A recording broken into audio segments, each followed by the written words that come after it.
The Grand Secretary's Pampered Wife Chapter 440 to Chapter 492. The latest chapter of this book is not finished yet. For more exciting content, please scan the QR code below to download the app. Novels are updated even faster. Millions of novels are free to read. Novels with connotations that can't be found online are all available here. Gu Jiao nodded at Eugene. Thank you for telling me this. The information you told me is very important to me. The wooden stool is here. The driver jogged over with a wooden stool. Eugene patted the back of Gu Jiao's hand. The driver placed the wooden stool beside Gu Jiao. Gu Jiao stepped on the wooden stool and got into the carriage. On the way back, Gu Jiao carefully considered Eugene's words. If Eugene was telling the truth, then the only possibility left was Prince Ning, who set Xiaoheng on fire at the Imperial College. If Eugene was lying and the arsonist was Princess Xianxia, then Prince Ning would definitely hurt Xiao Luling this time. There was no way he could clear his name. No matter who the murderer was 4 years ago, the one who still wanted to kill Xiao Luling was Prince Ning. Gu Jiao took out a small notebook. Her lips twitched, and she wrote a name on it, Qin Chuhan. Prince Ning's mansion. The moon was dark and the wind was strong. Prince Ning was lying on his bed. His entire body was wrapped in cotton and he was half dead. He had been drugged by Gu Jiao and beaten to death. When the dragon shadow guards finally came, he thought he was finally saved.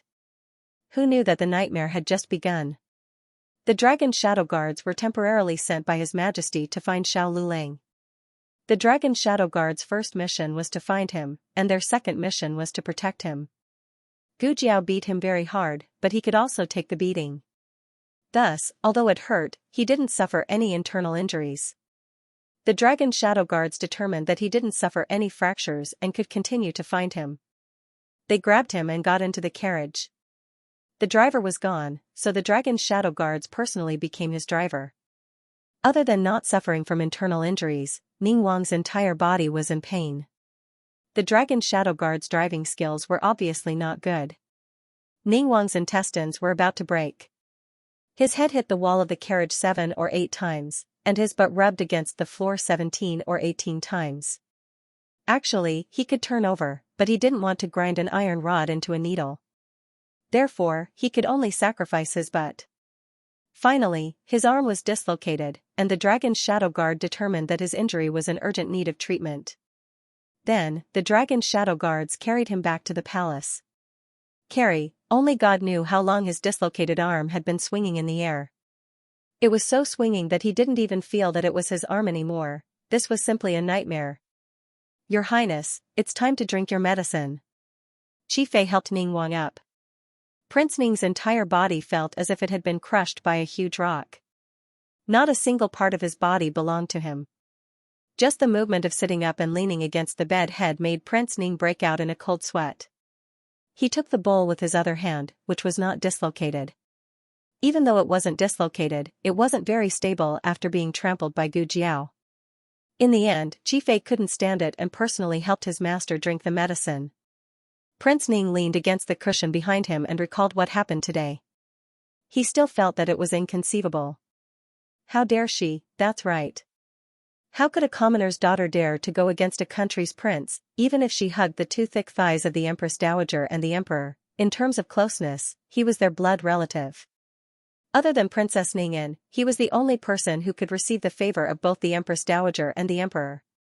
So where did that girl borrow her courage from? She didn't think that just because she helped the Empress Dowager and the Emperor a little, she would be able to enjoy endless favor for the rest of her life, right? She was overestimating herself. Accompanying the Emperor was like accompanying a tiger. She still didn't understand this principle. Qi Fei asked in confusion, Master, this subordinate can't figure out why Dr. Gu would do this. You burned down her workshop, but didn't she also empty your treasury? She was the one who took advantage of you. Why would she bother to not let you go? Prince Ning snorted coldly. What other reason could there be for her to not care about her life? Qi Fei wasn't stupid and immediately understood. Could it be? She knows that you dealt with Xiao Luling? Prince Ning coldly said, although this prince doesn't have any evidence, after thinking about it, this is the only reason left. I just don't know how much she knows about Xiao Liulong's identity. Does she know that he used to be the young Marquis of Xiaodu? If she knows, has she guessed that the fire 4 years ago was caused by this prince through this incident? Qi Fei was stunned. As expected of His Highness, he had considered everything. He didn't think that much. Prince Ning thoughtfully said, but this prince still has a doubt. Did she find Xiao Liulong's whereabouts? Gu Jiao's actions could be said to have completely disrupted Prince Ning's thoughts. He had never seen someone who didn't play by the rules like this. He was the smartest of all the princes. He was familiar with the art of war and had a deep understanding of people's hearts. Often, a person only needed to take one step and he could calculate their next 10 steps. But Gu Jiao, this kind of troublemaker, it was too difficult for him to use his power. Qi Fei said, Master, how about you directly tell the Empress Dowager? The Empress Dowager is your grandmother and also your great-aunt. She definitely won't be partial to that girl. Prince Ning lightly said, if I tell the Empress Dowager, then I'll be playing right into her hands. Qi Fei didn't understand. How could that be? Prince Ning was a patient master. He didn't have the bad habit of being spoiled like the crown prince. He wouldn't think that the servants couldn't keep up with his thoughts and scold them for being stupid. It was right that they couldn't keep up. Otherwise, if they were as smart as him, how could he still be an outstanding prince? He said, this prince said that she sneak-attacked this prince. Do you have evidence? This prince can't even beat a girl. Does anyone believe it? Qi Fei's eyes widened. She gave you a drug. Prince Ning lightly glanced at him. You can find a drug that can knock this prince out in one go. The knockout drug still needed half a cup of tea's time to take effect. He didn't know what kind of hidden weapon was inserted into his body, but it actually knocked him out in an instant. People who didn't see it with their own eyes wouldn't believe it at all. Actually, there was a witness, Shadow Guard Long, but it was better not to have it. Prince Ning continued, also, this prince can say that she sneak-attacked, but she can't say that this prince captured Xiao Liulang? Qi Fei stammered, she doesn't have evidence. Moreover, Xiao Liulong's whereabouts are unknown. She's not afraid that the Empress Dowager will send people to search for him. Prince Ning coldly snorted. You also said that you don't have evidence. If the Empress Dowager doesn't believe her, will she believe me? There was no evidence. Either they believed it or they didn't believe it. What were the consequences of believing it? It was him, a prince of a country, who actually captured an imperial court official. And the other party's wife came to beat him up for revenge. Who was at fault? What were the consequences of not believing it? Both of them were talking nonsense. She was a girl, so it wasn't a big deal for her to lie. But he was the dignified eldest prince. Inverting right and wrong to slander a girl was too shameful, so no matter which one it was, he was bound to lose. Rather than worrying that he would complain about that girl, it was better to worry about whether or not that girl would complain about him. Will she complain about Master? After listening to his master's analysis, Qi Fei began to worry. Prince Ning seriously thought about it. She probably won't. Qi Fei, why not? Prince Ning, she doesn't like it. Would someone who could use their hands and not their mouth complain about it? The latest chapter of this book isn't finished yet. For more exciting content, please scan the QR code below to download the app. Novels are updated even faster. Millions of novels are free to read.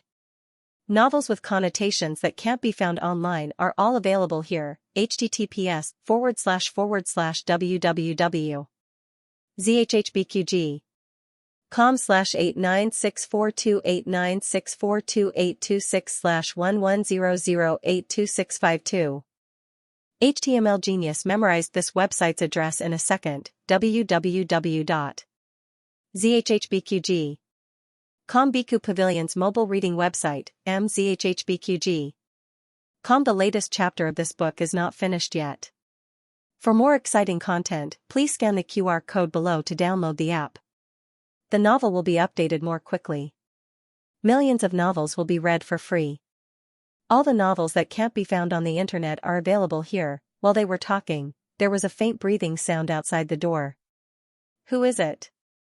Qi Fei's eyes turned cold, and he suddenly shot out a hidden weapon. Stop! Prince Ning shouted. That was almost his subconscious reaction. Qifei saw that his master asked him to stop, but the hidden weapon had already been shot out. He had to use more strength to shoot another dart to hit the first one away. The two darts broke out of the window, creating sparks in the air with a clang, and then fell beside a pair of elegant embroidered shoes. Qifei rushed out of the door. When he saw who it was, he was stunned. Princess? Princess Ning almost died under this dart, and her face turned pale. Qifei hurriedly bowed. Princess, please forgive me. I didn't expect that you would. What would happen? Would she come at this time, or would she secretly stand outside and listen to Prince Ning's conversation? Princess Ning clenched the handkerchief in her hand, and her eyes flashed. Her lips trembled a few times, and she didn't know whether it was anger or fear, or both. The next moment, she turned around and walked out without looking back. Suxin. It was Prince Ning who chased after her, regardless of the tearing pain all over his body. Prince Ning grabbed Princess Ning's arm. Qifei saw this and tactfully retreated. But with his hearing, he could actually hear it. But the important thing was that he wouldn't make Princess Ning feel embarrassed if he wasn't there. King Ning had run for a short distance, but many wounds on his body were bleeding. His lips were getting paler and paler, and the cold sweat on his forehead was oozing out again. Suxin. He endured the pain and said in a hoarse voice, "Don't go, listen to my explanation." Princess Ning clenched the handkerchief and looked at him with a complicated expression, and tears flashed in her eyes. Listen to what your highness explains? Explain why you took Dr. Gu's husband, or explain why your highness burned Xiaoheng to death 4 years ago. Prince Ning said, Xiaoheng didn't die. Princess Ning said loudly, that's because he's lucky. It's not that your highness didn't harm him. Suxin. I have my reasons. Prince Ning grabbed her arm tightly, and his eyes were slightly red. My mother was the 6th princess consort at that time. She was the wife that imperial grandfather appointed for imperial father. After imperial father ascended the throne, he only gave my mother the title of imperial consort. I was also reduced from a legitimate son to a concubine's son. Originally, the Eastern Palace was mine. The position of crown prince was mine. Everything was mine. I can't accept this. Suxin. I can't accept this. Princess Ning retorted, so you killed the innocent. Prince Ning explained, Xiaoheng is not innocent. He is not the son of Princess Xinyang at all.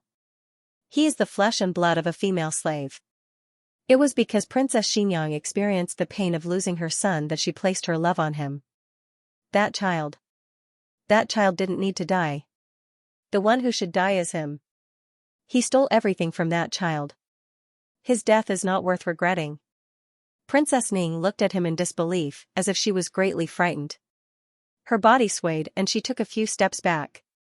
Prince Ning's face turned pale when he realized what nonsense he had said in his anger. He wasn't like this usually. It was because he was confused by the little female doctor called Gu Jiao today. He walked forward guiltily. Don't come over. Don't touch me. Princess Ning retreated again and raised her hand to stop him from coming closer. Okay, I won't come over, Prince Ning hurriedly replied. He looked behind her. There are steps behind you. Don't fall. As he spoke, he took a few steps back and motioned for Princess Ning to come closer. But Princess Ning didn't take a single step forward. Prince Ning saw the fear in her eyes and the disappointment that was gradually becoming difficult to hide. He couldn't help but walk forward. Don't come over, she said. Prince Ning hurriedly retreated and raised his hand to comfort her. Okay, Suxin, I won't come over. I really won't come over. Listen to me. I'm not only doing this for myself, but also for you. When I inherit the throne, you will be the Empress of Zhao country. Princess Ning smiled coldly. Empress? Your Highness, can I really be the Empress? This sentence seemed to have opened a certain gate, and an even stronger emotion rushed out, overshadowing the panic and disappointment just now. She glanced at him coldly and didn't say another word. She turned and left the yard in a daze. Prince Ning didn't force her to stay. He just looked at her disappearing figure in the night and frowned little by little. Master. Qifei came over. Are you okay? Prince Ning covered his chest and spat out a mouthful of blood. How could he be okay? He was just pretending to be strong in front of her. Qifei hurriedly helped Prince Ning into the room. The wound on Prince Ning's body had split open. Qifei went to call the doctor to treat Prince Ning. They worked until the second half of the night before they finally got Prince Ning's injury under control. Qifei sent the doctor away and said to Prince Ning sincerely, "Master, you can't do this anymore. It's too bad for your body." "Has Princess Ning rested?" Prince Ning asked. Qifei was stunned. Princess Ning had made Prince Ning like this. Why was Master still thinking about her? Qifei whispered, "She has rested." Prince Ning said, "It's good that she has rested." Qifei said, "Master, I'm afraid it's not safe for Princess Ning. She is close to Princess Rui Wang and Dr. Gu. If she leaks the news," Prince Ning paused and said, "She won't." Qifei thought for a while and asked, "Should I send someone to monitor Princess Ning?" Ning Wang shot him a cold glare. Qifei shrank his neck. Prince Ning pondered for a moment and didn't reject the proposal. "Let them stay away. Don't offend Princess Ning. Also, remember to avoid them when they shouldn't." Qifei understood that they couldn't monitor private things like bathing and changing clothes. Prince Ning sighed. "Forget it. I'll coax her when she calms down. The most important thing is to solve the problem of Xiao Lulang and Gu Jiao. No, let's deal with Gu Jiao first. This woman was too good at playing tricks. No one knew what she would do in the next moment. Prince Ning had never been afraid of any opponent. Gu Jiao was the first person who made him feel uneasy. Qifei said, "Your Highness, it's better to send someone to kill her." Prince Ning said coldly, "Have you forgotten how the masters who went to assassinate Yuan Tang died?" Qifei argued, "She was there. She might not have done it. At that time all the masters died. They didn't come back to report. They judged that Gu Jiao was there from the footprints and fallen herbs." Prince Ning touched the jade thumb ring next to his pillow. "It's better to be safe than sorry. If we send too few people, we won't be able to kill her. If we send too many people, it will be too noisy." Qifei frowned. "Is there no way to deal with her?" Prince Ning looked at the jade thumb ring. "Don't worry. She's more anxious to deal with me than me dealing with her. When the time comes, I'll beat her at her own game." The latest chapter of this book is not finished yet. For more exciting content, please scan the QR code below to download the app. Novels are updated faster. Millions of novels are free to read. Novels with connotations that can't be found online are all available here. https://www.zhbqg.com/896428964286/1100826007. HTML Genius remembered the website address in 1 second. www.zhhbqg.com Bikuj mobile reading website, mzhhbqg.com. The latest chapter of this book is not finished yet. For more exciting content, please scan the QR code below to download the app. Novels are updated faster and more frequently. Millions of novels are free to read. Novels with content that can't be found online are all available here. Gu Jiao returned to Clearwater Alley. Gu Yan's secret guard told her that someone had been here today. It was an expert, probably a secret guard. He had been loitering in the alley for a while, keeping an eye on their house. "Is it Mr. Mingyu's men again?" Gu Jiao asked. Mr. Mingyu was the one who bought little Jing Kong's golden abacus.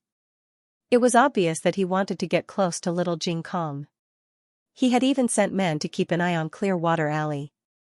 He hadn't shown up for a long time after being caught by Gu Jiao.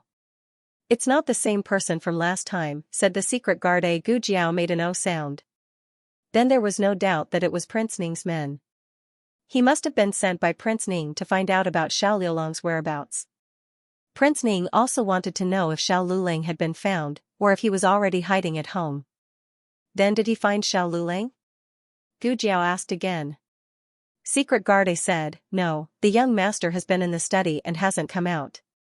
That person waited for a while but couldn't find him, so he left." Gu Jiao nodded with satisfaction. "Be careful. Don't let anyone find Xiao Lulang for the next few days. Yes. Gu Jiao went to the study and opened the small medicine box. She took out gauze and medicine for Xiao Lulang to change his bandages. When she performed the surgery, she felt that it was very successful. However, this guy had learned a lesson from his predecessor. The surgery on his feet was also very successful, but he could not walk. Gu Jiao was worried that he would not be able to write because of some psychological factors. Gu Jiao wondered if she should tell him that Princess Xinyang wasn't the one who set the fire that year. She hesitated but still felt that the time wasn't right and there wasn't enough evidence. Xiao Lulang was extremely uncertain about whether Princess Xinyang still had feelings for him. He might think that Yujin or she was comforting him. There were some things that Princess Xinyang had to tell him personally. He had to take things slowly when it came to matters of the heart. It was better to take care of the king of Ning first. His lethality wasn't any weaker than Grand Concubine Jing's. At the very least, his great-aunt wasn't on Concubine Jing's side. Thinking of her great-aunt, Gu Jiao sighed slightly. It had been raining for several days in a row in the capital. The weather seemed to have turned cold all of a sudden. Gu Jiao put on her autumn clothes. Generally speaking, girls wouldn't grow much after their period, but she was still growing. Xiao Lulang was also growing. The sleeves are shorter again. While Xiaoshi was eating, she noticed that the two sleeves could no longer cover their wrists. Later on, I will put down the sleeves that are tucked in. In fact, it was not just the two of them. Gu Yan had also grown up very quickly. His voice had started to change. His voice had changed later than Gu Xiaoshuan's, but she didn't know if it had changed later than Xiao Liulang's. After all, Xiao Lulang was already 16 or 17 years old when he was brought back to the village. His voice had already changed a while ago. She didn't know if it was because Gu Jiao had the filter of a husband, but she always felt that Xiao Liulang's voice wasn't that bad when he was changing. Now, it had become even more pleasant. It was low, smooth, and had a hint of youthful magnetism. It was especially seductive when he was alone. She never considered that Xiao Lulang was deliberately seducing her. Eat a bun. Yaoshi picked up a carrot and lamb bun for Gu Yan. I don't want to eat. Gu Yan was a picky eater. Eh? Little Jing Kong opened his eyes wide. His hand, which was holding his spoon, stopped in midair. Brother Yan, your voice has become so strange. Gu Xiaoshan and Xiao Lulang had also changed their voices before. Gu Xiaoshan still had his voice until now. However, they were already like this when little Jing Kong came to their house. It wasn't too sudden. Gu Yan's voice had changed from a young teenager's to this voice. The change was a little big. Xiao Liulang's voice had changed after his voice changed. However, the change wasn't as big as when he suddenly changed his voice. Therefore, little Jing Kong almost didn't notice the change in his bad brother-in-law.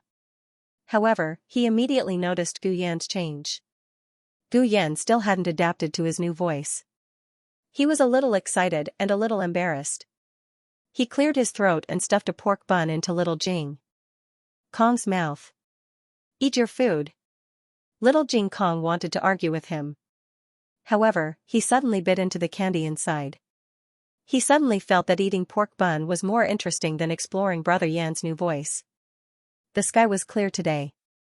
Qinghe Academy and the Imperial College had a rare holiday. Gu Jiao brought a few men from her family into the palace to visit her great-aunt. Little Jing Kong was a frequent visitor to Rinshou Palace. Gu Yan and Gu Xiaoshan rarely came.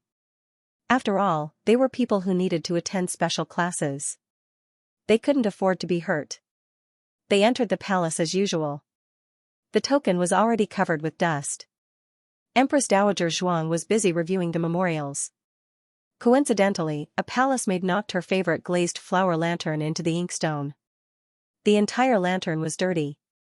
The palace maid trembled and knelt down. Eunuch Qin couldn't bear to watch. If you're unlucky, I can't save you. However, the next second, Fei Chui reported, Miss Gu and the little boys are here. Eunuch Qin felt that Empress Dowager Zhuang's murderous aura was extinguished. He hurriedly winked at the little palace maid. Okay, you're lucky. Hurry up and leave. Gu Jiao brought a jar of handmade milk dates. She didn't put any sugar. It was the natural sweetness of the dates. It didn't matter if her great-aunt ate a few more. Empress Dowager Zhuang was satisfied with their trip. Empress Dowager Zhuang and Gu Jiao sat in the corridor and ate milk dates. The three of them played in the yard. Gu Xiaoshan didn't always cut wood. He also had mischievous moments, such as now. He even proposed to climb the tree to steal the bird's nest. This proposal was strongly supported by little Jing Kong. Gu Yan didn't want to do it. He couldn't climb up. Empress Dowager Zhuang calmly watched the three of them bicker.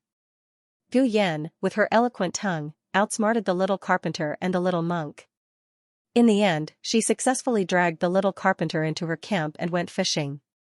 Gu Yan smiled proudly. "Little monk, are you going or not?" Little Jing Kong put his hands on his hips and stamped his feet. "I'm not going." "What nonsense." Cough. Empress Dowager Zhuang was choked by this sudden nonsense. She almost tried to save herself again. Gu Yan narrowed his eyes slightly. "Little guy, you learned to swear? Who did you learn from?" "With Su Kanji." "Ha ha ha," little Jing Kong stuck out his tongue and made a face. Then he ran away quickly. Gu Jiao looked at Empress Dowager Zhuang strangely. "Great-aunt, did you teach him?" Empress Dowager Zhuang righteously said, "How could I teach him that kind of language? Can't there be any trust between people?" She just accidentally said it once and the youngest son of the Minister of War heard it. But she didn't teach him. It was the little guy who secretly learned it. The Renshou Palace was full of the voices of the three little men. Empress Dowager Zhuang couldn't stand noise before. But after living in the countryside and Bishui Alley for a while, Empress Dowager Zhuang's ability to bear noise was trained. In addition, Empress Dowager Zhuang found that Gu Yan's voice had changed. Humph, the little brat was finally going to grow into a man. Little Jing Kong and Gu Xiaoshan wanted to eat fresh flower pancakes. Gu Jiao took a basket and went to the imperial garden to pick flowers. Coincidentally, the crown princess was also there. She also came to pick a few flowers. But she didn't eat them. She wanted to arrange them. Gu Jiao was alone. The crown princess was with Chunying. Gu Jiao didn't even look at the two of them. She went to the other side to pick the flowers she needed. The latest chapter of this book is not finished yet. For more exciting content, please scan the QR code below to download the app. Novels are updated faster. Millions of novels are free to read. Novels with content that can't be found on the internet are all available here. https://www.zhhbqg.com/8964289642826/1100825005. HTML Genius remembered the website address in 1 second. www.zhhbqg.com Bikuga mobile reading website, mzhhbqg.com. The newest chapter of this book is not finished yet. For more exciting content, please scan the QR code below to download the app. The novel will be updated even faster. Millions of novels will be read for free. Novels with content that cannot be found online will be available here. The Crown Prince consort had been ignored by Gu Jiao time and time again. Even if she was made of mud, she would still get angry, much less when she had made such a big fuss in Princess Xianxia's residence. Even more infuriating was that she had promised Princess Xianxia that she would not publicize this matter. Only later did she find out that Princess Xianxia was protecting her because Princess Xianxia might have already known and acknowledged her as her daughter-in-law. She even lied to her by saying that she was a doctor. The Crown Prince consort thought about it carefully. The reason she was so angry was not because Gu Jiao had done anything. Instead, it was because she had clearly not done anything, yet she was gradually replacing her position in Princess Xianxia's heart, stealing away what originally belonged to her. Princess Xianxia's protection and Aheng's affection. The Crown Prince consort put the scissors in her hand back into Chunying's basket. Walking over, she stood at Gu Jiao's side and faintly asked, "Do you know where Xiao Luling is?" Gu Jiao cut a flower and calmly said, "What does my husband's whereabouts have to do with you? Have you become addicted to thinking about other people's husbands?" "You." The Crown Prince consort's expression changed. "Gu Jiao, get out of the way." Do you know who exactly wants to deal with Xiao Lulang? Only I can help him. From beginning to end, the Crown Prince consort had never wanted to take Xiao Liulang's life. She also did not want to just watch him die. Gu Jiao turned around and gave her a mocking look. Do you know? Late affection is more worthless than grass. She felt sorry for Xiaoheng. What was he doing earlier? Who exactly caused Xiaoheng's tragedy? In this world, there were two kinds of people who were the most annoying. One was those who committed heinous crimes and had a clear purpose of harming people, such as Prince Ning. The other was those whose crimes were not worthy of death. Their original intention was not to kill people, but they had caused a lot of trouble. Except for themselves, others would be implicated to death by them. The former could still be dealt with according to the law and obtain the satisfaction of the people. The latter, however, could not be killed, and it was unbearable to endure, as if a fishbone was stuck in the throat. However, she had heard that the laws of the Zhao country were different from the laws of her previous life. She didn't know what crime it was for the crown princess to seduce Ning Wang. The crown prince consort was completely at a loss for words. She seemed to understand, but she did not seem to understand. She had no feelings for Xiao Lulang, but she had feelings for Xiaoheng. So, what Gu Jiao meant was that she admitted that Xiao Lulang was Xiaoheng, and she had exposed that she still had feelings for Xiaoheng. How dare she say such a thing? Wasn't she afraid that she would reveal Xiaoheng's identity, or was it that she had already seen through that she knew that Xiao Lulang was Xiaoheng? Of course, the most painful thing was that late love is more cheap than grass. Why did she humiliate her like this? Gu Jiao did not care what the crown prince consort thought. After picking the flowers, she left without looking back. The group ate lunch at Rinshou Palace, and Gu Jiao's fresh flower pancakes were quickly snatched up. In the afternoon, the three went to dig out a bird's nest, the kind that was hung up by a hidden guard with a rope. Gu Jiao's next plan was to expose the relationship between Prince Ning and the crown prince consort. Princess Ning's attitude was somewhat thought-provoking. She seemed to know, but also seemed to not know. No matter what, Gu Jiao did not plan to start with Princess Ning. She should let the crown prince feel the blow to his soul first. Prince Ning was recuperating these days, but it did not matter. Some things could be fabricated out of thin air. After the first class in the afternoon, Gu Qingfeng went to the outhouse. Suddenly, a gerfalcon flapped its wings and landed on his shoulder. It covered its bird head with one wing and patted the back of his head with the other. Then, it arrogantly stretched out a bird's claw. Gu Qingfeng, to be honest, this girl might as well catch him herself. Why did she always have a bird run errands? As usual, there was a note tied to little Nine's leg. On the note, there was a drawing of a bloody knife. East Palace, come quickly. Gu Qingfeng's mouth twitched. He swore that if they were going to rob the crown prince's treasury, he would get half of it. Unfortunately, Gu Qingfeng was disappointed. Gu Jiao was not going to rob the crown prince. Gu Jiao, have you seen the crown prince consort? Gu Qingfeng, why are you asking this? Gu Jiao, have you heard her speak? Gu Qingfeng, something is wrong with you. Gu Jiao, forget it. It doesn't matter if you have heard her speak or not. Let's hear it again. Then, Gu Qingfeng was dragged to the East Palace by a small hand. Gu Jiao went in openly, and Gu Qingfeng was thrown in openly by her. As for whether they would be discovered by the experts in the East Palace, it would depend on Gu Qingfeng's ability. Gu Qingfeng, who almost fell flat on his face, gritted his teeth. This damned girl. What are you doing here? The crown prince consort looked coldly at Gu Jiao, who was being led in. She was arranging flowers in the warm room, and the table was covered with scattered branches and petals.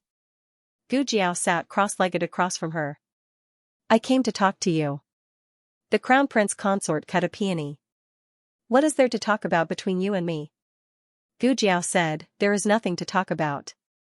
The crown prince consort, she had never seen such a. The crown prince consort racked her brains but couldn't think of a suitable word to describe Gu Jiao. She cut another flower and said to Gu Jiao, I don't care what you have heard outside, but I am not the one who harmed Xiao Lulang. I didn't send people to capture him, and I also hope to find him as soon as possible. However, the storm is not over yet, so it is not a bad thing for him to avoid it for now. You can avoid it for a while, but you can't avoid it forever. You have to think of a way to deal with it. Very good, continue, Gu Jiao said. The crown prince consort stilled. She was a bit suspicious whether Gu Jiao understood the implied meaning in her words. She looked at Gu Jiao. Gu Jiao didn't seem to be listening seriously, but Gu Jiao clearly expressed that she wanted her to continue. The crown prince consort frowned slightly. If you don't want to listen, Gu Jiao said, I want to. Say more. So that Gu Qingfeng could hear more accurately. On the roof, Gu Qingfeng rolled his eyes. The crown prince consort continued. Gu Jiao rarely responded, or strictly speaking, her responses were very strange. Your tone is not right. Say it again, more sorrowful. I want to hear your sorrowful voice. Just now, you should have said it with a happy tone. Say it again. The crown prince consort. Why do I feel that something is wrong? The crown prince consort was a very intelligent person, but even the most intelligent person had their own thinking area. Once they exceeded this area, their subconscious would automatically ignore or accept incomprehensible oddities, and even find reasonable explanations for them. The crown prince consort said coldly, Are you here to make me happy, or to stall for time to do something else? You don't want to see the crown prince, do you? Gu Jiao clapped her hands and stood up. All right. Since you are so worried, then I will leave. In any case, the crown prince consort's lesson was almost over. It was time for Gu Qingfeng to graduate. Digression, for more votes to break the 100 mark, please break the 100 mark, the latest chapter of this book is not finished. For more exciting content, please scan the QR code below to download the app. Novels are updated even faster. Millions of novels are free to read. Novels with connotations that can't be found online are all available here. https://www.zhhbqg.com/89642896428226/1100797444. HTML Genius memorized this website's address in 1 second. www.zhhbqg. Biku Pavilion mobile reading website, mzhhbqg. The latest chapter of this book is not finished yet. For more exciting content, please scan the QR code below to download the app. The novel will be updated more quickly. Millions of novels will be read for free.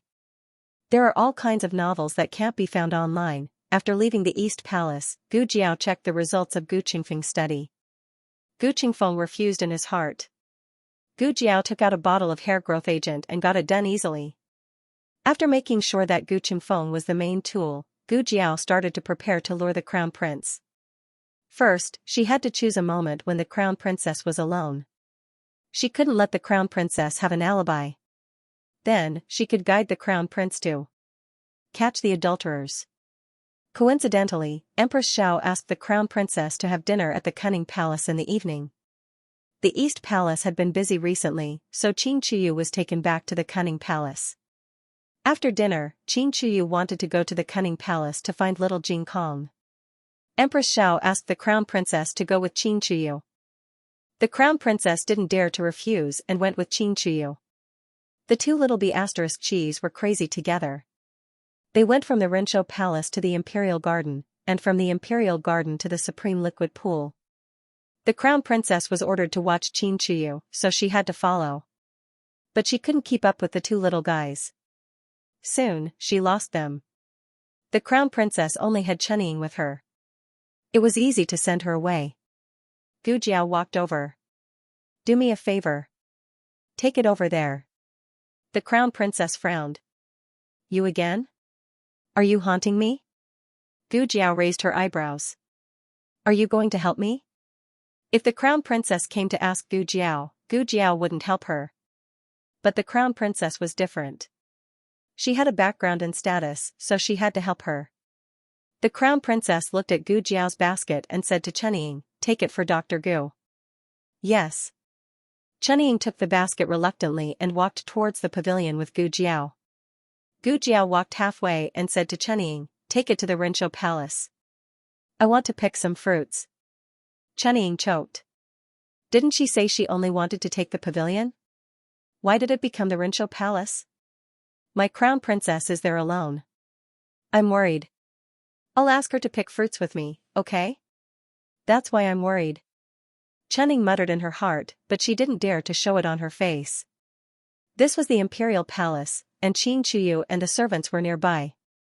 Chunning knew that Gu Jiao wouldn't dare to do anything, so she left with the basket. Gu Jiao wouldn't really tell the crown prince consort to pick the fruit. She turned around and headed towards the imperial study.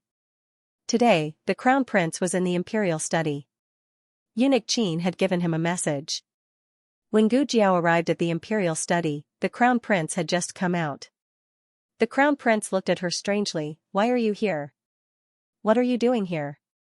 Is the imperial study a place where people like you can enter? The crown prince's impression of Gu Jiao was that she was Xiao Liulong's wife, that she was ugly, that she grew up in the countryside, that she was a lowly little female doctor, and that he didn't know what kind of luck she had to obtain the favor of His Majesty and the Empress Dowager. In short, he didn't think highly of Gu Jiao. Gu Jiao didn't mind the crown prince's attitude towards her at all.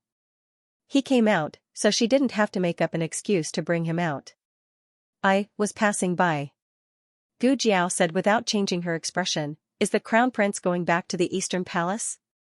I just encountered the crown prince consort near the Supreme Liquid Pool. The crown prince was going back to the Eastern Palace, but when he heard that the crown prince consort was at the Supreme Liquid Pool, he changed his mind and went straight to the Supreme Liquid Pool. Gu Jiao went in the same direction as him. The crown prince frowned and asked impatiently, "Why are you following me?" Gu Jiao raised her brows and said, "I'm not following your highness. I'm also going to the Supreme Liquid Pool. My younger brother is playing with the 7th prince near the Supreme Liquid Pool." The crown prince had heard of Qin Chuyu's new friend, the little guy called Jing Kong. The crown prince frowned but didn't say anything. The two entered the inner palace together. When they passed by a fake mountain between the Palace of Earthly Tranquility and the Palace of Eternal Life, Gu Jiao suddenly stopped in her steps. "Your Highness," she called him in a small voice. The crown prince was extremely impatient and asked her in an exasperated tone, "What?" Gu Jiao pressed a finger to her lips and made a shushing gesture. "There's movement behind the fake mountain, listen." The crown prince wasn't a very cold person in general and wouldn't ignore what was happening around him. When he heard Gu Jiao's words, his brows furrowed and he stopped in his steps. Then he really did hear movement from behind the fake mountain not far away. That fake mountain was actually the former crime scene. The difference was that the corner Gu Jiao chose to eavesdrop was not the same as before. Back then, the tree she and consort Rui Wang were standing on was too far away from the fake mountain and couldn't hear clearly.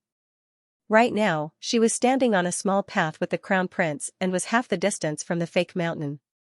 As long as the crown prince wasn't deaf, he should be able to hear everything that happened behind the fake mountain. "It's you? You. Why are you here?" This was the crown princess voice. "I also didn't want to come, but there was no other way." This wasn't Ning Wang's voice. Ning Wang was seriously injured in bed and was currently recuperating in the Ning Wang Fu. It would be strange if he came. "I think you're crazy.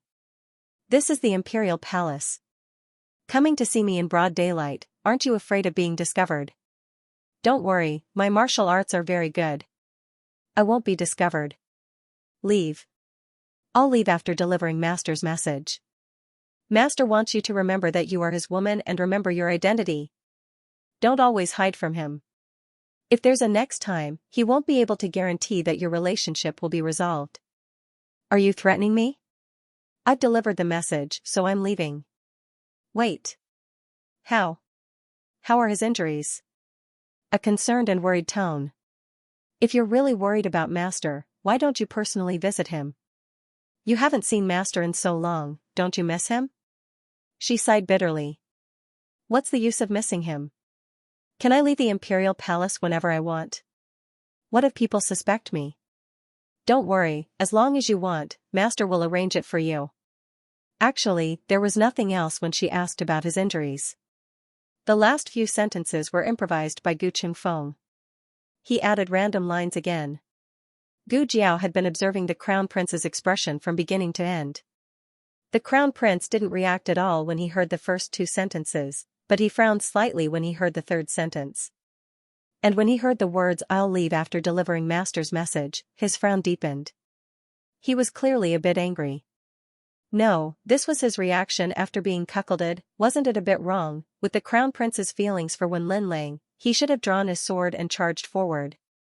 If he didn't kill Wen Linlang, he would have killed that adulterer or both of them. But he didn't. Gu Jiao asked strangely, "Crown Prince, did you recognize that person's voice just now?" The Crown Prince snorted coldly.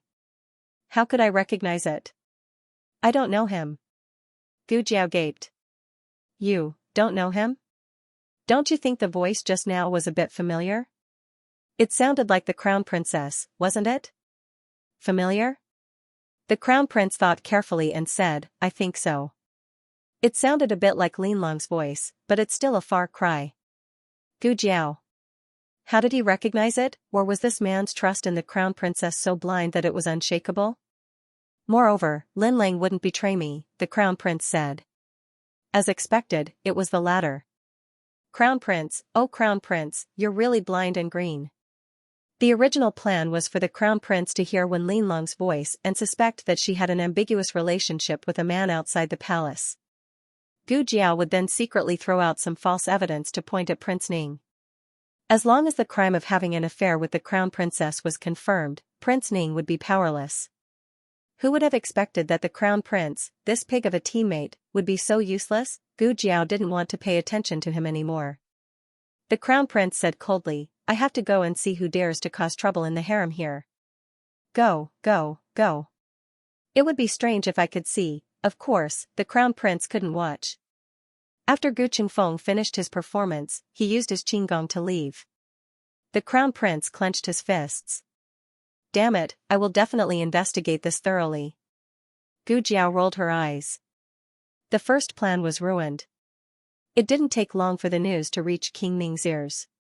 Ever since Gu Jiao beat him up, Prince Ning secretly sent people to keep an eye on Gu Jiao's movements. Prince Ning was drinking medicine and narrowed his eyes when he heard this. She really took the Crown Prince to catch the adulterers? Chi Fei said, "It should be to catch the adulterers. I don't know where she found someone with excellent vocal skills to imitate the Crown Princess's voice. That person was wearing a mask, so this subordinate doesn't know who he is." Prince Ning sneered. "You think you can compete with me with this little trick? Continue to keep an eye on her." Yes. After keeping an eye on Gu Jiao for the past few days, Prince Ning had gained a lot. Unknowingly, it was the end of the month. Prince Ning recovered from his injuries and entered the palace to pay respects to the emperor. Gu Jiao and the Crown Prince were also there. Gu Jiao came to take the emperor's pulse, while the Crown Prince came to report to the emperor on the progress of the investigation into Xiao Liulang's whereabouts. After so long, there was still no news of Xiao Liulang. The Crown Prince and the Emperor began to speculate whether Xiao Liulang had met with a mishap. Gu Jiao had been to Huaqing Palace many times, so the Emperor understood that she was also anxious to know Xiao Liulang's whereabouts. The Emperor didn't dare to tell Gu Jiao his speculations, fearing that Gu Jiao would be upset and unable to bear it. Because of Xiao Liulang's matter, the Emperor's heart was heavy, so he didn't look very happy when he saw the recovered Prince Ning. "This sun is fine. In a while, I will go with second brother to find Xiao Shouxuan." The Emperor sighed. He had just recovered from his injuries and should be resting in bed, but the Emperor didn't reject Prince Ning's suggestion. He really wanted to find Xiao Liulang as soon as possible, even if it was just a corpse. "Right, did you catch the assassin who ambushed you last time?" Prince Ning glanced at Gu Jiao without leaving a trace. Gu Jiao didn't look guilty at all. Prince Ning's mouth twitched, and he said to the Emperor, replying to Imperial Father, "Not at the moment." The Emperor coldly said, "Continue the investigation." Assassinating a prince right under the Emperor's nose, I'm afraid it's an act of rebellion. Prince Ning said, "This matter has already been handed over to the capital government. I believe there will be news soon." Gu Jiao's expression didn't change at all. She withdrew the hand that was taking the Emperor's pulse. "Your Majesty, your liver has been very hot recently. Your diet should be lighter." Eunuch Wei said, "His Majesty can't eat at all recently. Miss Gu, please help persuade His Majesty. This old servant's words are useless." Eunuch Wei was really the best teammate. He had such a tacit understanding even when they didn't speak. Gu Jiao sighed and said, "Then, why don't I stay and have a meal with His Majesty in a while? It just so happens that we can celebrate His Highness Prince Ning's recovery." Prince Ning gave Gu Jiao a deep look. The emperor didn't notice the undercurrent between the two. He nodded. "Okay, you two brothers should also stay and have a meal." After a pause, he said, "Call little Qi over as well." Eunuch Wei smiled and said, "His Highness the 7th Prince has a class today. He's in the Imperial College." The emperor patted his head in amusement. "I was so busy that I forgot." Gu Jiao said, "Your Majesty, the Empress Dowager likes the fresh flour pancakes I made. I'll also make some for Your Majesty to try." The emperor smiled and said, "Okay." Shortly after lunch, Gu Jiao's fresh flour pancakes were also out of the oven. She personally brought the steaming fresh flour pancakes to the study room. The fresh flour pancakes were served on delicate small plates, and they were also accompanied by dried flowers and fresh flowers. They looked very good. "Your Majesty." Gu Jiao picked up a piece of fresh flour pancake and handed it to the emperor, and then handed one to the crown prince. The emperor knew Gu Jiao's craftsmanship, so he ate it without saying a word. The crown prince was a little disgusted. How delicious could the food made by a country girl be? He glanced at his father and ate it reluctantly. With just one bite, his whole body was refreshed. How could this girl's craftsmanship be so good? Prince Ning sat far away, so Gu Jiao handed it to him last. Prince Ning took it but didn't eat it. Gu Jiao asked, "Why doesn't Your Highness Prince Ning eat it? Do you dislike my cooking?" Prince Ning smiled. How could it be? As he spoke, he picked up the fresh flour pancake and tasted it slowly. "Is it delicious?" Gu Jiao asked. "It tastes good," Prince Ning said warmly. Although he said so, the moment Gu Jiao turned around, he took out the handkerchief in his hand and spat it out secretly while wiping his mouth. Insignificant skill. After lunch, Prince Ning cupped his hands to the emperor. "Father, it's getting late. I'll go look for Xiao Shozhua first." The emperor nodded. "Go ahead." Although the father was very distressed about his son's health, his son's life was not in danger. At the moment, finding Xiao Liulong's whereabouts was the most important thing. Since Prince Ning had gone to look for him, the crown prince naturally couldn't fall behind. He also stood up and cupped his hands to the emperor. "Father, I'll go too." "Okay. Be careful on the way." The emperor was a little worried that the expert who secretly injured Prince Ning would come back. "Your Majesty, I'll go back too," Gu Jiao said. The emperor nodded. "All right, you can go." Gu Jiao left Pure Flower's palace with a small basket on her back. She first went to Rinzhou Palace to say goodbye to her great-aunt. Her great-aunt packed a few snacks from the imperial kitchen for her. Gu Jiao left the palace with the snacks. To her surprise, Prince Ning was waiting for her at the palace gates. "Dr. Gu, His Highness Prince Ning requests your presence." Prince Ning's coachman walked over and said politely to Gu Jiao. Gu Jiao glanced sideways at Prince Ning's carriage. Prince Ning lifted the curtains and gave Gu Jiao a gentle smile. "Dr. Gu isn't sitting in this prince's carriage. Could it be that you're afraid this prince will harm you?" Gu Jiao didn't say anything and strode into the carriage. She didn't pay attention to her bearing like other women. Her every movement exuded the heroic spirit of a youth. Prince Ning smiled faintly. This prince admires Dr. Gu's courage. Gu Jiao found a seat next to Prince Ning and sat down. She said carelessly, "I should be the one saying that to Prince Ning." "Oh?" Prince Ning looked at her with amusement. "Just because you were lucky enough to sneak attack this prince once? That was only because this prince wasn't on guard. If we really fought, you wouldn't be this prince's match." Gu Jiao didn't say anything. Prince Ning took it as her tacit agreement. After the carriage traveled for a while, Gu Jiao suddenly said, "Your Highness Prince Ning, do you feel uncomfortable anywhere?" The latest chapter of this book is not finished yet. For more exciting content, please scan the QR code below to download the app. Novels are updated even faster. Millions of novels are free to read. Novels with content that can't be found online are all available here. https://www ZHHBQG. com/8964289642826/1100569000. HTML Genius memorized this website's address in 1 second. www.zhhbqg.com Bikuj mobile reading website, zhhbqg.com. The latest chapter of this book isn't finished yet. For more exciting content, please scan the QR code below to download the app. Novels will be updated even faster. Millions of novels will be read for free. There are novels with connotations that can't be found online here. When Ning Wang heard this, he instinctively became vigilant, but he quickly ruled out this guess. Did you really drug this prince? But I'm afraid I'll have to disappoint you. This prince didn't eat your fresh flour pancake. Gu Jiao sighed faintly. It's right that you didn't eat it. You'll feel uncomfortable soon. Ning Wang frowned. Before he could ask her why she said this, a strange feeling suddenly flashed through his body and his heart started to panic. He quickly sank his qi into his dantian, planning to use his internal energy to suppress that strange feeling. But when he used his internal energy, he discovered that his internal energy had weakened by quite a bit. From his experience, his internal energy wouldn't decrease in an instant. It was most likely dissipating a long time ago. It was just that he hadn't used his martial arts, so he hadn't noticed it. He looked at her, his expression cold. What did you do to this prince? I drugged you, said Gu Jiao in a natural and unrestrained manner. Ning Wang said, impossible. This prince didn't swallow the thing you gave me. He didn't ask why the emperor and crown prince were fine after eating her fresh flour pancake. After all, the poison didn't have to be on all the fresh flour pancakes.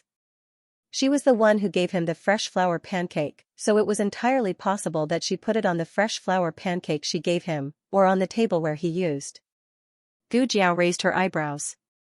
What did I say just now? You said just now. Ning Wang carefully recalled Gu Jiao's words. It's right that you didn't eat it. You'll feel uncomfortable soon. Ning Wang's expression changed. Gu Jiao tilted her head to look at him. Have you thought it through? Ning Wang was about to explode from anger, but he was also about to be shocked silly. He never expected this last to be so roundabout and bold. She actually poisoned everyone in Pure Flower's palace, that's right, not only was he poisoned, but the crown prince and imperial father were also poisoned. It's just that she put the antidote in the flour pancake in advance, so the person who ate the flour pancake would be safe and sound. The crown prince had eaten a few large plates, so she knew that he was full of energy now. And because he was on guard against her, or rather, she was luring him to be on guard against her, deliberately saying those words to provoke him, he successfully avoided the antidote. Very good. Gu Jiao, you're very good. Prince Ning had never thought that he would be defeated by the same person twice. Moreover, compared to being beaten up, losing to her in terms of intelligence was the true humiliation. Qi Fei. He shouted. There was no response. Stop shouting, your men have all been knocked out. Gu Jiao pointed at the tightly closed curtains. But the coachman belongs to your family. You can ask him to stop the carriage. What was the point of stopping? Would he be able to defeat Gu Jiao when he was drugged, or would his driver be able to defeat Gu Jiao? King Ning said coldly, what drug did you give me? Knockout drug.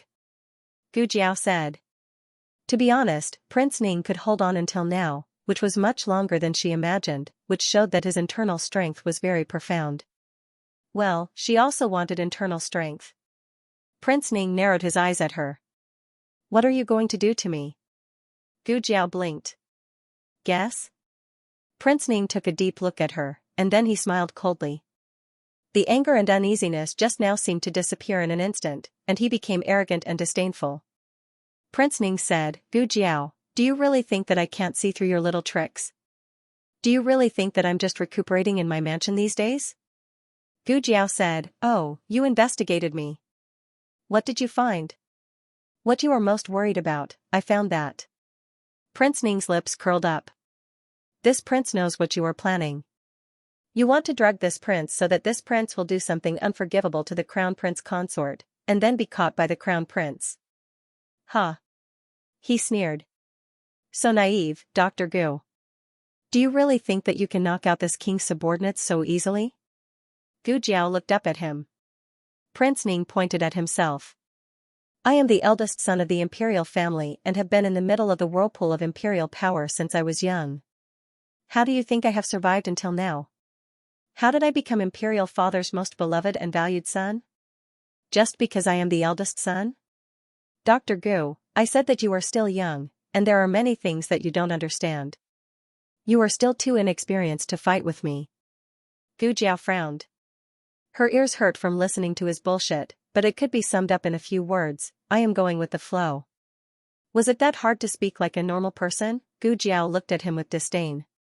She took out a syringe that she had prepared from her sleeve, pulled out the needle cap in front of him, and pushed the syringe.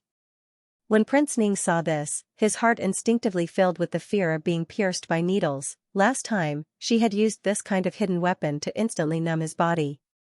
He didn't know what kind of poison was used in this hidden weapon, but it was even more effective than knockout drugs and anesthesia soup. Relax, it's not anesthesia. Gu Jiao calmly said before curling her lips, it's a hallucinogen. Hallucinogens were a type of drug. In her previous life, they were mainly used to train assassins or to extort confessions from members of enemy organizations. People who were injected with hallucinogens would lose consciousness and have weak wills. Some people would be immersed in the illusion, unable to hear or see the outside world. Some people would be able to react to the outside world, so it would be easier to get information out of them.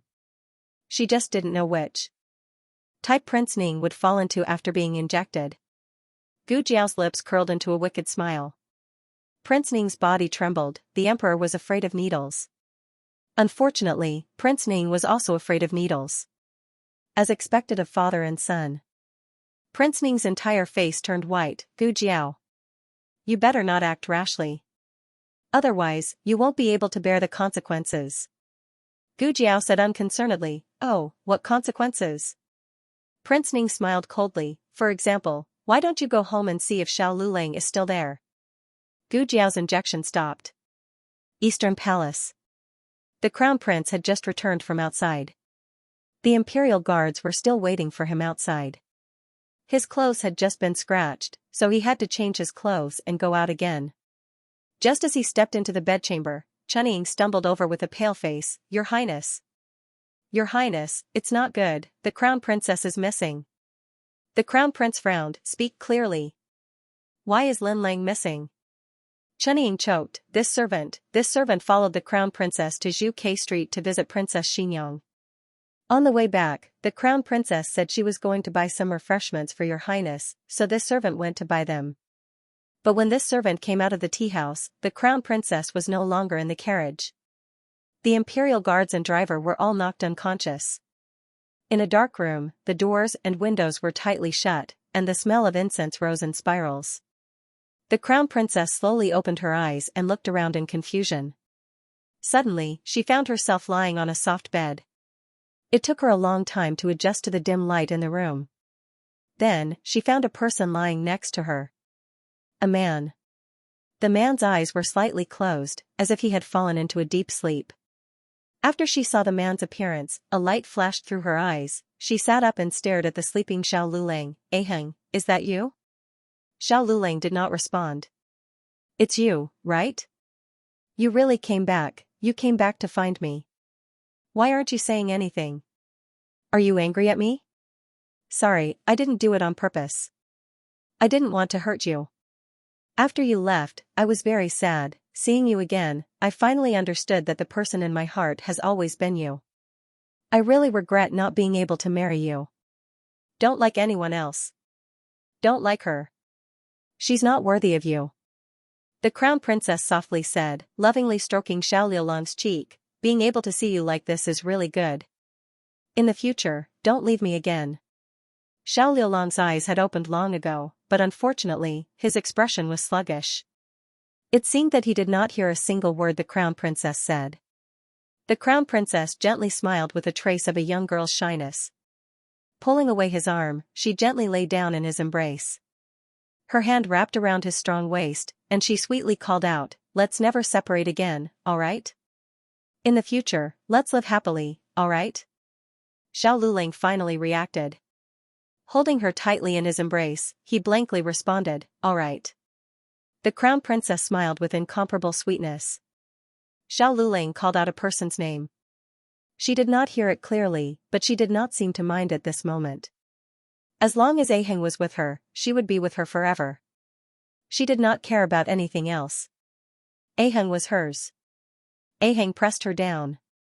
However, at this moment, the door was kicked open with a bang. The crown prince's face was dark as he charged in. The loud noise caused the crown princess to be startled, as she suddenly woke up from her illusion. She looked at the crown prince, who was standing in the doorway, filled with anger. She then looked at Xiao Lulang, who was tightly hugging her. Wait a minute. This is not Xiao Lulang, it's Prince Ning. The newest chapter of this book is not finished yet. For more exciting content, please scan the QR code below to download the app. Novels are updated at a faster rate. Millions of novels are free to read. Novels with content that cannot be found online are all available here. https://www.zhhbqg.com/896428964286/1100568770.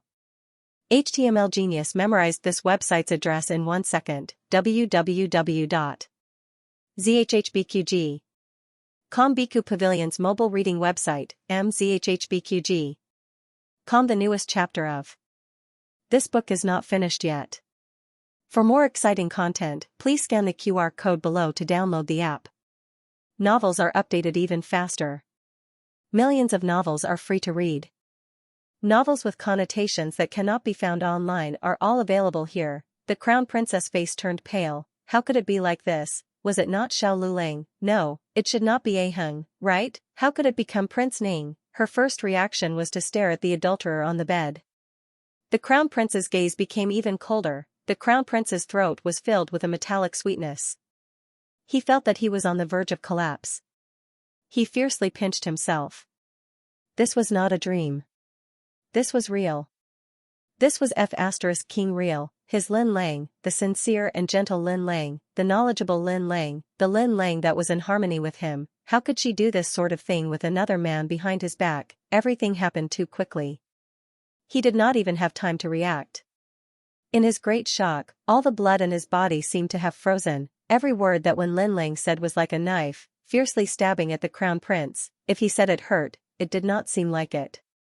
If he said it did not hurt, he would not be able to straighten his body. The crown prince's eyes turned red.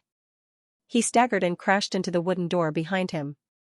With another loud sound, the crown princess finally recovered from her shock of Xiao Lulang becoming Prince Ning. Only then did she realize that her absurd actions and crazy words had been heard and seen by the crown prince. Her mind was a little chaotic. Those words did not seem like they came from her. She could not say such explicit words. But she had said them. What exactly was going on? There was also Prince Ning and the crown prince. Everything was filled with an inexplicable strangeness.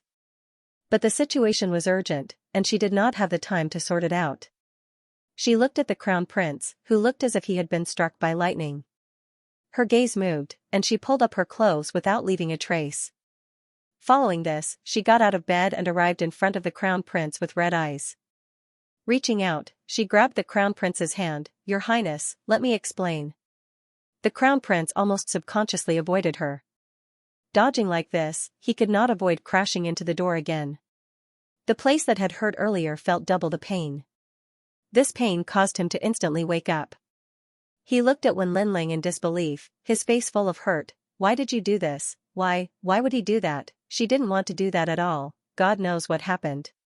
She just went out to buy some things. How did she suddenly lose consciousness?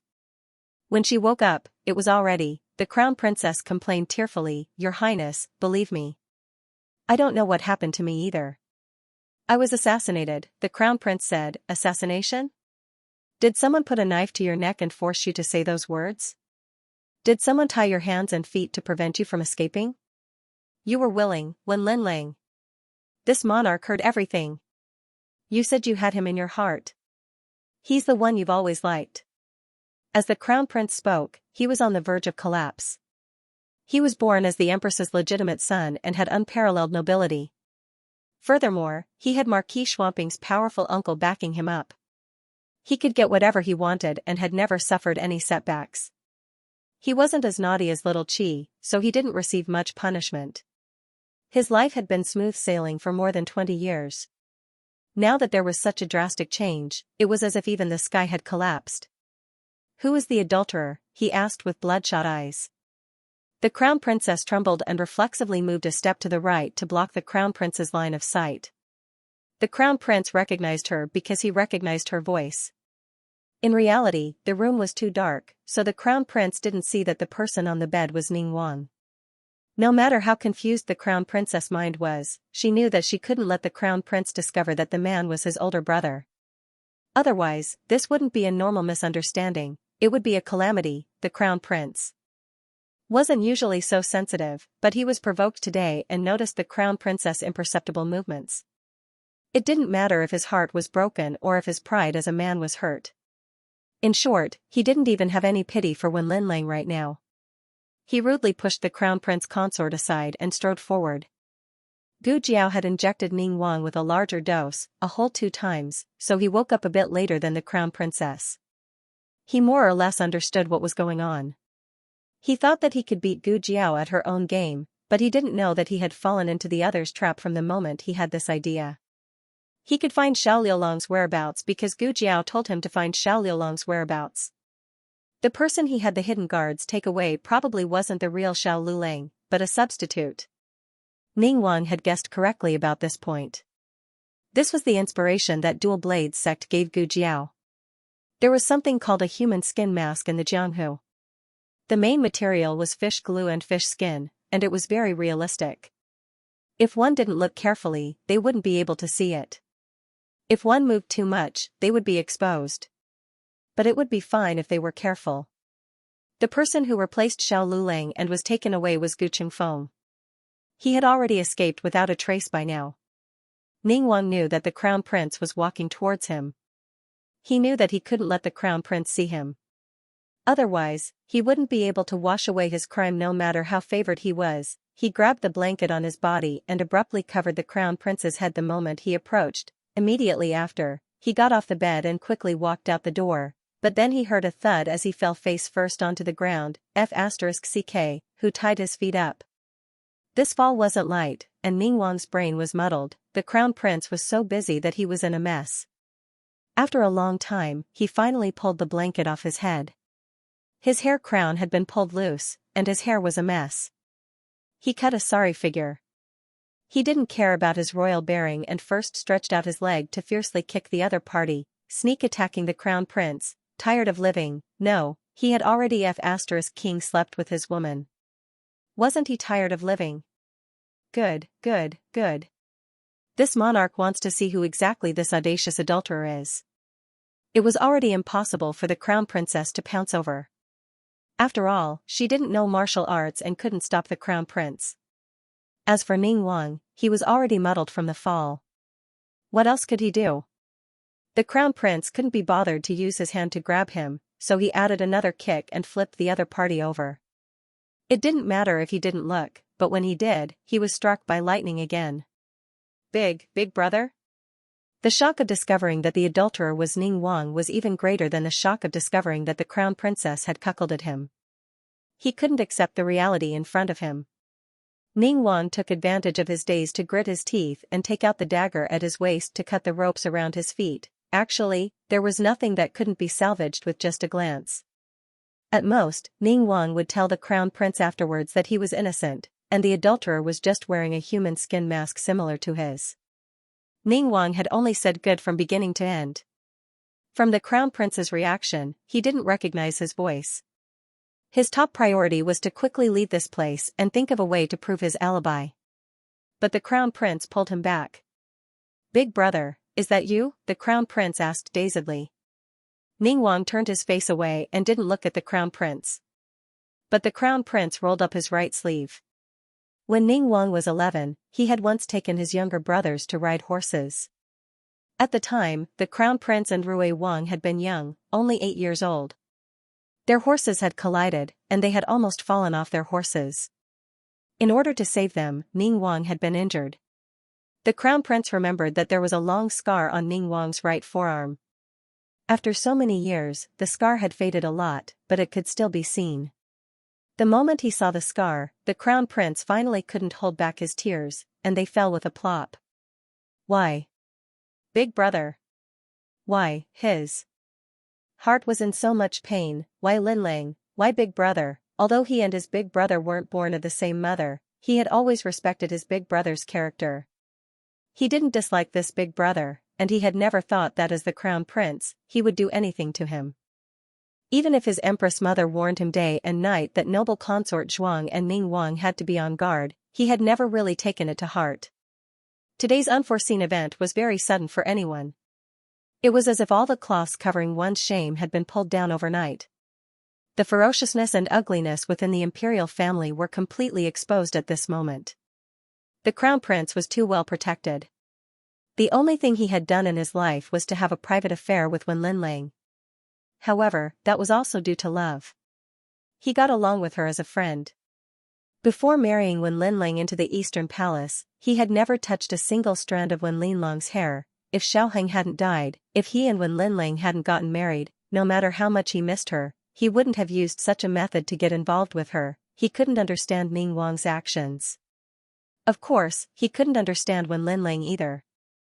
These two people, what did they take him for? You guys disappoint me too much. He choked with sobs and raised his hand to wipe the tears in his eyes. He turned around and left angrily. He couldn't let him spread this matter. In a flash, Ning Wang's brain and body reacted at the same time. He took a step forward and pulled the crown prince back. He said coldly to Wen Linlang at the door, "Close the door." The latest chapter of this book is not finished.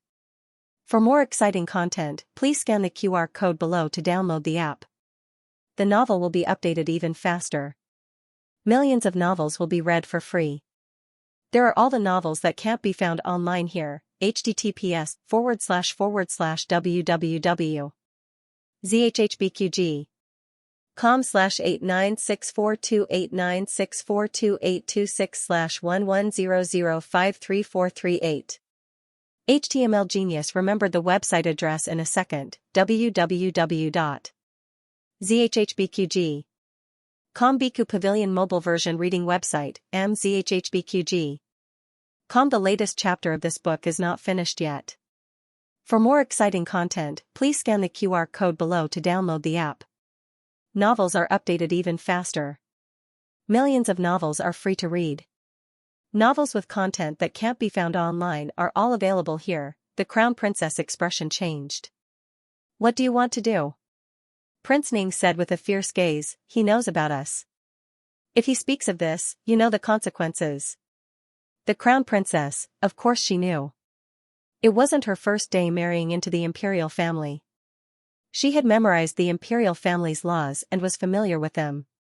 Adultery in the imperial family was a major crime. A light punishment would be imprisonment.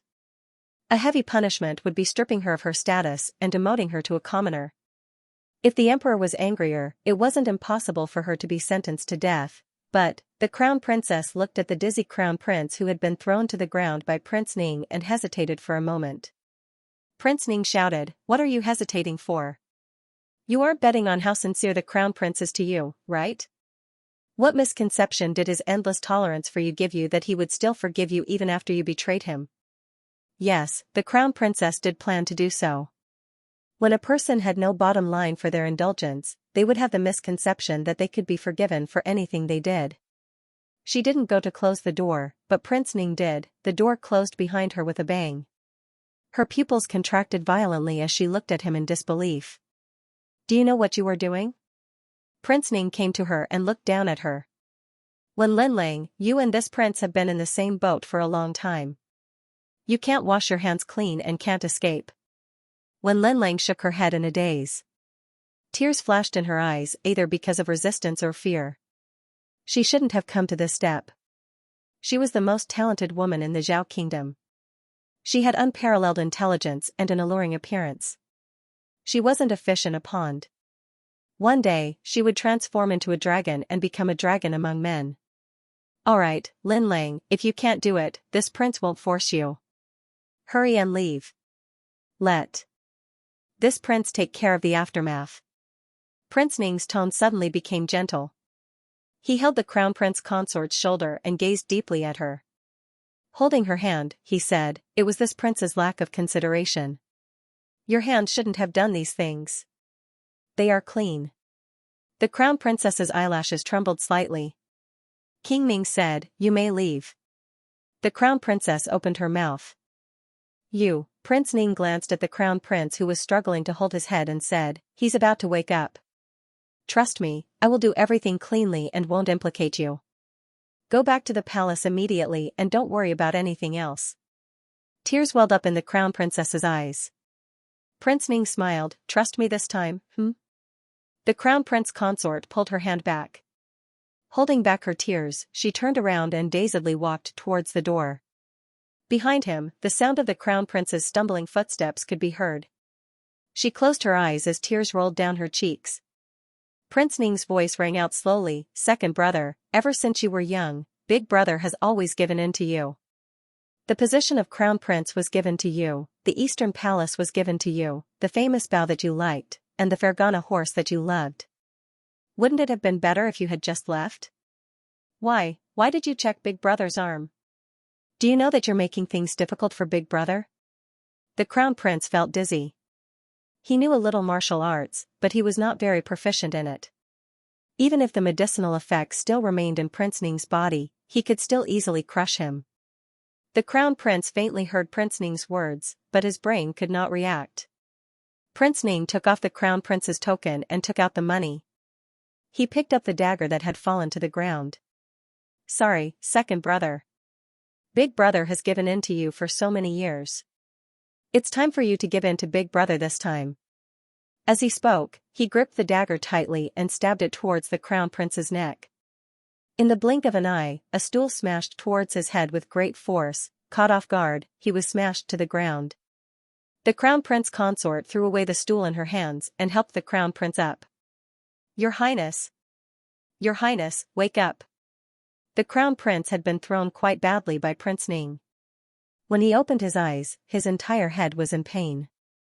The crown prince consort pulled him up and put his arm on her shoulder. She supported him as they walked out step by step. But before they could walk a few steps, the back of the crown prince consort's head was suddenly grabbed by a large hand. She screamed and was pulled into Prince Ning's arms. Without her support, the crown prince fell to the ground with a thud. Prince Ning looked at Wen Linlang with blazing eyes. "Wen Linlang, you dare to betray this prince? Do you know what the consequences of betraying this prince are?" The crown prince consort felt as if her scalp was about to be pulled off by him. She was in so much pain that tears kept flowing, but her words were not polite at all. "I'm not the only one who betrayed you. Didn't Princess Consort Ning also betray you? She colluded with Gu Jiao to go against you. Did you also punish her like this?" Prince Ning, of course not. He did not touch a single finger of Chiyu. Prince Ning and Chiyu had gotten married 5 years ago. At that time, Prince Ning was 21 and Chiyu was 18. They were both at the most beautiful age of their lives. Unfortunately, Prince Ning already had Wen Linlang in his heart. The graceful dance in the 100 Flowers Pavilion and the hearty game of chess in the Imperial Study. The young girl was astonishingly talented and beautiful. She had long entered his eyes. "Your Highness, did you not bring an umbrella? This is for you." The young girl had bright eyes and white teeth. Her voice was like the sounds of nature.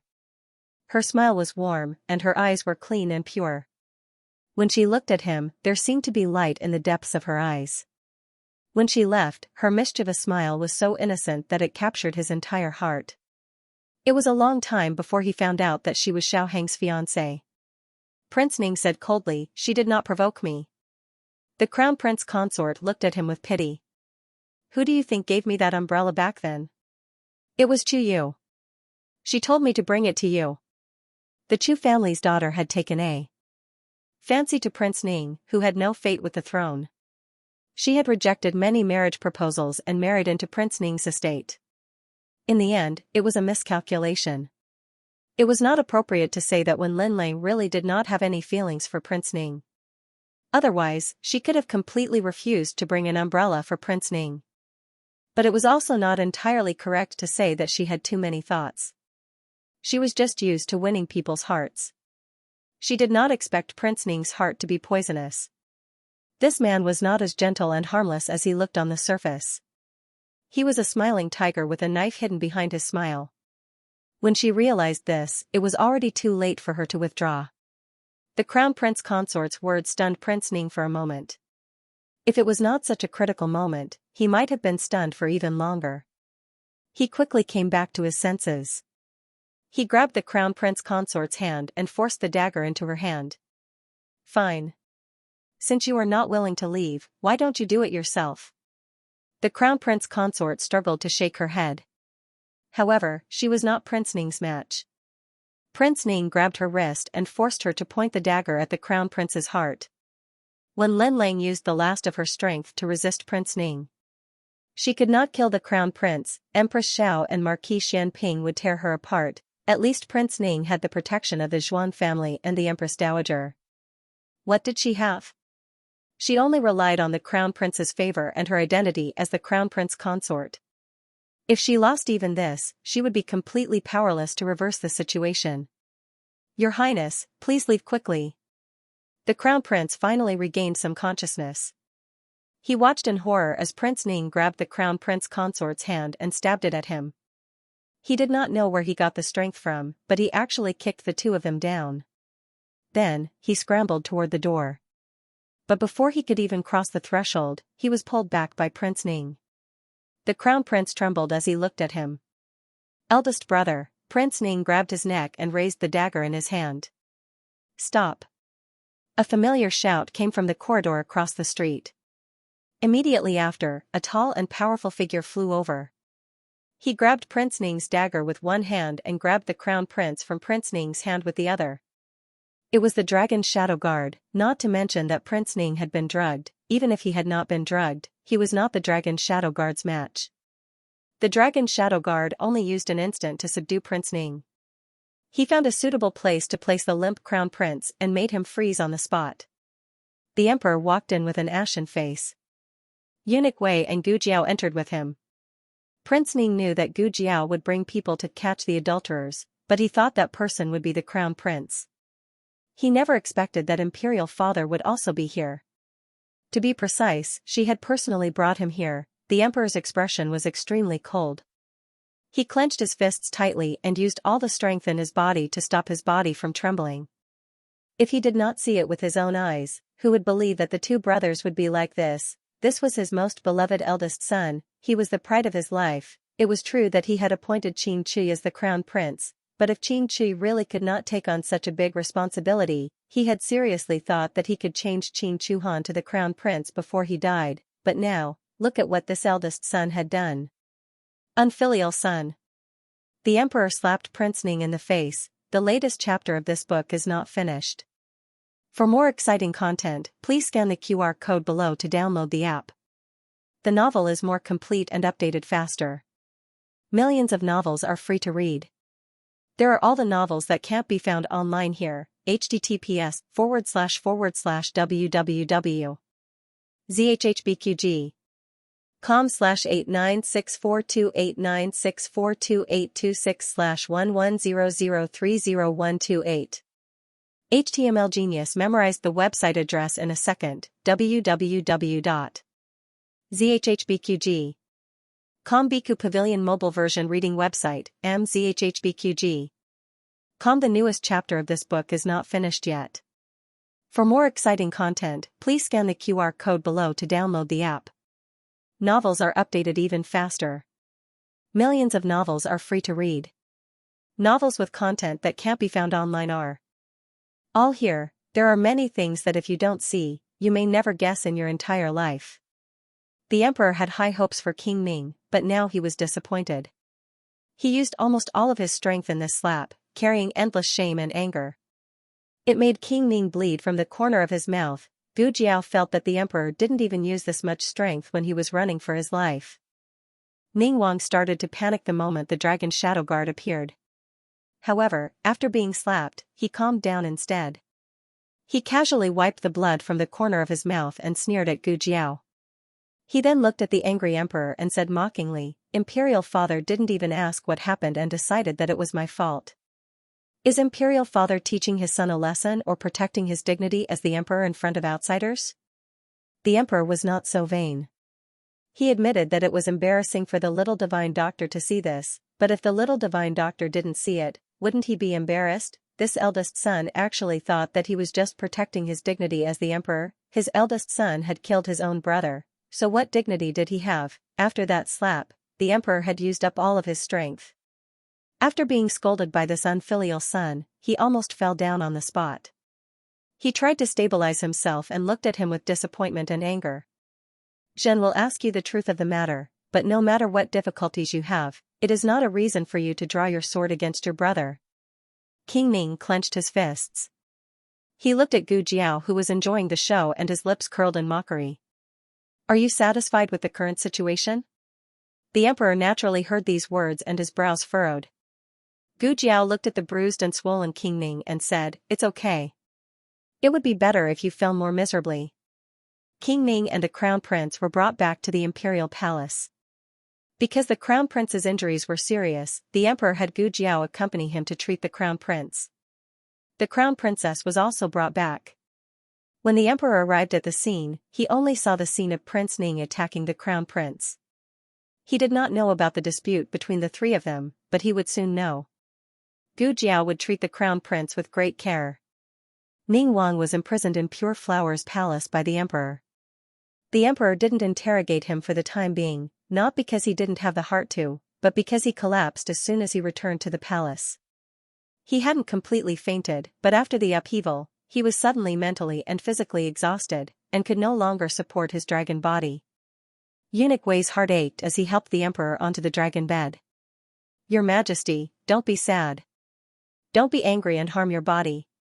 These were just words of comfort. How could he, the emperor father, not be sad when his two sons fought like this? How could he not be angry? "Even if I have long known that the imperial family has no brothers, and that brothers are fickle, I still hope that the brothers can have a bit of brotherly love between ordinary people. In the end, is it my wishful thinking?" The emperor closed his eyes in pain. In just half a day, he seemed to have aged several decades, and his entire being was shrouded in the vicissitudes of old age. Eunuch Wei sighed. "Your Majesty, the brothers of the imperial family were never just brothers. His Majesty had also gotten rid of a group of brothers to ascend to the throne. However, because of Empress Dowager Zhuang's help, the methods that needed to be used were used by Empress Dowager Zhuang. The evil that needed to be done was done by Empress Dowager Zhuang. His Majesty had ascended to the throne by lying down. Even so, His Majesty's brothers had either died or been demoted. His Majesty was more or less aware of how many truly wealthy and idle princes there were. In the imperial family, the most extravagant thing one could hope for was affection between husband and wife, affection between brothers, and even affection between father and son. Eunuch Wei swallowed those useless words and bluntly said, "Your Majesty, it's better to discover it earlier than later." The emperor was in the prime of his life. If there really was discord between brothers, he could think of a way to resolve it. If he went, one son would ascend to the throne while the other son would rebel. That would truly be powerless to reverse the situation. How did the previous dynasty perish? Wasn't it because Su Wang was dissatisfied with the crown prince's ascension and raised troops to rebel? In the end, the crown prince was indeed killed by Su Wang, and Su Wang himself was greatly injured. In the end, the current dynasty's Emperor Taizu took advantage of the loophole and reaped the benefits. The country cannot be ruined in Jin's hands. You're right. Now that we've discovered it, there is still room to turn things around. As for what room it was, the emperor didn't say. He himself didn't know. The Empress Dowager, he was silent for a moment before saying, "Don't say it yet. Wait until Zhen has investigated thoroughly before personally telling Imperial Mother." He sighed. "Call Ning Wang over." In the Eastern Palace, Gu Jiao finished treating the Crown Prince's injuries. The Crown Prince had woken up once midway. His mood had fluctuated greatly, so Gu Jiao injected him with a tranquilizer. Right now, he was still hooked up to an intravenous drip. She didn't let anyone come in to disturb him. She only packed up and left after giving the crown prince the intravenous drip. The crown princess also suffered some injuries, but they were all minor injuries. She had been waiting outside the door. Chunying had disappeared. After betraying her for the second time. In reality, she should have guessed that if Chunying could be bribed by Ning Wang, it wouldn't be hard for her to be bribed by others. It was you, wasn't it?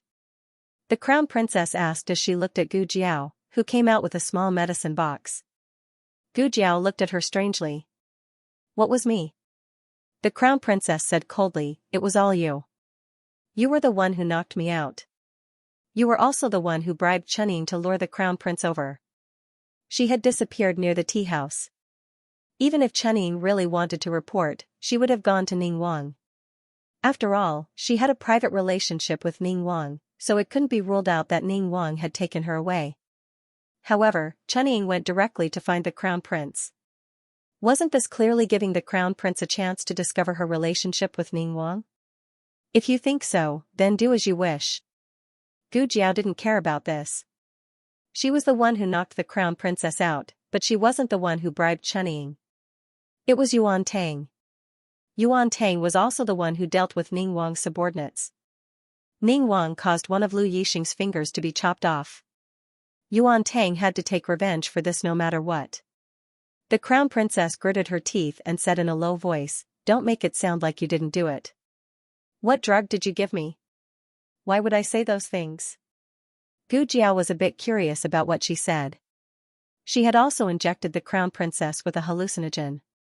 To a certain extent, it did make people bolder and more shameless than before. After all, people had rationality and shame when they were sober. However, this drug couldn't be made out of nothing. In other words, no matter how explicit Wen Linlong's words were, they were indeed her true thoughts. Gu Jiao ignored her and walked down the steps. The crown princess pinched her fingers. "Dr. Gu. How did I offend you? Why do you have to target me like this?" "I, target, you?" Gu Jiao was almost confused by the question. From beginning to end, she had never purposefully targeted Wen Linlang. Even now, if it wasn't to overthrow Ning Wang, she wouldn't care who Wen Linlang was having an affair with. The crown princess hesitated for a moment and then looked into Gu Jiao's eyes. She said, "You don't seem to like me very much from the beginning." This person was baffling. Gu Jiao asked, "Why do I have to like you? If I don't like you, then I'm targeting you. Where did you get this bad habit of spoiling me?" The crown princess choked hard. No one had ever said such a thing to her.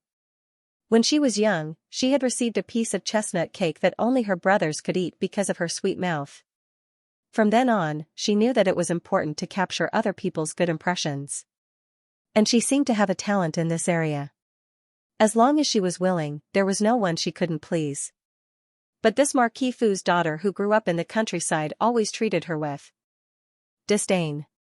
She thought too much. Gu Jiao wasn't like this to her. Gu Jiao was like this to everyone. It was just that Gu Jiao didn't care if other people liked her or not. The crown princess said, "Are you jealous that Aheng and I had an engagement? Aheng used to treat me very well." Gu Jiao, oh. She didn't care. She didn't care at all. The crown princess looked at her in disbelief.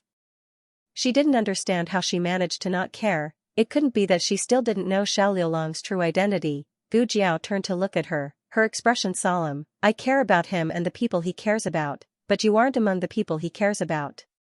The crown princess's heart felt like it had been stabbed. Gu Jiao walked a few steps then stopped. Also, don't call me Aheng. You don't deserve it." The crown princess froze in place. The emperor's interrogation of Prince Ning didn't go smoothly. Prince Ning could directly push the blame to the crown princess, saying that she seduced him, or say that she thought he was Xiao Heng. But Prince Ning didn't do this. As a man, he could be vicious and unscrupulous, but he wouldn't push a woman out to take the blame for himself. Prince Ning knelt on the ground, not saying a word from beginning to end. The emperor angrily said, "Do you think that if you don't say anything, we won't be able to find out? When the crown prince wakes up, we will know once we ask."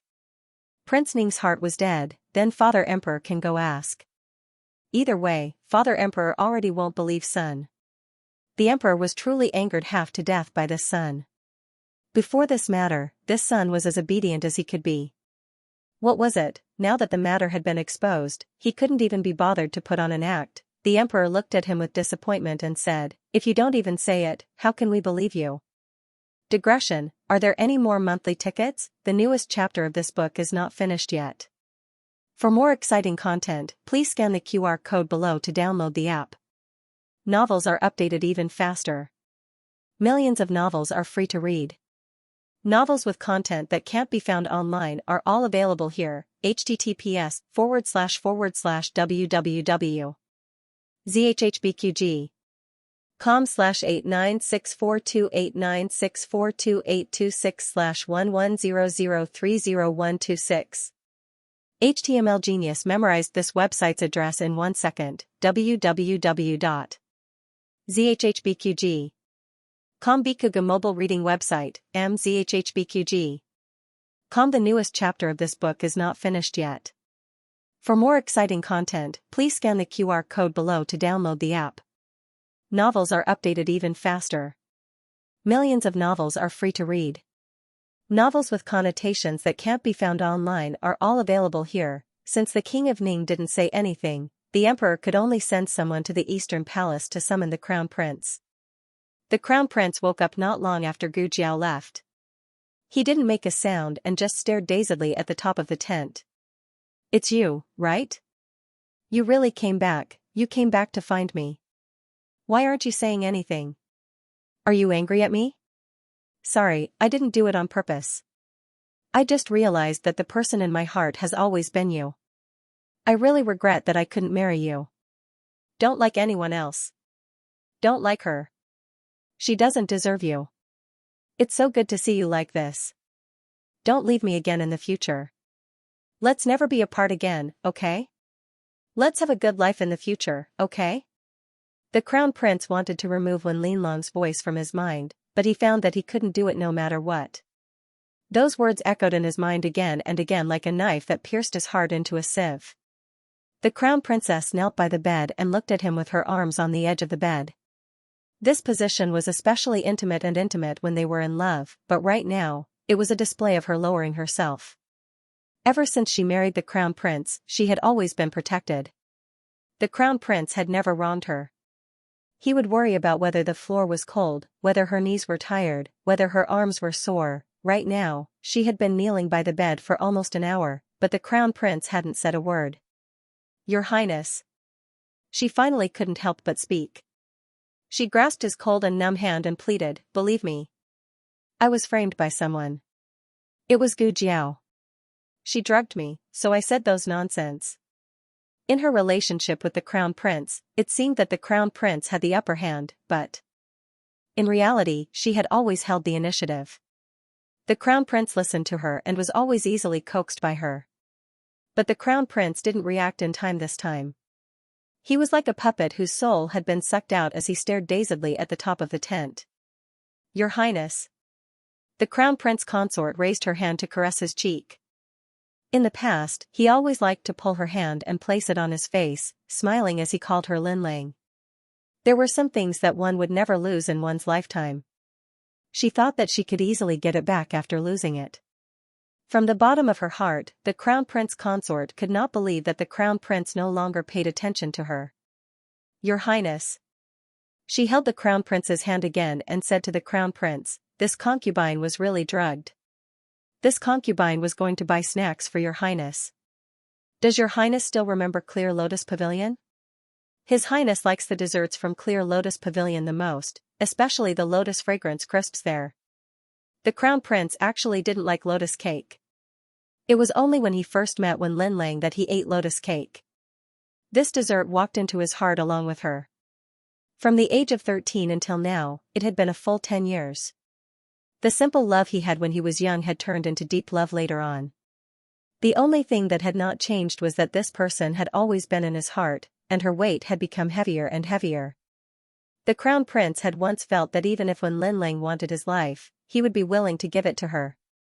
From the first day he married her, he could actually feel that she didn't love him, so he would often worry about gains and losses.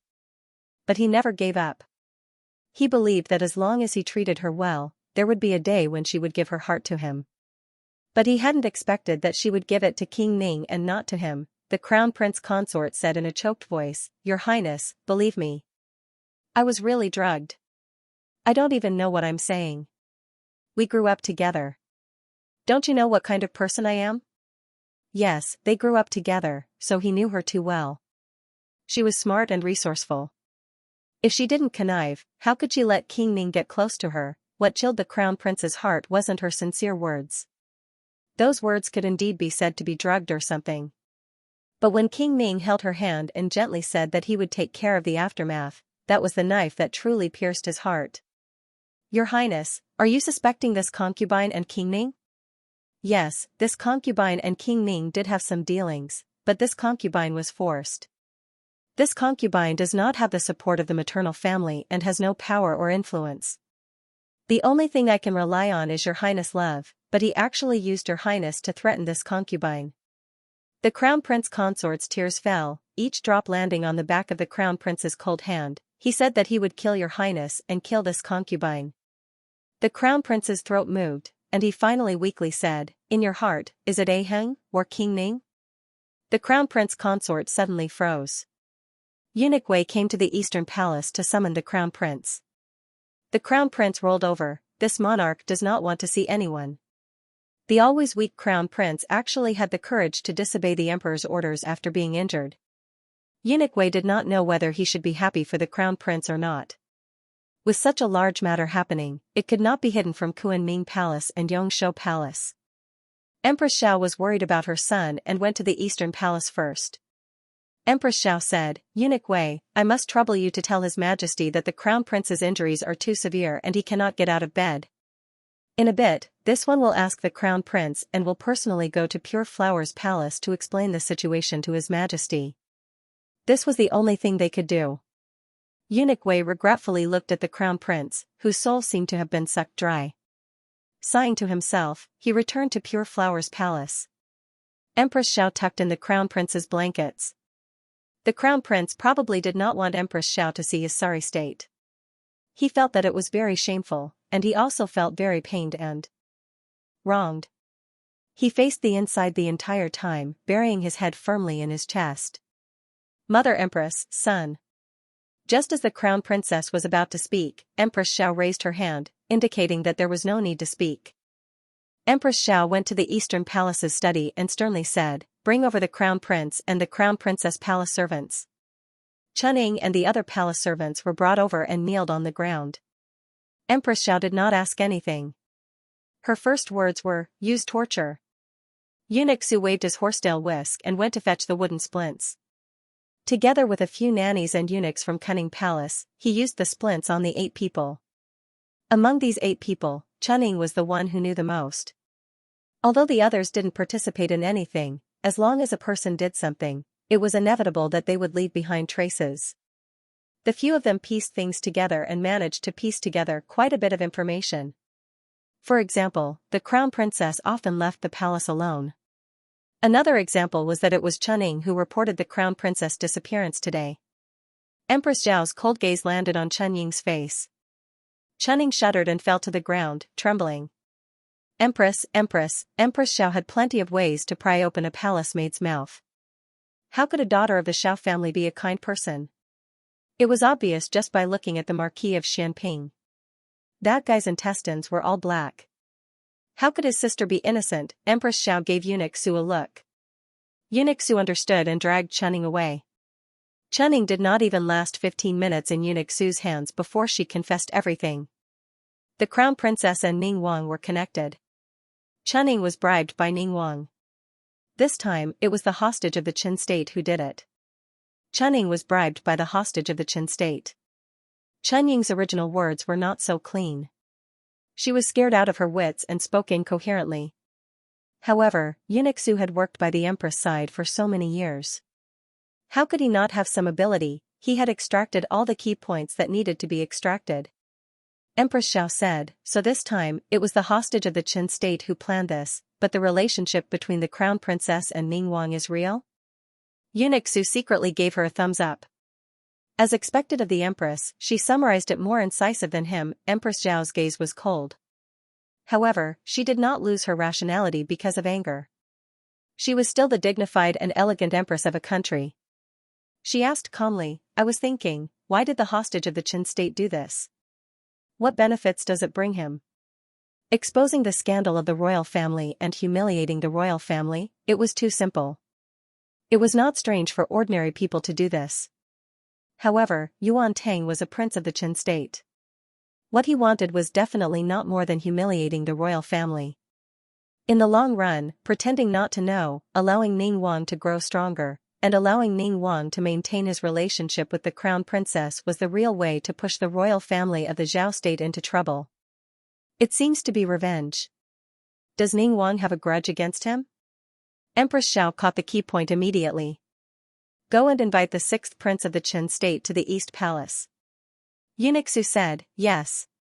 Yuan Tang came quickly. He saw Empress Xiao sitting on a chair in the reception hall. Marquis Xianping was the #1 beauty of the Zhao state, handsome man. His sister's appearance was naturally not bad. However, to be honest, Empress Zhao's beauty was still inferior to her brother's. So why was a man so good-looking? Yuan Tang touched his folding fan, cupped his hands at Empress Xiao, and said with a smile, Yuan Tang greets Empress Xiao. Empress Xiao looked at Yuan Tang indifferently. You don't have to be so polite. Didn't you plan so much just to see me? You have a grudge against Ning Wang, and I also want to get rid of him. If you have something to say, just say it. Well. Yuan Tang touched the bridge of his nose, smiled, and said, Yuan Tang doesn't know what to say because you are so blunt. In fact, it's nothing special. It's just that the affair between Ning Wang and the crown princess was discovered by consort Rui Wang and a friend of hers. Ning Wang wanted to kill me as a scapegoat, and I was almost killed by his assassin. I couldn't bear it, so I played a little trick to expose their relationship to the crown prince and his majesty. I have no intention to be your enemy. If I have offended you, please forgive me. He didn't mention Gu Jiao's participation in the whole affair, and called Gu Jiao a friend of consort Rui Wang in a strange way. Of course, he didn't mention Lu Yixing's broken finger, either. Empress Xiao looked at him with dignity and said, I will check whether your words are true or not. Yuan Tang smiled. Empress Xiao, please. Yuan Tang was not afraid of her checking, but afraid that she wouldn't check. Empress. After Yuan Tang left, Eunuch Su asked her in a low voice. The affair between Wen Lenlang and Ning Wang had a great impact on Empress Xiao. She looked calm, but there were stormy waves in her heart. But her brother had taught her not to panic. She was Xiao Ji's sister, so she was stronger than most women. Empress Xiao closed her eyes, took a deep breath, and said, Call consort Rui Wang. Digression, I have a cold, and my head is a mess, so it's difficult for me to write. I think I still have to say that if I don't release a lot of chapters, I won't have monthly votes. There are a lot of things going on at home this month, so I only slept for 4 or 5 hours a day before I released a lot of chapters. I released all the chapters under the pressure of the editor's task of releasing 8,000 words a day. I thought I was an Iron Man, but I had a fever the next day after I released a lot of chapters. Saving chapters is really harmful to the body, and I have to stay up all night and overdraw all kinds of physical and mental strength. Some readers may not understand it, and take it as a normal thing for the author to release a lot of chapters easily. It's not like that. The price is very high. I don't want to kill the goose that lays the golden eggs. This is a story I like. Let's go slowly. I will write slowly, and everyone will read slowly. The latest chapter of this book is not finished. For more exciting content, please scan the QR code below to download the app. The novel is updated more quickly. Millions of novels are free to read. There are all the novels that can't be found on the internet here. https://www.zhhbqg com/896428964286/1100288865. HTML Genius remembered the website address in a second. www.zhhbqg Bikuj mobile reading website, mzhhbqg. The latest chapter of this book is not finished yet. For more exciting content, please scan the QR code below to download the app. The novel is more complete and updated faster. Millions of novels are free to read. There are novels with connotations that can't be found on the internet here. Consort Rui Wang didn't know what happened in the East Palace and why the Empress summoned her. And she was summoned to the East Palace, not the Empress's palace of earthly tranquility.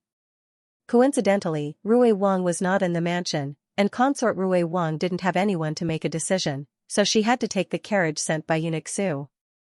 When Consort Rui Wang arrived at the East Palace, Empress Xiao followed the 2 clues of Prince Ning and Wen Linlang and found out the cause of Wen Yang's death. Wen Yang's death was very clean, and even Empress Xiao couldn't find any loopholes. But sometimes, no loopholes was the biggest loophole. Consort Rui Wang was a prince's wife, so Empress Xiao wouldn't torture her, not to mention that she was pregnant. Empress Xiao directly asked her about the crown princess and Prince Ning. Consort Rui Wang was confused. Eldest brother? What happened between her and eldest brother? The man behind the rockery was her brother, Wen Yang. A woman's intuition was sometimes very accurate. Empress Xiao didn't say what happened between them, but Consort Rui Wang instinctively thought of the scene behind the rockery. She felt that the Empress was referring to that kind of shameful thing. Empress Xiao looked at her demurely and gently. Xianxia, tell me what happened from the beginning to the end. Before Consort Rui Wang could speak, Empress Xiao added, including your friend. Consort Rui Wang was speechless. She was indeed the Empress. She could tell the truth as soon as she made a move. Consort Rui Wang didn't dare to hide anything and told her what she heard behind the rockery. At first, I thought it was the hostage of the Qin state because I saw the injury on his face. Eldest brother said not to act rashly. He went to find evidence. Later, he found the evidence and found that the hostage of the Qin state was innocent. The person who met the crown princess in private was Wen Yang. Wen Yang asked the crown princess for money and was rude to Chenying, so he knocked her out. Chenying had already told her about it. It was Prince Ning who knocked her out. The testimony matched. Chenying didn't lie, and neither did Consort Rui Wang. Consort Rui Wang just didn't know the whole truth.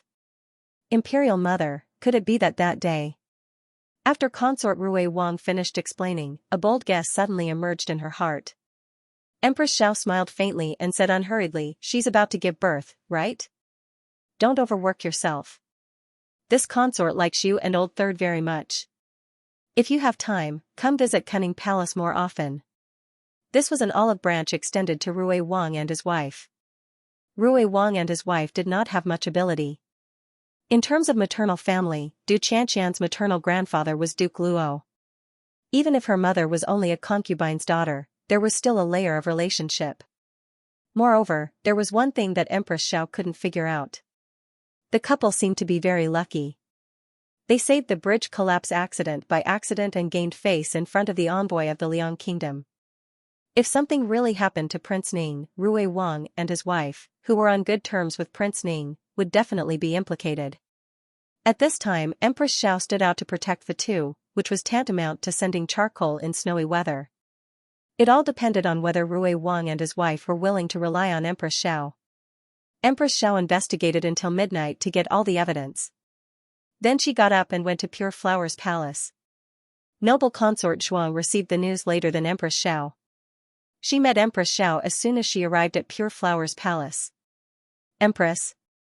Noble consort Zhuang wanted to ask Empress Xiao what happened to the crown prince and Prince Ning. Before she could finish, Empress Xiao raised her hand and slapped her. Noble consort Zhuang was stunned on the spot. The two consorts had always been at odds. Empress Xiao was the empress, but noble consort Zhuang had the support of Empress Dowager Zhuang and did not show any weakness in the harem. Neither side could do anything to the other. It was the first time that Empress Xiao didn't give noble consort Zhuang face. The palace servants on the side were all frightened and knelt down together. Noble consort Zhuang covered her red and swollen cheek and looked at Empress Xiao in shock and anger. Empress Xiao glanced at her coldly. She didn't seem to be afraid of her at all. What a good son you have raised. Then she left noble consort Zhuang behind her and entered Pure Flower's palace with a flick of her sleeves. Empress Xiao handed the witness and material evidence to the emperor. The witness was Chunying. This is a serious matter. It might be a one-sided story. Your Majesty might as well ask Consort Rui Wang and the 6th Prince of the state of Qin. They are also very important witnesses. The emperor didn't expect this matter to involve so many people. Even the 6th Prince of the state of Qin was involved. Naturally, the emperor had to ask. The emperor didn't ask for Consort Rui Wang's name. He asked for Rui Wang's name. The 6th Prince of the state of Qin confessed that he had drugged Prince Ning and the Crown Prince's consort. However, he was the one who had drugged them this time. He was the one who found someone to kill me first. I only retaliated a little. I didn't do anything to him. Yuan Tang muttered. The emperor was so angry at Yuan Tang that he rolled his eyes. Prince Ning's head was already smashed into the wall. How could this be called not doing anything to him? Zhao country's Xiao Ji and Qin country's Yuan Tang were all shameless people. Rui Wang was also aware of what had happened behind the fake mountain. He told the emperor about how consort Rui Wang had mistaken Yuan Tang for Prince Ning at the palace gates and told him about her suspicions. The main reason was that the emperor was also a thief. He didn't mention Prince Ning at all. Rui Wang only thought that the emperor was suspicious of Wen Yang's death. Rui Wang had deep feelings for Prince Ning. If he knew it was him, he probably wouldn't have opened his mouth no matter what. Afterwards, the emperor interrogated Chunying. Combining their testimonies and the money that Prince Ning and Yuan Tang gave Chunying, Prince Ning was definitely guilty of adultery. The emperor's heart ached. He couldn't accept the fact that his eldest son was so vicious and merciless. He called consort Ning over as well. He wanted to get some other clues from her. Even the emperor himself didn't know what he was expecting. However, he also understood that Prince Ning's crime was basically established. Do you know? As soon as the emperor opened his mouth, Prince Ning, who had been silent, suddenly said, "She doesn't know. She doesn't know anything." The emperor glanced at his son faintly. Empress Xiao, noble consort Zhuang, and the others all went to the side hall. Only he, Prince Ning, and consort Ning were left in the study. After being a mute for the whole night, he was willing to talk now. Prince Ning knelt on the ground and said with lowered eyebrows, "Father, if you want to ask something, just ask me." Yue doesn't know. Consort Ning didn't look at him. She knelt beside him with a straight and thin posture. The emperor looked at the two of them deeply. "Your Majesty, noble consort Zhuang and Empress Xiao are arguing." Eunuch Wei walked in quickly and reported to the emperor in a low voice. The emperor frowned and said to consort Ning, "You can go back." "Yes." Consort Ning stood up and respectfully stood aside. She waited until the emperor left the study before turning to leave. "Suxin." Prince Ning stopped her and said, "That umbrella that year, was it you who gave it to me? Why didn't you give it to me in person?" Consort Ning turned her back to Prince Ning and didn't look back. She smiled against the moonlight. "Your Highness, you don't even dare to call that person's name?" Prince Ning choked. Consort Ning finally looked back at him with a self-mocking smile on her lips. She said, "If I gave it to you in person, would your Highness like me?" Her face was much inferior to that of the first beauty, Wen Linlang. She had often appeared in Prince Ning's line of sight, but Prince Ning had never noticed her. Prince Ning only remembered that Wen Linlang had given her an umbrella. But did Prince Ning know that before he gave her the umbrella, she had been sheltering from the rain with him in a pavilion? She had a maid with her. Prince Ning glanced at her maid but didn't look at her. Prince Ning looked at consort Ning's back and couldn't find his voice for a long time. He asked himself, if she had personally given him the umbrella that day, would he have fallen for her? The answer was no. He wasn't as dissolute and lecherous as his fourth son, but it was hard for him to like a mediocre woman. It was Grand Tutor Zhuang's idea to marry consort Ning. Marrying a woman should be a virtuous woman. Grand Tutor Zhuang thought that Chu Yu, who was mediocre, was much better than the daughters of the noble families in the capital. Wen Linlang was also excellent, but she was still young. Her family background wasn't good enough. Thirdly, and most importantly, she was engaged to Xiaoheng. Grand Tutor Zhuang would never allow him to be as stupid as the crown prince. Marrying a woman who was engaged to someone else was probably because he wasn't far enough from the throne. He respected Qiyu because she was his first wife. This was something he should and must do. However, when he was drugged and lying on the bed in the inn, his mind was full of Qiyu. When Linlang mistook him for Xiaoheng and said to him, "Let's live a good life in the future," he mistakenly thought it was Qiyu who said it to him. So he hugged her tightly and said to her, "Okay." In the middle of the night, Yuan Tang came again and provided the emperor with an important piece of news. Xiao Liulong's matter was done by Prince Ning. He had hired people from the Dual Blades sect to assassinate Xiao Lulang. Why would he harm Xiao Lulang? The emperor didn't understand. Yuan Tang smiled and said, "Your Majesty, oh, Your Majesty, have you forgotten who Xiao Lulang looks like? He's probably worried that the crown princess would fall in love with someone who looks like the young marquis again, so he took the initiative to eliminate his love rival." The emperor didn't think about why Prince Ning didn't make a move earlier. His mind was in a mess and he hadn't considered this layer. If Prince Ning wanted to kill Xiao Lulang just because he looked like Xiaoheng, then what about the real Xiaoheng? The emperor reflexively thought of the fire from 4 years ago and his eyes turned cold. The latest chapter of this book is not finished. For more exciting content, please scan the QR code below to download the app. Novels are updated even faster. Millions of novels are free to read. Novels with connotations that can't be found online are all available here. https://www.zhhbqg com/89642896428226/11002696. HTML Genius memorized this website's address in 1 second. www.zhhbqg.com Biku Pavilion's mobile reading website, mzhhbqg.com.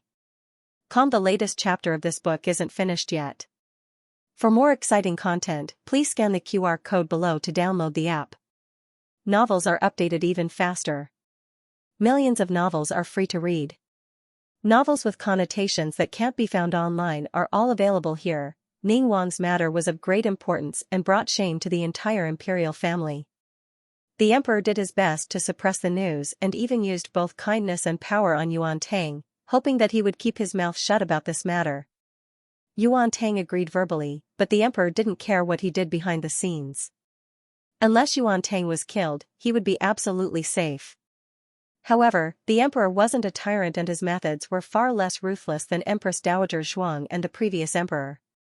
The emperor also told Rui Wang and his wife to keep their mouths shut. The two of them were the most honest and wouldn't say anything if they promised not to say anything. Afterwards, the emperor had the Dragon Shadow Guards capture Ning Wang's trusted imperial bodyguard, Qi Fei, and hand him over to Eunuch Wei. Whether it was torture or coercion, the emperor had to find out what happened 4 years ago. Eunuch Wei was tormented for an entire day and night. When he came to report, his hair was messy and he was tidying himself up outside the door. "All right, come in," the emperor said impatiently. Eunuch Wei entered the room.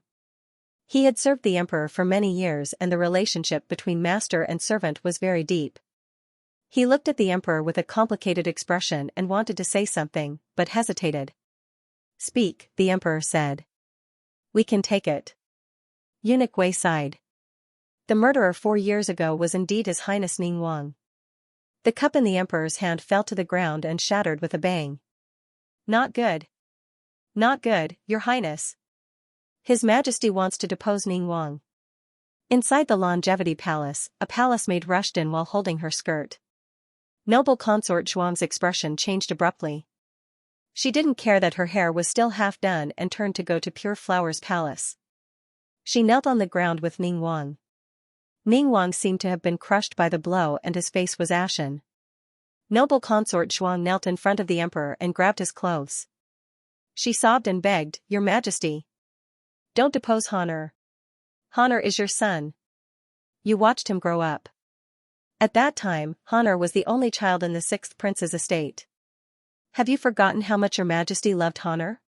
She spoke with tears streaming down her face. Wasn't the emperor? His son was his, not someone he picked up from the streets. Among so many children, Prince Ning was the only one who had grown up by his side.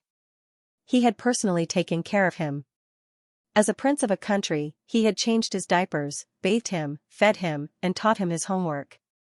Prince Ning's first smile was for him, and Prince Ning's first step was towards him. At that time, it was precisely because he was an idle prince who did not have any important matters to attend to that the most meaningful thing in his life was to accompany his eldest son as he grew up. Later, he became the emperor. Later on, he had Empress Xiao and many children. The firstborn was still the most special existence in his heart, but it was not the only thing he cared about. He had many things to care about. First, they were monarch and subject, and then father and son. Everyone said that the imperial family was heartless, but why did his heart hurt so much? Seeing that the emperor was unmoved, noble consort Zhuang's eyes turned cold little by little. She let go of the emperor's hand and knelt down on the cold ground. She raised her red eyes and looked at the emperor. "Your Majesty, please execute me and my son," she said. The emperor frowned. Eunuch Wei was also horrified. He did not expect noble consort Zhuang to say such rebellious words. Asking the emperor to kill his own noble consort and his own son, he was afraid that the matter was not big enough. Noble consort Zhuang raised her hand to wipe the tears on her cheeks, but as soon as she wiped them away, tears fell down uncontrollably. She sneered, "Your Majesty has been waiting for this day for a long time, hasn't he? My son and I have obstructed your Majesty's eyes and blocked your Majesty's path." The emperor said coldly, "Noble consort, what nonsense are you talking about?" Noble consort Zhuang complained, "This concubine is not talking nonsense. This concubine is your Majesty's wife.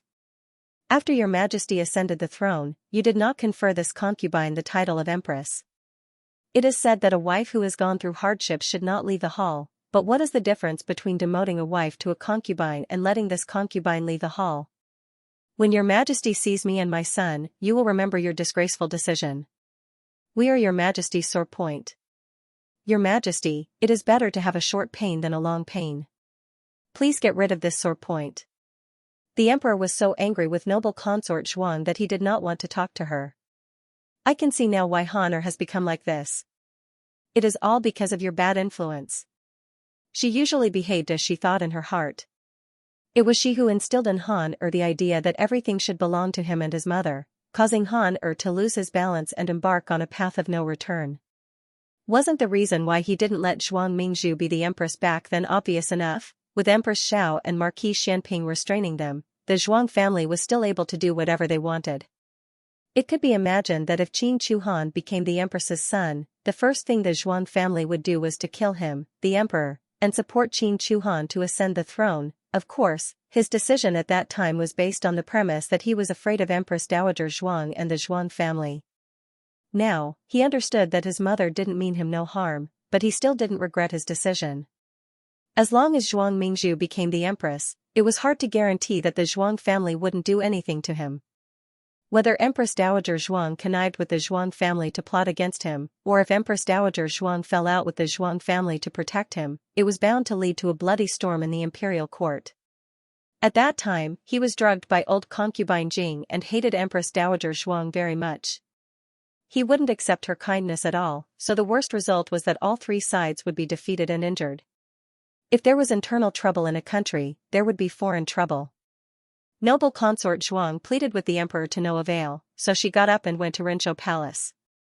With such a big thing happening, it was impossible for Empress Dowager Zhuang not to get the news.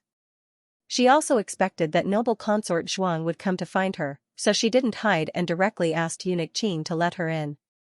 As soon as noble consort Zhuang entered Empress Dowager Zhuang's bedchamber, she threw herself at Empress Dowager Zhuang's feet like a madwoman, hugged Empress Dowager Zhuang's legs tightly, and cried, "Aunt, save Han save him. Han is your grandson, your grandnephew, he has the same blood of the Zhuang family as you, save him, Aunt, save him." Empress Dowager Zhuang closed her eyes deeply and said, "You want me to save him, then who will save Xiaoheng and who will save Wenyang?" Noble consort Zhuang quibbled, "Wenyang's death is not to be regretted. He has always had a bad character and a bad heart." Empress Dowager Zhuang looked at her coldly, "Wenyang has a bad character. Your son did such a thing, yet you still have the face to criticize Wenyang's bad character and bad heart." Noble consort Zhuang said excitedly, "What I said is the truth." Empress Dowager Zhuang said angrily, that's not a crime worthy of death. Aunt. Noble Consort Zhuang raised her head and looked at Empress Dowager Zhuang with grievance. Empress Dowager Zhuang also looked down at her. Well, you said that Wen Yang deserves to die, then what about Xiaoheng? He is such a virtuous person, how did he offend people? Noble Consort Zhuang's eyes flashed, and she said, he is Empress Zhao's favorite nephew. He is the legitimate son of Marquis Xianping. Aunt, Xiao family hurt us so badly. Empress Xiao and the Crown Prince took away everything that should have belonged to us. Han just wants to avenge himself, can't he? Empress Dowager Zhuang clenched her fists, and her body trembled slightly. You actually think so?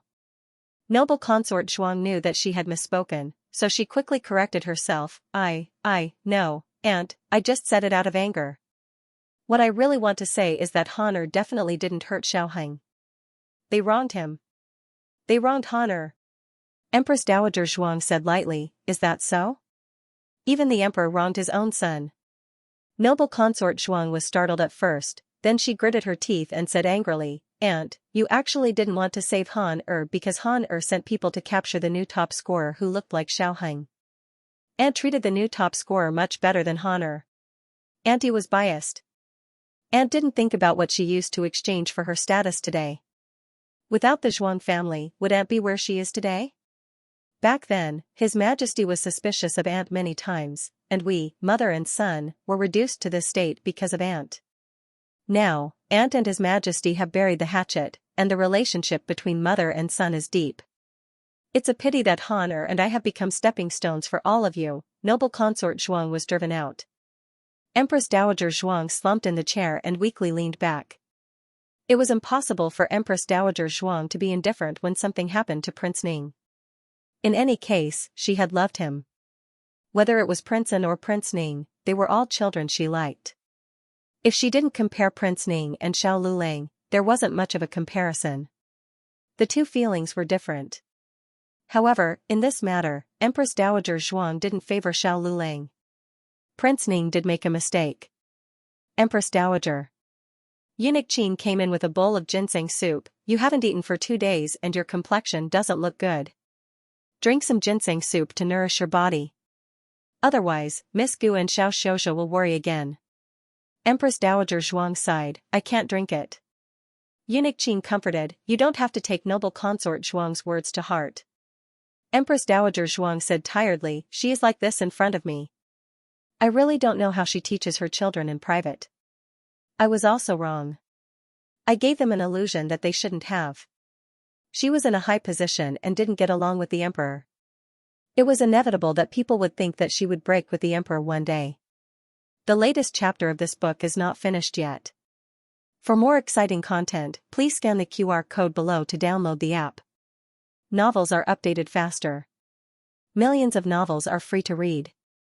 There are novels with connotations that can't be found on the internet here. https://www. ZHHBQG. com/89642896428226/11002256. HTML Genius memorized the website address in 1 second. www.zhhbqg.com. Bikuga mobile reading website, mzhhbqg.com. The latest chapter of this book is not finished yet. For more exciting content, please scan the QR code below to download the app. Novels are updated faster. Millions of novels are free to read. There are novels with connotations that can't be found online here. When Eunuch Qin heard this, his heart skipped a beat. Empress Dowager, you don't want to. The words delegate power came to his mouth, but he didn't say it. Empress Dowager Zhuang knew what he wanted to say. She was actually seriously considering this matter. In the past, she controlled the court. It was unclear whether it was for self-protection, for the Zhuang family, or for the country. Of course, it could just be for the small amount of money in the treasury. After all, the Empress Dowager with real power was much more profitable than the Empress Dowager without real power. But now, it seemed that she didn't need to protect herself or the Zhuang family. As for the country and the small amount of money, she was reluctant to part with money. There was no other way.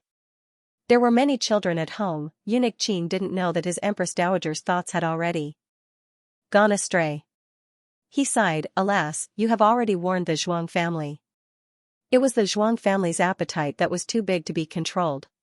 Only noble consort Zhuang alone instilled ideas in Prince Ning that he shouldn't have.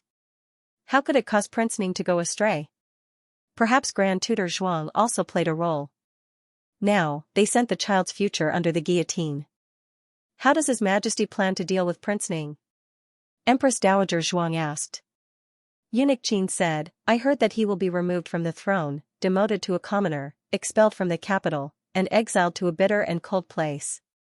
This punishment was already a heavy blow to the emperor's most beloved eldest son. Presumably, the emperor had made this decision in the pain of having his heart dug out. He didn't ask for Empress Dowager Zhuang's opinion. It wasn't that he didn't respect Empress Dowager Zhuang. It was because he respected her too much that he didn't want her to bear the pain of punishing Prince Ning. Once the imperial edict was issued, the relationship between father and son would be broken and they would never see each other again. It was almost no different from a white-haired person sending off a black-haired person. He would bear everything. In the future, he would miss his son in countless midnight dreams and regret that his decision was too ruthless. It was his own pain. Prince Ning didn't defend himself? Empress Dowager Zhuang asked. It doesn't hurt at all. Eunuch Qin sighed. In his opinion, Prince Ning's excuses were not much different from noble consort Zhuang's angry words. Prince Ning had angered the emperor but didn't get to the point. The only way to absolve himself was to push the blame to the crown princess. It was said that she had seduced Ning Wang. Whether it was Xiao Hang or Wen Yang, it was all her idea. Ning Wang had only been bewitched by her. If necessary, he could make a false accusation that he had been poisoned by her. No matter what the truth was, their brothers were on the same side. The crown princess was still an outsider. The emperor would definitely be lenient with Ning Wang. But Prince Ning just had to sigh, forget it, he's a real man. The news that the emperor was going to depose King Ning quickly spread to the Eastern Palace. The crown princess had been locked up in her room for the past 2 days. Empress Xiao didn't come to interrogate her or punish her. But the more it was like this, the more uneasy she felt. In addition, when she heard that Prince Ning was going to be deposed, her heart was in a mess. Ning Wang was the emperor's son. If he was like this, how good could her end be? Although she wasn't the mastermind, the emperor would definitely put the blame on her for the quarrel between the brothers because of her relationship with them. She opened the door, but was stopped by the palace maids guarding the door. She said with a trace of pleading, let me go see the crown prince. One of the palace maids said with an expressionless face, the empress has ordered that the crown princess can't go out. Gu Jiao didn't enter the palace these past 2 days, so she didn't know that the palace had already turned upside down. There was a fight in a gambling house in the capital. Dozens of people were injured, and 8 people were seriously injured. All of them were sent to the miracle hall. Gu Jiao, Dr. Song and others were so busy that their feet didn't touch the ground. They finished suturing all the wounds in the evening. She remembered that the medicine of Princess Xianxia should be finished, so she had to go to Vermilion Bird Avenue. Little Jing Kong was playing in his courtyard. When he heard her schedule, he put his little hands behind his back and cutely asked, Jiao Jiao, can I go? I want to find Long Yi. He made a new friend, Long Yi. Gu Jiao didn't have any opinion. With little Jing Kong entangled with Long Yi wouldn't look for her. It was perfect. Gu Jiao took little Jing Kong to Vermilion Bird Avenue. As usual, little Sanzi drove the carriage. Long Yi. Little Jing Kong jumped out of the carriage and couldn't wait to go to the courtyard to find Long Yi. Gu Jiao went to see Princess Xianxia. Today's weather was good, so Princess Xianxia was sitting by the window. She could clearly see the scenery in the courtyard. Naturally, she could also see the little bean with a buzz cut. The little bean also saw her, so he stopped and politely greeted her, Princess Xianxia. Princess Xianxia slightly nodded her head. The little bean didn't move, as if he was waiting for something. Princess Xianxia confusedly looked at him. With his little hands behind his back, the little bean tilted his little head and looked at Princess Xianxia seriously, you still haven't greeted me. Princess Xianxia was dumbfounded and said, Jing Kong. Little Jing Kong happily shook his little head and went to find Long Yi. Long Yi didn't let little Jing Kong find him for too long, so he flew down from the roof. One big and one small went to cause trouble for Princess Xianxia's flowers. Princess Xianxia, last time, these two had caused trouble together, so this time, they were familiar with the way. However, Gu Jiao didn't know that these two were habitual offenders, so she thought that this was the first time. This kind of behavior must be stopped the first time. Gu Jiao said to little Jing Kong across the windowsill, "Jing Kong, you can't damage other people's flowers." Little Jing Kong was a very obedient child in front of Jiao Jiao. Jiao Jiao always kept her words and never made things difficult for Jiao Jiao. Little Jing Kong stopped in a second. "Okay, Jiao Jiao." Other people's troublemakers were controlled, so Princess Xianxia felt that she also had to control her own troublemaker, otherwise she would lose face. Princess Xianxia said to Long Yi, "You also don't pick the flowers." Long Yi really didn't pick them. He directly uprooted them. Princess Xianxia, since she couldn't control Long Yi, Princess Xianxia was very happy. One big and one small went to the courtyard to cause trouble again. After Gu Jiao finished checking Princess Xianxia's pulse, she took out a stethoscope and put it in Princess Xianxia's lapel. Princess Xianxia looked at the hand that stretched into her clothes and then looked at the stethoscope hanging on her ear. Her expression was somewhat indescribable. "Where did you get these strange things? I've never seen a doctor like you. You shouldn't be thinking of taking advantage of me." Gu Jiao put down the stethoscope and scratched her. "This is taking advantage." Princess Xianxia lowered her head and looked at the hand on her chest. "Do you think the world is too bitter and want to go to hell?" Gu Jiao continued to pick up the stethoscope and calmly listened to her heart rate. That's right, it felt quite good. Fortunately, Princess Xianxia was immune to Long Yi's anger. Otherwise, Gu Jiao might not have been able to escape a beating. Little Jing Kong was playing crazily in the courtyard. Long Yi. Come and catch me."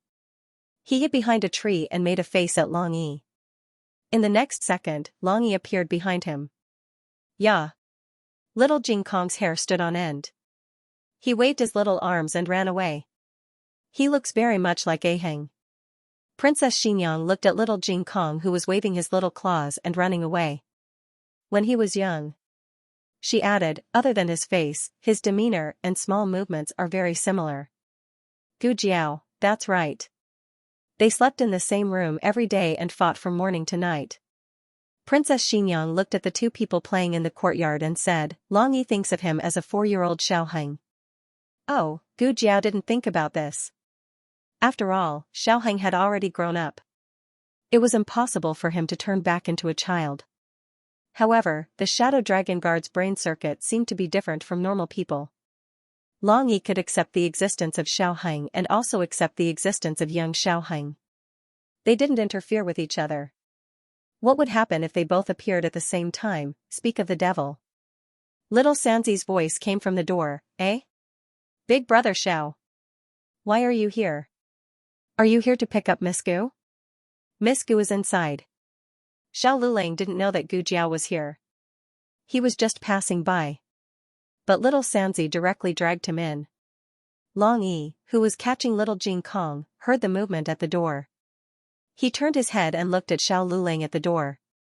Then, he looked at little Jing Kong in front of him again. His brain crashed again. Facts proved that Xiao Lulang and little Jing Kong couldn't be in the same frame. Long Yi was dumbfounded. Xiao Lulang's gaze passed through the window and met Princess Xianxia's eyes. Both of them had a complicated look in their eyes.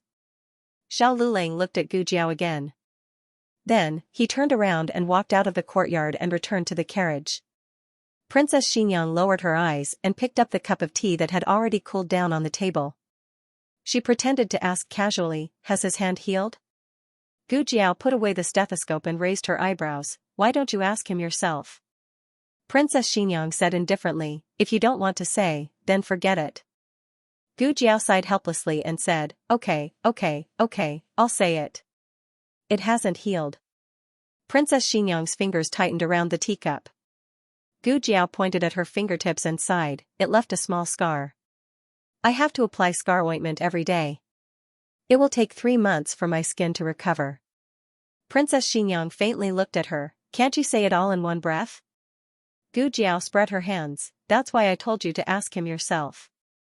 In any case, he can say it all in one breath. Princess Xianxia, this girl.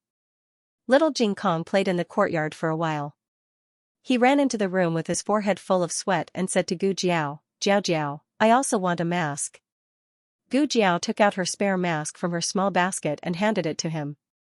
Princess Xianxia looked at the coquettish peacock feathers on the mask and her eyelids suddenly jumped. What kind of beauty did this girl have? Thank you, Jiao Jiao. Little Jing Kong took the mask and ran out excitedly. Long Yi, I also have a mask. This scene suddenly reminded Gu Jiao of something. She rested her chin on one hand and looked at Long Yi in the courtyard.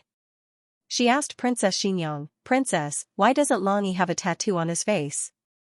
The latest chapter of this book is not finished yet. For more exciting content, please scan the QR code below to download the app.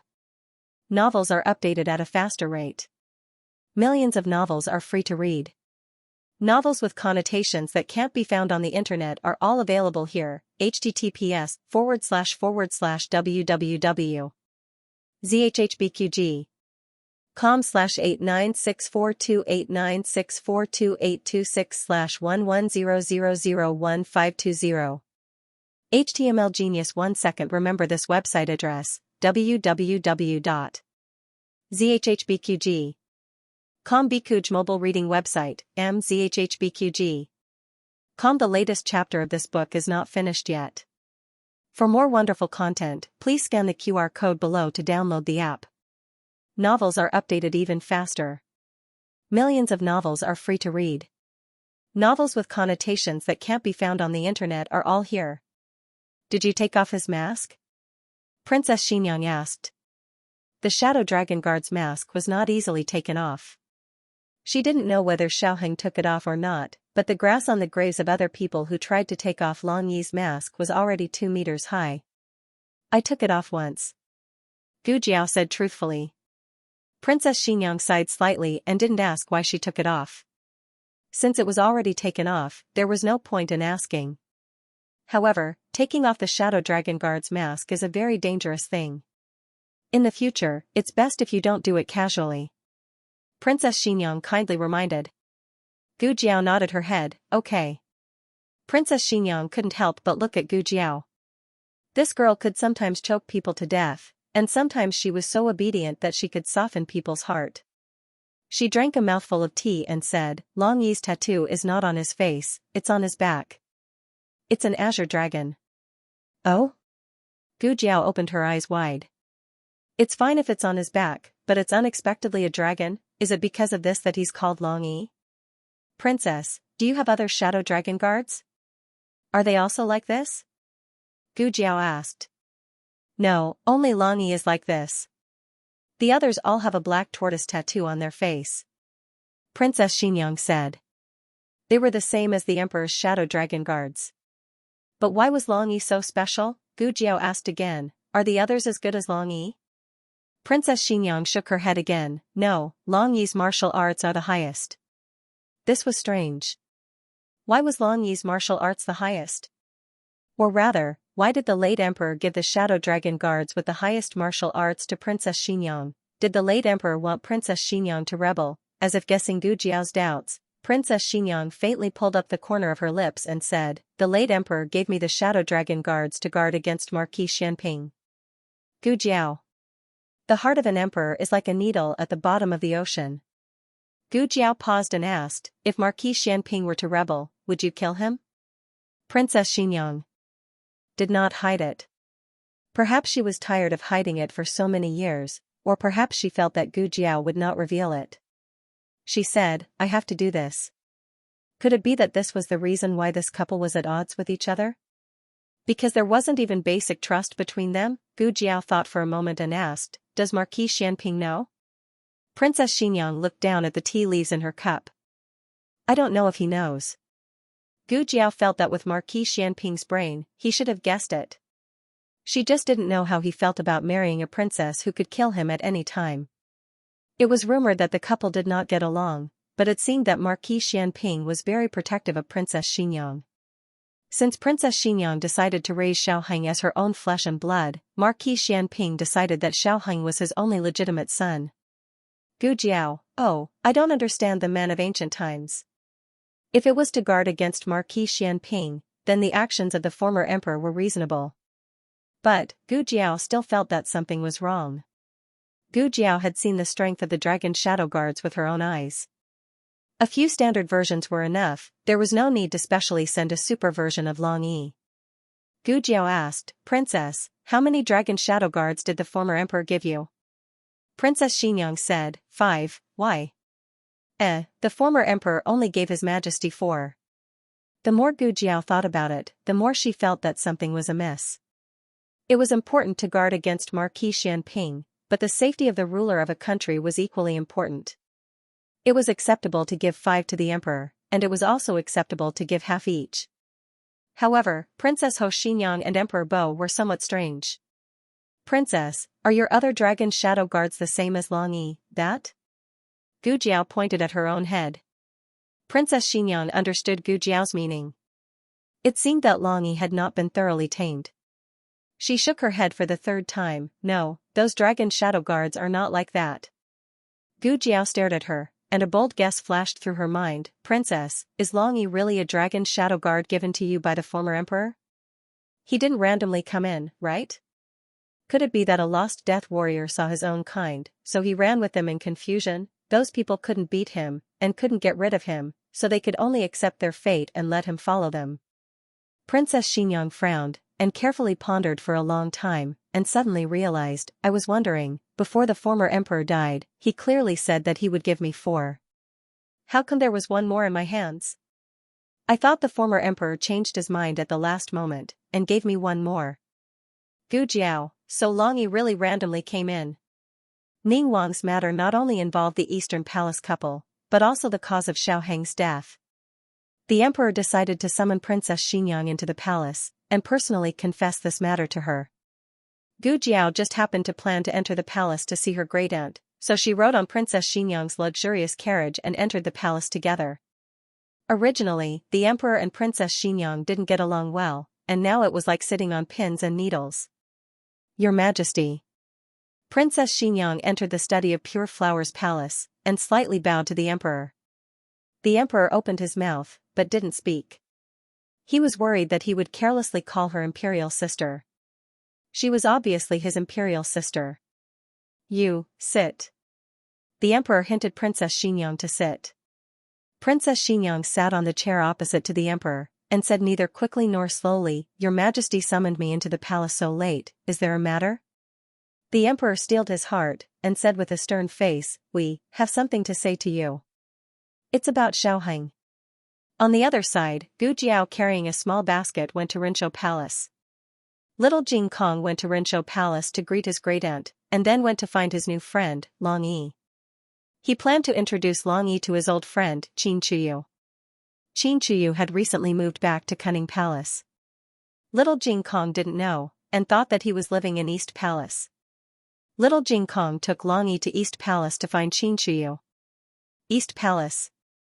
Crown Princess begged the palace maids to let her out countless times, but they remained unmoved. Crown Princess said, How about this, you go and inform Crown Prince that I want to see him. The palace maid said, Crown Prince doesn't want to see anyone. Crown Princess said coldly, Is it the Empress's idea or Crown Prince's idea? Whose idea? Crown Princess doesn't even want to see him now. The palace maid's tone was not polite. Crown Princess, who was used to being sought after by everyone, couldn't accept this kind of treatment. She felt sullen, but she couldn't oppose Empress Xiao. She understood her current situation, and only Empress Xiao and Crown Prince could save her. She changed her cold expression and looked pleadingly at the 2 palace maids. Just treat it as helping me. Let me see the Crown Prince, okay? You helped me in my hour of need today, and I will repay you double in the future. The repayment of a Crown Princess was worth a lot. The premise was that she could keep her position as Crown Princess. The 2 palace maids ignored her. Crown Princess bit her lips angrily. Just when she was racking her brains to get out of this predicament, she suddenly felt dizzy, and the arm of one of the palace maids slid down. She fainted. She's not pretending to faint, is she? What if it's true? The Empress only asked us to look after her, and she didn't let anything happen to her. The Imperial Doctor is guarding Crown Prince's bed, right? Call him here.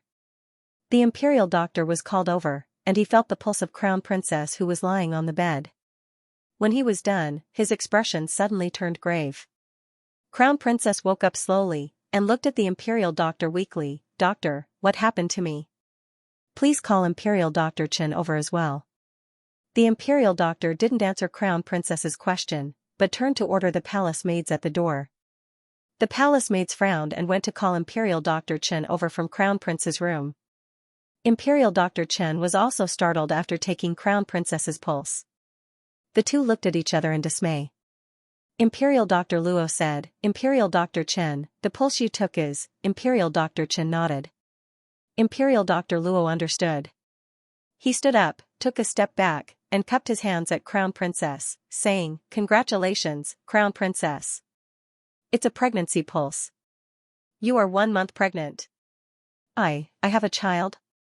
Crown Princess's shock was no less than the two Imperial Doctors. This child, it really came at the right time. The shock in Crown Princess's eyes gradually dissipated, and was replaced by joy that could not be expressed in words. She sat up and looked at the two palace maids in front of the bed. She curled her lips and said, Did you hear that? I have the Crown Prince's flesh and blood in my stomach. The Crown Prince's first flesh and blood. Was there a better death exemption medallion in the world? Crown Princess's expression was unrestrained. It's a son, right? Imperial Doctors? This? The two hesitated. How could they tell if it was a son or a daughter? Crown Princess said with a smile, It must be. Crown Prince follows the heavenly Tao and is blessed. His first child must be a son. The two Imperial Doctors didn't dare to say no. Otherwise, wouldn't they be cursing Crown Prince? Crown Princess said gently, How is my pregnancy? Do I need to take some medicine to prevent miscarriage? Imperial Doctor Luo said, Crown Princess's pulse is healthy, and the fetus is full. It is very stable. You don't need to take any medicine to prevent miscarriage. Crown Princess smiled. Is that so? Princess Ning has been pregnant 3 times. I don't want to be like her. Imperial Doctor Luo hurriedly said, No, Crown Princess's pregnancy is very stable. He paused and added, But you have to be careful after the first 3 months. The two palace maids sent by Empress Xiao were stunned at the same time. Crown Princess didn't care about the past and smiled gently. Are you all so happy? Aren't you going to inform Imperial Mother that this consort is pregnant? Forget it, I will greet Imperial Mother myself. This time, the two palace maids didn't stop her. They knew that no matter what serious crime the Crown Princess committed, she could completely turn the tables with the child in her womb. It was difficult to have an heir in the palace, so it was precious. Empress Xiao was almost going crazy from waiting for Crown Prince to have a descendant. If she knew that Crown Princess was pregnant, she would protect her no matter what. Crown Princess went to Crown Prince's room first. Crown Prince was sleeping soundly after taking the calming medicine. Crown Princess raised her hand and gently caressed Crown Prince's cheek. Your Highness, Lin Lang is pregnant with your child. You are going to be Imperial father. Crown Princess left the Eastern Palace. She felt that the sky above her was even bluer. Even the heavens were on her side. She, when Lin Lang, was destined to be the mother of the world. Crown Princess brought several palace maids from the Eastern Palace to Cunning Palace. On the way, she met Gu Jiao, who was looking for little Jing Kong in the Imperial Garden. Isn't this Dr. Gu?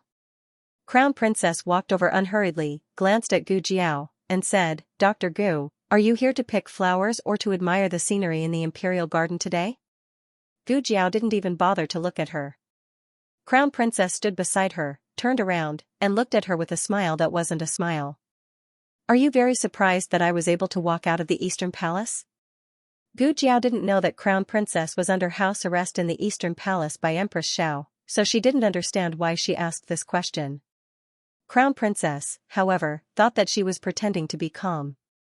Crown Princess touched her flat belly with one hand and said, To tell you the truth, this consort is pregnant. Oh. Gu Jiao was still calm. The crown prince's? Crown princess's pupils contracted, and she frowned slightly. Dr. Gu, what do you mean?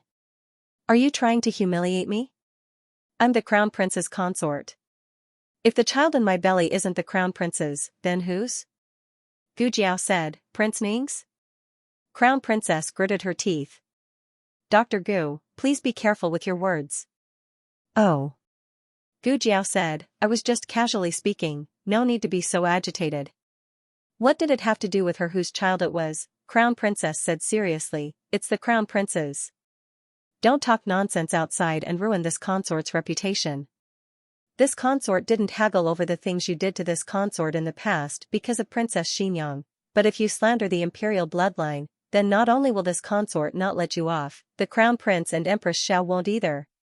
As she spoke, she raised her chin, and a trace of unscrupulousness flitted across her brows. Dr. Gu, this consort advised you not to make an enemy of this consort. You targeted this consort and everything, but didn't this consort win in the end? You said that this consort and Prince Ning are unclear, but how clean can you be, Gu Jiao? This matter was obviously done by the Qin state's hostage, but this consort knows that you also participated. You are already a married woman, but you still have an affair with the Qin state's hostage. How noble are you compared to this consort? Gu Jiao looked at her indifferently. You are dirty, so you think others are as dirty as you? Crown Princess, you. At this time, little Jing Kong and Long Yi came over after picking flowers. Gu Jiao held little Jing Kong's hand and left without looking back. Being ignored was even more depressing than being talked back to. The Crown Prince consort had experienced great ups and downs in the past few days, and her rationality had completely collapsed. She held her stomach and called out, Don't scheme against Ben Gong anymore. This consort's stomach is a death exemption gold medallion. With it, even if this consort kills you, no one will blame me. Long Yi still hadn't left. He curiously looked at Crown Princess's stomach. Suddenly, he reached out his hand and slapped her stomach. Crown Princess felt pain in her stomach. Long Yi retracted his hand and glanced at her stomach with his small eyes. As if he was asking. Now, do you still have it, Crown Princess? Digression, on the last day of the month, the tickets were cleared. The latest chapter of this book is not finished yet. For more wonderful content, please scan the QR code below to download the app. Novels are updated even faster. Millions of novels are free to read. Novels with connotations that can't be found on the internet are all available here. https://www.zhhbqg.com/89642896428226/1099782775. HTML Genius will remember the address of this website in 1 second. www.zhhbqg.com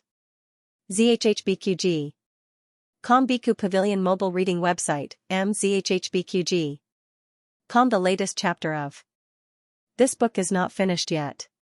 For more exciting content, please scan the QR code below to download the app. The novel was also updated at a faster rate. Millions of novels were read for free. There are all kinds of novels that can't be found online here. Dragon Shadow Guard would not make a move against people who didn't know martial arts, but Long Yi, he, was a fake Dragon Shadow Guard. In other words, he would not abide by the rules set by the previous emperor for the Dragon Shadow Guard. This scene was truly shocking. Even the birds in the imperial garden did not dare to chirp. At this moment, in the royal study, the emperor was still unaware of the upheaval in the royal garden. He explained King Ning's actions to Princess Xianxia. Why did he use the word explain? The emperor was also quite confused. She was his younger sister, not his elder sister. He should be terrified to death. In the end, the emperor blamed his son for the death of Princess Xianxia's son. He felt guilty and guilty. At first, the emperor did not mention the conflict between Prince Ning and the Eastern Palace. He only said that the fire 4 years ago was not an accident and was caused by Prince Ning. As a father, he felt deeply ashamed and guilty for raising such a son. How did your majesty know it was Prince Ning? Princess Xianxia asked. This? The emperor opened his mouth and said, We have already interrogated his subordinates. His subordinates have confessed to framing Aheng. Puzzled, Princess Xianxia asked, "Why would your majesty investigate Prince Ning for no reason? Wasn't it because Lord Ning had a dispute with the Eastern Palace and almost killed the crown prince?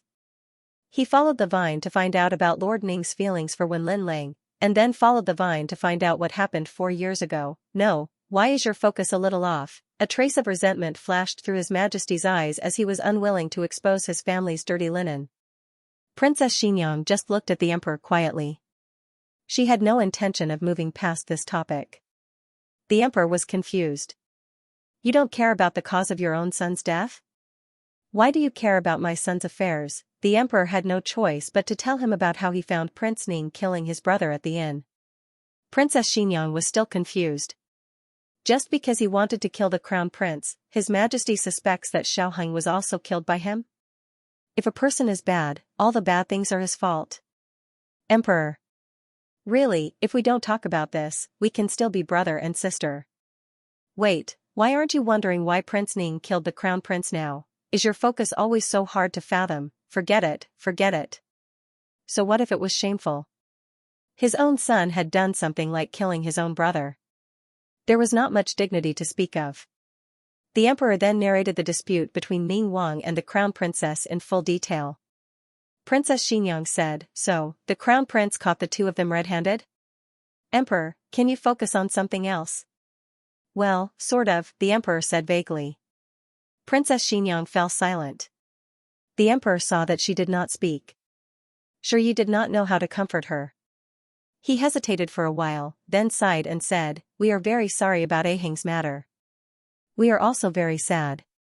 Prince Ning committed an unforgivable crime. As his father, I didn't teach him well. I can't absolve myself from the blame. I don't expect you to forgive me. I just hope you don't make things difficult for yourself. You always believed that it was because you didn't look after Aheng that caused Aheng to die in the fire. Now that the truth has been revealed, it was our son who deliberately did it. It was our fault. It was Prince Ning's fault. It wasn't your fault." These words were from the bottom of the emperor's heart. Ever since Xiaoheng passed away, Princess Xianxia had been unable to recover. She had even left the sad capital. Even if the emperor's relationship with Princess Xianxia was not as good as his relationship with Princess Ningyin, she was still a younger sister closer to him than any other princess. He hoped that she would not be too upset. "Your Majesty, can I see Prince Ning?" Princess Xianxia suddenly spoke. The emperor was stunned. As the victim's family member, asking to see the murderer seemed reasonable. The emperor had no reason to refuse. "We will strip him of his status as a prince and expel him from the capital. He will be exiled to a place of bitter cold. If..." The emperor did not say a single word. His chest ached. This was his own son, the eldest son that he had raised. If he had to give him up just like that, who would be willing? However, it was precisely because he had tasted the pain of losing a son that he could understand the harm that Princess Xianxia had suffered. He could not ask Princess Xianxia to forgive Prince Ning.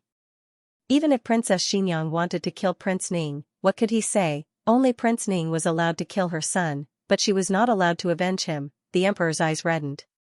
He restrained himself and said, "We will have Eunuch Wei take you there." Princess Xianxia stood up and bowed to the emperor.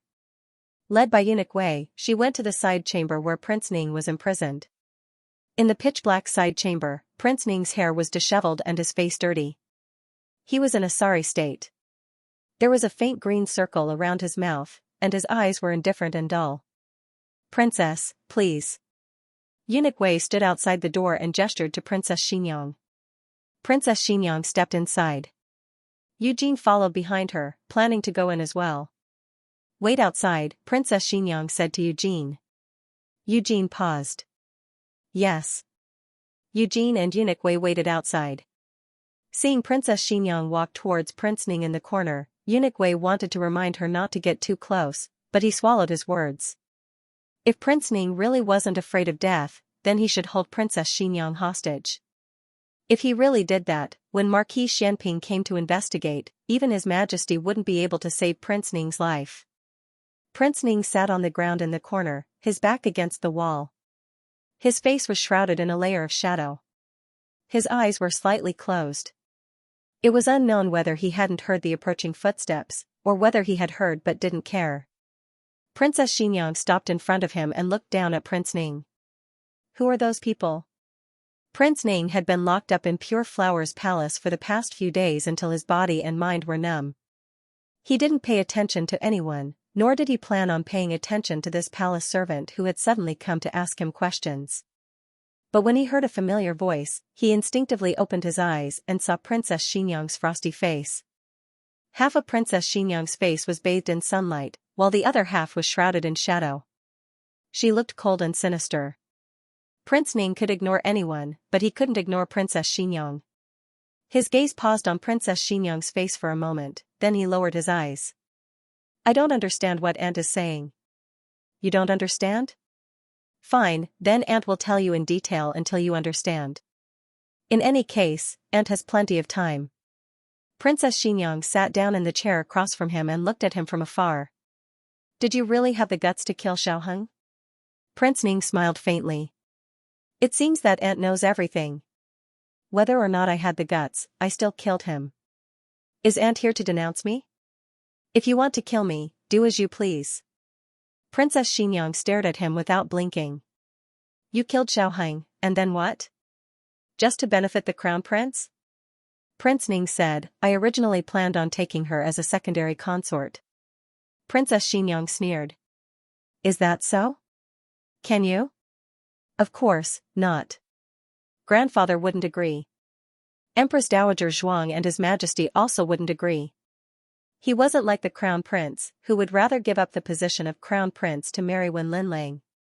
Empress Xiao couldn't dissuade her son, so she had no choice but to persuade His Majesty and Marquis Xianping to agree to this marriage. From the beginning, he knew that killing Xiaoheng wouldn't change anything. He and Wen Linlang could only hide in the shadows forever. Princess Xianxia analyzed for him. You did want to kill Xiaoheng, but to kill Marquis Xuanping's and my most beloved son for a shameful relationship. Qin Chuhan, it's not that Aunt is looking down on you, but you don't have the courage or stupidity. Unless. At this point, Princess Xianxia paused, and Prince Ning's fingers tightened. Princess Xianxia said, unless you know that he's not Marquis Xuanping's and my son's, but an illegitimate son used to pretend to be one, and an illegitimate son that I want to get rid of as soon as possible. Marquis Xianping was naturally dissolute. He had 2 illegitimate sons, but that was with her consent. As for whether or not there were illegitimate children outside, she didn't care. Only Xiaoheng was exchanged with her son's life. Once she knew the truth, Xiaoheng's life and death would have nothing to do with her. Perhaps Marquis Xianping would think that she did it. That way, Prince Ning would be able to easily hide from this conspiracy. Who told you Xiaoheng's past? Princess Xianxia asked, staring at him. Prince Ning didn't recover from the shock of Princess Xianxia seeing through everything. After a while, he turned his face and said, I investigated. Princess Xianxia snorted. Why did you investigate Xiaoheng's past for no reason? Prince Ning was speechless. Princess Xianxia said lightly, don't say that you found out by accident. There's no accident in the world, and you don't have the luck. Prince Ning suddenly thought of Grand Tutor Zhuang's words, you can look down on anyone in the imperial family, but don't look down on Princess Xianxia. She was a princess who didn't have the protection of her mother and had never suffered a loss. I don't know, Prince Ning said. What do you mean you don't know? Princess Xianxia frowned. Prince Ning thought for a moment and said, that is, I don't know who those people are, but they know me. When they first approached me, they pretended to rely on me and became my aides. They really did find out some very useful information for me, so I began to value and trust them. A few months later, they said they found a clue that could bring down Marquis Xianping. I was very tempted, because Marquis Xianping is Empress Xiao and the Crown Prince's greatest support. As long as I could bring him down, I would be one step closer to the position of Crown Prince. Digression, friendly reminder, the 3 views of the characters do not represent the 3 views of the author. The latest chapter of this book is not finished. For more exciting content, please scan the QR code below to download the app. The novel is more complete and updated faster. Millions of novels are free to read. Novels with connotations that can't be found online are all available here. https://www. zhhbqg. com/89642896428226/1099755558. HTML Genius remembers this site's address in 1 second. www.zhhbqg. Bikuga mobile reading website, mzhhbqg. The latest chapter of this book is not finished yet. For more exciting content, please scan the QR code below to download the app. Novels are updated even faster. Millions of novels are free to read. Novels with connotations that can't be found online are all available here, Princess Xianxia said. The clue they were talking about was Xiaoheng's past? Prince Ning nodded. That's right. They said that Xiaoheng was the son of Marquis Xianping and a female slave from the Yan kingdom. Moreover, the real young Marquis was already dead, killed by the female slave. Marquis Xianping secretly substituted the slave's son for the princess's son. At that time, I wondered if Aunt would kill Xiaoheng in a fit of anger if she knew that she had raised the son of her enemy for 14 years. Princess Xianxia looked at him in confusion. Why didn't you tell me? Prince Ning looked into her eyes. I told you. Otherwise, who did Aunt think put the secret letter exposing Xiaoheng's past in Aunt's carriage? Princess Xianxia suddenly understood. So it was you. Prince Ning said again, after Aunt saw the secret letter, you went to Marquis Xianping to verify it, right? Princess Xianxia murmured, yes, I went, and he admitted it. Prince Ning laughed self-deprecatingly. But Aunt didn't want to do it. I thought Aunt was soft-hearted, so I decided to do it myself. Of course, I had to have those people whispering in my ears when I made this decision. In any case, Aunt and Xiaoheng had already broken off. Whether or not Aunt did it, Marquis Xianping would blame it on Aunt. Princess Xianxia glanced at him. Did you think so yourself, or did those people say so? Prince Ning said, both. Since he had already explained so much, Prince Ning didn't mind explaining a bit more. He continued, however, right after Xiaoheng died, those aides disappeared from my residence. It was at that moment that I realized that they didn't get close to me to help me or get any glory or wealth from me. They came for Xiaoheng. Of course, it could also be because of my aunt or Marquis Xianping. Xiaoheng's death was a great blow to you, and it made the already bad relationship between you two even worse. When they disappeared, I was worried that if the matter was exposed, Aunt and Marquis Xianping would suspect me, so I didn't act rashly and didn't investigate. Princess Xianxia keenly asked, then why did you dare to kill Xiaoheng this time? Did those people appear again? Prince Ning shook his head with a faint smile. I thought you would ask me how I was sure that Xiao Lulang was Xiaoheng. Forget it, it's not important. Instead, I'm curious about how you recognized Xiaoheng. Princess Xianxia said indifferently, that's not important. Prince Ning could tell that she didn't want to talk about it, but he didn't continue to ask. He was exceptionally easy to talk to today. Perhaps it was because people on the verge of death spoke kindly, so he didn't feel burdened. He said, okay, then I'll answer your question. Those people didn't appear. It was my own idea to kill him this time. I'm no longer the great prince from 4 years ago. I have the power to compete with Marquis Xianping's estate. In addition, I was also worried that you would suddenly investigate what happened 4 years ago and trace it back to me. I might as well go all the way and kill Xiao Lulang first. Princess Xianxia didn't miss any of the subtle expressions on his face. You made this decision because you thought I didn't recognize him? Prince Ning took a deep breath. Yes, I wanted to kill him before you and your son recognized each other. I wanted Xiaoheng and the secret from 4 years ago to disappear from this world forever. Princess Xianxia said, unfortunately, you were 1 step behind. Prince Ning smiled bitterly. Unfortunately, you were 1 step behind. Princess Xianxia stood up and left. Before leaving, she threw him a clean handkerchief. Wipe your face. You're a prince. Even if you're leaving, you should leave with dignity. Prince Ning looked at the handkerchief in his hand. It was a handkerchief that didn't look special at all. There was only an exquisite flower vase embroidered on one corner. The mouth of the vase was blocked by a wooden cork.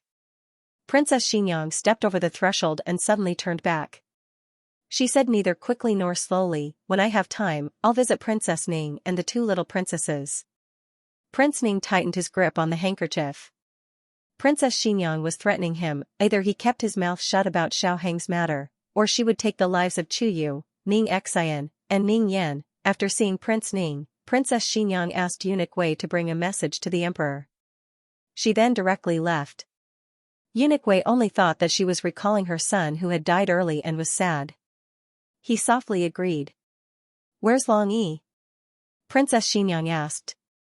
"It seems he went to play with Jing Kong," Yujin said. Princess Xianxia said, "Forget it, let's go back." When Long Yi had played enough, he would come back on his own. Princess Xianxia did not know that Long Yi had caused a disaster in the palace. Empress Xiao was currently ordering people to capture him. The entire inner palace had been turned upside down. Princess Xianxia returned to Vermilion Bird Street and had Yujin warm a pot of wine for her. Yujin brought the warmed wine over and was about to pour it into a cup, but Princess Xianxia directly grabbed the bottle and drank a few mouthfuls. Yujin's expression changed slightly. "Princess." After drinking a few mouthfuls, her internal organs began to burn. She sneered and said, "The one who killed Aheng was not Prince Ning. It was me." "Princess, you drank too much." Yujin reached out to grab the bottle of wine. Princess Xianxia easily avoided her hand and raised her head to take a few more mouthfuls. This time, she drank a bit too quickly, causing her to choke and tear up. Prince Ning had someone pour kerosene on the directorate and lit a candle on top of the kerosene. Once the candle burned out, the kerosene could be lit. "I noticed it, Yujin." "I noticed it immediately. I put out the candle." Yujin went along with her and said, "It's good that you put it out. Listen to what I have to say." Princess Xianxia laughed self-deprecatingly. "The more I thought about it, the angrier I became. His birth mother killed my son, yet I helped that woman raise my son for 14 years. I have let down that dead child. I want to kill him. I want to tell him the truth and then kill him." Yujin, Princess Xianxia sneered, "In truth, I noticed long ago that someone had set their sights on him. It was the type that harbored ill intentions. There was no need for me to do anything. It was possible that he would not live for much longer, but I just hated him. I wanted to personally destroy him." Yujin advised, "Princess, don't drink any more." How could Princess Xianxia be willing to listen to her? Thus I returned to the directorate. I blocked him in Minghui Hall. I told him the truth. Burp. Princess Xianxia burped, and a trace of drunkenness appeared in her eyes. Watching him slowly collapse in front of me, I felt extremely happy. I destroyed him with my own hands. I destroyed him. Big drops of tears fell from her eyes. Yujin looked at Princess Xianxia, who was unable to control herself, and felt a throbbing pain in her heart. She leaned over and gently hugged Princess Xianxia into her arms, letting her head rest on her soft chest. "But Princess saved him in the end, didn't you?" Yujin knew very well that if Princess Xianxia really wanted him dead, he would not have survived until now. Princess Xianxia destroyed his willpower, fed him knockout drugs, and lit a fire. This way, he would not be able to escape. The two of them would be able to go underground to atone for their sins to that poor child. Only, her heart softened. Digression, counting down to clearing your tickets. Don't waste your monthly tickets. The latest chapter of this book is not finished yet. For more exciting content, please scan the QR code below to download the app. Novels are updated even faster. Millions of novels are free to read.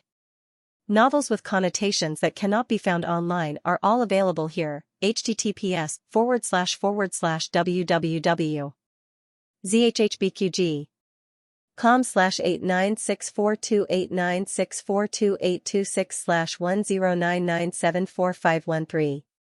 HTML Genius remembers this website's address in 1 second. www.zhhbqg.com Bikuga mobile reading website, mzhhbqg.com. The latest chapter of this book is not finished yet. For more wonderful content, please scan the QR code below to download the app.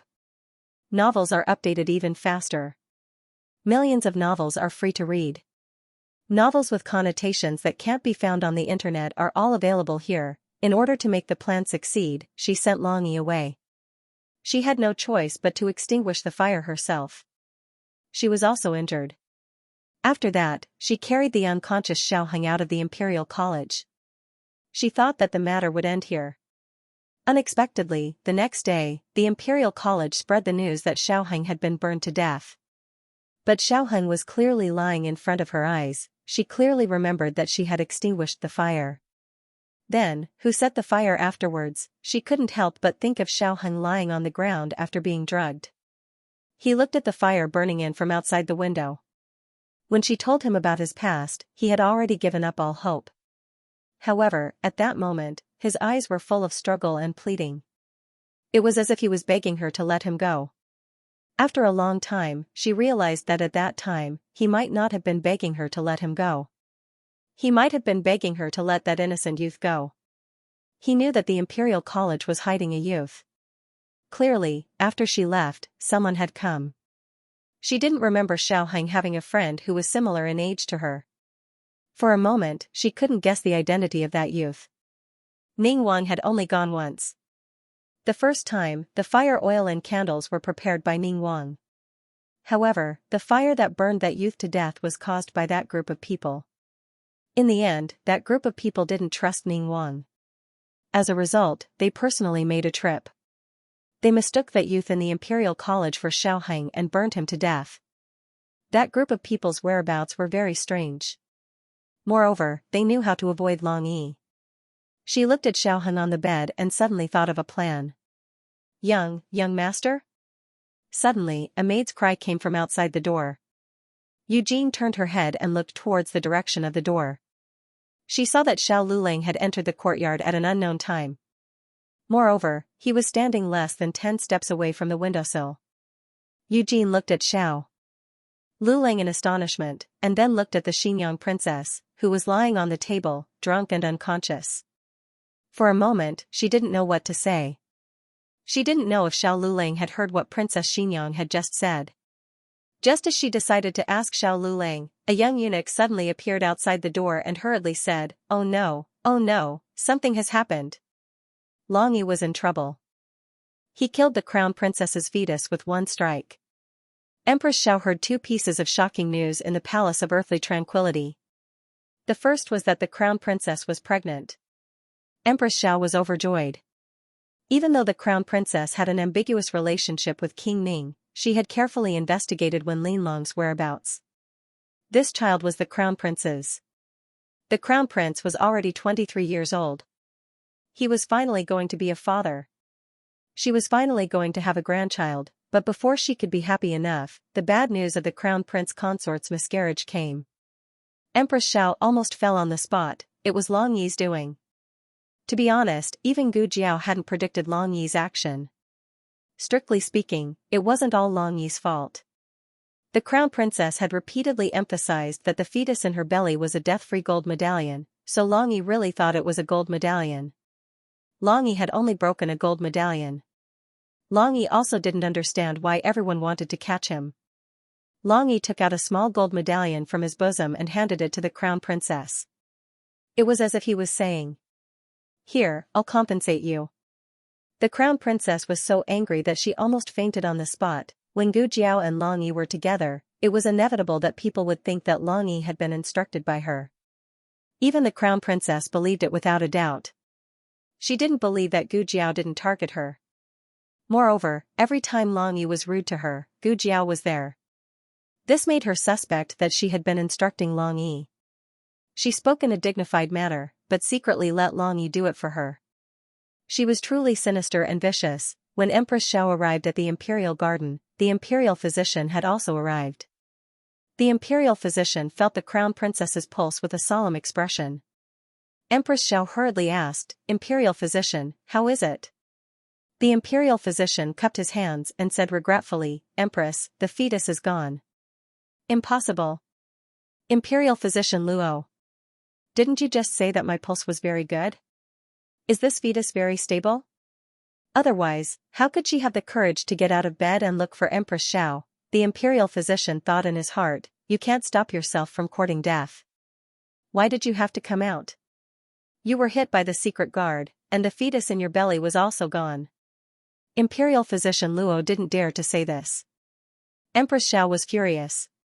She looked at Wen Linling coldly, you can't even keep a child. This wasn't a case like Princess Ning's weak body. She was obviously pregnant with a good lover.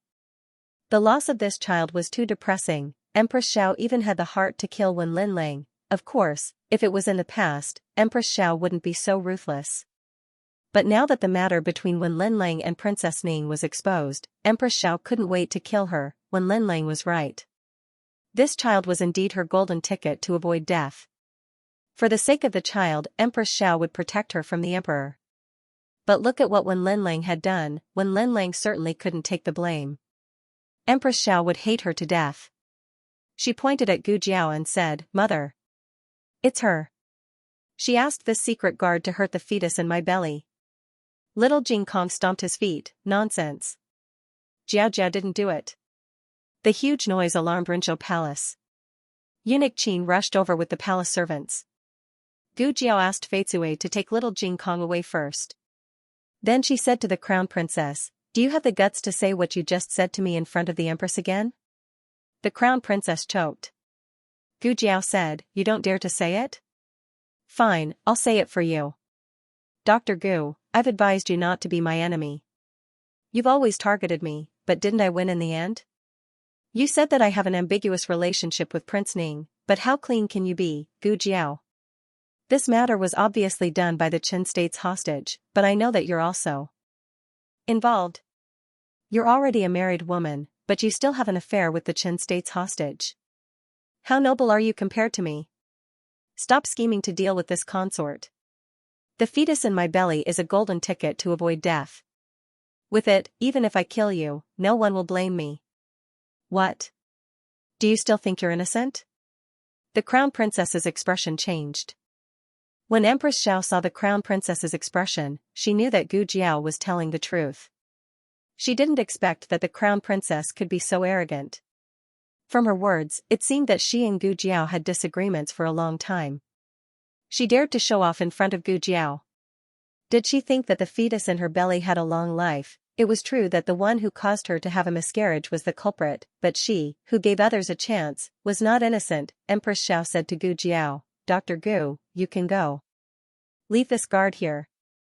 For the sake of Empress Dowager Zhuang and His Majesty, she believed the little guy's words for the time being. She believed that it was not Gu Jiao who ordered it. But this guard took the initiative to kill the crown prince's child. She wouldn't let him go. Empress. Eunuch Qin wanted to plead. In fact, he didn't know Long Yi, but Gu Jiao spoke for Long Yi, which meant that he was on their side. Empress Xiao said coldly, Eunuch Qin, even if this matter is brought to the Empress Dowager, I still want him to pay with his life. Eunuch Qin naturally understood that Empress Xiao's request was not excessive. As the Empress said, if they really went to Rinzhou Palace, Empress Xiao would be in the right. Gu Jiao would not leave Long Yi behind. She felt that with her and Long Yi's strength, escape was the best of the 36 stratagems. Who would have thought that Empress Xiao would directly order 1,000 imperial guards to come? That was really, Gu Jiao, Is it necessary to be so hardcore? Dr. Gu, if you want to go, I will let you go. But if you want to accompany him to die, I will not stop you. After Empress Xiao finished speaking to Gu Jiao, her eyes fell on Long Yi's mask. I want this person's life. Empress Xiao was really angry. Of course, Long Yi could escape, but what would happen after that? The crown princess knew that he was the secret guard of Princess Xinyang. Empress Xiao could directly send the imperial guards to Vermilion Bird Avenue to encircle Long Yi. Would Empress Xiao give face to Princess Xinyang? Gu Jiao guessed that she might not. Princess Xinyang and Marquis Xianping were cold, and Empress Xiao was not to be outdone. This time, perhaps no one would be able to calm Empress Xiao's anger. Could it be that she really wanted Long Yi to escape from the capital and never appear again? Gu Jiao subconsciously leaned towards Long Yi and looked at Empress Xiao. Empress, just as she opened her mouth, a familiar figure came from not far away. It was Xiao Lulang. He leaned on the newly made cane she had made for him. He was limping and his steps were somewhat anxious. A person who had been missing for so long suddenly appeared in front of everyone. Except for Gu Jiao, Long Yi, and eunuch Qin, everyone showed an inconceivable expression. Empress Xiao looked at this youth who looked similar to her nephew. She frowned and did not speak. She did not even intend to pay attention to him. Kill him. She was talking about Long Yi. After leaving this order, she turned and left. Xiao Lulang quickened his steps and arrived behind her. He was stopped by eunuch Su. He looked at the cold back of Empress Xiao, opened his mouth, and said, "Aunt." Empress Xiao trembled all over. The latest chapter of this book is not finished yet. For more exciting content, please scan the QR code below to download the app. Novels are updated faster and more complete. Millions of novels are free to read. Novels with connotations that cannot be found on the internet are all available here. https://www.zhhbqg.com/896428964286/1099522682. HTML Genius memorized this site's address in a second. www.zhhbqg.com Bikuj mobile reading website, mzhhbqg.com. The latest chapter of this book is not finished yet. For more exciting content, please scan the QR code below to download the app. Novels are updated faster and more complete. Millions of novels are free to read. Novels with connotations that can't be found online are all available here. What are you shouting for? Who is your aunt?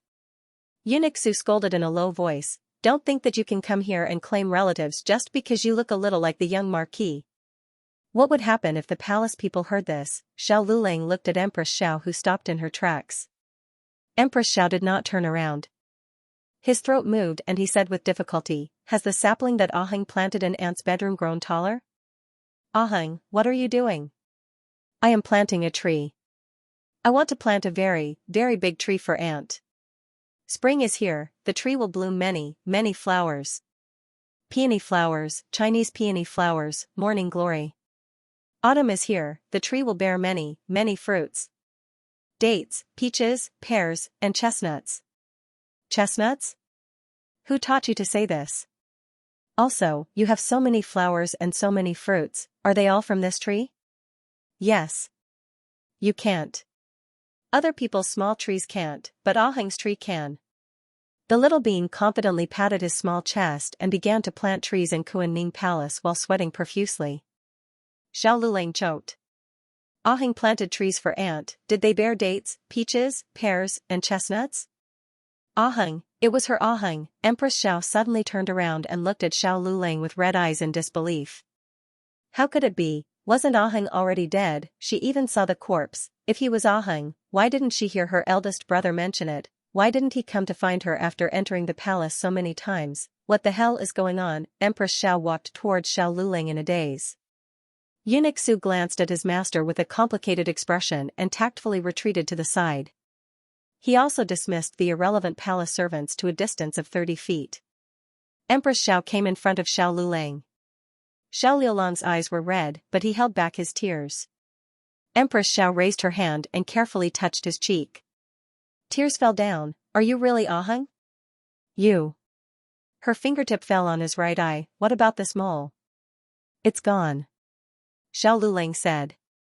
Empress Xiao choked with tears. How could it be gone? What exactly happened at that time? "Tell Aunt." Xiao Lulang did not know where to begin. He didn't know how this mole disappeared. When he woke up, he was lying in a shabby inn. Beside him was Xiao Liulang's elder brother, Xiao Su. Aheng, don't get angry with Long Yi." Aheng. Empress Xiao was so angry that she pounded Xiao Lulang with her fist, tears streaming down her face. "You disgraceful thing. If you don't plead for him, you won't recognize me." The people on the other side didn't know what had happened. They just saw Xiao Lulang say something to Empress Xiao. Empress Xiao was so emotional that she cried and beat him. But people with discerning eyes could see that she didn't use much strength. Without waiting for people to figure out what happened between Empress Xiao and Xiao Lulang, Eunuch Su, the trusted aide of Empress Xiao, walked over with a horsetail whisk. He said to the imperial guards, "The Empress has ordered that there is nothing for you here. You can go." Imperial guards, what? The crown princess panicked. Others didn't know what was going on, but how could she not see it? Xiaoheng clearly recognized Empress Xiao. He didn't recognize anyone after returning to the capital for so long, but he recognized Empress Xiao at this juncture. Why, was it because of this woman and this imperial guard? Just a moment ago, she slandered Gu Jiao. Now, Gu Jiao had become the wife of Empress Xiao's most beloved nephew. She didn't dare to think about how Empress Xiao would deal with her. The crown princess fainted on the spot. She didn't know whether it was because of the weakness caused by the miscarriage or because she was frightened by the consequences she would have to bear. Empress Xiao brought Xiao Lulang back to Cunning Palace. Originally, she also wanted to bring Gu Jiao, but Gu Jiao was taken away by Long Yi. Empress Xiao dismissed the servants and pulled Xiao Lulang to sit in her room to talk. The window was wide open. From the angle of the two people, they could clearly see Xiao Lulang. No, it should be said that it was the sapling planted by Xiaoheng when he was young. It was an orange tree. It couldn't bear dates, peaches, pears, or chestnuts. The taste of the oranges it bore was actually not good. Empress Xiao burst into laughter through tears. The oranges you planted are really bad. Empress Xiao was eager to know what happened in the past, but Xiaoheng couldn't tell her. Empress Xiao's eyes fell on the cane beside the chair. What's wrong with your leg? Is it the injury from 4 years ago? No. Xiao Lulang shook his head. It was the injury from saving Feng Lin. In a big fire, someone died because of him. In another big fire, someone was born because of him. His leg was lame, but the sin in his body seemed to have been redeemed a little. Although he still couldn't wash away all the sin, he could slowly pay it back in pain for the rest of his life. Xiao Lulang, Aunt, this matter, Empress Xiao said, I understand. Although I don't know why you did this, I think you must have your own difficulties. When you are willing to tell me, you can come to me. Neither of them mentioned Wen Linlong's matter. Let bygones be bygones. The reason why Empress Xiao agreed to this marriage was that she really thought Xiaoheng had passed away. Otherwise, she would break the crown prince's leg rather than allowing him to snatch the fiancé from her cousin. Empress Xiao patted the back of his hand. I won't tell anyone about your matter. Don't worry. Thank you, Aunt. Xiao Lulang got up and left. As soon as he left the Qianquan palace, Empress Xiao called her trusted secret guard, Go and inform my brother that Aheng is still alive. The secret guard said, Master, didn't you promise him that you won't tell anyone? Empress Xiao said sternly, When has my brother been a human? The secret guard, this was the worst time that Marquis Xianping was slandered. Prince Ning must be punished, but it was up to the emperor to decide what kind of crime to punish him. Dirty linen should not be aired in public.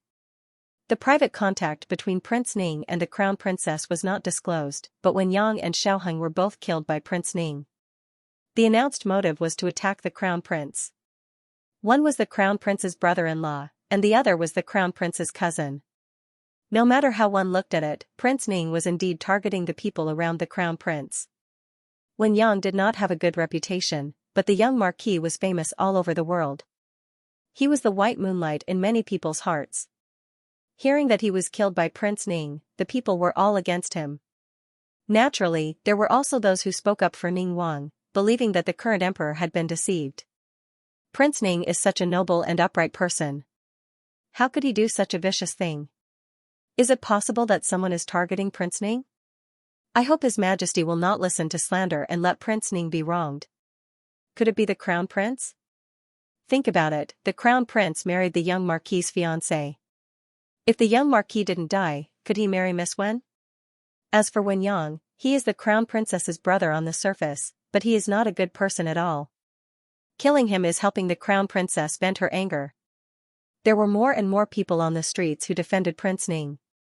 It was unknown whether it was the will of the people or someone deliberately guiding them. But what was certain was that the emperor had no intention of pardoning Prince Ning, no matter what the public opinion was.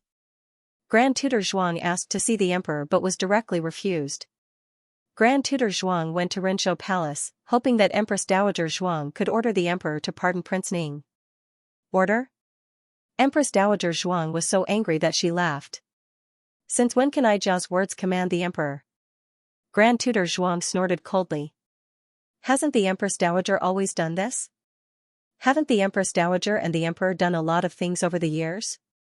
Why is it that the Empress Dowager's words are ineffective when it comes to Prince Ning? Empress Dowager Zhuang looked at him with burning eyes. You know better than me how Prince Ning fell to his current state. Grand Tutor Zhuang said coldly, Prince Ning has the will of the Emperor and the power of the Emperor. Why can't I support him? Empress Dowager Zhuang looked at him coldly. The power of the Emperor you speak of is seizing your younger brother's wife and disregarding human life? Grand Tutor Zhuang was Prince Ning's maternal grandfather after all. There were some things that the people didn't know, so how could he not know? He didn't exonerate Prince Ning. Instead, he clenched his fists and said, those who achieve great things don't care about trifles. Empress Dowager, you told Ijia this. Is Empress Dowager planning to slap her own mouth now? Empress Dowager Zhuang said carelessly, so what? Grand Tutor Zhuang choked. Then, his eyes gradually became disappointed. Empress Dowager, you have changed. Ever since you got close to Xiao Lulang, you no longer care about the Zhuang family. This kind of provocation was useless on Empress Dowager Zhuang. She said sternly, don't talk about Xiao Lulang with Ijia. Do you want Ijia to feel guilty or something? This trick is useless on Ijia. Whoever Ijia wants to favor is Ijia's business. Whoever Ijia wants to leave out is also Ijia's business. Don't think that Ijia is really sinful and sorry to the Zhuang family just because Ijia criticized Ijia. Ijia has done enough for the Zhuang family these years. Also, didn't Ijia warn you long ago that the house behind you will collapse? The right thing to do is to retreat, but you insist on going your own way. Who gave Prince Ning the courage? Who increased Prince Ning's power? Who is determined to push Prince Ning into the vortex of fighting for the throne? Now you know to protect him. When you pushed him to fight for the throne, didn't you think it would kill him? To put it bluntly, Empress Dowager just wants to ignore Prince Ning. Grand Tutor Zhuang smiled coldly. I want to know, if the person who was demoted today was Xiao Lulang, would Empress Dowager just stand by and do nothing? Empress Dowager Zhuang said domineeringly, what a coincidence, Ijia also wants to know. Grand Tutor Zhuang, Empress Dowager Zhuang, who would never respond well. Before Grand Tutor Zhuang left, he looked deeply at Empress Dowager Zhuang. I hope Empress Dowager won't regret everything you've done in the future. Empress Dowager Zhuang's eyes turned cold. Ijia also says the same thing to you. The latest chapter of this book is not finished yet. For more exciting content, please scan the QR code below to download the app. Novels are updated even faster. Millions of novels are free to read. Novels with connotations that can't be found online are all available here. https://www.zhhbqg.com/89642896428226/1099952264. HTML genius remembered this site's address in 1 second. www.zhhbqg. Bikuga mobile reading website, mzhhbqg. The latest chapter of this book is not finished. For more exciting content, please scan the QR code below to download the app. The novel is updated faster. Millions of novels are free to read. There are all the novels that you can't find on the internet. Prince Ning was sentenced in September. He was deposed as a prince and demoted to a commoner. He was only exiled. He found a mansion outside the capital, which was a disguised confinement. This was the result after Empress Dowager Zhuang showed mercy. If Grand Tutor Zhuang really missed him, he could visit him often. If Grand Tutor Zhuang didn't give up and continued to incite Prince Ning, the secret guards sent by Empress Dowager Zhuang wouldn't be merciful. Since ancient times, when a prince was demoted, his family would not be spared. However, what was surprising was that Ning Wang actually gave Ning Wang Fei a letter of divorce. Prince Ning asked Rui Wang and his wife to send the divorce letter. Rui Wang was a man. He didn't know how to speak to Princess Ning, let alone how to comfort her. Princess Rui Wang asked him to wait outside while she talked to her sister-in-law. Sister-in-law. She entered the room. Princess Ning was sitting by the window reading a book. Her sister-in-law had the habit of reading books. Princess Rui Wang was not surprised. She thought that her sister-in-law might not be in a good mood now, so she didn't dare to walk over as usual. Instead, she stood quietly at the door and waited for her sister-in-law's response. Princess Ning's reaction was a little slow today. She turned her head after a while. Seeing that it was Princess Rui Wang, she was not too surprised. She said, "You're here. Come and sit down." Princess Rui Wang walked to the opposite side of Princess Ning and sat down. No servant came to serve tea for a long time. Princess Ning realized something and laughed at herself. "I forgot that all the servants in the mansion were dismissed." As she spoke, she picked up the teapot and poured tea for Princess Rui Wang. "Let me do it, sister-in-law." Princess Rui Wang stood up quickly and wanted to take the teapot in her hand. "No need. I can still pour a cup of tea." Princess Ning pushed her hand away and poured a cup of cold tea for Princess Rui Wang. "Forget it. Don't drink it. It's cold." "It's okay, sister-in-law." Consort Rui Wang blocked Princess Ning's hand that came to take her cup. "I don't like to drink hot." It was not to comfort Princess Ning. It was because she had become afraid of heat after she got pregnant. However, the nannies in the mansion did not allow her to drink cold food. Rui Wang would occasionally secretly give her a few sips to satisfy her craving. Some things are really God's will. Princess Ning smiled bitterly and withdrew her hand. Rui Wang Fei froze for an instant. She realized that she was referring to her pregnancy. Ever since Ning Wangfei was pregnant with her first child, she had paid extra attention. Her clothing, food, shelter, and transportation were all done according to the requirements of the imperial physicians and mamas. But in the end, none of the 3 children were saved. "Sister-in-law, does the child have anything to do with Big Brother?" Consort Rui Wang already knew everything. She didn't even have the strength to scold Wen Linlang. She never expected her brother to be such a person and do such a thing. Consort Rui Wang was also very surprised. He locked himself in the study for 3 days and 3 nights. The blow he received was no less than that of the crown prince. Everyone had a belief in their heart, and there was no doubt that Prince Ning was Rui Wang's belief. Now, this belief collapsed with a loud bang. Princess Ning shook her head. "If you mean he drugged me and caused me to have a miscarriage, then no," but Rui Wangfei had more or less guessed the rest. But she had already known about Ning Wang and Wen Linlang. While she was pregnant, she endured the relationship between the two. Under the strong depression, she gave birth prematurely. "Sister-in-law, don't be sad. You are still young and have a long way to go." Consort Rui Wang took out a piece of paper and a divorce letter from her wide sleeve and handed it to Princess Ning, saying, "This is what Big Brother asked us to send to you. Sister-in-law, sign it and you are no longer Princess Ning. You don't have to be implicated with him." Speaking of this, Consort Rui Wang's heart was complicated. She felt that Big Brother really did something wrong, but she had a whole new level of respect for him on the matter of freeing her sister-in-law. Big Brother actually had her sister-in-law in his heart, but he was blinded by hatred and interests and couldn't see his own heart clearly. He thought that he was just pretending to respect her sister-in-law, but he didn't know that this person had already walked into the depths of his heart. On the other hand, Wen Linlang was just the unwillingness of Big Brother when he was young. It was the proof that he controlled his desire to conquer. Princess Ning looked at the folded divorce letter and didn't immediately open it. Instead, she smiled faintly and said, "Xianxia, do you know? I was attracted by his appearance and temperament when I first saw him when I was 13 years old. I loved this man for 11 years. He liked women who were scholarly and elegant. No matter how much I hated reading, I always pretended that he liked reading. I also secretly thought that I couldn't catch up with Wen Linlang in appearance, but at least in terms of talent, I would work harder and not lose too much to her." Consort Rui Wang said angrily, "Sister-in-law, that woman doesn't deserve to be mentioned in the same breath as you. There's no point in saying this now." Princess Ning smiled and said to Consort Rui Wang, "Don't call me sister-in-law in the future. I'm no longer a member of the imperial family." It had nothing to do with the divorce letter, but because Qin Chuhan was no longer a prince. "Sister-in-law." Consort Rui Wang couldn't help but call her again. Princess Ning, to be precise, should be called Chiyu. Chiyu said to Consort Rui Wang, "Go back. It's bad luck here."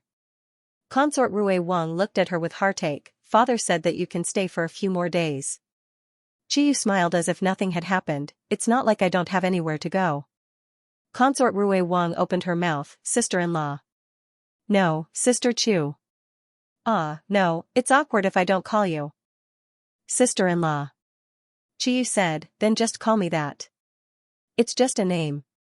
Why don't you move to Rui Wang's residence? Consort Rui Wang suggested. She had mentioned this to Rui Wang on the way here, and Rui Wang had no objections at all. However, Rui Wang actually guessed that Qiyu wouldn't agree. He didn't say it in front of his wife because he was worried that his wife would think that he was petty. Qiyu shook her head. Thank you for your kindness, but I have somewhere to go. Right, you came at the right time. Miss Gu left something with me when she was treating me last time. Help me return it to her. Okay. Consort Rui Wang's eyes were red when she came out of the room. Rui Wang's heart ached, but he didn't know how to comfort her. He had suffered a great blow, but fortunately, Xianxia and the child in her belly were by his side. Otherwise, he really didn't know how to hold on. The two of them went to the medical center, and Consort Rui Wang personally handed the brocade box that Qiyu asked Rui Wang to bring to Gu Jiao. Sister-in-law said that you accidentally left it when you were treating her last time. Gu Jiao understood. Got it, thank you. After the two of them left, Gu Jiao opened the brocade box. Lying inside was a death exemption gold medallion. Gu Jiao prepared for the worst about Prince Ning's matter. She gave the death-free gold medallion to Princess Ning in hopes that it would save her from the whirlpool. Of course, Gu Jiao also thought that Princess Ning might use this medallion to save Prince Ning. In the end, she didn't choose either path. No one knew whether Princess Ning signed the divorce papers or not. On the second day after Prince Ning was imprisoned, she disappeared from the capital. Let me go. Let me go. I want to see the Crown Prince. You still want to see the Crown Prince? Shut her mouth. At Eunuch Su's order, two strong nannies immediately pressed Wen Linlang to the ground and stuffed her mouth with strips of cloth. She couldn't scream anymore and could only make weak whimpering sounds.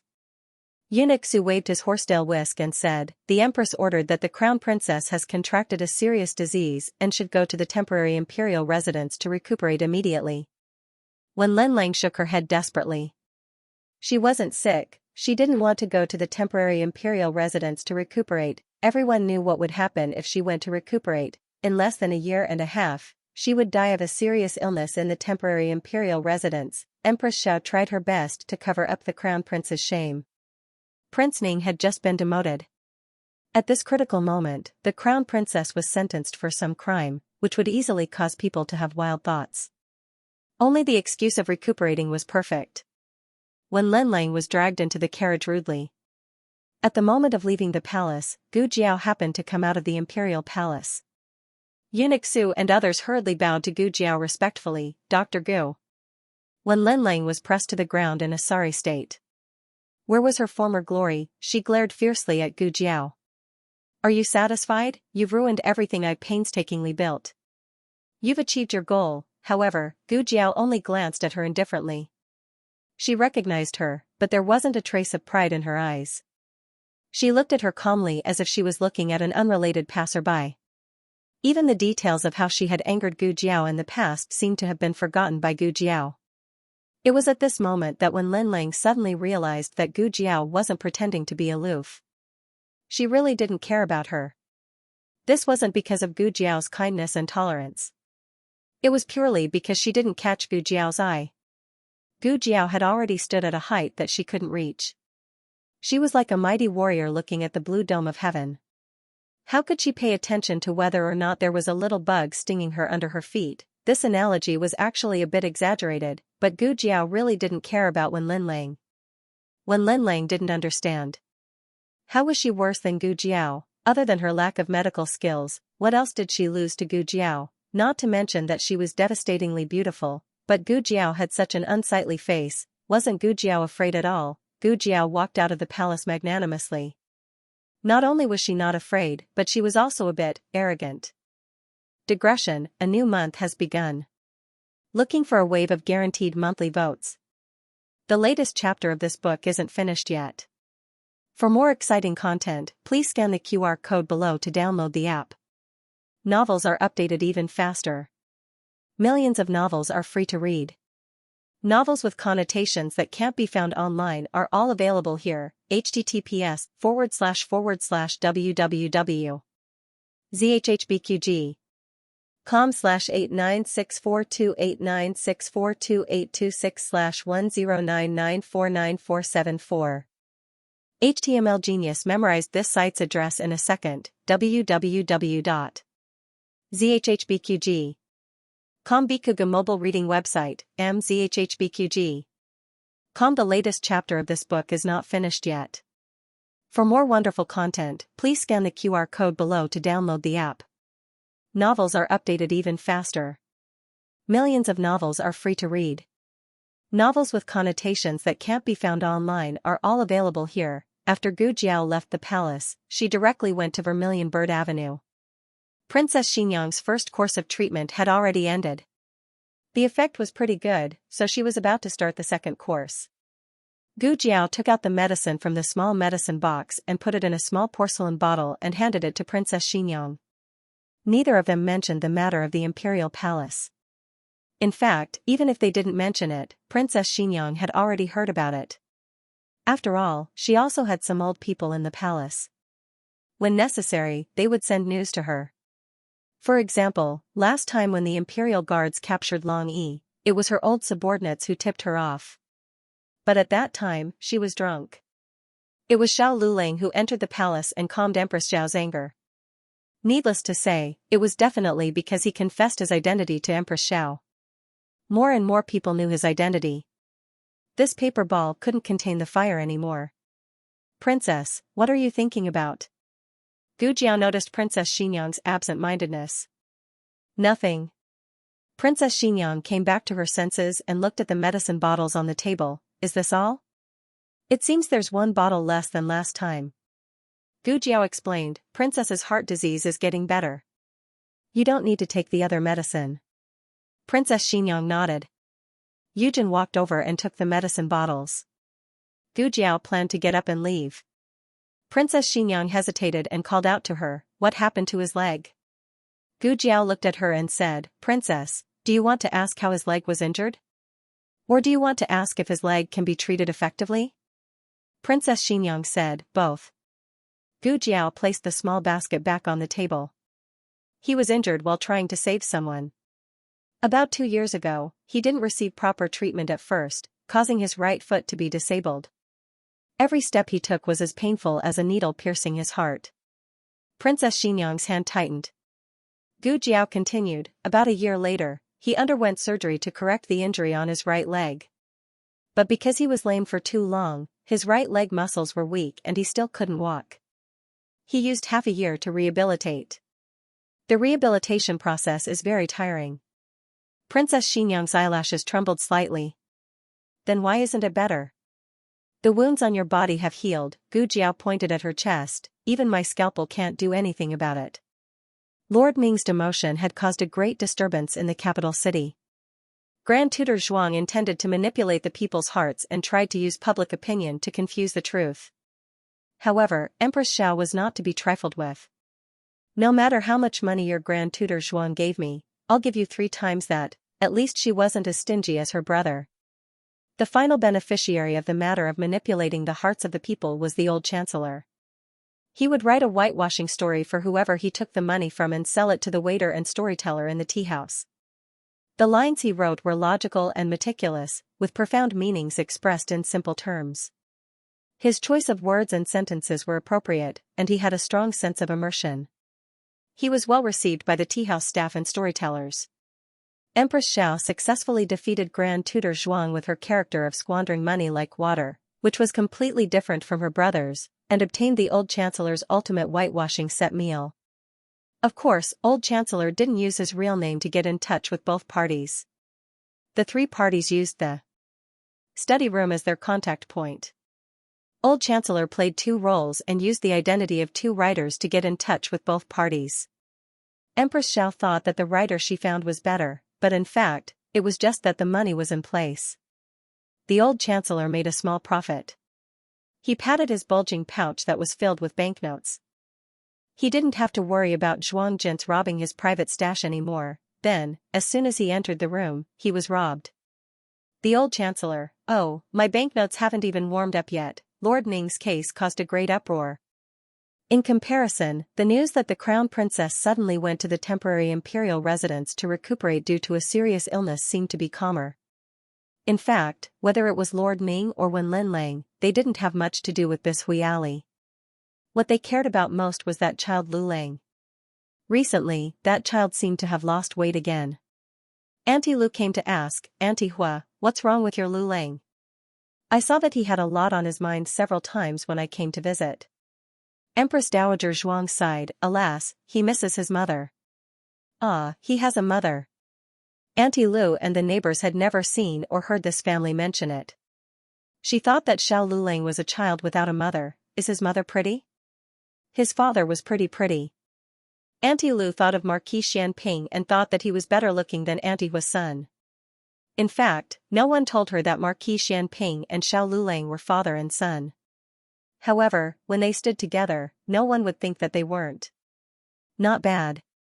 Empress Dowager Zhuang thought about it and said. Princess Xinyang inherited the beauty of the late emperor and consort Yu. Even Ningyan couldn't compare to her. Auntie Hua, what do you think of me? Auntie Lu posed, I'm not a coward, right? Empress Dowager Zhuang glanced at her. You're the first person in the capital who dares to compare beauty with Princess Xinyang. Empress Dowager Zhuang admired her courage and nodded, yes, you're not a coward. Auntie Lu straightened her back and snorted, if his mother doesn't want him, I'll be his mother. If she dares to come, I'll compete with her. As soon as she finished speaking, a carriage stopped in front of her. A woman wearing a green cloak slowly stepped out of the carriage. Auntie Lu usually only looked at men's faces. However, she was shocked by the other person's appearance and bearing. How could someone be so good-looking? If Eugene's appearance stunned Auntie Lu, then when Eugene stood still and helped Princess Xinyang out of the carriage, Auntie Lu was petrified on the spot. The all-powerful Empress Dowager Zhuang was calm.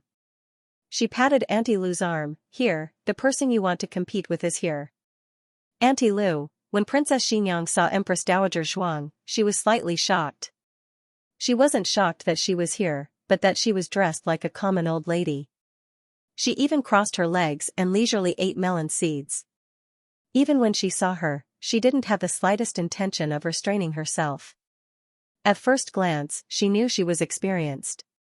Princess Xinyang had never seen this Empress Dowager Zhuang before. She had always believed that people in power had two faces, but it was really surprising that she was so different from what she appeared to be. Princess Xinyang quickly put away her surprise and went forward to bow slightly. In the presence of neighbors, she didn't expose Empress Dowager Zhuang's identity. She opened her mouth, the West Room. Empress Dowager Zhuang ate melon seeds and didn't even raise her eyelids. The West Room was easy to find. Princess Xinyang thanked Empress Dowager Zhuang and stepped into the central room. She turned and went to the West Room. The door to the West Room was ajar. Xiao Lulang was sitting behind the desk, studying the Yan Kingdom's arithmetic book.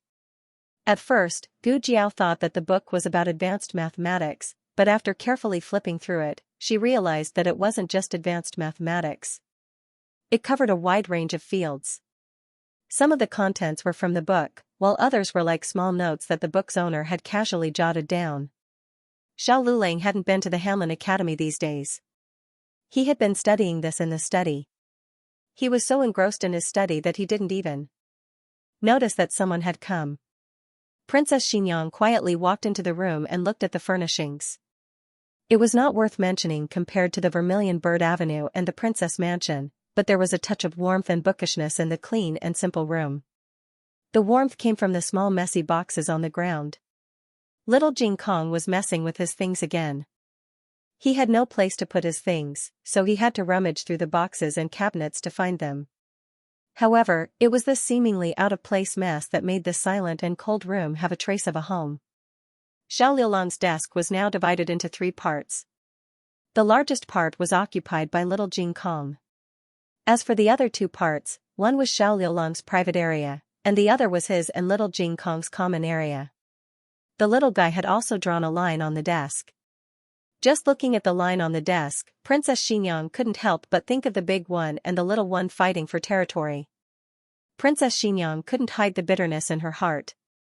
The young duke, who could buy all the desks in the world with a lift of his finger, was wrong to share a desk with a little kid in a place like this.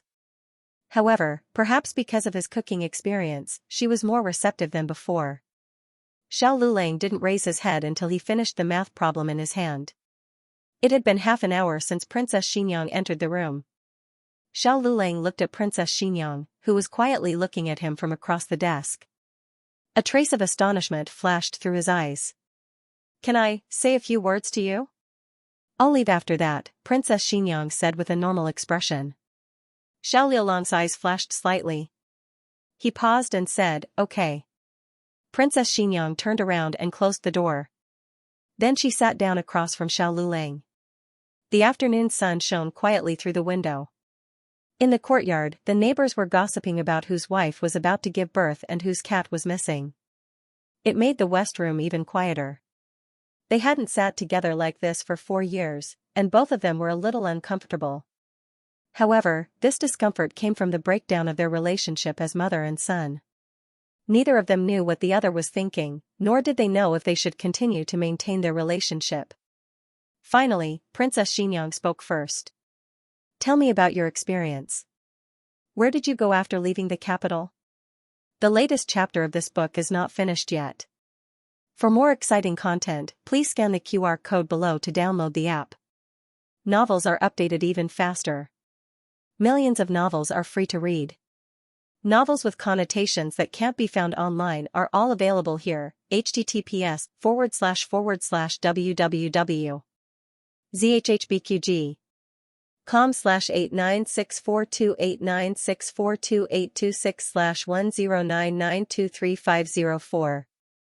HTML Genius memorized this website's address in 1 second. www.zhhbqg.com Bikuga mobile reading website, mzhhbqg.com. The latest chapter of this book is not finished yet.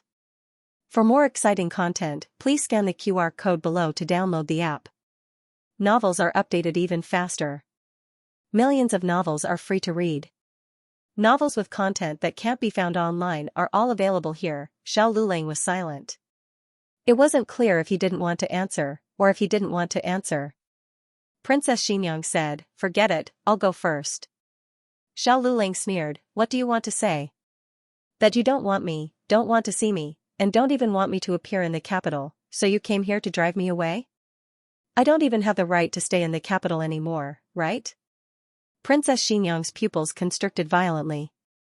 She looked at him in disbelief, but at the same time, it was reasonable. She lowered her eyes, hiding the complex emotions that flashed through them. "I'm not here to drive you away. I just want to talk to you about what happened 4 years ago." Xiao Lulang turned his face away. "I don't want to talk." Princess Xianxia didn't seem to hear his refusal at all. Minding her own business, she said, "Where should I start? Why don't we start with Xiao Su's younger brother?" Xiao Su. This name was like a hammer striking his sealed sea of consciousness. The memory suppressed in the depths of his mind surged forth. Xiao Su's mother was Qinyun's mother. He only had one younger brother in the world, and that was the real Xiao Lulang. Princess Xianxia said, when Qinyun's mother passed away, she had her eldest son take his younger brother to the capital to find their father. Unfortunately, the servants of the Marquis Manor refused to let them in. No one believed them, and no one was willing to report for them. Until they met the young chancellor from the Imperial College, the young Marquis of Zhaodu, Xiao Heng. As she spoke of Xiao Heng, her eyes fell unblinkingly on Xiao Liulang's face. Xiao Liulang's thin lips pursed tightly, and his fists clenched slightly. He didn't look at Princess Xianxia's gaze. Princess Xianxia stared at him. Xiao Heng has a kind nature. After hearing about Xiao Liulang's past, not only did he not look down on him, he was moved by his miserable experience. Xiao Lulang recalled the first time he had seen Xiao Su and the real Xiao Lulang. That was a face that was somewhat similar to his own. His clothes were tattered, and he was cowering in a corner outside the Marquis' estate. Curious, he walked over and asked, "Who are you?" My name is Xiao Lulang. This is my travel permit, this is." He took out the token that Marquis Xianping had given to Qinyun's mother. It was an old-fashioned token that Marquis Xianping had replaced 10 years ago. However, Xiaoheng still recognized that it was the true token of Marquis Xianping's estate. Xiaoheng asked strangely, "How come you have the token of the Marquis of Xianping's estate?" The youth looked at him timidly, so nervous that he stuttered, My mother gave it to me. She told me to take the token and come to the capital to find my father. But, they didn't let me and my brother go in." Xiaoheng made a sound of surprise and asked in bewilderment, "He's your brother? You two don't look alike. You look more like me." Ah. The youth was dumbfounded. At that time, Xiaosu had already guessed Xiaoheng's identity. It could be said that he was using him, or that he was sincerely asking for help. In any case, Xiaosu knelt before Xiaoheng and begged him to let his younger brother see his biological father. Xiaoheng agreed. "There's been a few big cases in the capital. My father has been very busy recently. Even I can't see him. However, he'll definitely come back to stay up with me on New Year's Eve. When the time comes, I'll take you to see him." "Right, where are you guys staying?" The two of them stayed in the cheapest bungalow in the capital. Xiaoheng arranged for them to stay in a decent inn. He promised the two that he would send someone to pick up the youth on New Year's Eve. Xiaoheng didn't expect that on New Year's Eve, when he went to the Imperial College, the youth would secretly follow him. "What are you doing here?" Can I come with you? I won't return to the Marquis' estate so soon. I can wait for you." The youth insisted. "All right then." Xiaoheng brought the youth into the Imperial College. "My mother is here." "Then I'll hide." "No need. I'll explain to my mother." "No, your mother definitely won't let me off. Your mother is a princess. If she finds out that I'm Marquis Schwamping's illegitimate son, I'll be finished." The youth was so scared that he trembled. Xiaoheng had no choice but to let him hide in the passageway for the time being. "Mother." Xiaoheng happily opened the door for Princess Xinyang. "Are you here to pick me up?" Princess Xinyang had indeed come to pick him up, but not to bring him back to the estate, but to take him to hell together. Princess Xinyang did her best to make her voice sound calm, but her fingers tightly gripping her handkerchief betrayed her emotions. However, Xiao Lulang was sitting across from her, and the desk happened to block her view. She said, "When you woke up, you were lying in the inn with Xiaosu by your side. Xiaosu told you that he was worried about his younger brother, so he secretly followed him. When he discovered that the Imperial College was ablaze, he rushed into the fire to look for his younger brother.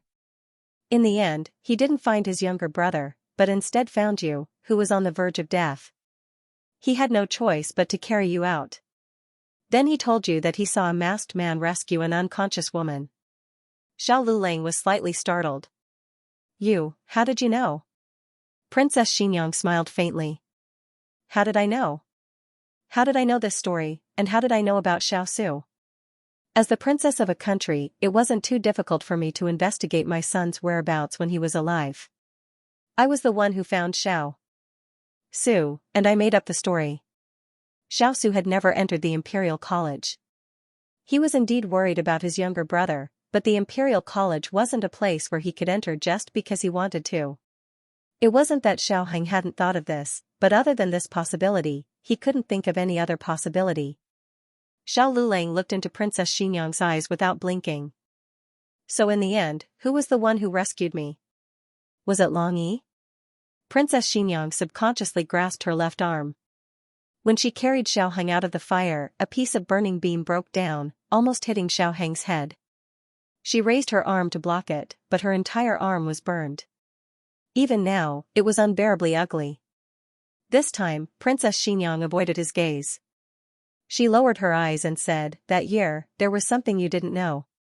That child was naturally timid, so he didn't have the guts to follow you. Xiaosu was worried that you would deceive them, so he made him follow you closely."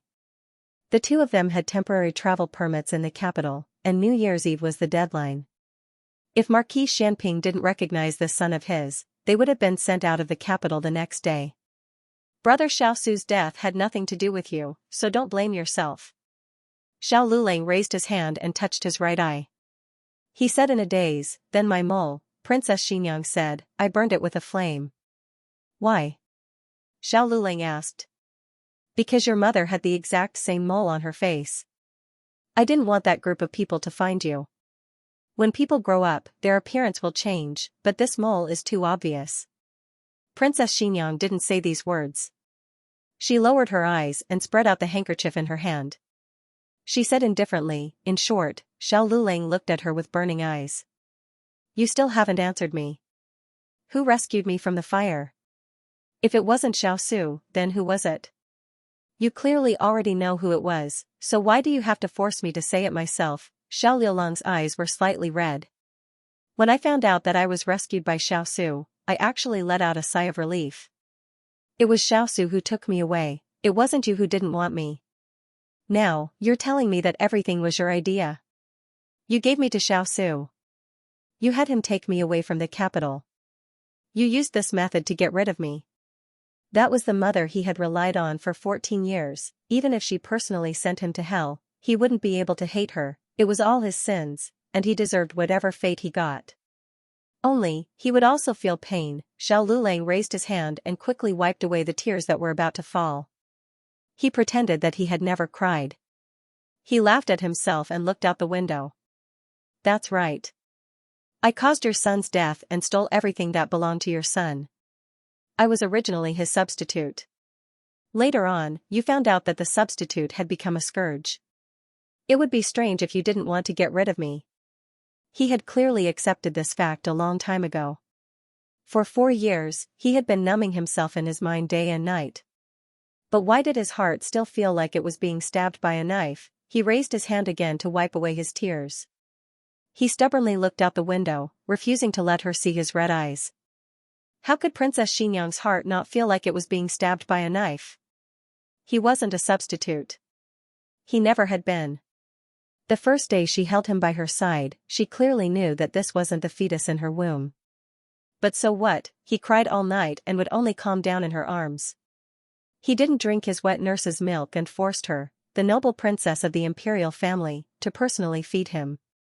He was especially clingy, especially troublesome, and especially good at causing trouble for her, but he would also silently accompany her on the countless days when she was disheartened.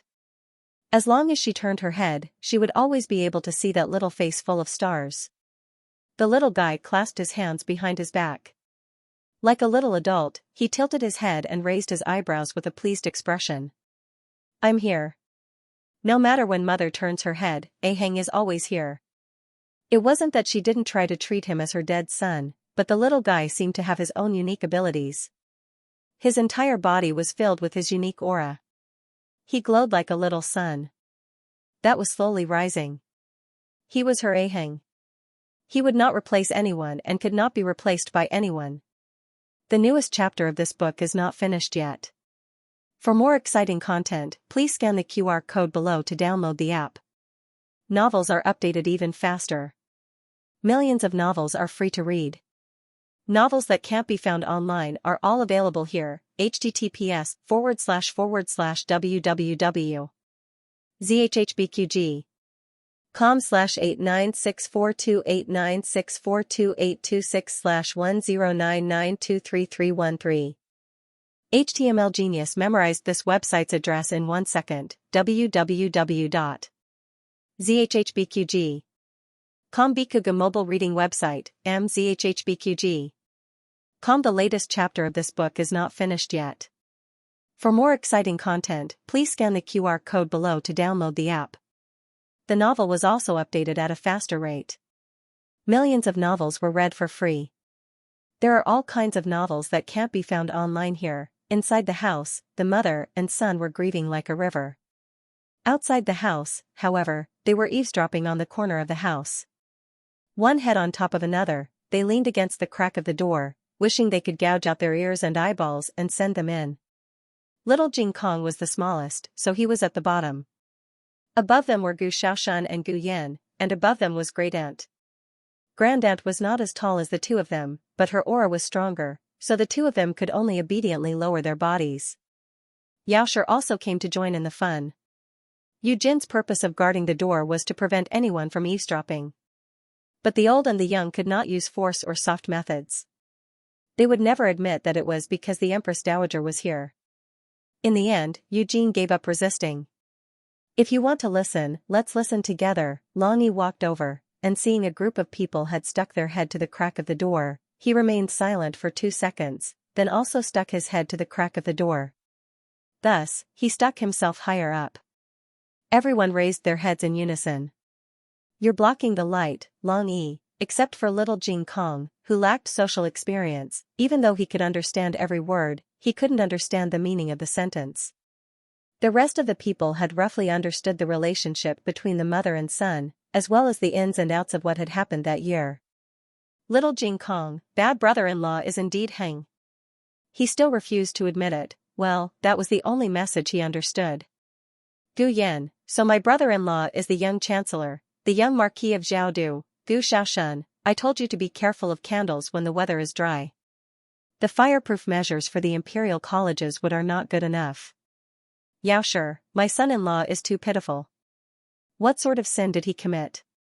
Later, she would ask Nanny Feng to stew a pot of pig's heart soup. Yujin, Princess and Little Duke have actually endured so much. Empress Dowager Zhuang couldn't listen anymore. The two of them were talking in the room, but they didn't get to the main point. They were so shy that she was anxious. It was a misunderstanding that could have been resolved with one sentence, but he just didn't say it. He just wouldn't say it. To hell with not saying anything. If the two of you don't want to talk, then I Jiao will. Empress Dowager Zhuang gave everyone a look. Russian, everyone nodded in unison. Charge. They had to charge. Empress Dowager Zhuang was shocked and pushed open the door. She had intended to lead her army of Jadewater Alley to charge in, but in the end, she turned around. Where is he? Everyone, including the potbelly Jiao Shi, immediately moved to the side of the door and leaned against the wall. Empress Dowager Zhuang, who took the lead, finally shouldered everything by herself. The huge movement made the atmosphere in the room stagnate. Princess Xianxia and Xiao Lulang changed their auras. The mother and son were in sync.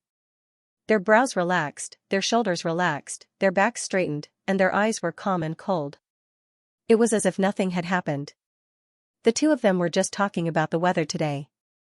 Empress Dowager Zhuang, he, if it wasn't for those 2 eyes that were swollen like walnuts, I would really believe it. Forget it. She was already here. She was the Empress Dowager of a country. She could handle all the civil and military officials, so how could she not be able to handle 2 people who did not mean what they said? Xiao Lulang moved a chair for Empress Dowager Zhuang. Empress Dowager Zhuang sat down and looked at Princess Xianxia on her right. You. Yes, it's you. For years ago, was it you who saved him from the fire? When she said he, she glanced at Xiao Lulang. Without waiting for Princess Xianxia to speak, Empress Dowager Zhuang said, you better think carefully before you answer. I am not asking you as Liulong's grandaunt, but as the Empress Dowager of a country. I am the Empress Dowager with real power. You better not deceive me. Otherwise, it will be the same as deceiving the emperor. With real power, she was just that arrogant. After Xiao Lulang heard his grandaunt's words, he turned into a primary school chicken waiting for the teacher to announce the exam results. He was both expectant and nervous. Princess Xianxia was a person who would suffer for her pride. In this aspect, Xiao Lulang was very similar to her. She was originally only 1 step away from stepping down. Now that Empress Dowager Zhuang had given her a step, she naturally would not kick it away. But she still had to pretend. It was not that she wanted to say it. It was the Empress Dowager who forced her to say it. Princess Xianxia whispered, yes. Xiao Liulong's eyes moved slightly. Empress Dowager Zhuang asked, do you have evidence? Princess Xianxia really did not intend to say it, but her body language had already betrayed her. Empress Dowager Zhuang saw her subconsciously touch her left arm. Although it was just a symbolic movement, it was enough for the discerning Empress Dowager Zhuang to see through everything. Empress Dowager Zhuang pulled up her sleeve and saw that her left arm was covered with hideous and ugly scars that extended to her shoulder. Princess Xianxia did not expect Empress Dowager Zhuang to be so sharp that she immediately exposed her wound to Xiao Lulang. Empress Dowager Zhuang was also surprised. She knew that Xianxia must have been injured, but she did not expect it to be so serious. If she had known, she would not have shown it to Lulang. No mother in the world would want her child to see such a painful sight of her. Then how did she escape the fire with Lu Ling on her back? The 14-year-old Xiaoheng was about the same height as Gu Yan. With Princess Xinyang's slender body, it was actually very difficult to carry him. At that time, the fire in the room had almost been put out by her. However, when the beam fell, she raised her hand to block it and tripped. Coincidentally, she fell into the almost extinguished fire. Just like that, the sleeve on her left arm caught fire. From their conversation just now, Empress Dowager Zhuang and Xiao Lulang could not tell how many people had set the fire. Empress Dowager Zhuang thought it was only Prince Ning. Xiao Lulang thought it was only Princess Xinyang. The fire that had truly killed Xiao Su's younger brother was actually the third big fire. It really burned the Minghui Hall of the Imperial College beyond recognition. In the 3 years that the Imperial College had been closed, almost half of the time had been spent repairing it. The intentions of the arsonists were too obvious. They wanted Xiaoheng's life, the kind that couldn't be more dead. Princess Xinyang had once suspected that the arsonists wanted to take revenge on her or Marquis Xianping. However, the more she investigated, the more she felt that something was wrong. The people they had offended were either in Zhao country or Chen country. There was no power in either country that she could not find at all. There was only one possibility: the arsonists were very likely from one of Xiangzhou country. The two of them had no dealings with people from Xiangzhou. Naturally, they could not be considered enemies. Thus, the arsonists might really have come for Xiaoheng. Xiaoheng had also never offended people from Xiangzhou. The only connection he had with Xiangzhou was that his mother was a female slave from Yan country. Could this matter have something to do with her? Was she really a female slave? Princess Xinyang thought of the past from her scar and was momentarily distracted. She did not notice that Xiao Lulang was kneeling on one knee in front of her. Once again, he lifted her sleeve and looked at the wound that snaked up her jade-like arm. Go back and have Jiao Jiao think of a way. Empress Dowager Zhuang patted Xiao Liulang's shoulder. Xiao Lulang lowered his eyes and quietly put down the hand that was lifting her sleeve. A hot teardrop fell on the back of her hand. It was so hot that her heart trembled. She came back to her senses and realized that her wound had been seen by Xiao Lulang again. Xiao Liulang's eyes were filled with indescribable sadness. He had been like this since he was a child. As long as she was slightly injured, he would feel so distressed that he would cry. She was clearly fine, but he cried like a little rain fairy. Princess Xinyang unconsciously said, "It doesn't hurt anymore. Mother is fine." Once the word mother came out of her mouth, the two of them stiffened. Empress Dowager Zhuang, I suddenly feel that Jia is a bit redundant here. Empress Dowager Zhuang silently stood up and left. Before she left, she did not forget to take the candied fruit from the table. As expected, at this special moment, no one noticed that she had taken the candied fruit. However, just as she reached the door, she bumped into Gu Jiao, who had just returned from the medical center. Empress Dowager Zhuang, who had been robbed of her candied fruit. The heavens were good at reincarnation. Who would the heavens spare? In fact, once the window paper was pierced, there was no need to hide it anymore. Princess Xinyang choked with sobs and smiled. As if she had recalled something, she said, Xiaoyi. What? Xiao Lulang was confused. He did not understand why the topic had suddenly changed. Also, what was Xiaoyi? Was there a Xiaoyi? Fragrant and reliant. Princess Xinyang said with a smile. Her eyes were filled with tears, but she still had a smile on her lips. When I was pregnant, I thought of a name for the child. If it's a girl, she will be called Xiaoyi. Xiao Lulang muttered, subdued and invisible. Fragrant and reliant. That's right. Princess Xinyang faintly smiled. If it's a son, then he will be called Xiaoheng? Wasn't this nonsense? Wasn't he called Xiaoheng? She had already prepared a name, so why bother asking? Xiao Liulang's eyes dimmed. No. Princess Xinyang shook her head with a smile. If it's a son, then I plan to call him Xiaoqing. Xiao Lulang asked, Xingzhu Wu Jiang, is it the Qing from Qing's legend movement? Princess Xinyang smiled. Now that you mention it, this name is not so ordinary. Xiao Lulang did not understand the meaning of Princess Xinyang's words. Could it be that she had planned to give her son an ordinary name from the beginning? Princess Xinyang continued, my longevity lock was set, and then he was gone. This was the first time in 18 years that Princess Xianxia had spoken so frankly about her son's death. She didn't know why, but she suddenly felt relieved. After speaking, she realized that it was not as painful as she had imagined. Princess Xianxia wiped the tears from the corners of her eyes and raised her hand to caress his cheek.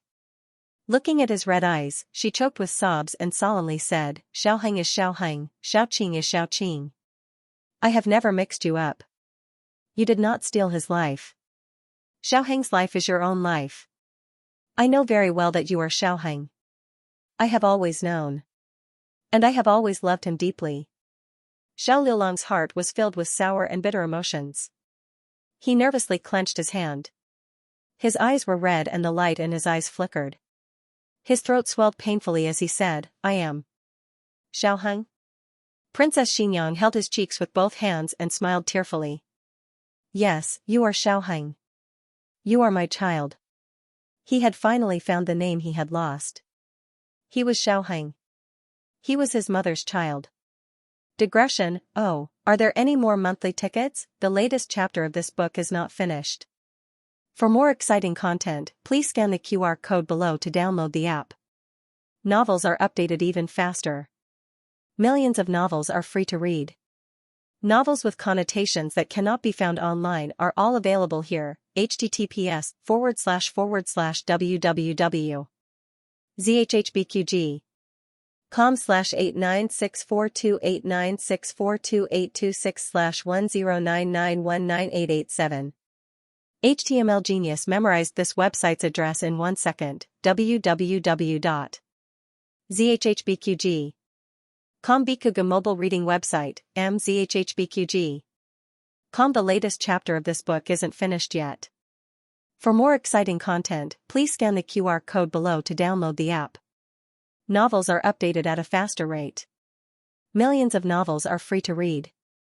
Novels with a deeper meaning that can't be found online are all available here, in the Eastern Room, under Gu Yan and Gu Xiaoshuan's eloquent explanations and gestures. Gu Yan was mainly responsible for the explanation, while Gu Xiaoshuan was mainly responsible for the gestures. Gu Jiao finally understood the ins and outs of the incident. Gu Jiao knew a bit about Xiao Liulong's background, but from the conversation between the mother and son, Xiao Liulong's background and the fire from 4 years ago had other secrets.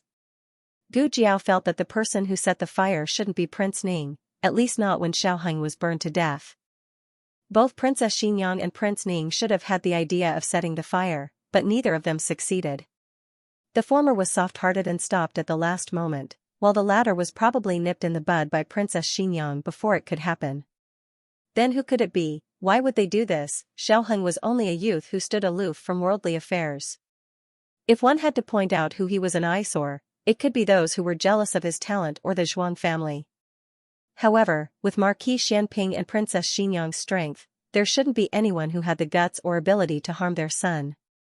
Especially since the Imperial College was originally the old Chancellor and Xiaoheng's territory. Otherwise, how could Prince Ning's arson be discovered by Princess Xianxia in time? Concubine Jing had once poisoned Xiaoheng, but that was because the Imperial Palace was her territory.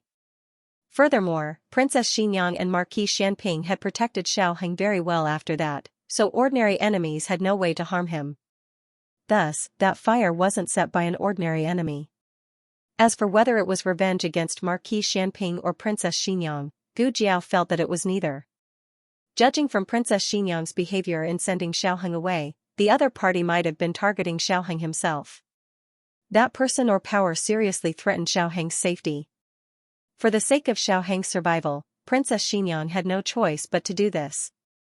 And judging from how Marquis Xianping had repeatedly probed Xiao Lulang, Princess Xianxia had even kept him in the dark. Although there was not much trust between husband and wife, Xiaoheng was his own son. His feelings for Xiaoheng were genuine. There could only be one explanation for Princess Xianxia's actions: it was a power that even Marquis Xianping's household would find difficult to deal with. Could it be the power of the upper nation? The world was divided into 6. The state of Yan, the state of Jin, and the state of Liang were the upper states, while the state of Zhao, the state of Zhao, and the state of Chen were the lower states. There was also the Turkic state that was not recognized by the 6 states. The furthest place Gu Jiao had been to since she came here was the capital. She knew very little about the other countries, so she couldn't guess which country was more likely to be the culprit. But Xiao Lulang had said that his birth mother was a female slave from the state of Yin. There was no keepsake, no words. Xiao Lulang's birth mother didn't leave behind anything that could trace his identity. That night, Princess Xianxia stayed for dinner. Actually, I also know how to cook. I had nothing to do these past few years in Fengdu, so I learned a few of my specialty dishes from the chef in the residence. She was a vegetarian, so all she learned were vegetarian dishes. She wanted to show off her skills to her son, so she made a cold dish of 3 shredded shreds, steamed glutinous rice with red dates, and stir-fried wild mushrooms. Compared to Xiao Liulang's dishes, they were much better. The color and color were attractive, and the smell was also very appetizing. Everyone couldn't wait to taste them. Then, everyone felt a tremor from their souls. Oh my god, this was too disgusting. They finally knew where Xiao Liulang's dark cooking master came from. Little Jing Kong and Long Yi were so disgusted by the disgusting taste that they rolled their eyes and stuck out their tongues. It was worth mentioning that Gu Jiao gave Long Yi a new mask that covered the upper half of his face, leaving his mouth and chin exposed. He could eat anytime and anywhere. Yujin also showed off her skills in cooking. Fortunately, she didn't add water to her cooking. The fear of being dominated by Princess Xianxia's cooking finally disappeared little by little with her delicious food. After dinner, the old chancellor called Xiao Lulang, now, he should call him Xiao Heng, to the next room. He came back late, so he didn't know how the mother and son had inexplicably recognized each other. Princess Xianxia was led by little Jing Kong to visit his small vegetable garden as well as his little eagle and 7 chicks. This is little 5, this is little 6, this is little Chi, and this is little 9. After little Jing Kong finished introducing them one by one, little 8 walked over valiantly and said, "This is Big Brother Yan's little 8. Then, he bent down and tied a bright red flower on little 8's head. Princess Xianxia thought of the peacock feather on Gu Jiao's mask and her eyelids jumped again. What kind of beauty did this pair of siblings have? Princess. This is for you. Little Jing Kong suddenly took out a flower and handed it to Princess Xianxia in a very gentlemanly manner. Only such a beautiful flower is worthy of such a beautiful you. This little bean's mouth was really smeared with honey. But why did this flower look a little familiar? Did Longy go to her flower room again? He picked Princess Xianxia's flower and gave it to her. No one else could do this. After that, little Jing Kong invited Princess Xianxia to his west room and showed her his homework. Other than the handwriting being not neat enough, she couldn't find a single mistake. The reason why his handwriting was not neat enough was that he was still too young, so his wrist and hand strength were not enough. In addition, Gu Jiao didn't let him write too many words for fear that it would affect his growth. He was really a very smart child. Xiao Heng came over from the next room and saw little Jing Kong showing off in front of Princess Xianxia. He was only like this to people he liked. He was very cold to people he didn't like. For example, he never ignored Gu Jinyu when she came over. Of course, little Jing Kong was showing off while discrediting bad brother-in-law. Hearing this, Princess Xianxia couldn't help but laugh. Little Jing Kong said helplessly, "It's true, Princess. You might not believe it, but bad brother-in-law is already 18 years old, and he still wet the bed. After he finished, he blamed it on me. Why are the adults nowadays so insensible?" Princess Xianxia laughed until tears came out. On the other hand, Xiao Heng's handsome face darkened. "Little monk, you feel uncomfortable all over if it's not dark. Have you finished practicing the calligraphy of the Qin Kingdom? Have you memorized the ancient poems of the Liang Kingdom? Have you read the 3-character classic of the Yan Kingdom?" Little Jing Kong snorted and pouted. "Jiao Jiao said that I can do it tomorrow." Xiao Heng raised his eyebrows. "Oh, then did you tell Jiao Jiao what homework you have tomorrow?" Little Jing Kong was especially careful to hide tomorrow's tutoring task so that he could have some free time today.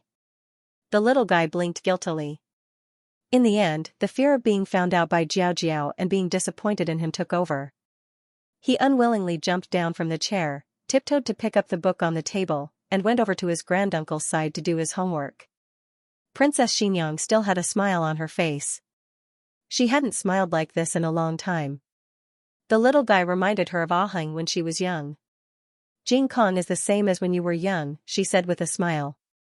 Xiaoheng snorted, I'm not as arrogant as him.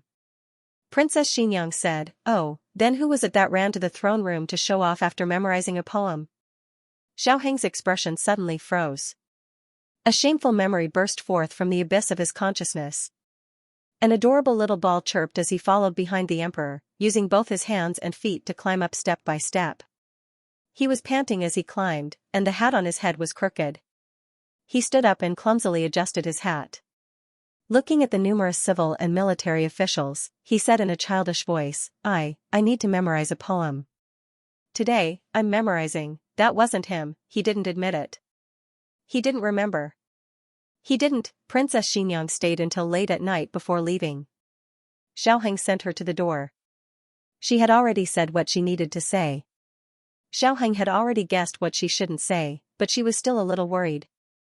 Before getting into the carriage, she looked deeply at Xiaoheng and said, right now, I understand. Xiaoheng nodded knowingly. Don't worry about the future. I'll take care of it. He still couldn't reveal his identity to the public, but one day, he would openly appear in front of everyone as Xiaoheng. He would catch the person behind the scenes who poisoned and set him on fire. No matter if it was a person or a power, no matter what hardships he had to pay, he would not shrink back or escape. If it was a mountain, he would chisel that mountain. If it was a river, he would fill that river. Although a mayfly was small, it could shake a tree. Princess Xianxia looked at the unswerving determination in Xiaoheng's eyes and finally confirmed that he had grown up. In these 4 years, she had worried about his situation countless times and regretted her original decision countless times. Especially when she learned that Xiaoheng had unexpectedly contracted leprosy not long after leaving the capital and that Xiaoheng had taken care of him for 2 years, her heart had almost stopped beating. But when it came to this moment, she realized that every step was worth it. All of the pain he had experienced would become an indestructible armor on his body. Aheng, mother is proud of you. After Princess Xianxia's carriage left, Xiao Luleng returned to the courtyard. He closed the door and bolted it.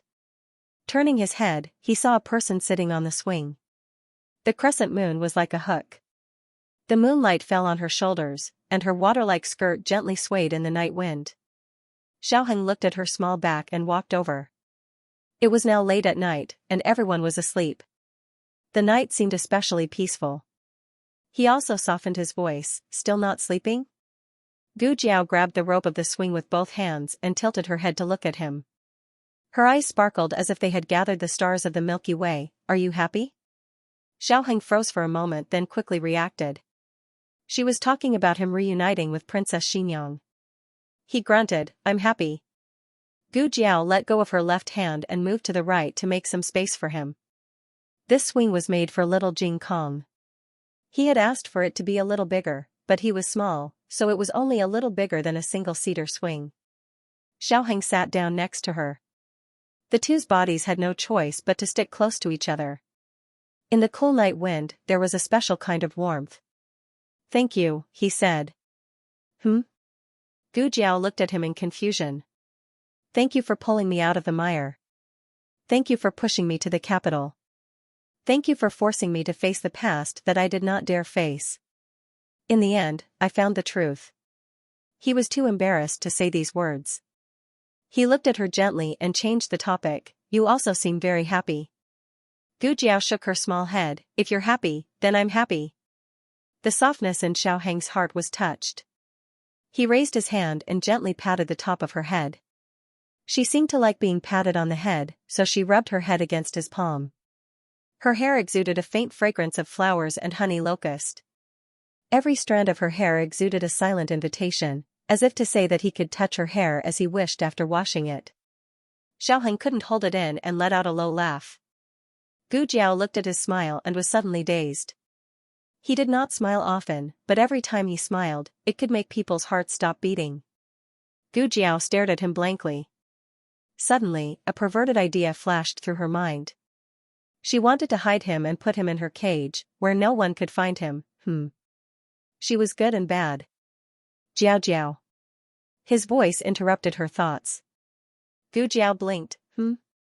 Xiaoheng turned sideways and stared at her. Is it hard to be with me? Gu Jiao shook her head. It's not hard. Xiaoheng said again, but maybe it will be hard in the future. Gu Jiao said seriously, I'm not afraid of hard work. Xiaoheng's eyes flashed with a trace of emotion. He gently tucked her hair that had been messed up by the wind behind her ear. Gu Jiao looked down and twiddled her fingers, then, do you want to kiss me? Xiaoheng was stunned. His hand that was tucking her hair stopped in midair. No, he said solemnly. Oh. Gu Jiao's little face collapsed at a speed visible to the naked eye. Xiaoheng almost laughed out loud. He held back the mischievous smile in his eyes and slowly raised his hand to support her white neck. His broad palm held the back of her head and said in a hoarse voice. Jiao Jiao, close your eyes. Gu Jiao obediently closed her eyes. He gently held her head and lowered his head to kiss her soft lips. Unlike in the past, he wanted more this time. Jiao Jiao, he said against her lips. The scorching hot breath made Gu Jiao's cheeks heat up. Her little face turned as red as a cooked shrimp. You're so good. He leaned against her forehead and whispered in a gentle voice. I also think I'm so good. Xiaoheng couldn't help laughing. His laughter was pleasant and magnetic, as his shoulders gently trembled. He tightly pulled her slender waist into his embrace and kissed her again. It was a lingering kiss that filled the air with a trace of sweetness. Xiao Jiao on the roof shyly covered his head with his wings. At dawn, Xiaoheng got up as usual. He first went to the table and poured himself a cup of tea. Then he opened the wardrobe and took out his official robes. Since he had already appeared in the palace, there was no need for him to go missing. He was going to be on duty at Hanlin Academy. As he tidied up his official robes, he vaguely felt that something was wrong, but he couldn't tell what it was. He went to the backyard to wash up. Yuya was drying the quilt. When she saw him, she greeted him, Good morning, young master. Morning. Xiaoheng nodded and walked past her. Yuya continued to dry the quilt, but suddenly, she turned her head to look at Xiaoheng. Son-in-law. The latest chapter of this book is not finished yet. For more exciting content, please scan the QR code below to download the app. The novel was also updated at a faster rate. Millions of novels were read for free.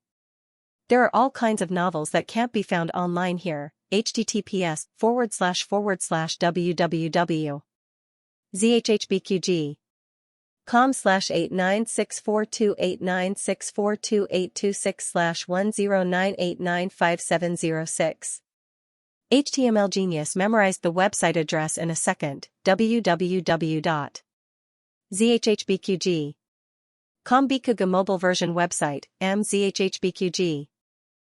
The latest chapter of this book is not finished yet.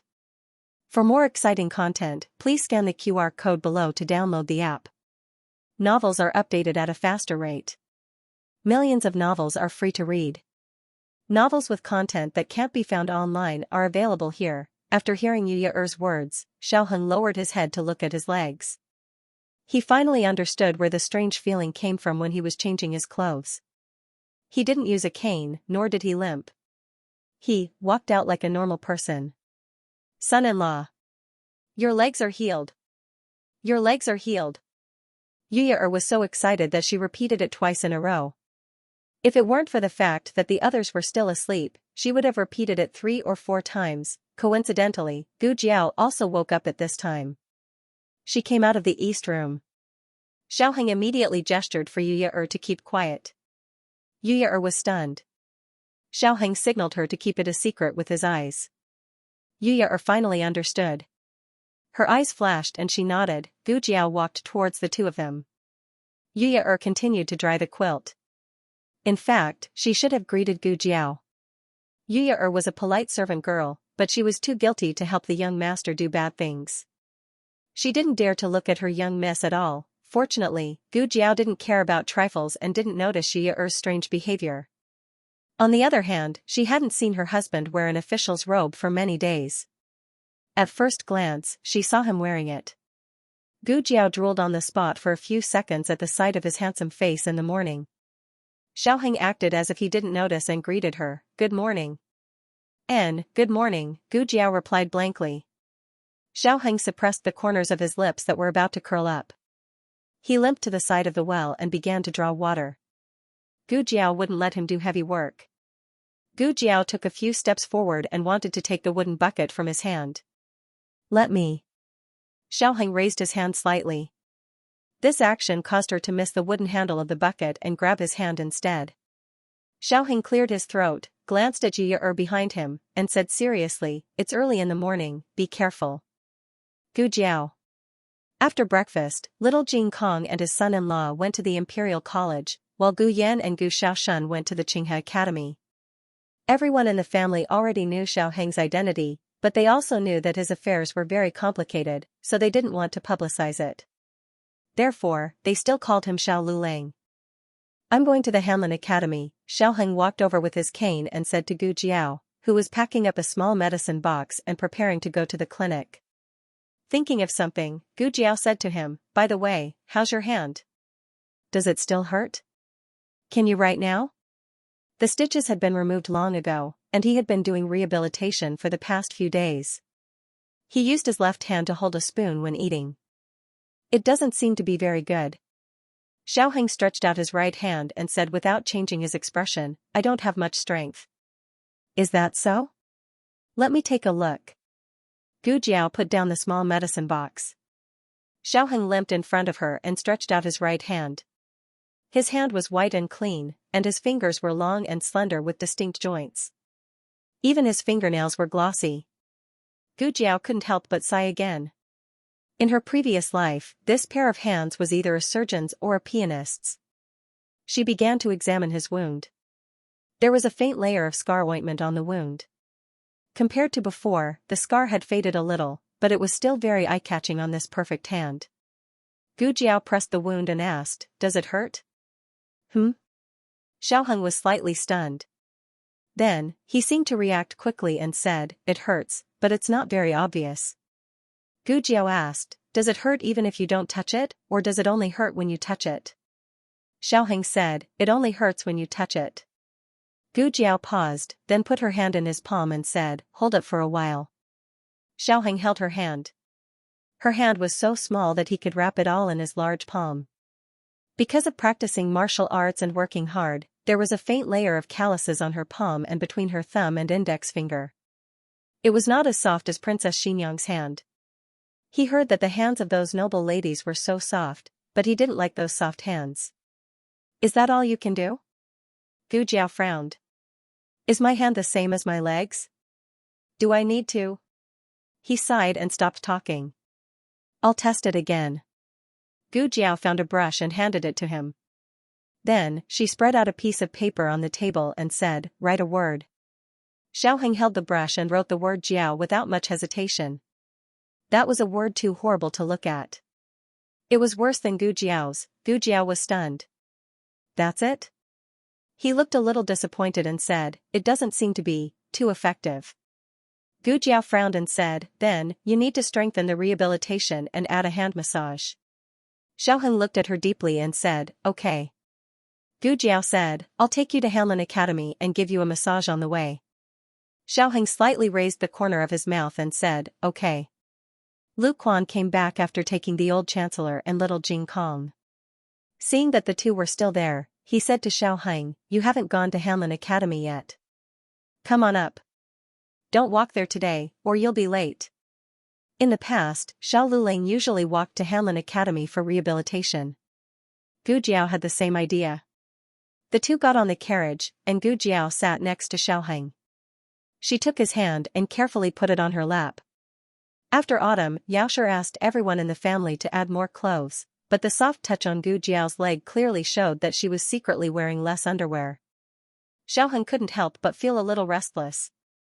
Gu Jiao didn't know that this seemingly simple and abstinent young man's mind had already wandered. She massaged very seriously and asked, "Is this heavy?" "I don't feel anything," Xiaoheng said. "Then how about this?" Gu Jiao slightly increased her strength. "Ugh." He furrowed his brows and let out a low cry of pain. Gu Jiao hurriedly reduced her strength and asked, "Then how about this?" It took a quarter of an hour just to find the right amount of strength. There was still a quarter of an hour before they reached Hanlin Academy. Gu Jiao stepped up her massage. She looked very serious. Xiaoheng calmly looked at her. The strength in her palm was actually too light for him. Every stroke was like a goose feather, scratching at his heart. Hiss. He suddenly took a deep breath.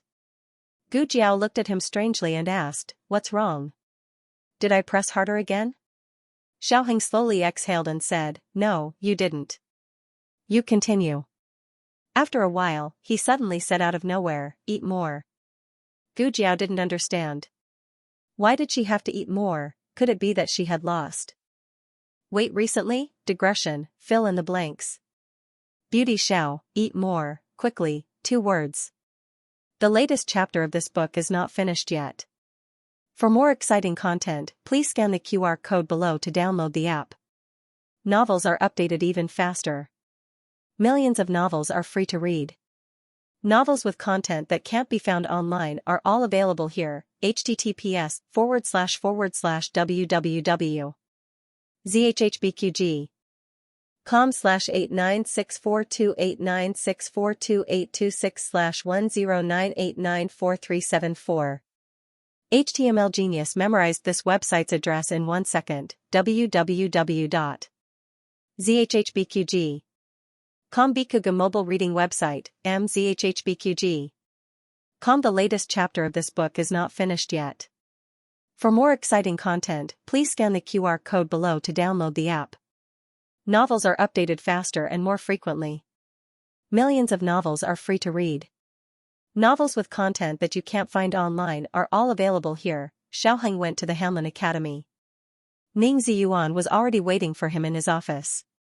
Seeing him come over, Ning Ziyuan stood up and rushed to him. He grabbed his arms and looked him up and down. "Are you okay?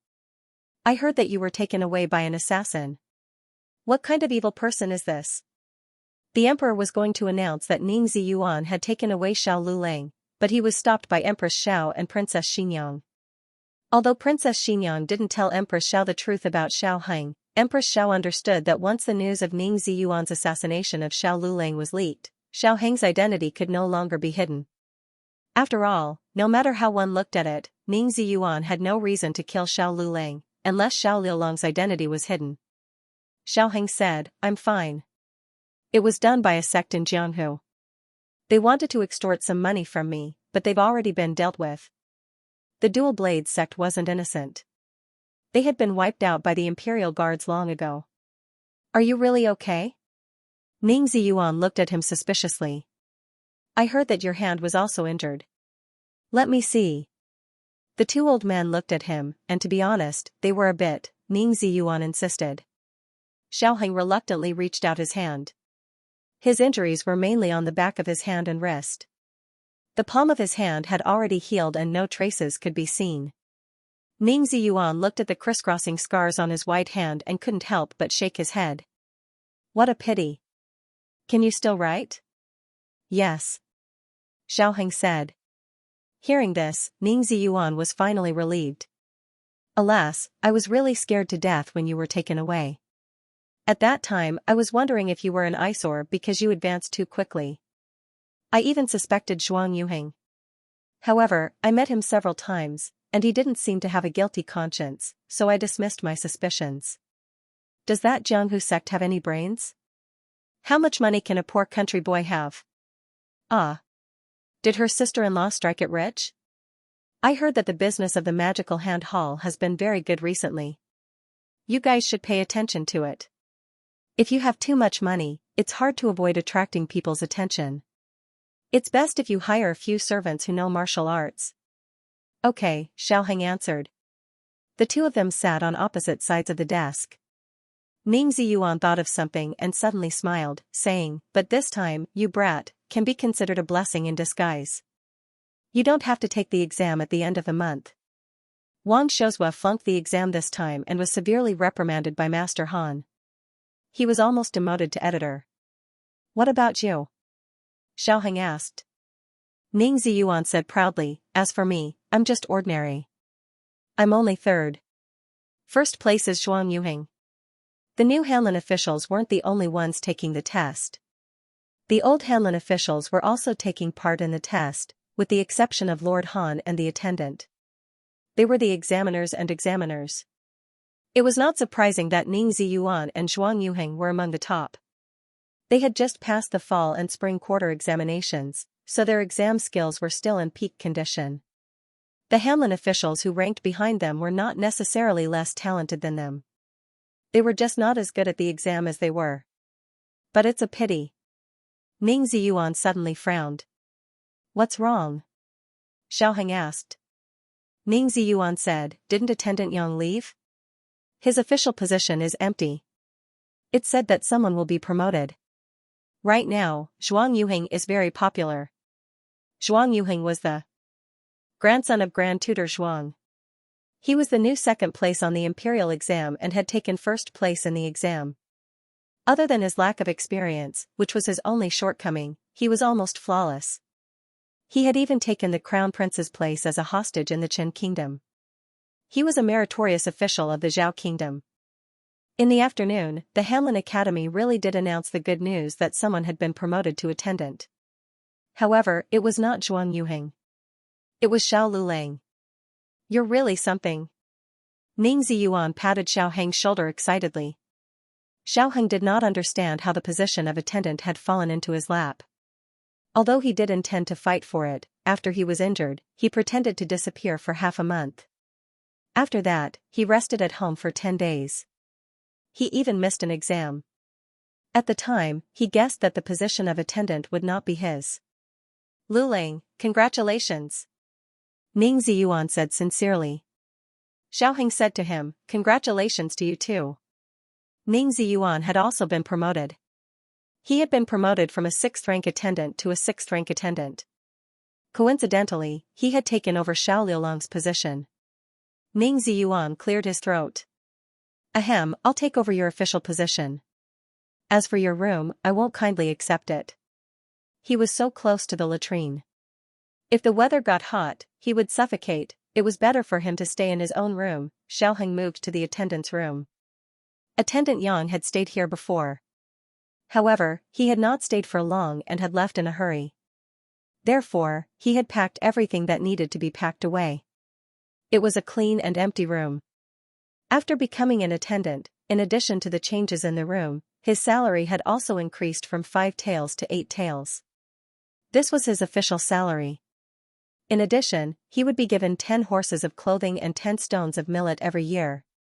In addition, he would be given an ice tribute in the summer and a charcoal tribute in the winter. He could ask for things or exchange them for money.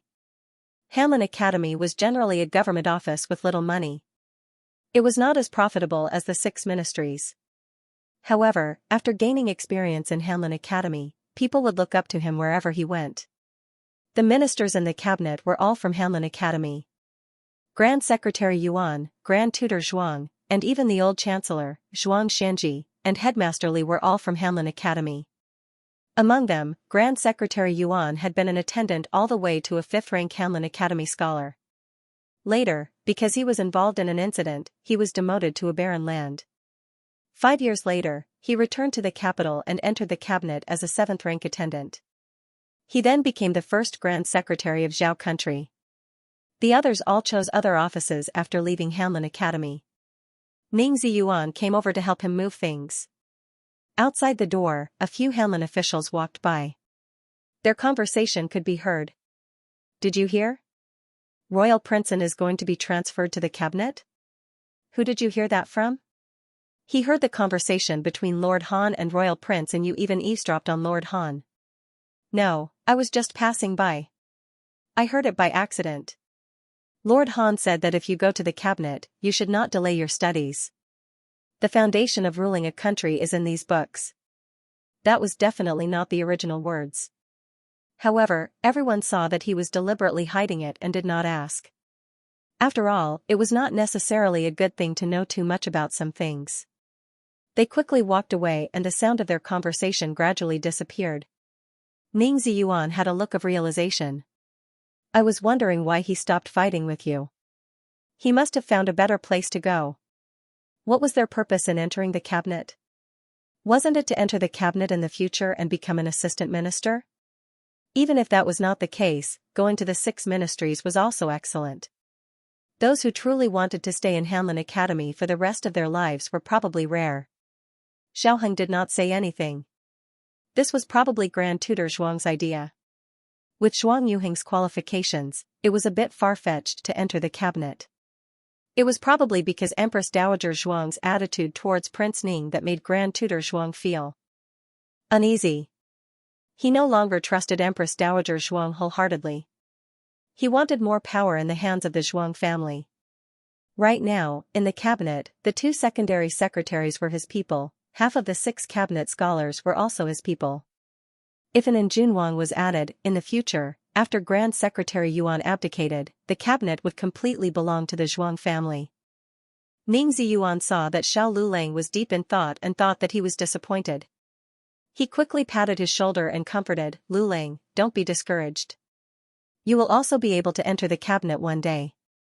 Xiaoheng was not thinking about entering the cabinet. He was thinking about whether Grand Tutor Zhuang, that old man, had gone to poke his great-aunt's heart again. Imperial Palace. The Emperor and Empress Dowager Zhuang left court and headed towards Renshou Palace together. Empress Dowager Zhuang sat on the Phoenix sedan and looked strangely at the Emperor's sedan. She asked in confusion, "Your Pure Flowers Palace is over there." The Emperor shamelessly said, "I'm going to Imperial Mother's palace to eat." Empress Dowager Zhuang was silent for a moment before she made a sound of agreement. Emperor, Imperial Mother actually did not refuse. After eating, Empress Dowager Zhuang said to the Emperor, "Come to the study for a moment." "Imperial Mother, do you need this son for something?" the Emperor asked after entering the study. Empress Dowager Zhuang said seriously, "This widow has thought about it. The Emperor has been ruling for many years. It is time for this widow to return the power to the Emperor." The Empress was startled. "Imperial Mother, why do you say this?"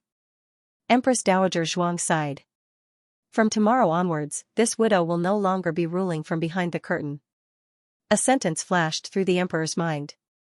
Is there no more joy in going to court with Imperial Mother? Imperial Mother. Empress Dowager Zhuang faintly looked at him. "Haven't you always wanted this widow to not go to the throne room? Your wish has been fulfilled." "What? Are you still not happy?" "That was in the past," the Emperor mumbled. Ever since the truth of concubine Jing's matter came to light, he realized that he had misunderstood his Imperial Mother all these years. Imperial Mother had countless opportunities to kill him, but she had never done so. On the contrary, it was he who had framed his Imperial Mother time and time again, even causing her to contract leprosy. If it wasn't for the little miracle doctor, he would probably be living in regret for the rest of his life. Moreover, leaving emotional factors aside, his Imperial Mother was indeed more daring and resourceful than him. Empress Dowager Zhuang sighed faintly. "This widow is old. It is time for me to have a few days of leisure." The Emperor's face darkened.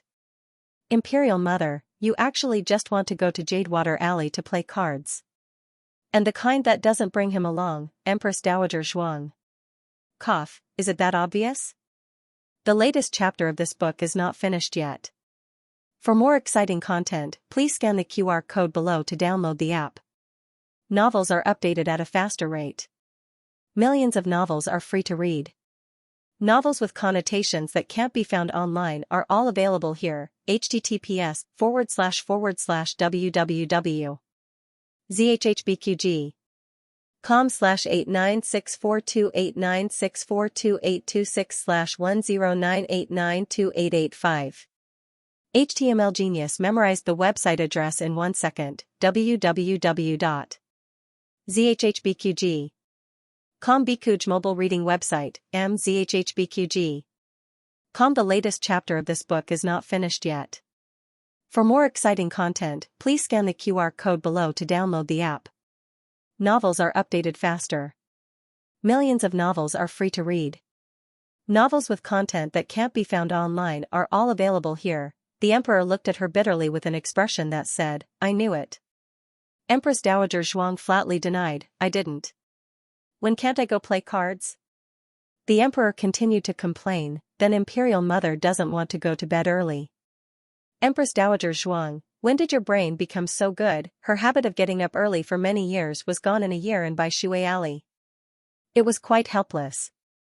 In the end, the emperor promised Empress Dowager Zhuang that he wouldn't attend politics from behind the curtain. After all, he was the emperor. No matter how much he trusted Empress Dowager Zhuang, he couldn't help but desire to govern alone. This was a very contradictory mentality. Empress Dowager Zhuang had lived to this age. What didn't she understand? It was normal for the ruler of a country to have such a mentality. Otherwise, if everyone was like the crown prince, giving unconditional, bottomless indulgence and trust to a person, in the end, if the person next to him wanted the country, would he be willing to give it up? Being an emperor, or a benevolent ruler, wasn't a bad thing. He could be soft where he needed to be, but he couldn't lack the ambition of an emperor. However, the emperor didn't promise Empress Dowager Zhuang that he wouldn't attend politics from behind the curtain. Empress Dowager Zhuang had to agree to play cards with him 3 or 4 times a month. She also had to set aside time every day to deal with state affairs with him. It was time to spend alone time with Muhu in the afternoon. Empress Dowager Zhuang didn't completely give up power. She just didn't go to court. She still had to play tricks in private. Lu Lang was promoted, but the money he received wasn't enough to pay the little monk's rent every month. Alas, there were so many children at home. The burden was heavy. Hanlin Academy. Xiaoheng came out from his shift and saw a carriage parked in the alley diagonally across from him. The coachman was an unfamiliar face, and he had never seen the carriage before. However, Xiao Liulong's intuition told him that the owner of the carriage was waiting for him. There was no one around, so he didn't bother to disguise himself. He strode over. The coachman didn't ask and directly put down a wooden stool. He hesitated for a moment. Princess Xianxia opened the door slightly. Xiaoheng was slightly taken aback, and then he stepped into the carriage. He sat down opposite Princess Xianxia. Princess Xianxia said to the coachman, "Let's go to the clinic." "Yes." The coachman waved his whip and the wheels began to turn. Princess Xianxia's complexion was better than when she had just returned to the capital. Today, it was even possible to see a bit of rosy color. She didn't smile much, but the warmth in her eyes almost flowed. "I came to see you," she said. "Yes." A certain someone felt a little uncomfortable. Princess Xianxia smiled and looked at his right foot. "I saw you walking just now. Has your leg recovered?"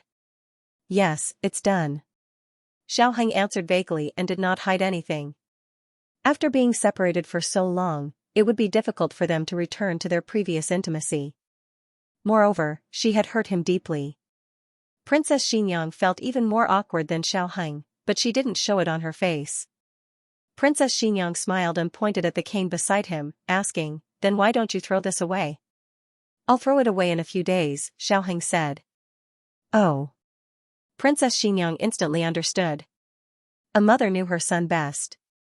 How could she not understand what he was thinking? Truly, her son had grown up and was no longer under her control. In the past, when he was engaged to Wen Linlang, he had never cared so much about a girl. Princess Xianxia lowered her eyes to hide her smile and changed the topic.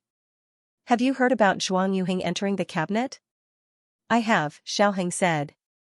Princess Xianxia continued, "It was Grand Tutor Zhuang's idea. He entered the cabinet and started as a 7th-rank secretary. It seemed like a demotion, but in reality, his status rose. So his official position had already been decided." Xiaoheng wasn't surprised that Princess Xianxia knew about this inside information.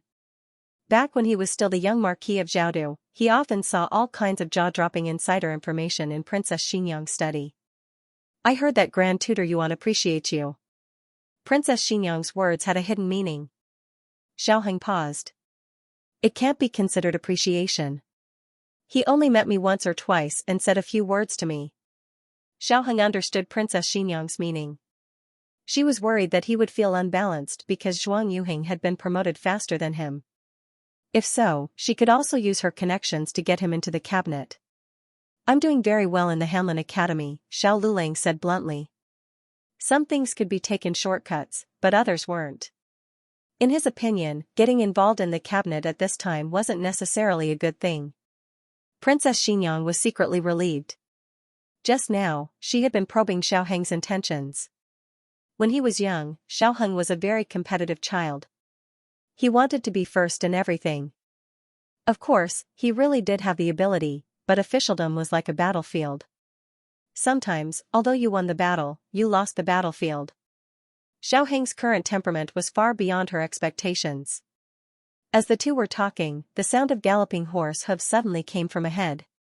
Immediately after, it sounded like the rider had run into some stall.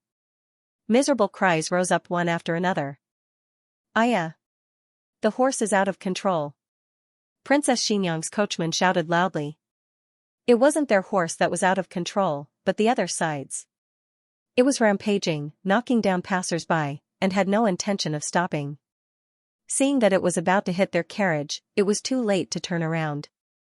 Long Yi flew over, opened the roof of the carriage, and grabbed Princess Xianxia and Xiaoheng. The carriage was smashed apart by the crazy horse. Long Yi put the two people on the roof, then went to grab the coachman who was about to lose his life under the horse's hooves. Long Yi, that child. A child was scared silly. He stood in the middle of the street in a daze, and the crazy horse rushed towards him. Long Yi grabbed the coachman with one hand and the child with the other. Finally, he rushed to take the child away before the crazy horse could hit them. Princess Xianxia secretly breathed a sigh of relief, but before she could finish, the soles of her feet slipped, and she fell from the roof. Xiaoheng reached out to grab her, but they also fell down together. Long Yi didn't have time to put down the coachman and child. He flashed over, but he only caught Xiaoheng, and Princess Xianxia slipped from his shoulder. At this critical moment, another tall and mighty figure descended from the sky. He hugged Princess Xianxia's soft waist, and slowly descended from the sky. This person had a devastatingly beautiful face and a pair of soul-stirring eyes. He was Marquis Xianping, who was hailed by the emperor as the face of Zhao country. Marquis Xianping stood there with Princess Xianxia in his arms.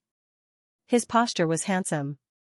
A burst of enthusiastic cheers erupted from the crowd. Marquis Xianping raised his eyebrows and smiled. Princess, long time no see. Princess Xianxia's face was cold. Are you done acting handsome? If you're done, then let this princess down. TSK, unromantic. Marquis Xianping curled his lips with regret and put Princess Xianxia down. That crazy horse was already under Chongjing's control. Tonight, Chongjing wanted to eat roasted horse meat. Marquis Xianping waved his hand at the crowd. Okay, disperse, disperse. Don't look. Haven't you seen a hero saving a beauty? Everyone's mouths twitched. Although it was the truth, why did you say it yourself? Could you be any more shameless? The crowd finally dispersed. Marquis Xianping looked at Princess Xianxia and then at the smashed carriage. He clicked his tongue. Looks like the princess can only sit in this marquis carriage. Chongjing. Chongjing drove a luxurious and flashy carriage over. Princess Xianxia didn't get on. She walked forward and came to an unfamiliar carriage. She planned to take out money to hire the other party's carriage. Marquis Xianping looked at her with his arms crossed. That's also this marquis carriage. Princess Xianxia walked forward again and chose an inconspicuous carriage. It's also this marquis carriage. It's also this marquis carriage. Aya, it's this marquis carriage again. Princess Xianxia. Did the surnamed Xiao contract for an entire street of carriages? Digression. Oh, you're not stingy this time? The carriage drivers trembled. Can you let us go? The latest chapter of this book is not finished yet.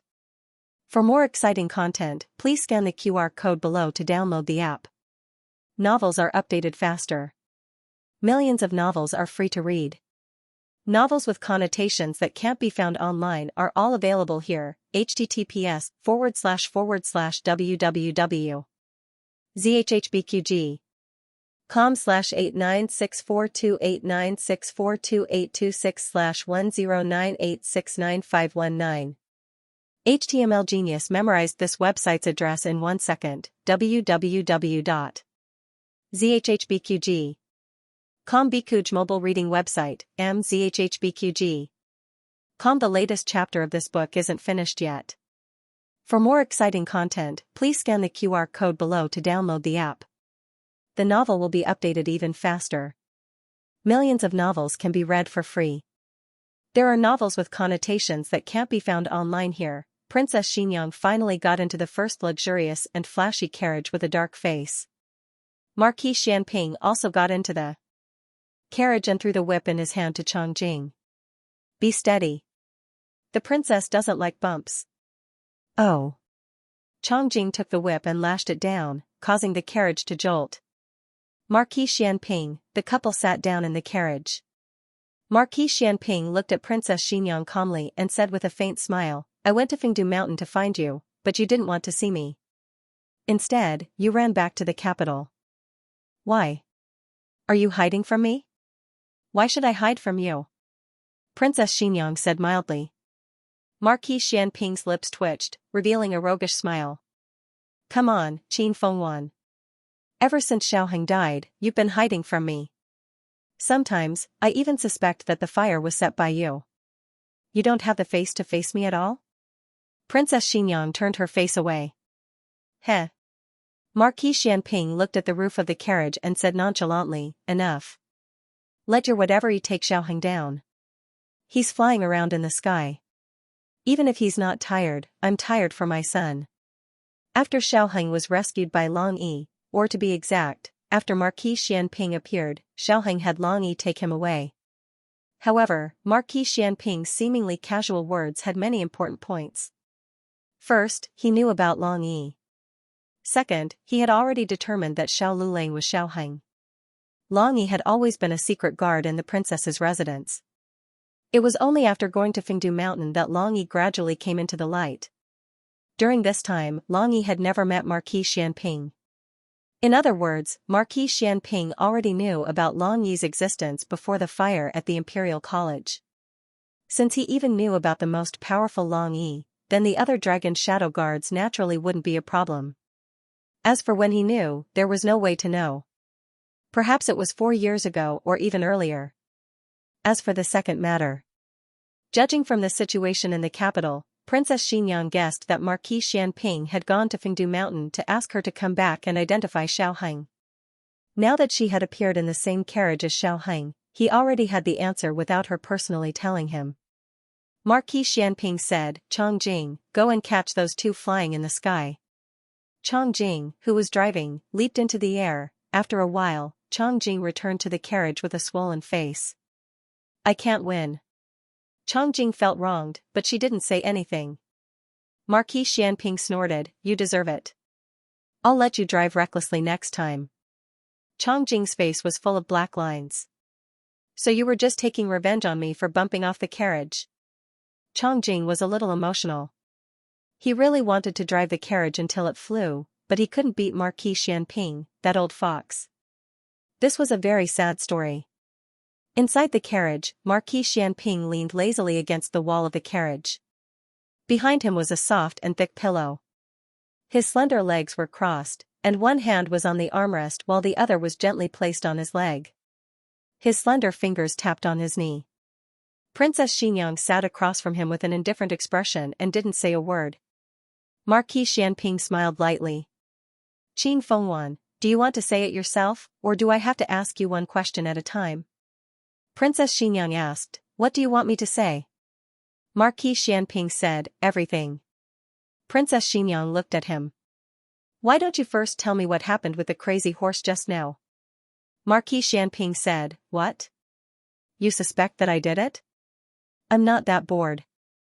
Princess Xinyang didn't say anything. Marquis Xianping narrowed his eyes at her. Wait, are you suspecting that someone tried to assassinate you or Xiaoheng? Princess Xinyang slowly exhaled and looked at him without blinking. Before I answer all your questions, why don't you answer one of mine first? Who was that female slave from the Yan Kingdom? After Long Yi sent Xiaoheng back to Jadewater Alley, he immediately left. Before he left, he met little Jing Kong and exchanged small manly punches with little Jing Kong. Lulang. Just as Xiaoheng was about to enter the room, he heard someone calling him from behind. He turned around and said politely, Auntie, what's the matter? Auntie handed him a jar with a smile.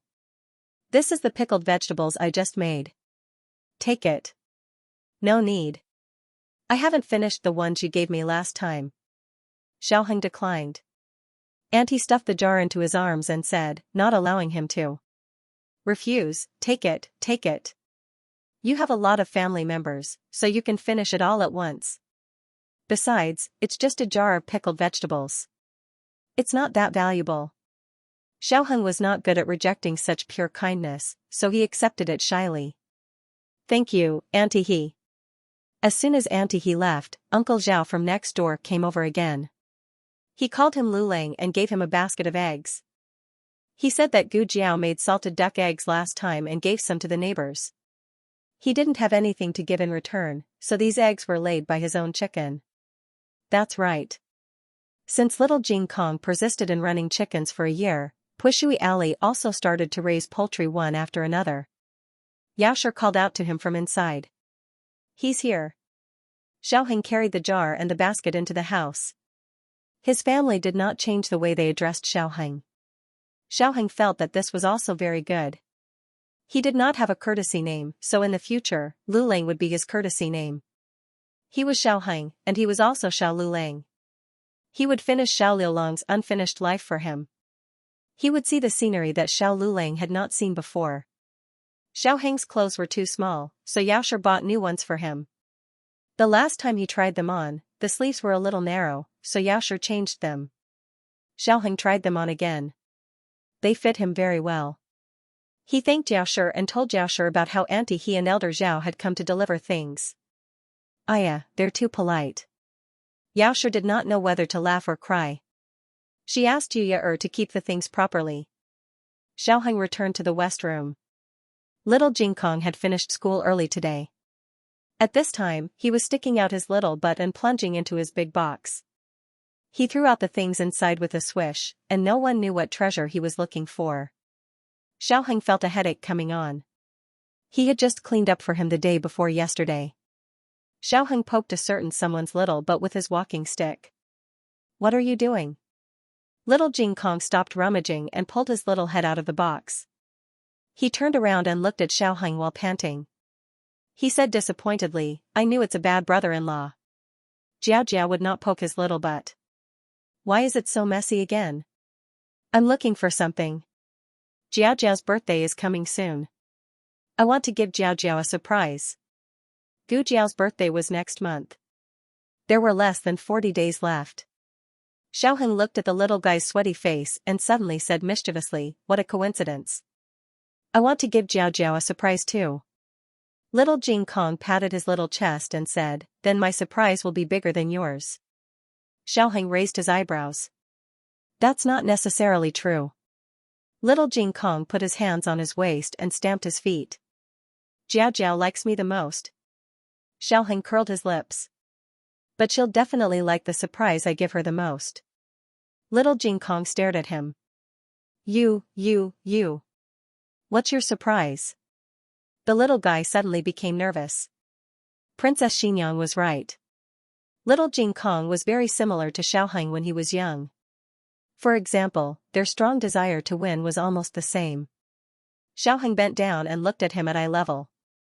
He imitated his usual behavior and proudly shook his little head. I'm not telling you, ha ha ha. So angry, little Jing Kong secretly clenched his little fists. He would not lose to his bad brother-in-law. The biggest surprise must be the one he gave Jiao Jiao. There was a military book that said, know yourself and know your enemy, and you will win 100 battles. He had to know his bad brother-in-law's surprise before he could defeat him. Where did his bad brother-in-law hide his surprise? He would definitely find it. In the carriage, Princess Xianxia finished telling the whole truth. Marquis Xianping's face was extremely cold. He was not someone who often got angry, but he was a little unable to hold it in. He forced himself to calm down. He did not have a habit of getting angry at women. Qin Fengwan, do you think that this marquis is especially useless? That I can't even protect my own son? We haven't even fought. How do you know that I can't beat him?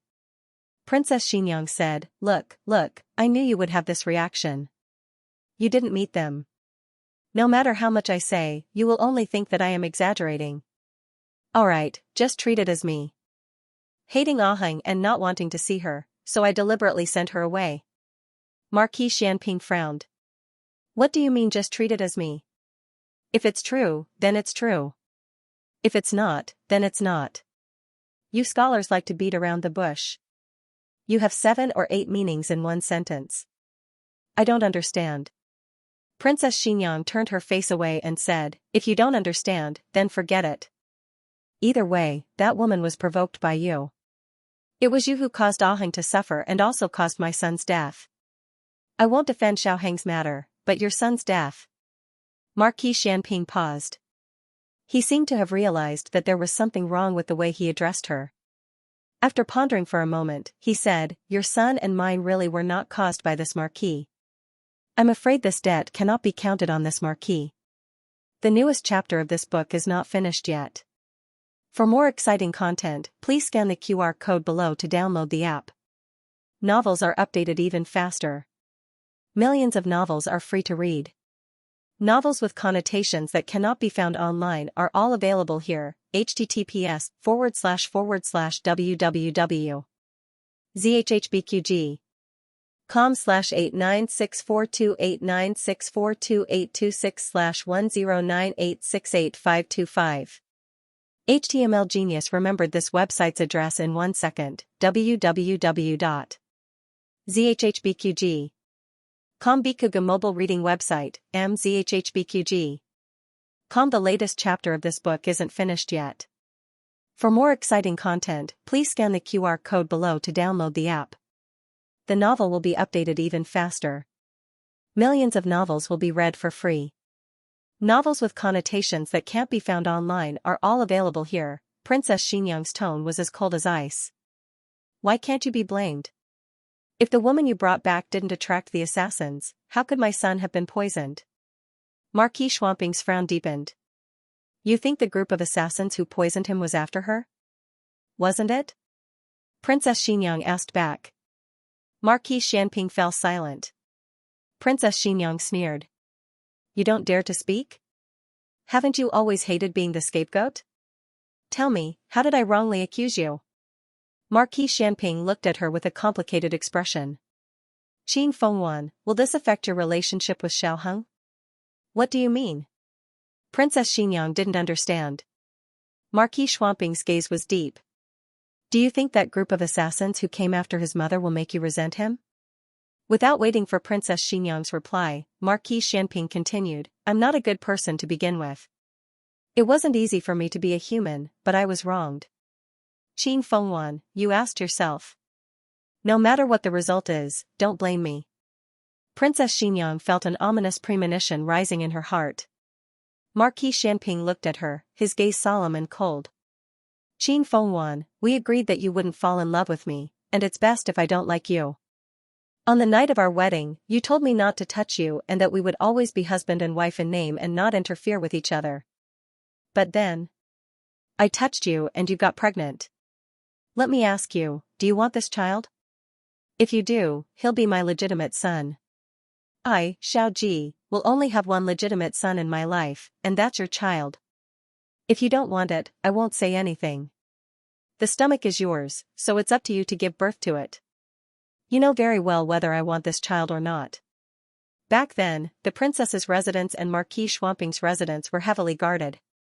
It was even more impenetrable than the imperial palace. Not even a fly could fly in. Let me ask you, why would assassins poison the child? Princess Xianxia's eyes trembled. You, Marquis Xianping sneered and nodded, that's right, that's what I meant. There's a spy. There's a traitor around you. Princess Xianxia's expression changed. That's impossible. I have the dragon shadow guards guarding the 2 children day and night. How could they have the chance to poison them? Marquis Xianping's sneer froze on his lips and his eyes turned cold. That's right. You have the dragon shadow guards guarding your children. Who would dare to poison them? Think about it yourself. Princess Xianxia's mind exploded like a thunderclap. Dragon shadow guard, no, that can't be. Why would the dragon shadow guard poison her child? This conjecture was too bold, and could even be said to be absurd. She laughed to herself. However, not long after, her smile gradually froze on her face. Marquis Xianping was right. At that time, the Marquis Xianping Manor and the Princess Manor were indeed heavily guarded. Not to mention outsiders, even the Emperor's dragon shadow guards might not be able to sneak in without alerting anyone. Because she also had the dragon shadow guard. In that situation, other than the dragon's shadow guard herself, no one else had the chance to make a move. However, she trusted the dragon's shadow guard too much, so she never considered this flaw. Princess Xianxia resisted the trembling of her body and tried to grasp the last possibility. Why, isn't it that group of people? Isn't that group of people suspicious at all? Marquis Xianping said, when they came, and when they targeted Xiaoheng, I really don't know. Because Xiaoheng was rarely by his side, when that group of people targeted Xiaoheng, he wasn't there, so he didn't realize it.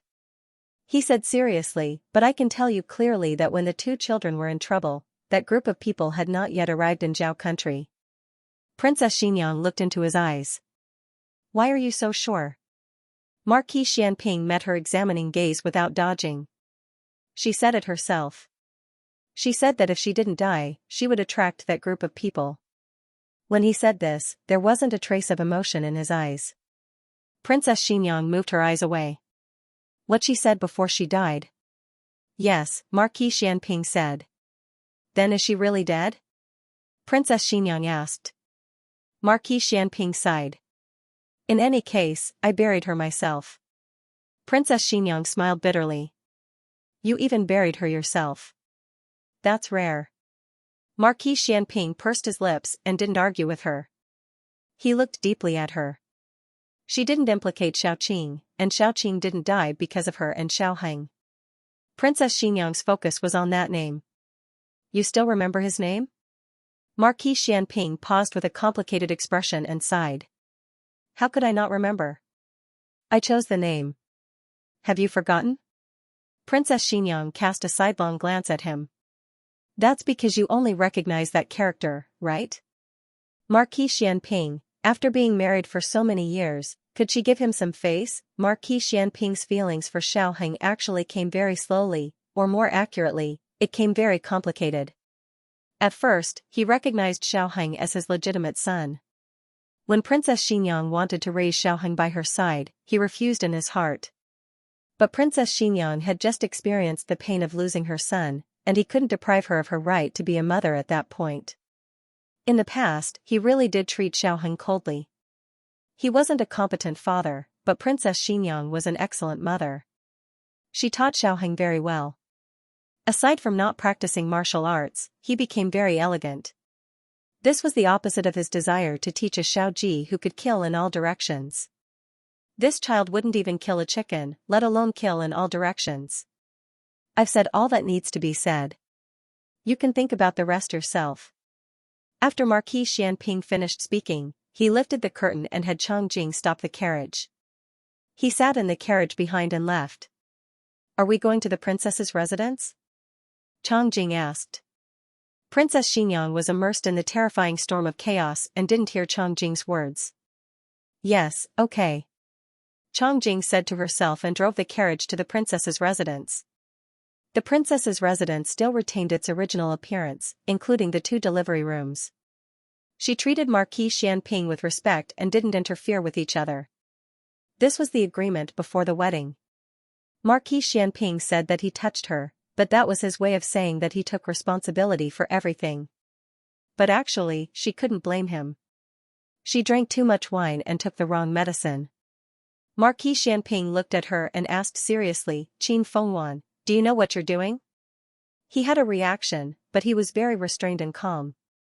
Reaction was instinct, and restraint was a choice. She said, I know, Xiaoji. I know. Marquis Xianping actually didn't bring that female slave from the Yan kingdom to her. That female slave came by herself. She clearly remembered the first sentence she said to her. I heard you're a princess. Can I live in your princess's residence? She was a woman who exuded a wild power, making people think of unruly horses on the grasslands. She had wheat-colored skin, deep facial features, and rough skin that had been tempered by the wind and sand. However, her eyebrows were exceptionally exquisite and deep. The women of the Zhao kingdom were beautiful with fair skin. When Princess Xianxia saw her, she realized for the first time that beauty had nothing to do with skin color. Her Zhao kingdom language wasn't very good. After explaining for a while, Princess Xianxia finally understood what she meant. It turned out that old Madame Xiao was overjoyed when she found out that she was pregnant. She was afraid that something would happen to her, so she sent 17 or 18 servant girls to serve her. She was very annoyed. "I'm Marquis Xianping's wife." "I know, but you don't love him.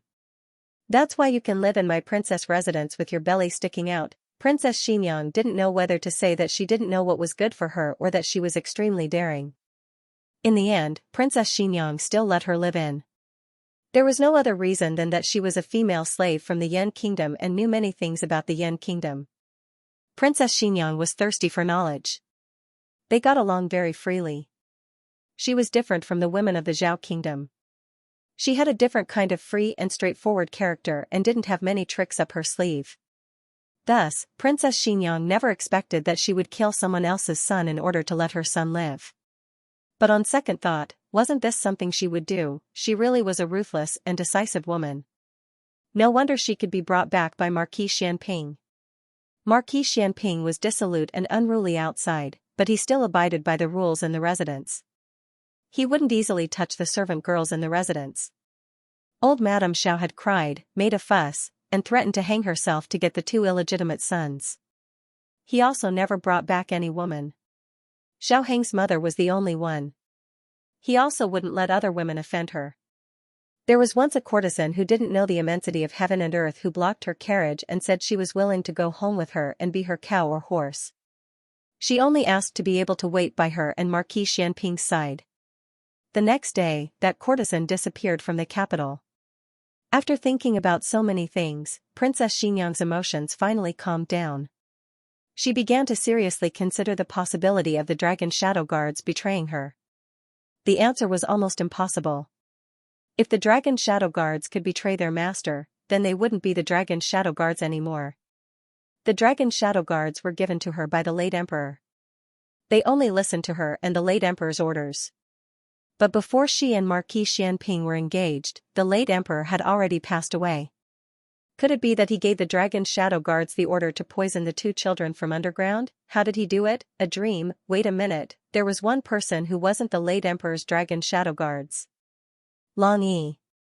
Just as this thought flashed through Princess Xinyang's mind, she eliminated it. At that time, she had sent Long Yi to Fengdu Mountain to quell the chaos. He only returned when Xiaoheng was almost 1 month old. He simply didn't have the opportunity to commit the crime. So, was it really done by the other 4 dragon shadow guards? But she couldn't figure it out. She didn't give them the order to poison the 2 children. The late emperor even more wouldn't. In this world, if there wasn't a third person who could also give them orders, then the late emperor really crawled out from under the coffin. It couldn't be that the late emperor, on his deathbed, had them plot against her and Marquis Xianping's son. The late emperor clearly knew that it was impossible for her and Marquis Xianping to have a child. Her thoughts came to an abrupt end. Princess Xinyang was stunned. She seemed to have inadvertently thought of something. At that time, Marquis Xianping was still young, but the late emperor saw his potential. He was the youngest marquis of Zhao country and was personally conferred the title by the late emperor. The late emperor regarded him as his right-hand man. But under the late emperor's regard, he was firmly on guard against Marquis Xianping. The late emperor had secretly arranged the marriage between her and Marquis Xianping. Why secretly? Because if the late emperor could live for a long time, he planned to personally kill Marquis Xianping. If he died early, then she would kill Marquis Xianping. But at the same time, the late emperor also understood that Zhao country was in danger and couldn't do without Marquis Xianping. So the late emperor decided to use Marquis Xianping to the greatest extent. As long as he didn't rebel, he would be allowed to live. If he had any thoughts of rebellion, he would be immediately killed, but Marquis Xianping was extremely vigilant. Normal assassins couldn't get close to him. The late emperor thought of a honey trap. Of all the princesses, the late emperor had chosen her because he knew that she would never be moved by Marquis Xianping. Only a person who wouldn't be moved by Marquis Xianping could kill him at any time. But the late emperor was born in the royal family and had been the emperor for so many years. How could he not understand that the affairs of the world were unpredictable? What if her heart was moved? The late emperor didn't allow her to give birth to Marquis Xianping's child. He didn't allow her to have an unclear and unbreakable bond with Marquis Xianping. Directly killing Marquis Xianping wouldn't work either. The country needed him. The only prerequisite for killing Marquis Xianping was that he had thoughts of rebellion. As long as he didn't rebel, he could live. But her child couldn't live. The Dragon Shadow Guard's initial target was little Xiaoheng. Unfortunately, even though little Xiaoheng was born half a month earlier, he was about the same size as little Xiaoheng when he was born. The Dragon Shadow Guard must have made a mistake the first time. The second time, he accurately fed the poison into little Xiaoheng's mouth. Princess Xianxia didn't know why he used poison and not something else. It was all the late emperor's consideration.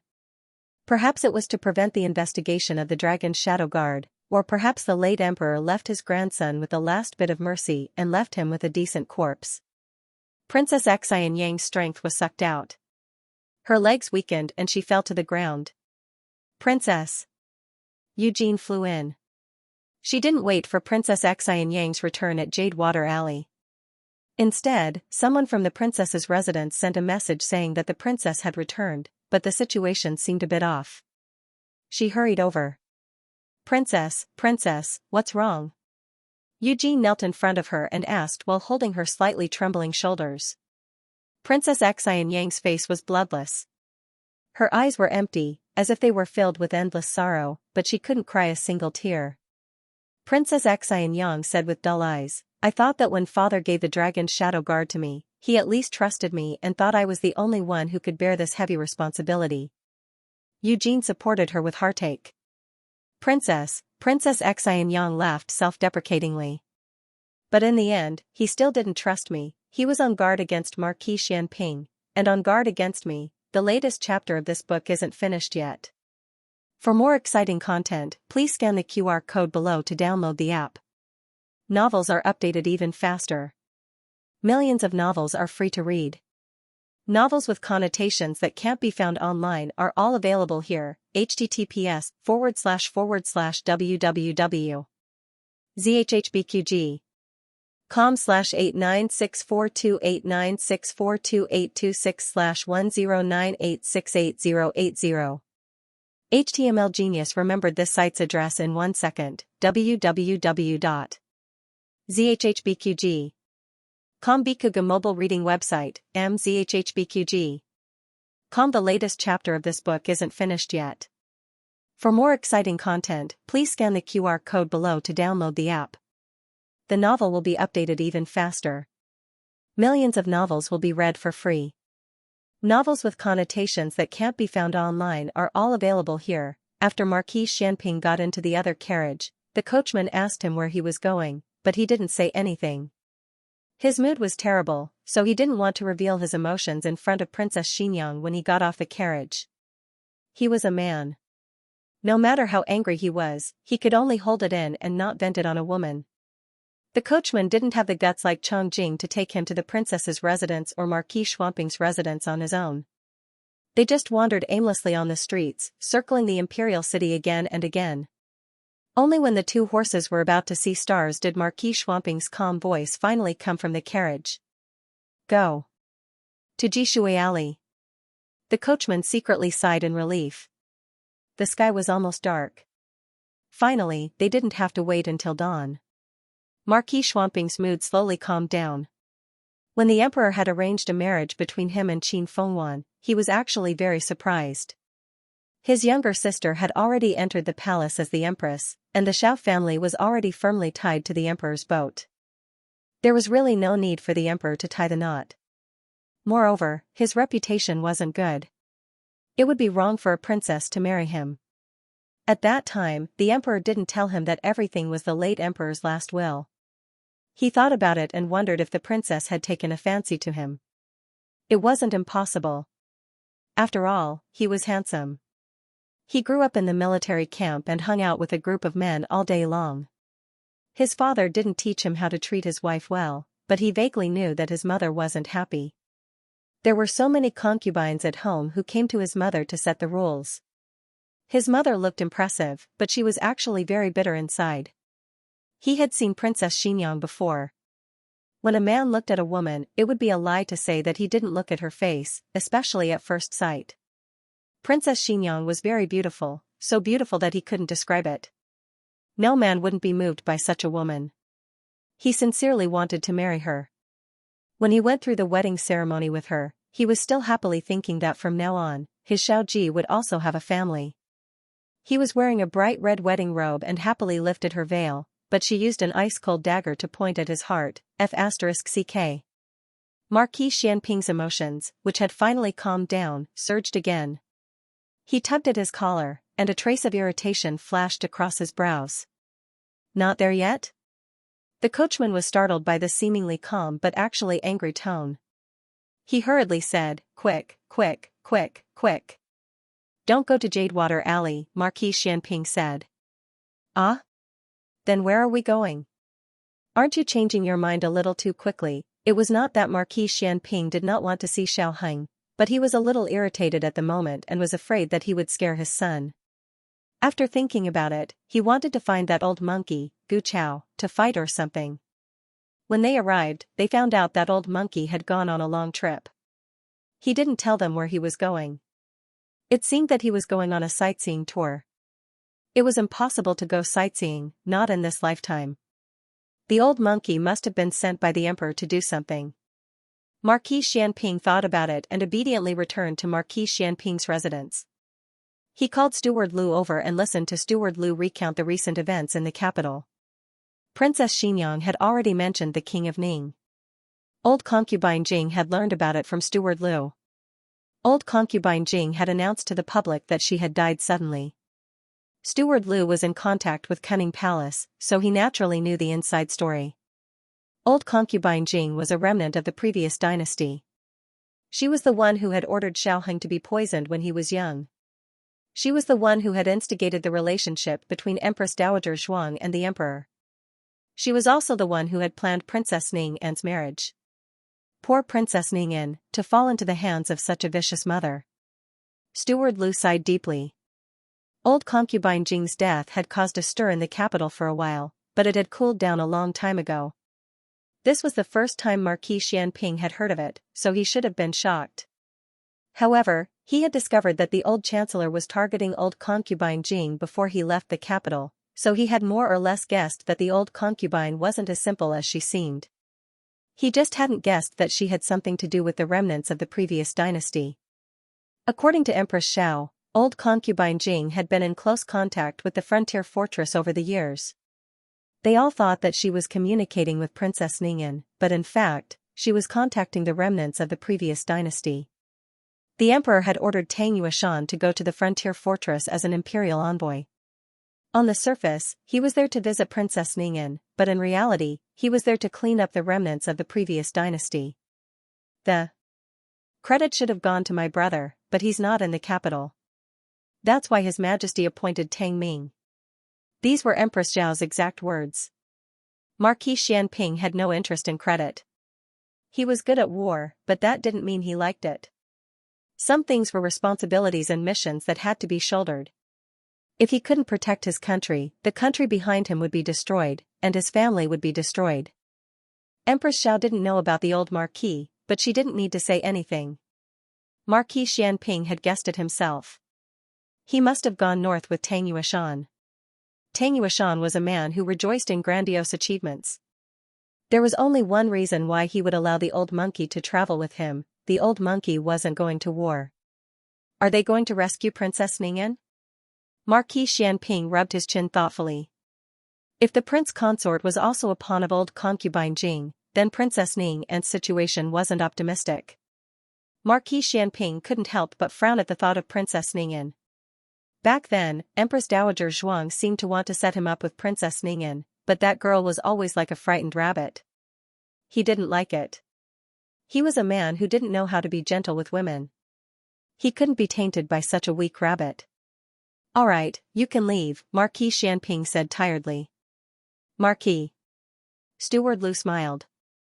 Are we still going to bring the young duke back? Empress Xiao had contacted Marquis Xianping through Steward Lu, so Steward Lu already knew that the illegitimate child was the young duke. Marquis Xianping glanced at him coolly. You haven't brought him back? Steward Lu was rendered mute on the spot. He had gone to bring him back from the countryside, But he hadn't brought him back to the manor even after he'd gone to the capital. He hadn't known that he was the young duke, so he hadn't respected him. It was quite scary when he thought about it. Marquis Xianping had planned to rest for a while, but now he stood up and walked towards the door. I have my own plans for this. Don't get involved.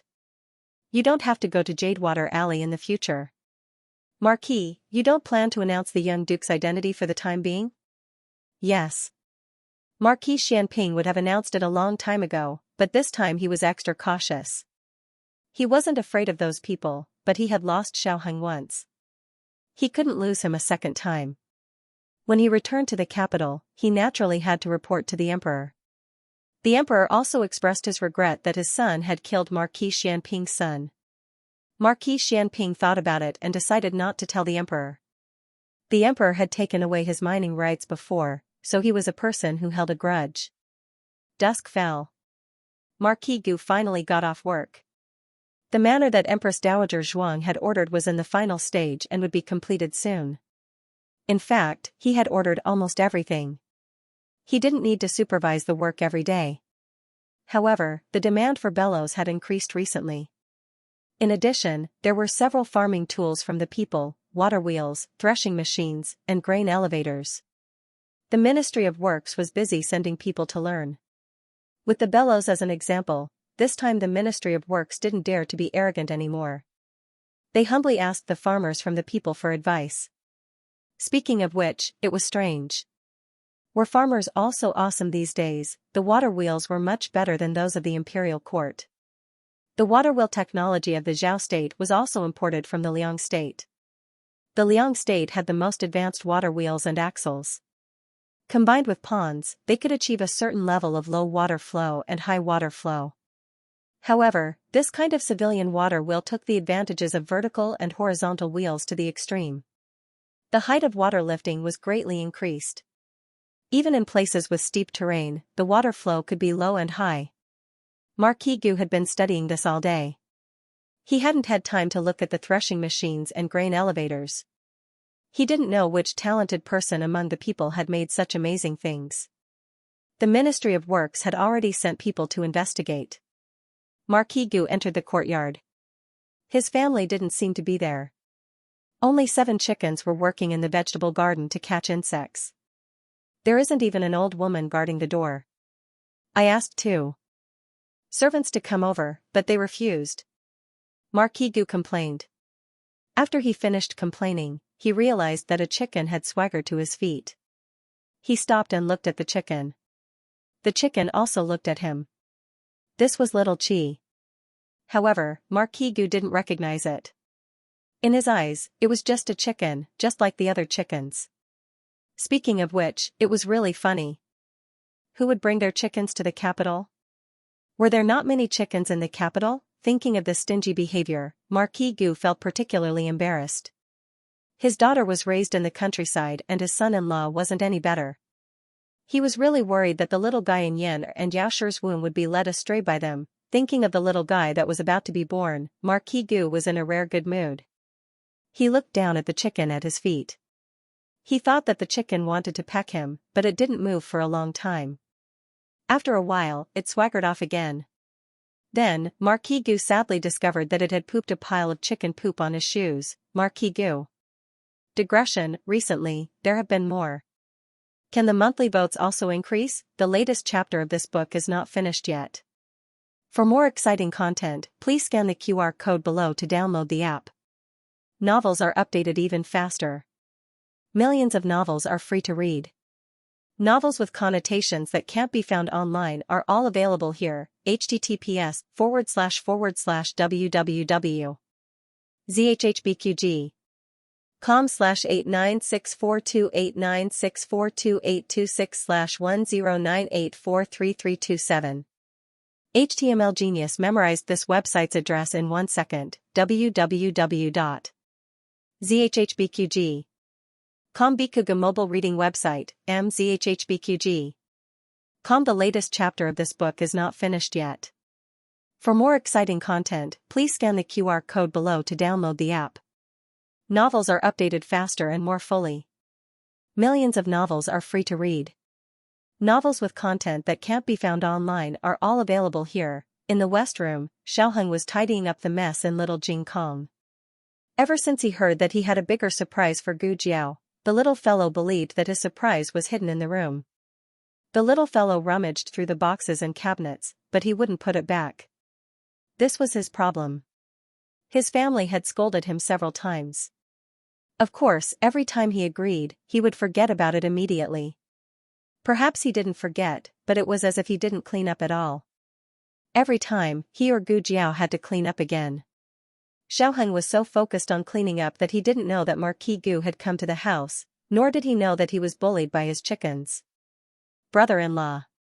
Suddenly, there was a soft call from the door. It sounded a little cautious, but also a little happy. Xiaoheng had just picked up the golden abacus in little Jing Kong. When he heard the voice, he turned around and looked at him. Ah Yan, what's wrong? There were no classes in Qinghe Academy today. Gu Xiaoshan went to Master Lu and Nan Xiang's house. Gu Yan said that he was not feeling well and stayed. Gu Yan stood at the door with his hands behind his back. He looked a little reserved.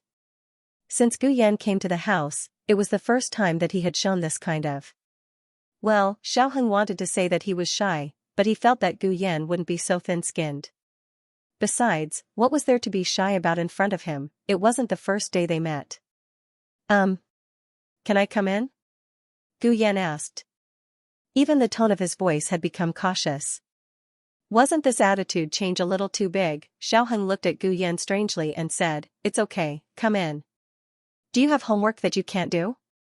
Among the three boys in the family, Xiaoheng interacted with little Jing Kong the most. Firstly, they slept in the same room. Secondly, little Jing Kong was more talkative. Thirdly, little Jing Kong had the most homework and tutoring. She didn't interact much with Gu Yan and Gu Xiaoshan. Basically, they came over at this hour to ask about homework. Gu Yan's answer was out of Xiaoheng's expectations. He shook his head and said, "I have something to show brother-in-law." "What?" Xiaoheng asked. Gu Yan walked up to Xiaoheng and hesitated for a moment. Then, he took out the fist he had hidden behind his back and opened it to reveal a jade thumb ring with a warm texture. If Gu Jiao was here, she would definitely recognize that this was the jade thumb ring that she had accidentally put in her sleeve when she first resuscitated. Gu Yan. Gu Yan treasured this jade thumb ring very much and didn't allow anyone to touch it. Gu Yan flew into a rage when Gu Jinyu accidentally touched it once.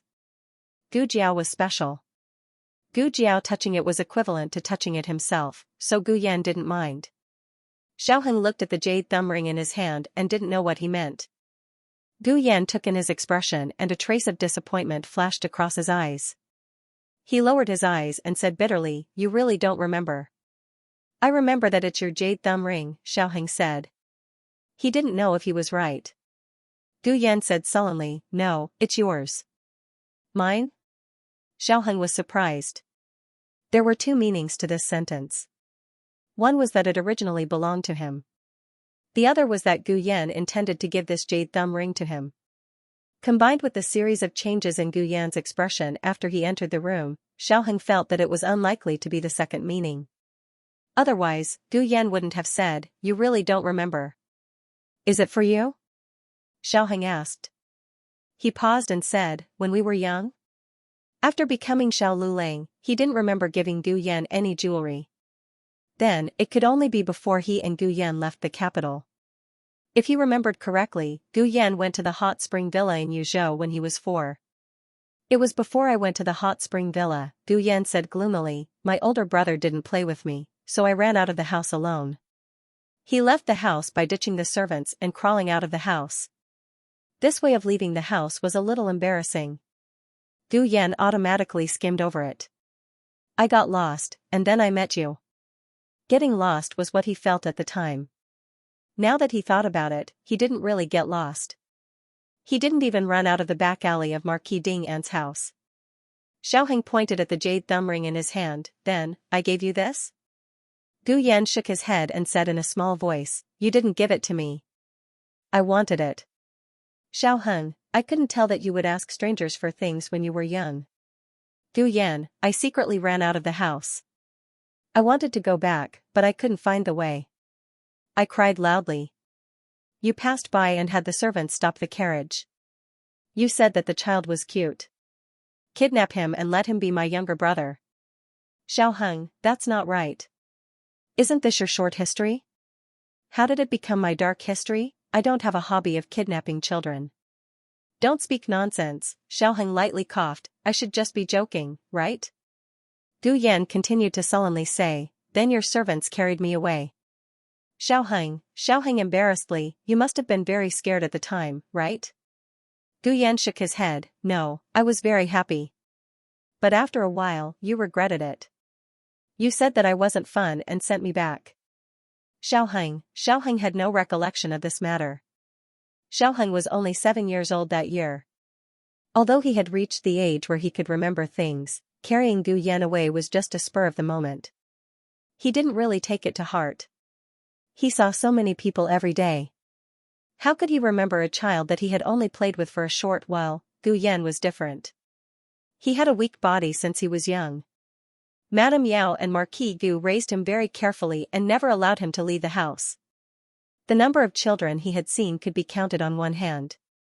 Xiaoheng gave him candy, toys, and even gave him such a beautiful jade thumb ring. He naturally remembered the other person deeply in his heart. However, so many years had passed. His small brain could not remember the other person's appearance and silhouette. He only remembered that he was called Xiaoheng. The young Marquis of Zhao. This was all thanks to Xiaoheng's fame. He would often hear about him from the servants. It could be considered as helping him review his memories. Xiaoheng really did not know that he and Gu Yan had such an experience. Even though he did not believe in fate, he could not help but sigh that fate was indeed a wonderful thing. The two's conversation was interrupted by the sound of chickens and dogs in the courtyard. The two opened the window and saw that Marquis Gu had come. Furthermore, he was fighting with their family's dog, 7 chickens, and a hai dong qing. Marquis Gu was a martial artist. It was not to the extent that he could not kill a dog and a few chickens. However, the dog was his son's pet, and the chickens were poultry that Madame Yao raised every day. He did not have any misgivings about this bird, but this bird was too good at flying. He could not catch it. Xiaoheng and Gu Yan went to the courtyard to stop the chaos. At this time, Marquis Gu was covered in chicken feathers. Marquis Gu was so angry that he hated that he couldn't kill those hateful chickens, especially the smallest one. It pooped on him several times. Gu Yan looked at his father's sorry state and suddenly could not help but laugh out loud. Marquis Gu, stinky brat, do you still remember that I am your father? Gu Yan's laughter continued until Madame Yao came back. Madame Yao was going to give birth next month. Gu Jiao calculated that her due date was the first day of next month, so there was still half a month left. Her limbs were slightly swollen, and it seemed that it was difficult for her to move. Marquis Gu immediately ignored Gu Yan and walked over to help her. Why did you go out again? How did senior servant Feng look at you? You should be careful.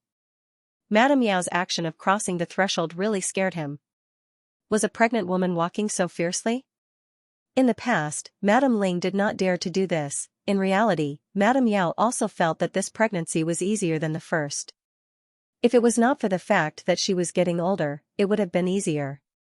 In the village, she had seen farmers work in the fields with their bellies protruding. Compared to them, she was very delicate.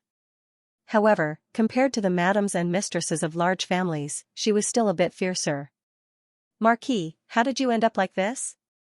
Madame Yao looked at him in shock. The old Marquis could not say that he had been bullied by a few chickens. He could not lose face in front of his wife. He gently coughed and said, "It's nothing. The chickens ran out and I caught them." Madame Yao said, "I let them out. I had them catch insects in the vegetable slices." Other people's chickens would occasionally eat vegetable slices, but her family's chickens did not. They only ate insects and were very obedient. Marquis Gu awkwardly said, Then I'll let them out for you in a bit."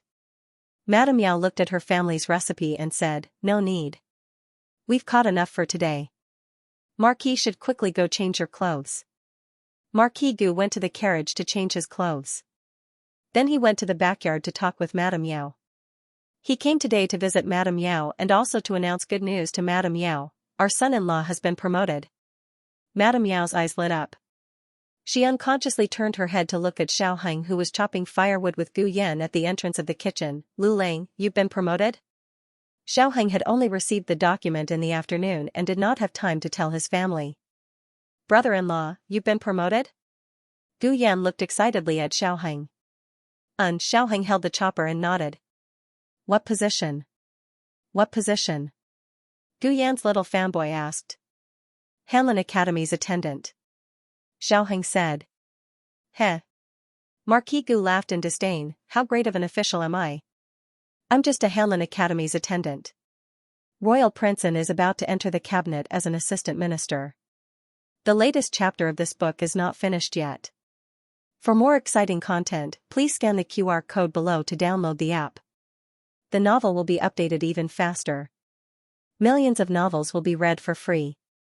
Novels with content that cannot be found online are all available here. https://www.zhhbqg.com/896428964286/1098407995. HTML Genius memorized this website's address in 1 second. www.zhhbqg.com Bikuga mobile reading website, mzhhbqg.com. The newest chapter of this book is not finished yet. For more exciting content, please scan the QR code below to download the app. Novels are updated even faster. Millions of novels are free to read. Novels with content that can't be found online are all available here. Gu Yan's eyes widened as he said, so what if he's in the cabinet? My brother-in-law is the best. Marquis Gu chuckled. If he's good, then why didn't he enter the cabinet? Gu Yan angrily said, my brother-in-law doesn't want to go. Otherwise, not to mention the cabinet, even the throne room would be open to him. Oh my, this brat's tone is really big. Does he know what kind of place the cabinet is and what kind of place the throne room is? In the country of Zhao, only those who have reached 5th rank have the right to meet the emperor, but that doesn't mean they can meet the emperor. Take him for example. He is the assistant minister of the Ministry of Works, but he hasn't been to court many times. He can go if he wants to? Who do you think he is? Gu Yan couldn't reveal his brother-in-law's true identity, so his face turned red from holding it in. His surname is Xiao. Marquis Gu sneered, so what if his surname is Xiao? There are so many people with the surname Xiao in the world. Do you think everyone is the young Marquis of Zhaodu? Gu Yan was so angry he became a little pufferfish. What if he is? Marquis Gu didn't hear that this was the truth and only treated it as a child's angry words.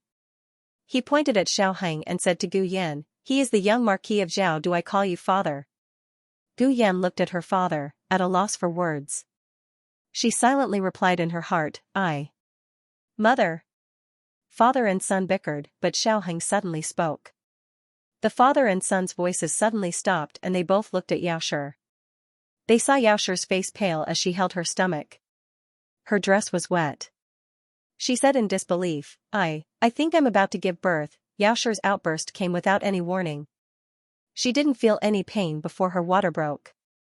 Fortunately, Gu Jiao had told her and her family about some things to take note of before giving birth. In this situation, it was best not to forcefully move. Marquis Gu carefully carried Yaoshi back into the room. Xiaoheng said to Gu Yan, I'm going to boil some water. You let the shadow guards go to the miracle hall to find your sister. If she's not there, then find Dr. Lu first. Dr. Lu was originally a midwife in the vicinity. Because she was very proficient in treating women's diseases, she was hired by Gu Jiao to work in the magical hand hall. Most people were still used to calling her midwife Lu. Xiaoheng followed Gu Jiao and respectfully called her Dr. Lu. Nanny Feng and Yuya were putting away the quilts next door. Yuya heard the noise and ran over to take a look. She exclaimed, Nanny Feng, Nanny Feng. Madam is about to give birth. It's not even time yet. Is she going into premature labor again? The expression on Nanny Feng's face changed drastically. She didn't even bother to put away the quilt and hurriedly went through the small door that was opened between the two families. She stumbled as she walked too quickly. Nanny Feng. Yuya's sharp eyes caught her and supported her. Don't panic. The young master's shadow guards have already gone to call the young miss. The young miss will be back soon. Madam will be fine. When Nanny Fong saw that a young maidservant, was calmer than her, she couldn't help but blush with shame. She sighed and said, I was too impatient. I wasn't by Madam's side when she gave birth to the young miss and the young master. As a result, she gave birth prematurely and was swapped with the wrong child.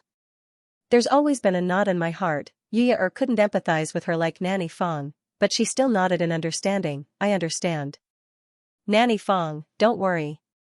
Madam will be blessed by the heavens. She will definitely give birth safely. Gu Jiao wasn't here. It was Madame Lu who came. Madame Lu was a very experienced midwife. When Marquis Gu asked Huang Zhong to find a midwife for Madame Yao, he had already inquired about this person. Marquis Gu was very fortunate to be able to invite her. However, Gu Yan and Xiaoheng hoped that Gu Jiao would come. However, if Madame Yao's condition allowed it, Madame Lu's medical skills were enough.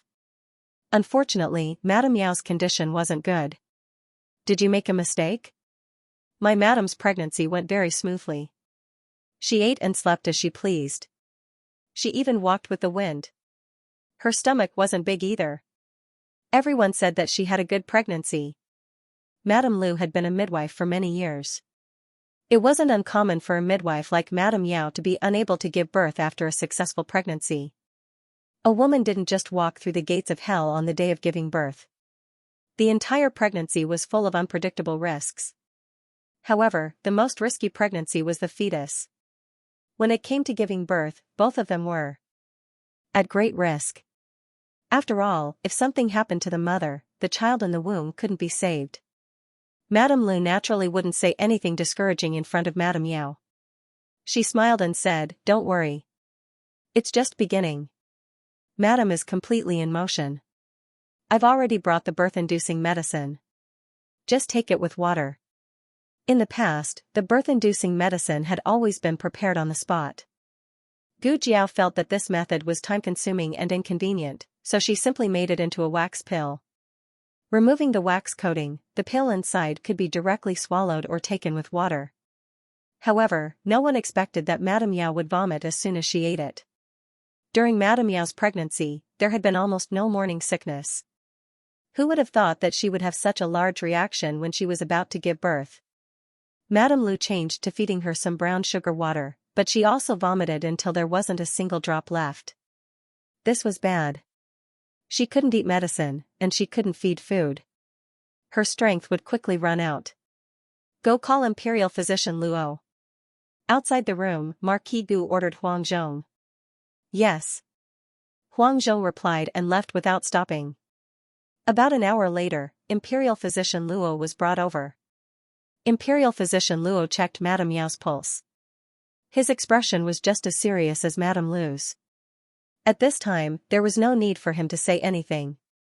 Madame Yao had already realized that her pregnancy had not been easy. To be honest, when she was pregnant with Jiao Jiao and Yan her reaction was very large. 6 months later, she even vomited. That pregnancy had been very difficult, but the delivery could be considered smooth. Gu Yan's body was not good because he had been born prematurely. It wasn't that she couldn't give birth at the time. Imperial Physician Luo asked Madame Lu what she had done for Madame Yao. Madame Lu replied, I planned to give her some birth-inducing medicine. Unfortunately, she vomited everything she ate. She couldn't even drink water. Imperial Physician. How is my wife's condition? Marquis Gu was extremely anxious outside. Go make some more ginseng soup for Madame. If it really doesn't work, she can eat anything she wants. Also, tell Madame not to exert too much strength or cry. She needs to conserve her strength. Imperial Physician Luo left the delivery room after giving instructions to Granny Fong. He reported to Marquis Gu, Madame's condition is not optimistic. The possibility of a difficult birth is very high. Generally speaking, the first stage of labor for a virgin was 10 to 12 hours. The first stage of labor for a woman who was going through labor was 6 to 8 hours. From the time Madame Yao's water broke until now, less than 4 hours had passed. It was not yet time to diagnose a difficult birth. However, with Imperial Physician Luo and Madame Lu's many years of experience as physicians, as well as Madame Yao's pulse. The two had a tacit understanding of Madame Yao's condition. However, Madame Lu did not dare to say it, but Imperial physician Luo did. Marquis Gu felt as if he had fallen into an ice cellar. His entire body was instantly soaked in cold air. Gu Yan's small face also became deathly pale. Xiaoheng stood beside him. He unconsciously pulled on Xiaoheng's sleeve. Xiaoheng pursed his lips and did not say anything. Gu Jiao had made a house call. He could not help with this kind of thing. He only hoped that hidden guard A could quickly bring Gu Jiao back. At that time, the two hidden guards had gone to the medical center. When they heard that Gu Jiao was not there, one went to the place where Gu Jiao had made a house call to inform her. The other went to bring Madame Lu over first. Gu Jiao had already received the news of Madame Yao's outburst. However, she was at the scene of the accident. A vicious attack had occurred in a casino. 3 people were seriously injured. It was unknown whether they were alive or dead. She and Dr. Song were busy rescuing the injured. Hemostatic forceps. She knelt on the ground and stretched out her hand. Dr. Song skillfully handed her the hemostatic forceps. She used the hemostatic forceps to clamp down on the injured patient's blood vessels. Aspirate, she said. The Research Institute's portable negative pressure aspirator had only appeared today.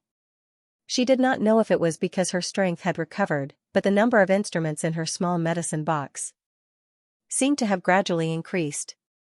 If this was the case, then there was hope for Gu Yan's heart surgery. Dr. Song had been with Gu Jiao for so long, so he was not surprised by the strange things in her medicine box. He understood it immediately. He sucked out the blood and fluid in the patient's abdominal cavity. Gu Jiao found the remains of the dart that remained in the patient's abdominal cavity and took it out with tweezers. His spleen almost ruptured. She really did not know whether he was lucky or not. Gu Jiao was busy until midnight when she and Dr. Song finished rescuing all the patients. I will take them back to the medical center. You go back quickly, Dr. Song said to Gu Jiao. The shadow guards had been waiting outside the room for a long time. He knew that something must have happened at home. Gu Jiao nodded and returned to Bishui Alley with the shadow guard. Madame Yao's labor pain was getting worse, but there was no sign of the baby being born. Halfway through, Gu Yan's heart disease almost flared up. Xiaoheng fed him medicine in time and coaxed him to go back to his room to rest. He let Gu Xiaoshan look after him. Little Jing Kong did not know that Madame Yao had encountered a difficult birth. Xiaoheng told him to sleep well. When he woke up tomorrow morning, he would have a little sister or brother. He was very happy and went back to his room to sleep with his little pillow. The latest chapter of this book is not finished yet. For more exciting content, please scan the QR code below to download the app. The novel is updated faster. Millions of novels are free to read. There are all the novels that you can't find on the internet. https://www.zhhbqg.com/89642896428226/1098396889. HTML Genius remembered this website's address in a second. www.zhhbqg.com Bikuga mobile reading website, mzhhbqg. The latest chapter of this book is not finished yet. For more exciting content, please scan the QR code below to download the app. Novels are updated even faster. Millions of novels are free to read. There are all kinds of novels that can't be found online. Gu Jiao first discussed Madame Yao's situation with Imperial physician Luo and Madame Lu in the central room. Nanny Fong was also there. She kept wiping her tears. Madame gave birth prematurely again. It's not considered prematurely, Gu Jiao said. It was considered prematurely born when it was less than 37 weeks. Madame Yao was already 38 weeks, so this fetus was full term. In fact, Madame Lu also said that it was normal to have an attack in this month, but Nanny Fong didn't dare to believe it. Only when Gu Jiao said the same thing did Nanny Fong feel slightly relieved. However, even full-term fetuses might not be able to be delivered smoothly. I'll go take a look first. Gu Jiao went into the delivery room. Only after she went in did Marquis Gu react. Was it that girl just now? Why did she come here to cause trouble at this time? As he spoke, He was about to go into the delivery room to pull Gu Jiao out, but he was stopped by Nanny Fong. Nanny Fong said, "Marquis, don't cause trouble. Let eldest miss take a look at madam." "Me? Cause trouble?"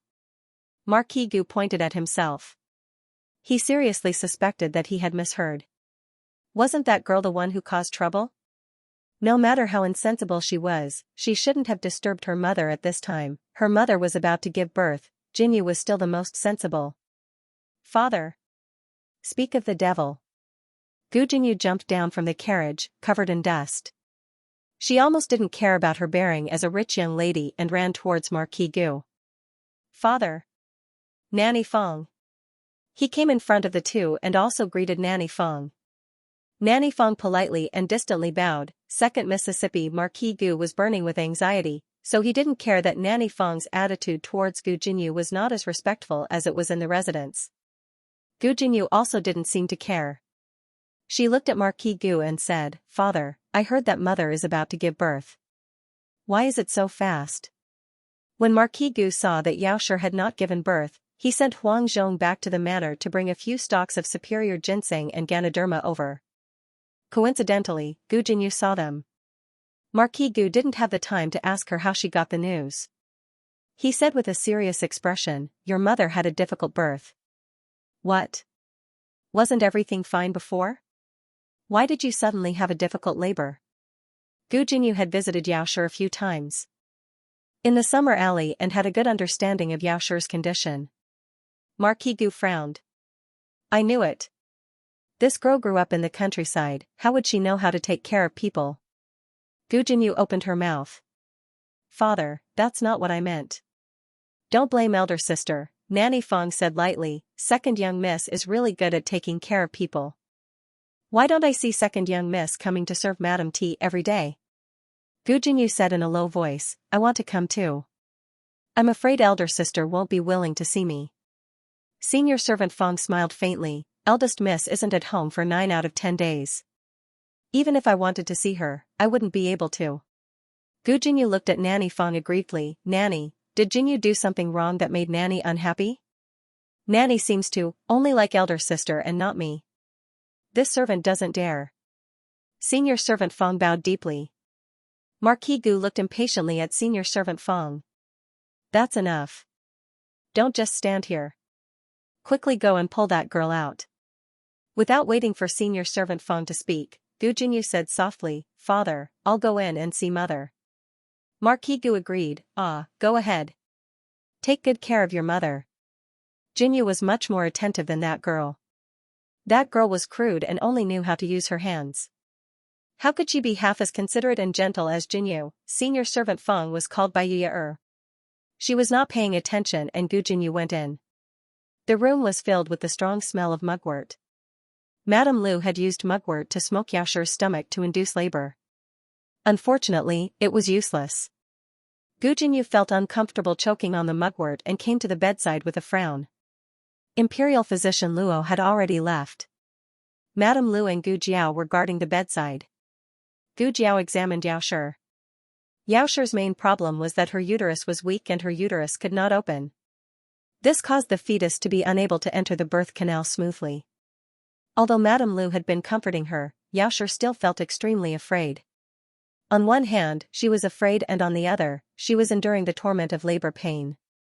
Her face was pale and her body was soaked in sweat. This was the first time Gu Jinyu had seen Yaoshi in such a weak and sorry state. He was so frightened that he stopped in his tracks. Gu Jiao was using a stethoscope to listen to the child's heartbeat and did not notice Gu Jinyu come in. She said to Yaoshi, "Don't worry.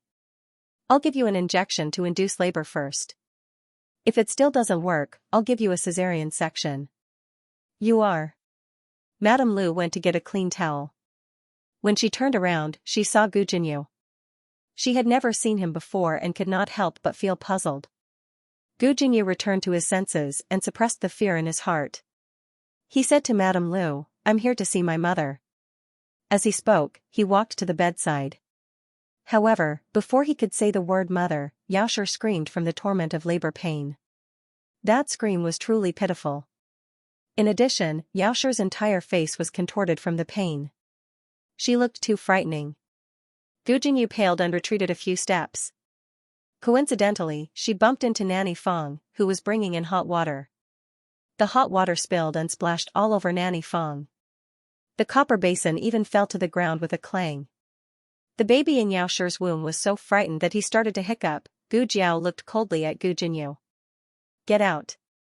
Yao Shi also saw Gu Jinyu, but she did not have the energy to speak. Mother, Before Gu Jinyu could finish speaking, Gu Jiao walked forward, grabbed Gu Jinyu's collar, and threw him out. Was Gu Jiao targeting Gu Jinyu? She was.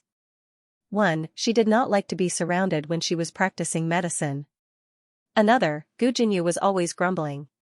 Of course, she could have asked Nanny Fong to escort him out. But she was annoyed. After Gu Jinyu was thrown out, Marquis Gu quickly caught him. Otherwise, she would have fallen flat on her face. Marquis Gu's chest was filled with anger. He glared coldly at Gu Jiao and said, "Stupid girl. You've become bold, haven't you? Why do you hit everyone?" Gu Jinyu grabbed Marquis Gu and said worriedly, "Father, I'm fine. But you should quickly stop elder sister, right? I just heard her say that she wanted to cut open mother's womb and take out the baby." What? Marquis Gu's expression changed. It's enough that the stupid girl is not filial to her mother, but she actually wants to cut open her mother's womb. Does she still have a conscience? I will not allow her to hurt your mother. Marquis Gu rushed in aggressively. Unexpectedly, he had just taken a step when Shadow Guard A and Shadow Guard B both descended from the sky. Shadow Guard A sealed his acupoint with a whoosh. Then, he and Shadow Guard B each grabbed one of his arms and dragged him out of the backyard. Xiaoheng looked at him indifferently from the main room. The moment he brushed past Xiaoheng, Marquis Gu understood everything. It was this brat who made them do it, this stupid brat, this stupid brat. Let go of me.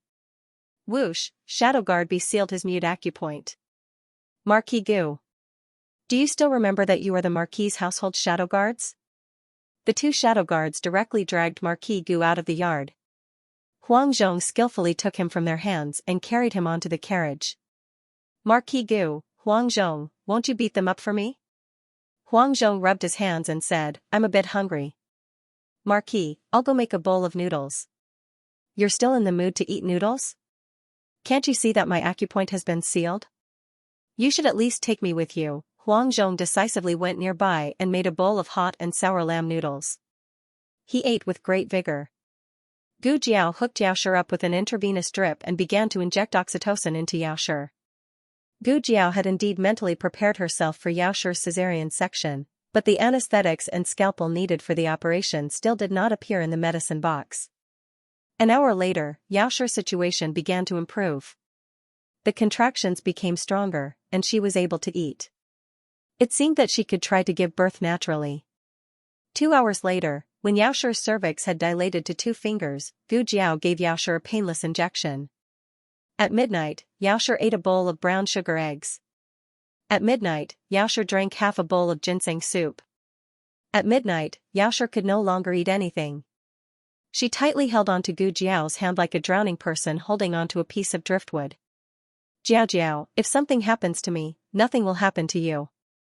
So, don't make me choose to protect the child. At 5 o'clock, after a whole night of hard work, a loud cry finally came from the delivery room.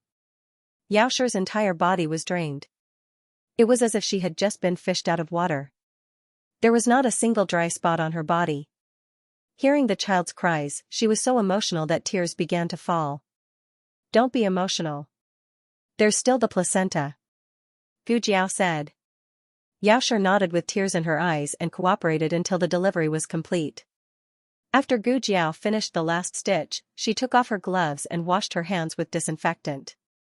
Like a doctor, she touched Yao Shi's forehead. You're very brave. This was a habit from her previous life. She would praise a patient who cooperated well. Her words did not have much warmth, and her expression was too calm, but every patient that she touched would feel a wave of warmth and excitement. Yao Shi was no exception. However, while Yao Shi was happy and excited, she suddenly felt that this daughter of hers was a bit unfamiliar. It was so unfamiliar that it was as if she had become another person, a powerful existence that could cause others to feel fear. In truth, this was because Xiaoshi had never seen Gu Jiao perform surgery. When Gu Jiao put down the scalpel, she was a very obedient Jiao Jiao. When she picked up the scalpel, she became the king of hell. The king of hell picked up the crying baby and calmly looked at this little life that had been brought into the world by the king of hell. Hello, little brother. Welcome to the human world. The newest chapter of this book is not finished yet. For more exciting content, please scan the QR code below to download the app. Novels are updated even faster.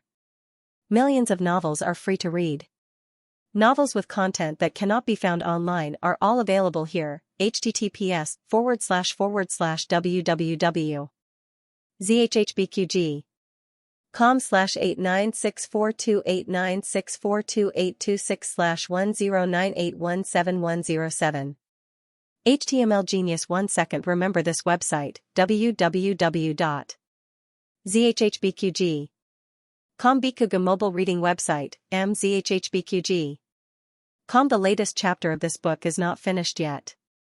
For more exciting content, please scan the QR code below to download the app. The novel was also updated at a faster rate. Millions of novels were read for free.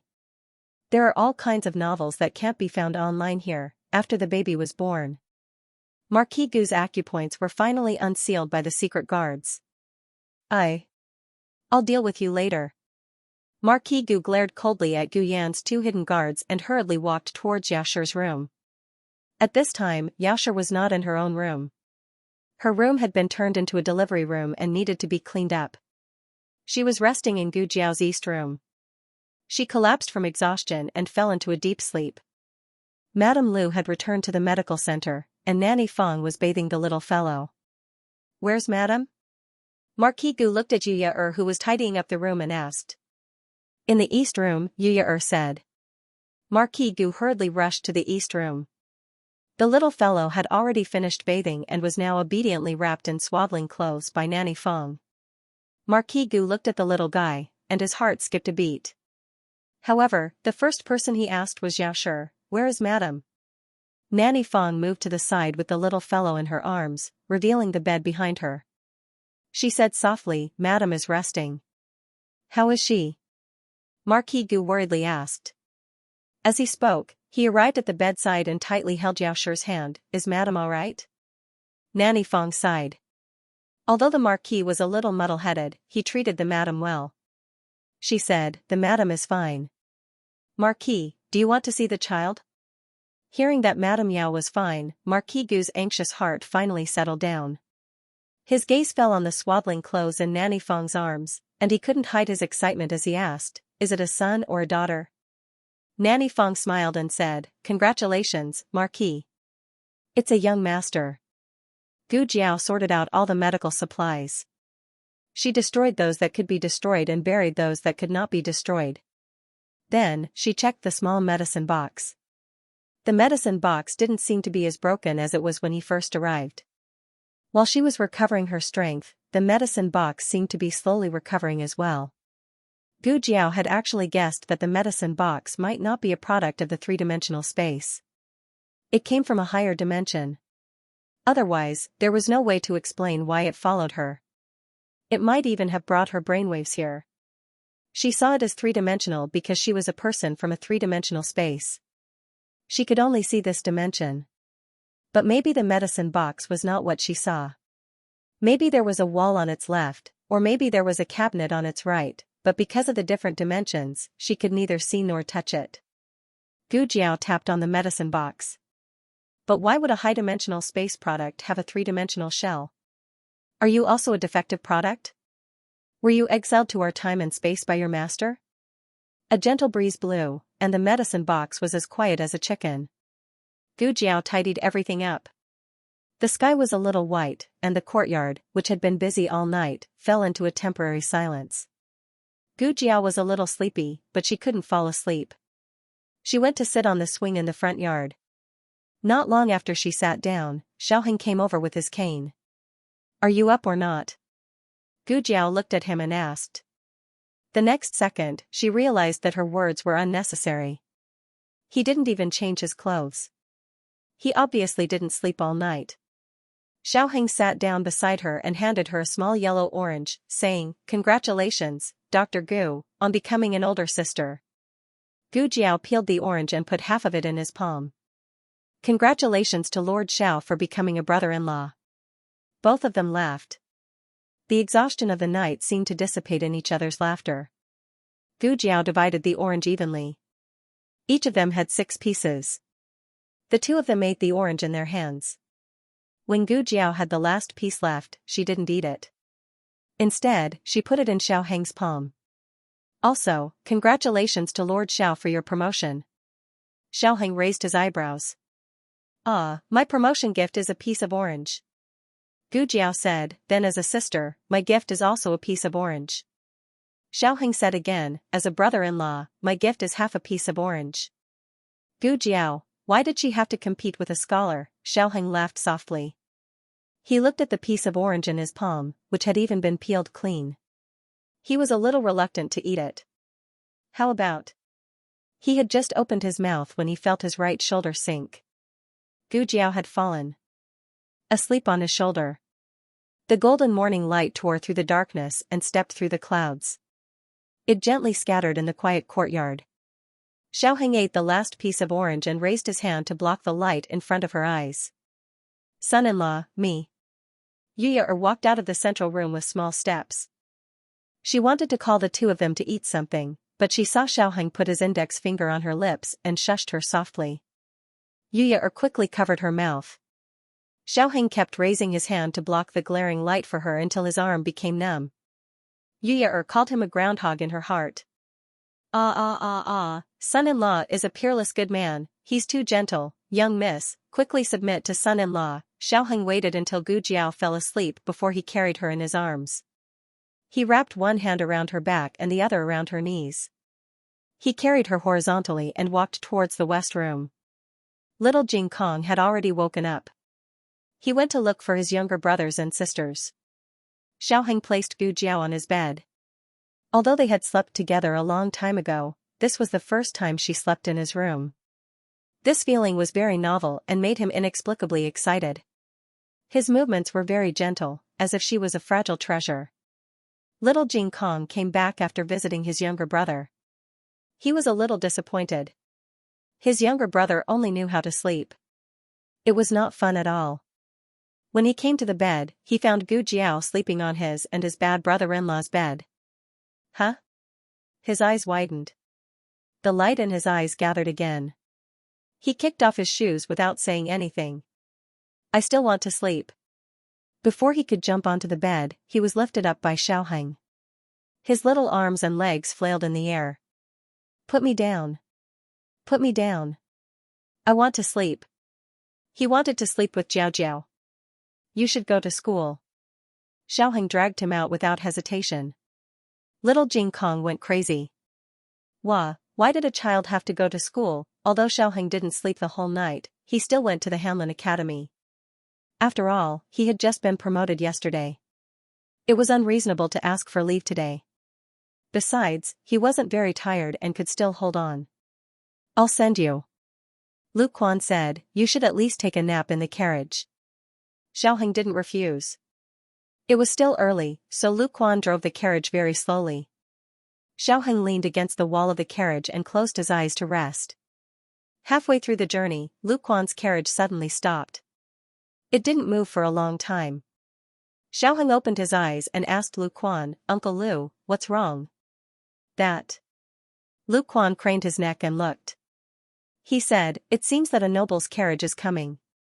This was the case in the capital. Once an official went out, those with lower ranks would have to give way to him. They were not the only carriage on the roadside. Many officials in front of them had begun to move to the sides of the alley to make room. "Whose carriage is it?" Xiaoheng asked. "You don't even know?" "It's the newly appointed cabinet elder." A scholar who was watching the commotion said. Xiao Lulang was sitting in an old carriage. It was inevitable that people would think that his status was not very high. In fact, it was indeed so. A fifth-rank palace attendant was nothing in the capital where a falling brick could kill 3 nobles. However, a cabinet elder was different. He was a close official of the emperor.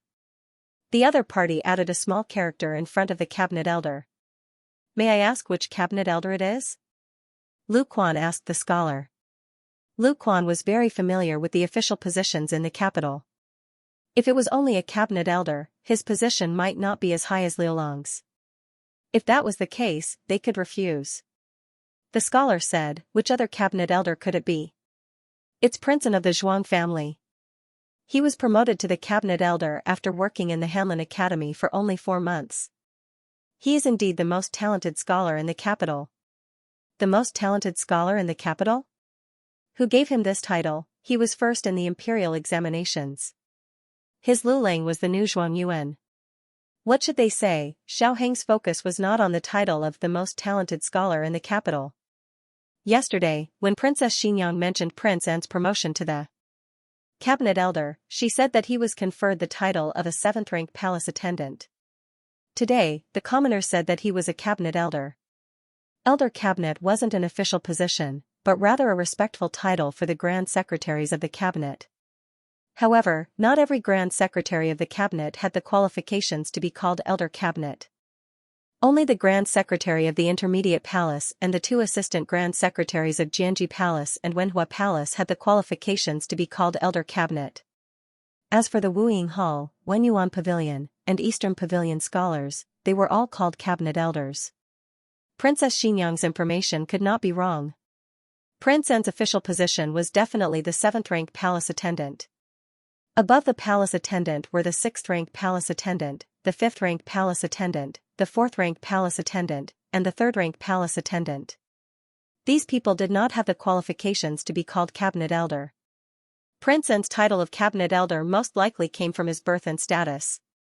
To put it bluntly, he was Grand Tutor Zhuang's grandson. When he entered the cabinet elder, he was aiming to be in charge of the cabinet elder. Cabinet elder was just a title in advance. One day, he would become the Grand Cabinet Elder. The latest chapter of this book is not finished yet. For more exciting content, please scan the QR code below to download the app. Novels are updated even faster. Millions of novels are free to read. Novels with connotations that could not be found online are all available here. https://www.zhhbqg com/89642896428226/10981675 HTML Genius memorized this website's address in 1 second. www.zhhbqg.com Biku Pavilion Mobile Reading Website, mzhhbqg.com. The latest chapter of this book is not finished yet. For more exciting content, please scan the QR code below to download the app.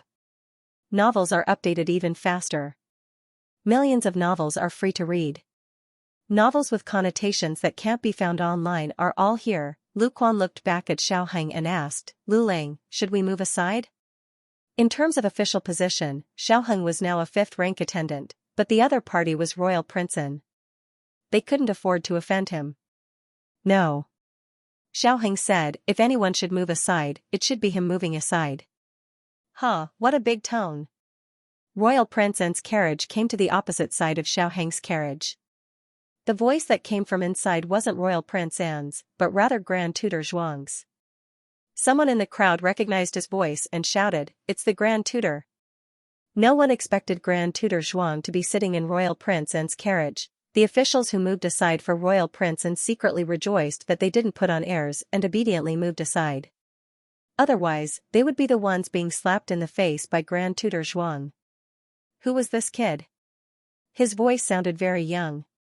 Perhaps he was young and immature and kicked an iron plate. Others couldn't recognize Xiao Heng's voice, but how could Grand Tutor Zhuang not recognize it, opposing him at every turn, taking away the Empress Dowager's favor, causing the Empress Dowager to be distant and cold to the Zhuang family.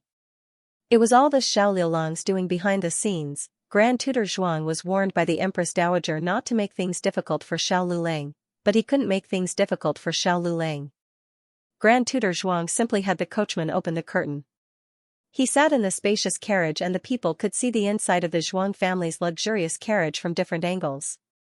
It seemed modest and not high profile, but who would have thought that a simple armchair table was made of expensive gold-rimmed Phoebe Jinan wood? The curtain was only half opened, revealing Grand Tutor Zhuang's figure. Beside him was a pair of spotless official boots, presumably belonging to his grandson. Royal Prince and Grand Tutor Zhuang sneered and looked at the carriage in front of him. Isn't this Attendant Xiao? Attendant Xiao, are you blocking my way? Are you waiting for this official to move aside? When did the officials of the Hanlin Academy become so arrogant? Even the Grand Tutor has to make way for a mere attendant? These words truly did not leave any face for Xiao Lulang. No matter how outstanding Xiao Lulang was, no matter how much he was the new Zhuangyuan personally appointed by the emperor, he was still just a small Hanlin official. How could he be like Grand Tutor Zhuang, who had long been a first-class official in court, blocking Grand Tutor Zhuang's path? Wasn't that just asking for humiliation? However, Grand Tutor Zhuang's attack wasn't just limited to his words. He continued, "You can't possibly be relying on the fact that someone in the palace is supporting you to not put me in your eyes, right?" There was someone in the palace backing him up. Who was it? Grand Tutor Zhuang didn't point out that it was the Empress Dowager, so everyone naturally thought it was the current emperor. His Majesty did not stick to one type of talent, but he was arrogant because of his favor at such a young age. It was clear that he was not worthy of His Majesty's praise. "I'm from the countryside, so I haven't seen the world." No wonder. He probably doesn't know that the emperor's heart is hard to fathom. Without His Majesty's favor, he is nothing. He's so arrogant because of His Majesty's favor at such a young age. Does he really think he is the same as Royal Princeton and has the qualifications to be arrogant? But Royal Princeton isn't arrogant. Royal Princeton is humble and courteous. He knows when to advance and when to retreat. He never oversteps his status. This is the demeanor of a great family. What's the saying again? A bucket full of water doesn't sway, but a bucket half full of water sways. Ha ha ha. Everyone was amused by an old man's teasing. People probably had a strange mentality. They liked to see people fall from a high place and enjoyed the pleasure of being judged. Everyone was waiting to see Xiao Lulang make a fool of himself.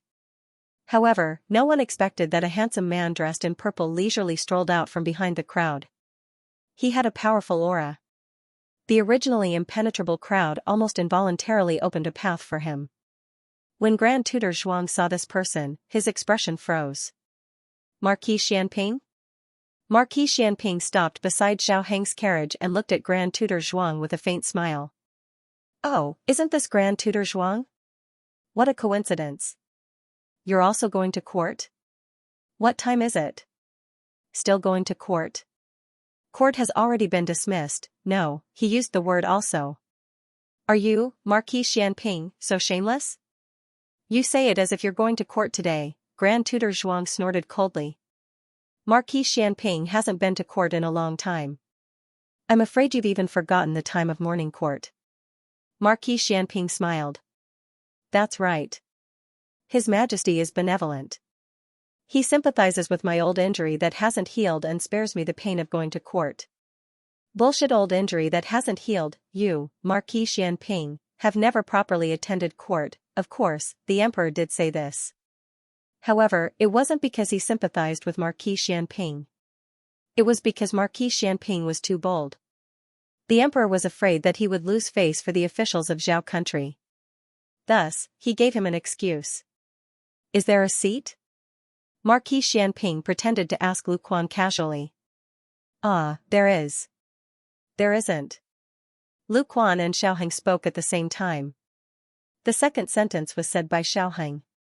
Everyone's eyes widened. Did they hear wrong? This Hanlin official actually dared to reject Marquis Xianping on the street. He probably wants to beat Marquis Xianping to death. Grand Tutor Zhuang also chuckled. "There is, okay." Marquis Xianping directly ignored Xiaoheng's rejection. He smiled and sat in Xiaoheng's carriage. His movements were natural and smooth. Xiaoheng, Grand Tutor Zhuang, everyone, after he sat down, he acted as if he didn't know that Xiaoheng's carriage was blocking Grand Tutor Zhuang's path. In terms of official position, he was a first-rank martial marquis. Grand Tutor Zhuang was one of the three dukes and was also a first-rank official. In terms of status, he was the current imperial uncle. Grand Tutor Zhuang was the previous imperial uncle. In terms of power, he held military power. Grand Tutor Zhuang secretly held political power. In terms of family background, the Xiao family was not as deep as the Zhuang family. However, Marquis Xianping also had another identity. He was the emperor's son-in-law. A powerful emperor's son-in-law. Since ancient times, those who married a princess were not allowed to enter the imperial court as an official. Marquis Xianping was the first. Marquis Xianping didn't care about the comments of others. He sat down casually and calmly looked at Grand Tutor Zhuang. His eyes were just short of saying, "I won't make way for you. If worse comes to worst, I won't leave." Marquis Xianping was so arrogant, so shameless. Grand Tutor Zhuang was so angry that his teeth itched. Marquis Xianping lazily leaned against the wall of the carriage and raised his eyebrows. This marquis isn't worried about being late. I wonder if Grand Tutor Zhuang and your grandson aren't worried about being late. What kind of joke was this? How could royal prince and be late on his first day in the imperial court? Grand Tutor Zhuang was so angry that his head hurt. Marquis Xianping wasn't here to jinx him. How could there be someone as shameless as Marquis Xianping in this world? However, his anger didn't last long. He thought of something and his expression relaxed. If we're late, wouldn't attendant Xiao be late? If he remembered correctly, this was also Xiao Liulang's first day of promotion. Didn't you, Marquis Xianping, want to stand up for Xiao Liulang? Fine, you caused him to be late and get a demerit. Let's see if he still appreciates your kindness. Marquis Xianping's handsome face darkened. Fuck, I forgot about this. He narrowed his eyes and looked at old Fox Zhuang, then looked at the expressionless Xiao Heng. He leaned over and said softly as if he was coaxing a child, "Don't worry, I won't let you be late." After saying this, he straightened his body. His voice was cold as he said faintly, "Chongjing, move the obstacles away." Chongjing flashed to the front of the Zhuang family's carriage. Before the Zhuang family's guards could react, Chongjing had already lifted the entire carriage. "Put it down gently. It's polite," Marquis Xianping reminded. "Oh." Chongjing really gently put the carriage to the side. Grand Tutor Zhuang almost exploded in anger and cursed in his heart. King moved my carriage in the middle of the street and you still have manners. Where did you get the face to say such words? Grand Tutor Zhuang was so angry that his entire body trembled. Marquis Xianping. Don't go too far. If the news of Marquis Xianping's subordinates moving his carriage in the middle of the street spread, where would he put his face? Where would the Zhuang family put their face? Marquis Xianping was about to leave when Grand Tutor Zhuang suddenly shouted. He lifted the curtain and motioned for Lu Quan to stop the carriage. Lu Quan didn't dare to disobey and obediently stopped the carriage. Marquis Xianping casually walked down the carriage and came to Grand Tutor Zhuang's carriage. Royal Prince and suddenly had an ominous premonition. He was about to dissuade his grandfather, but it was too late. Marquis Xianping directly shattered the carriage. The walls of the carriage cracked and fell to the ground. Royal Prince and Grand Tutor Zhuang were exposed in front of everyone without any warning. The carriage was destroyed and only a bench was left. The two sat on the bench as if they were suddenly stripped naked. They were so embarrassed that their faces turned red. Marquis Xianping looked at Grand Tutor Zhuang and arrogantly curled his lips. This is going too far. Grand Tutor Zhuang. The latest chapter of this book is not finished yet. For more exciting content, please scan the QR code below to download the app. Novels are updated even faster. Millions of novels are free to read. Novels with connotations that can't be found online are all available here. https://www.zhhbqg.com/89642896428226/1098159447. HTML Genius memorized this website's address in 1 second. www.zhhbqg.com Bikuga mobile reading website, mzhhbqg.com. The latest chapter of this book is not finished yet. For more exciting content, please scan the QR code below to download the app. Novels are updated even faster. Millions of novels are free to read. Novels with connotations that can't be found online are all available here. this matter was too big and had a bad influence. Grand Tutor Zhuang would definitely go to the emperor to complain about Marquis Xianping in order to save his old face. However, was Marquis Xianping afraid of him complaining? There were mountains of complaints about Marquis Xianping in the imperial study. His shameless actions were too numerous to count. He didn't commit murder or arson, so he couldn't be punished severely. However, he did disgusting things one after another. He could make people angry to the point that one Buddha was born and two Buddhas ascended to heaven. However, these things didn't warrant death. At most, he would be beaten 100 times. After the beating, he would be a good man again. Marquis Xianping sat in Xiaoheng's carriage and left, leaving Grand Tutor Zhuang and his grandson as the laughingstock on the street. He originally wanted to give Xiao Luling a show of strength, but unexpectedly, Marquis Xianping showed his strength instead. Grand Tutor Zhuang had never been so humiliated in his life. The Zhuang family and Marquis Xianping's Fu didn't get along for a day or two. It was normal to have a falling out, but it was rare to see a falling out like this. Was this falling out? This was King tearing up his pants, royal prince, and was really wronged. Today's matter wasn't his idea. Although he did feel a bit superior, he was implicated by Grand Tutor Zhuang. His glory of entering the cabinet was completely destroyed by Marquis Xianping's show of strength. Today's humiliation would probably become his dark history for the rest of his life.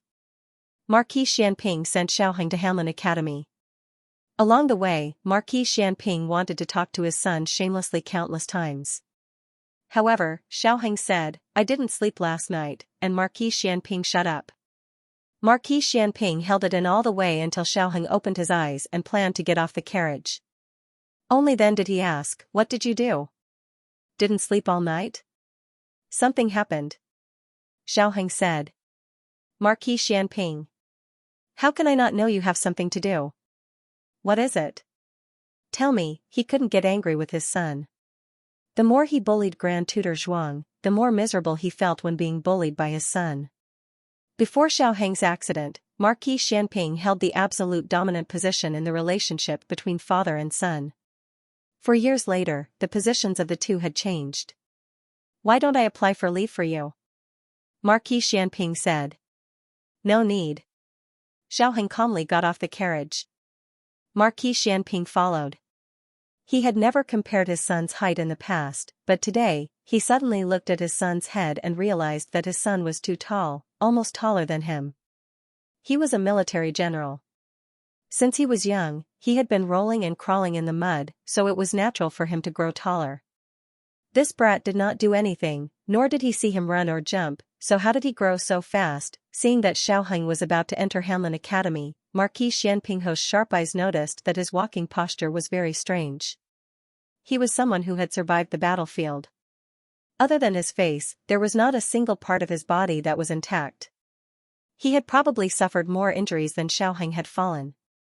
How could they not see that his lame leg was different from before? He asked, "Your leg is better." Xiaoheng's steps paused. "It's really better?" Marquis Xianping looked at him in surprise. Xiaoheng still did not intend to pay attention to him. Marquis Xianping sighed, "Do you hate me that much? Are you blaming me for not being able to save you from the fire because I was too busy investigating the case? Or are you blaming me for not being able to detect the existence of that group of people earlier, causing you to be forced to conceal your identity and go far away?"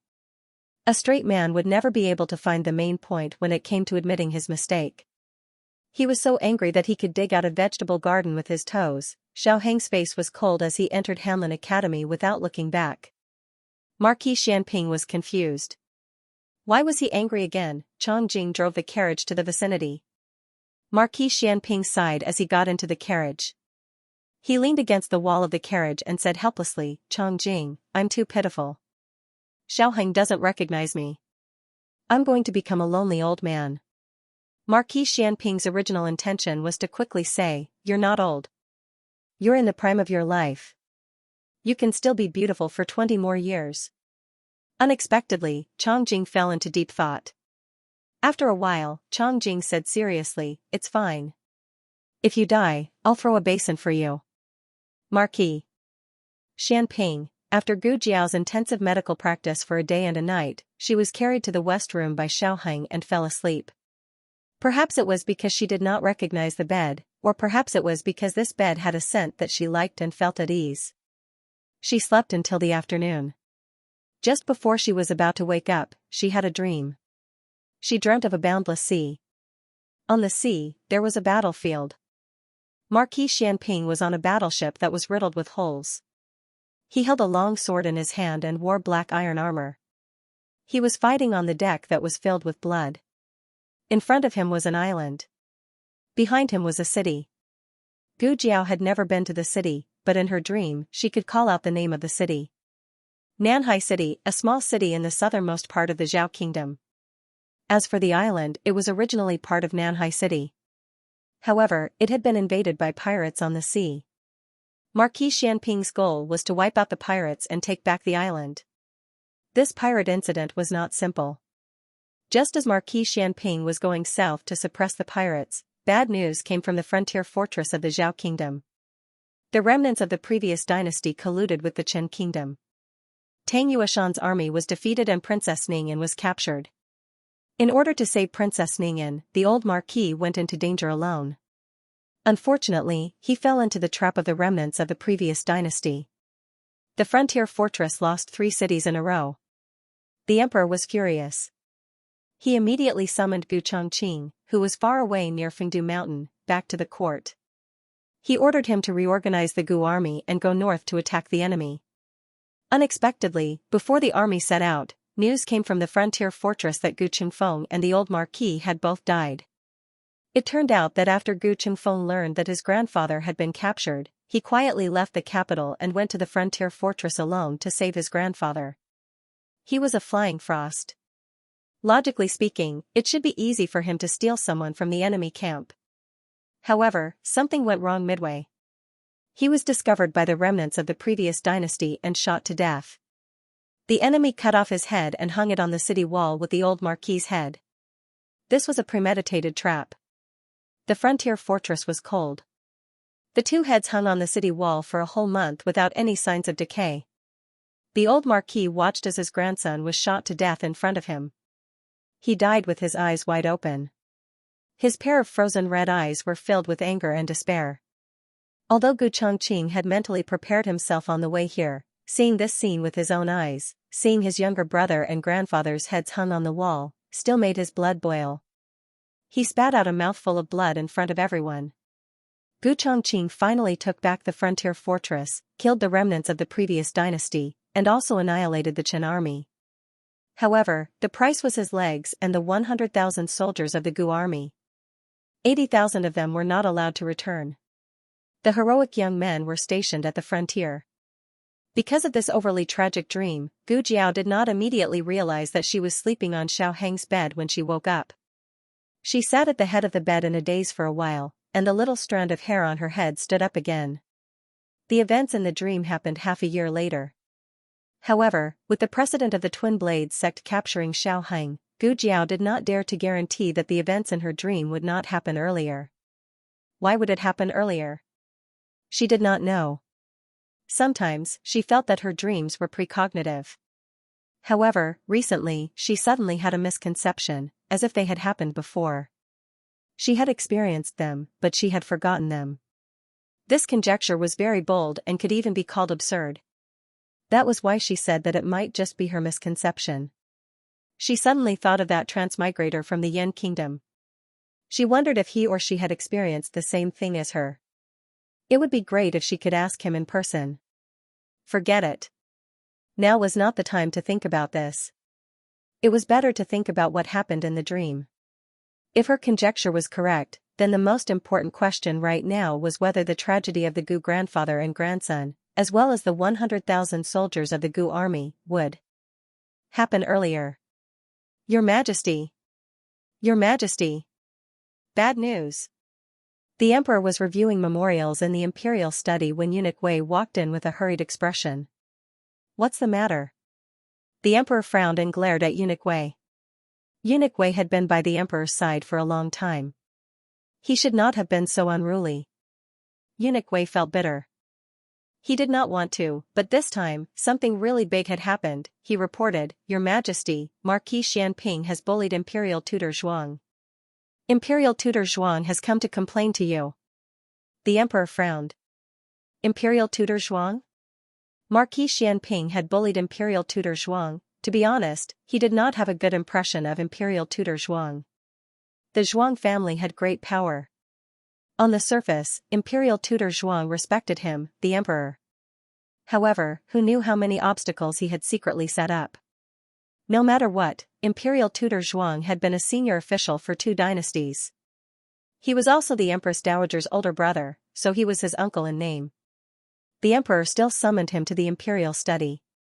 Grand Tutor Zhuang was a scholar, and all scholars had a sharp tongue. Through a voluminous accusation, he vividly portrayed Marquis Xianping's disregard for the law and discipline, as well as his tyrannical behavior of humiliating an official of the imperial court. The emperor thought, "How could I not know that Marquis Xianping is a bully? What's the point of you looking for me? I can't even beat him." Imperial Tutor Zhuang understood that the emperor was on Marquis Xianping's side, but so what? The emperor could not be biased to the point that he forgot the rules. Imperial Tutor Zhuang said sincerely, "Your Majesty, this is right under the emperor's feet. He dares to act so violently and does not put your Majesty's dignity in his eyes. I really don't know how he will trample on the dignity of the imperial family in the future." These words were just short of saying that Marquis Xianping's merits overshadowed the emperor's. Today, he dared to bully the emperor's uncle. In the future, he would dare to sit on the emperor's head and behave atrociously. If these words were heard by the previous emperor, it would definitely cause problems. However, the emperor was not the previous emperor. He was not that suspicious. Moreover, in his opinion, this was Marquis Xianping's nature. If Marquis Xianping was not arrogant and despotic one day, then he would not be Marquis Xianping. "Call Marquis Xianping to me," the emperor said sternly. The people on the street had seen it with their own eyes. As the emperor, he could not just sit and watch. Soon, Eunuch Wei brought Marquis Xianping into the palace. "Your Majesty, this official is guilty." The first thing Marquis Xianping said after entering the imperial study was to admit his crimes. Then, he confessed to his bullying of Imperial Tutor Zhuang and Royal Princein. This series of actions stunned Imperial Tutor Zhuang. He had thought that Marquis Xianping would use the emperor's favor to refuse to admit his crimes. Or, Marquis Xianping would push the blame to him and say that he used his status to suppress Xiao Luling first. He was just helping out when he saw injustice. However, Marquis Xianping admitted his crimes just like that. Cough. The emperor cleared his throat. Marquis Xianping was really, always able to break through the bottom line of people's understanding of him. Forget it, he would get used to it. This person was shameless. Why would he not admit his crimes? If he did not admit his crimes, he would be beaten 100 times. If he admitted his crimes, it would be reduced by half. The emperor had long given up on treating Marquis Xianping. In the early years, he had thought that this person was an official of the imperial court that he regarded highly. His every word and action was related to the reputation of the imperial court and also related to his face as the emperor. However, gradually, the people scolded Marquis Xianping only for himself and did not rise to the imperial court. The emperor was too lazy to find trouble for himself.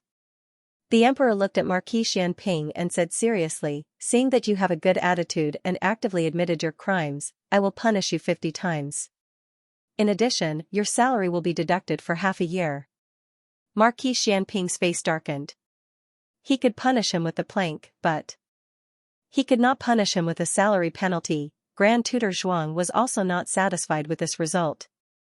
Their Zhuang family's face had been rubbed against by Marquis Xianping, but in the end, the emperor only punished him with a small salary penalty and a few planks. Marquis Xianping's family was extremely wealthy. What was half a year's salary to them? As for the planks, he was a martial artist. Hitting him with the plank was no different from tickling him. Grand Tutor Zhuang was so angry that his face was ashen. He clenched his fists so hard that they made cracking sounds. Marquis Xianping calmly walked out and glanced at Grand Tutor Zhuang. He clicked his tongue and sighed. "How old are you? Haven't you weaned? You still want to complain?" Grand Tutor Zhuang. The latest chapter of this book is not finished yet. For more exciting content, please scan the QR code below to download the app. Novels are also updated at a faster rate.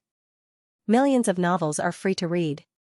Novels with connotations that can't be found online are all available here.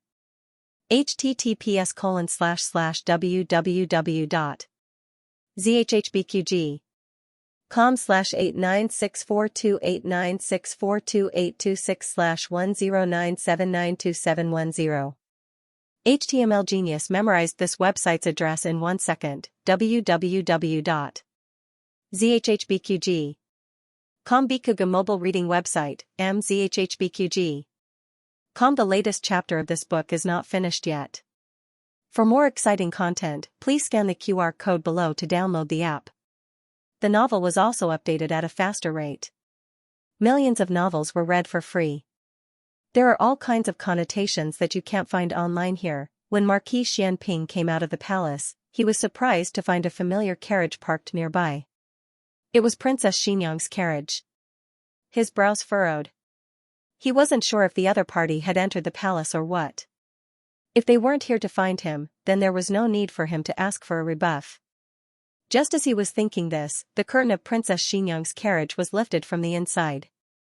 Eugene bowed and got off the carriage, walking towards Marquis Xianping. Marquis. Eugene bowed respectfully. The princess wishes to see you. That was a rare sight.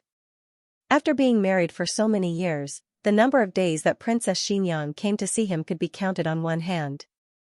He basically did not look for her. Ever since she had made a request on their wedding night, he had only maintained a superficial relationship with her. Marquis Xianping pondered for a moment, but still boarded Princess Xianxia's carriage. Marquis Xianping's carriage was also extremely luxurious, but the details were not as exquisite as Princess Xianxia's carriage. Princess Xianxia's carriage was obviously a woman's carriage, fragrant and exceptionally exquisite. If it was 20 years ago, Marquis Xianping would not be able to find a place to stay. Now, he was no longer the boorish fellow he used to be. He was also quite particular, elegant, calm, and refined. Well, at least on the surface. Marquis Xianping sat down on the bench next to Princess Xianxiang. He raised his eyes and glanced at her, asking, "Is something the matter?" The Duke of Xianxiang opened his mouth, a trace of hesitation passing through his brows. Marquis Xianping did not rush her. He casually picked up an orange and played with it in his hand. After a while, Princess Xianxiang finally opened her mouth. "When did you know that there was a problem with the dragon shadow guard by my side? You came looking for me just to ask this? Answer me." "Not long after Xiaoqing's accident," Marquis Xianping said honestly. "Did you find something?" "No. On the contrary, I didn't find anything. That's why I found it strange. Your dragon shadow guard has always been in the shadows, but you already knew." "Yes." Xianpingho did not deny it. From the first day Princess Xianxiang married into the mansion, he had sensed several unusual auras in the dark. He had once felt a similar aura from the dragon shadow guard by the emperor's side, so he guessed that she also had a dragon shadow guard by her side. But their identities were confirmed on the night of Xiaoqing's accident. When he found out that the two children were poisoned, he immediately went to find the antidote. At that time, the emperor had an antidote pill from the Yan kingdom, which was said to be able to cure hundreds of poisons. Unfortunately, there was only one.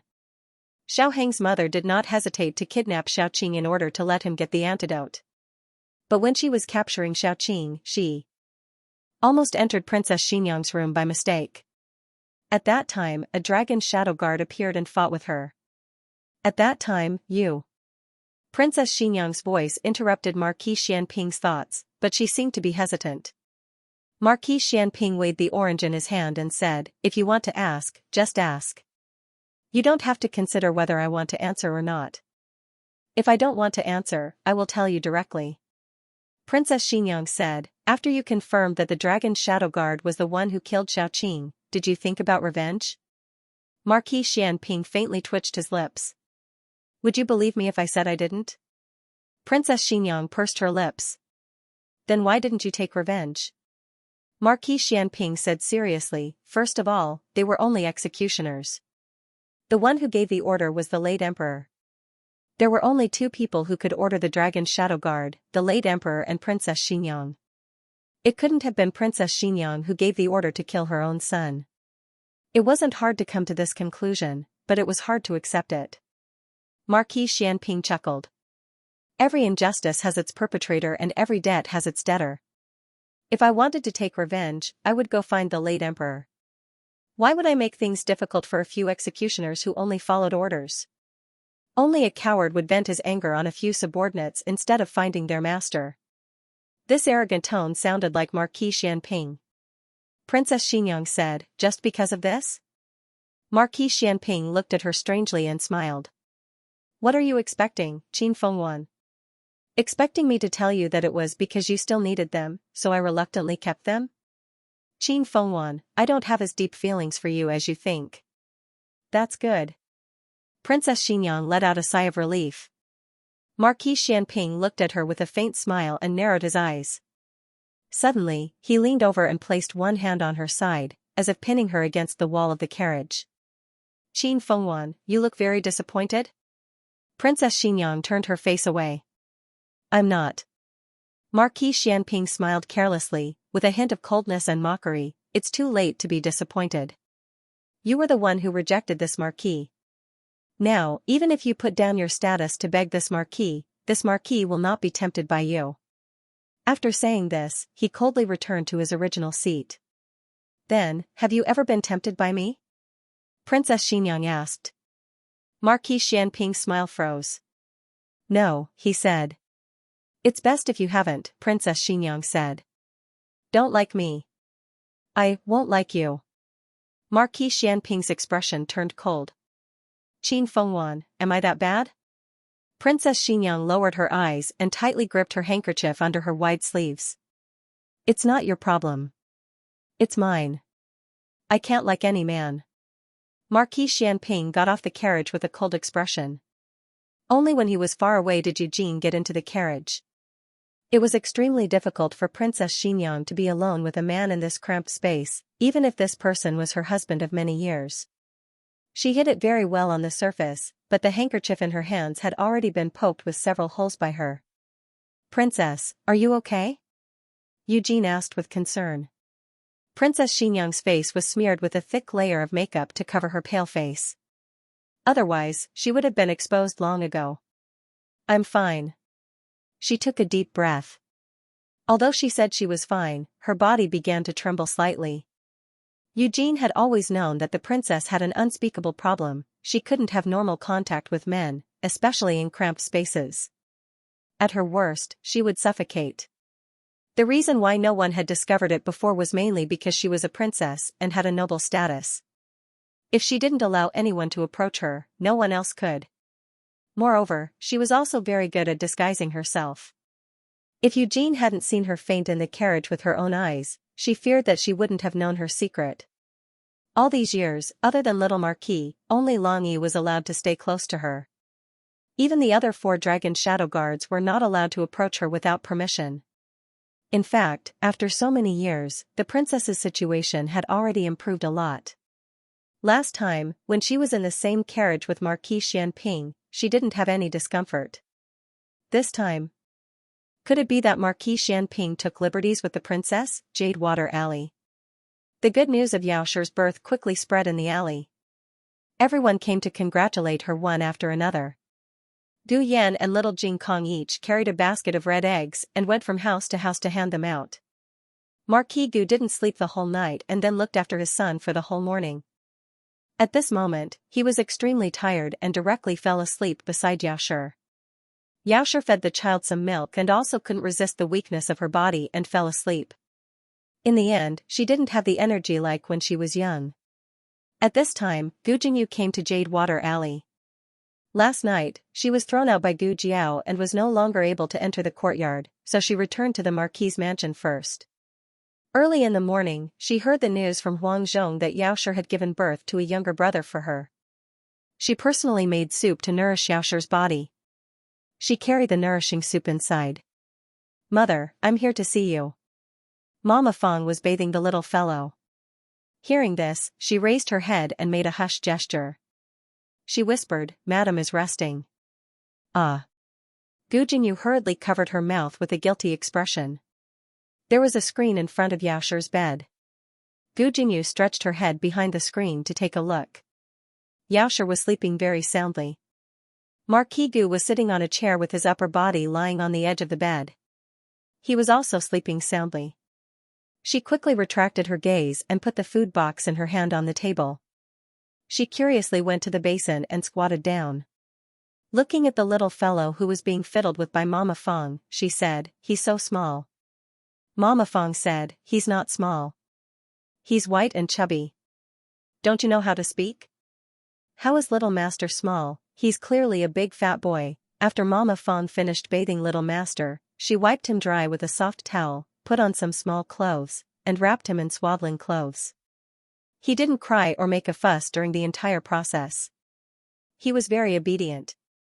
Gu Jinyu widened her eyes and asked, Mama, can I hold little brother? Do you know how to hold him? Mama Fong asked. Gu Jinyu nodded, I do. I've held little cousin of the Ling family many times. Mama Fong hesitated for a moment, then carefully handed the child to her. Gu Jinyu gently took the child and smiled as she looked at the little fellow in swaddling clothes. At this moment, something incredible happened. The little fellow, who didn't even cry when bathing or changing diapers, suddenly cried at the top of his lungs. The latest chapter of this book is not finished yet. For more exciting content, please scan the QR code below to download the app. The novel will be updated even faster. Millions of novels will be read for free. All the novels that can't be found online are available here. https://www.zhhbqg com/896428964286/1097912232. HTML Genius memorized this website's address in 1 second. www.zhhbqg.com Bikuj mobile reading website, mzhhbqg.com. The latest chapter of this book is not finished yet. For more exciting content, please scan the QR code below to download the app. Novels are updated faster and more frequently. Millions of novels are free to read. There are novels with connotations that can't be found online here. Gu Jinyu was at a loss for what to do with the sudden crying. Nanny Fong was also shocked by the crying. Those who didn't know would think that Gu Jinyu was abusing the child. He was crying so heart-wrenchingly. Nanny Fong was rubbing the diaper and her hands were wet. It wasn't appropriate for her to take the child, so she said to Gu Jinyu, put the young master in the cradle first. Gu Jinyu hurriedly put the child down. The child was crying too hard. Every cry sounded like someone was stabbing him with a needle. Gu Jinyu was so flustered that she lost her balance and stepped on the base of the cradle. She tripped and fell forward. The child in her hands also fell out. Her face turned pale. She wanted to catch the child, but it was too late. She fell hard on the ground. Her entire body was sore from the fall. One could imagine the terrible consequences of a newborn baby falling to the ground. At the critical moment, a blue figure flashed in and caught the baby that was about to fall to the ground at an extremely fast speed. The little fellow fell into a warm embrace and is crying. Stopped abruptly. The little fellow opened his dark eyes wide and stared unblinkingly at the unfamiliar intruder. Nanny Fong heaved a sigh of relief. Second young master. Gu Jinyu endured the pain and stood up with the help of the cradle. She called out softly, second brother. Gu Qingfeng pinched the little fellow's face and nodded at Nanny Fong. He looked at Gu Jinyu and frowned. Do you know how to carry a child? Gu Jinyu's eyes reddened with grievance. I didn't do it on purpose. I lost my balance. Gu Qingfeng originally had no feelings for Gu Jinyu. He didn't like her, but he didn't hate her either. He mostly ignored her. Now that he looked at her again, he didn't know why, but he kept comparing her with Gu Jiao. He felt that Gu Jinyu was a little lacking. If Gu Jiao was in the room today, she wouldn't have hurt the child no matter what. Gu Qingfeng ignored Gu Jinyu. He placed the little fellow in the cradle and opened the swaddling cloth to look at the little fellow's diaper. Realizing that the diaper was wet, he took a clean diaper from the table and quickly changed it for the little fellow. Even Nanny Fong couldn't compare to her speed in changing diapers. The little fellow seemed to be very comfortable after being swapped, and his little eyes narrowed in enjoyment. Gu Qingfeng's swaddling clothes were wrapped better than Nanny Feng's. Who asked him to have a pair of godly hands? The dexterity of his hands was no less than that of a top surgeon. Of course, it was also because she always took care of Gu Qinglin when he was young, so she had some experience. Seeing that the second young master was so good at taking care of people, Nanny Feng felt relieved and went to rub the diapers. After she was done, she took all the diapers and clothes to the backyard to wash. Gu Jingyu looked at Gu Qingfeng, who was teasing the little fellow, and then looked at Nanny Feng, who left without saying a word. She felt that something was wrong. Nanny Feng and Gu Qingfeng didn't talk much. It seemed like they were neglecting each other, but it also seemed like they were used to Gu Qingfeng's appearance. Does second brother come here often? Gu Jingyu asked softly. Gu Qingfeng's fingers were firmly grasped by the little fellow. He didn't dare to pull his fingers out too forcefully for fear of hurting the little fellow. When he heard Gu Jinyu's question, he casually replied, "I've been here a few times. Most of the time, he came here to buy hair restorer. However, he also freeloaded a few meals, played a few rounds of cards, and lost some money to the old lady." Gu Jinyu saw that Gu Qingfeng was helpless because of the little fellow, and her eyes flickered. She said, "Second brother, are you also here to see mother?"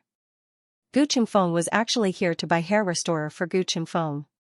He only knew that Madame Yao gave birth to a son when he saw Huang Zhong and Marquis Gu's carriage at the entrance. In terms of blood relations, this little fellow was his half-brother. He was just, quite ugly. He was wrinkled and looked like a little monkey. "So ugly," he said disdainfully, not forgetting to poke the little fellow's face with his fingertip. He didn't know if it was because he felt Gu Qingfeng's disdain, or because Gu Qingfeng's finger hurt him, but the little fellow suddenly pouted and burst into tears. Gu Qingfeng shuddered. "Not ugly, not ugly. You're very pretty." The little fellow sniffled and pouted. "Second brother, little brother likes you very much," Gu Jinyu said enviously. "He cries when I hug him. It's useless to coax him. How would a newborn know about liking or not liking?" Although he said that, Gu Qingfeng unconsciously raised his brows. Did the little fellow like him more? The little fellow liked him? Really liked him? Ahem. Gu Qingfeng said seriously, "It must be because you don't know how to hug him. You're making him uncomfortable." What was so great about the little fellow liking him? He wasn't his half-brother from the same mother, he didn't care about his liking. Gu Jinyu was stunned. "Then, how do I hug him?" "Like this." Gu Qingfeng gently picked up the little fellow and demonstrated for Gu Jinyu to see. Gu Jinyu thought to herself, "That's how I hugged him just now." Gu Jinyu refused to believe it and decided to hug him again. In the end, the little fellow cried the moment she held him, but Gu Qingfeng took him from her. It made Gu Jinyu extremely embarrassed. What was even more embarrassing was yet to come. When Gu Jinyu hugged him, he peed. When Gu Jinyu hugged him again, he pooped. But she didn't know how to change diapers. She couldn't wash the little fellow's but clean and made the little fellow cry loudly. In the end, Gu Qingfeng couldn't stand it anymore and took the child. "All right, you can leave. There's nothing for you to do here." Gu Jinyu was no longer the pampered young lady from before. She had been to Ciu village and done hard work, but she had never taken care of such a small child. She was really helpless.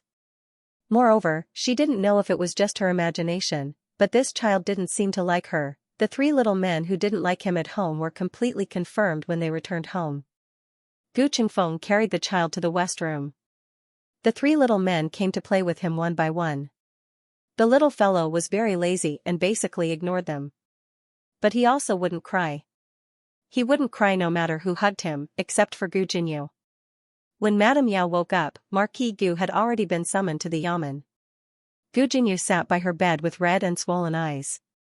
She looked at Gu Jinyu's aggrieved and hurt expression and couldn't help but ask, "What's wrong?" Gu Jinyu said with red eyes, "Younger brother doesn't like me." Madame Yao said, "How could he not like you? Such a small child, what did he know about liking or not liking?" Gu Jinyu said aggrievedly, "It's true. He cries when I hug him. He doesn't cry when other people hug him. Then it must be because you don't know how to hug him." Madame Yao's words were exactly the same as Gu Qingfeng's. Madame Yao had Nanny Feng carry her son over from the west room. After feeding the child, she handed him to Gu Jinyu. Try again. Gu Jinyu tried again. Something inconceivable happened. The little fellow, who had been wailing in her arms, suddenly became very quiet. Madame Yao smiled and said, "See, isn't this quite good?" Gu Jinyu was dumbstruck. But just now, Madame Yao said, "Just now, you must have felt uncomfortable hugging him." Gu Jinyu swore that she really had hugged him like that. He felt extremely comfortable. He just wanted to cry. Gu Jinyu bit his lip. Madame Yao looked at Gu Jinyu's aggrieved and angry appearance, but he was also holding back. She sighed slightly and said earnestly, "Jinyu, I know you have complaints in your heart. When Yan'er was young, he didn't like you. Whenever you approached him, he would cry. But that's because his older sister's aura had changed. You are very unfamiliar to him. He couldn't accept it, so he acted that way. Your second brother and Yan'er were born in different circumstances. He just came to this world. Jiao Jiao is his older sister, and so are you. As long as you treat him well, he will treat you like his own older sister. You must not be prejudiced against your second brother because of Yan'er's matter." "Mother, I'm not." Gu Jinyu really had unspeakable bitterness. When had she ever been prejudiced against her second brother? It was clear that her second brother hated her. "I'm going out for a while." Madame Yao needed to go to the toilet. With Nanny Feng's help, she went to the washroom. Once she left, the little fellow in her arms pursed his lips. Gu Jinyu carried the little fellow and stood up with a whoosh. "Mother! He's crying again." Madame Yao and Nanny Feng returned. The little fellow's mouth was wide open, and he yawned. Madame Yao said, "He's just yawning." Gu Jinyu refuted, "No, he was clearly about to cry just now." Madame Yao sighed and said, "He's very obedient." "He's not obedient, he hates it to death." Gu Jinyu was at a loss for words. She swore that she had not seen wrongly. This little fellow was about to cry just now, but when Madame Yao returned, he stopped crying. At this time, Gu Jiao did not know that Gu Jinyu had been repeatedly humiliated by the little fellow. She had just come out of the medical center. The critically ill patients who had fought in the casino yesterday had just passed the critical stage and were now being taken care of by Dr. Song and Dr. Liu. She went to the Liu residence. Liu Yixing was very surprised to see her. "Is it convenient to go in?" Gu Jiao asked. "Ah, it's convenient." Liu Yixing stepped to the side to let her in and opened the courtyard door wider. A white figure darted out and threw itself into Gu Jiao's arms. "Oh, little Shi." Gu Jiao hugged the heavy white cat. "Ball. You've gained weight again." Little Shi meowed. It was not fat at all." "Why are you here today?" Liu Yixing asked. "I'm here to look for Yuan Tang," Gu Jiao said. "Did you hear that, cousin? She's here to look for me." Accompanied by a hearty voice, Yuan Tang swaggered out of the central room while fanning himself with a folding fan. He stood in front of Gu Jiao and knocked the white cat's head with his fan. He snorted, "You heartless little thing. Why don't I see you being so enthusiastic when I come over?" Little Shi threw itself into Gu Jiao's arms and slapped Yuan Tang's butt. Liu Yixing looked at Yuan Tang with a cold gaze. Yuan Tang automatically ignored his cousin's piercing gaze and smiled at Gu Jiao. "Tell me, why are you looking for this prince? It better not be a matter between a man and a woman. Otherwise, cousin will get jealous. I promised cousin that I only have him in my heart." Liu Yixing really wanted to throw this guy out. "It's business," Gu Jiao said. Yuan Tang let out a sigh of relief. "Do you want to talk in the courtyard or in the house?"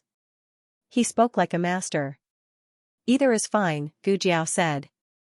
There were no outsiders in Liu Yixing's house. There was only a mute slave and an elderly nanny, both of whom were trustworthy. It was autumn today, so it was the best time to bask in the sun in the courtyard. They finally sat down on the stone bench. Yuan Tang and Gu Jiao faced each other, while Liu Yixing sat in between them. Liu Yixing was in no hurry to sit down. He went into his room and brought out a plate of fresh tangerines. Yuan Tang's eyes widened when he saw the plump and bright tangerines. "Cousin, you're too biased." Did you have so many delicious tangerines? I've been here for so long, but I haven't seen you take them out. After he said this, his handsome face became extremely bitter. He said to Lu Yixing, "Peel one tangerine for me, and I'll forgive you." Lu Yixing really did peel a tangerine, but it wasn't for him. "Nanny, here. Yuan Tang. That hurts." Gu Jiao also peeled a tangerine and fed it to Little Shi. She had never raised a cat before, so she didn't know if other people's cats ate tangerines. In any case, Little Shi ate it. "Hey, didn't you say you wanted to talk to me about something? What is it?" Yuan Tang was hurt by his cousin's words, so his tone was gloomy. Gu Jiao said, "Do you know that Chen's army is heading southwest?" Yuan Tang's eyes suddenly flashed with vigilance. "Why are you asking this?" Gu Jiao fed another tangerine to the white cat on her lap. "Just tell me if you know." Yuan Tang gave Gu Jiao a deep look. He opened his folding fan and fanned himself. He raised his eyebrows and said, "Although I am a hostage here, I have spies. There was a mutiny at the Qin nation's border. My royal uncle led the army to quell the chaos." Gu Jiao removed the tangerine rings from the tangerine. "Quell it? What a good excuse." In the dream, Chen's army only headed southwest after the new year.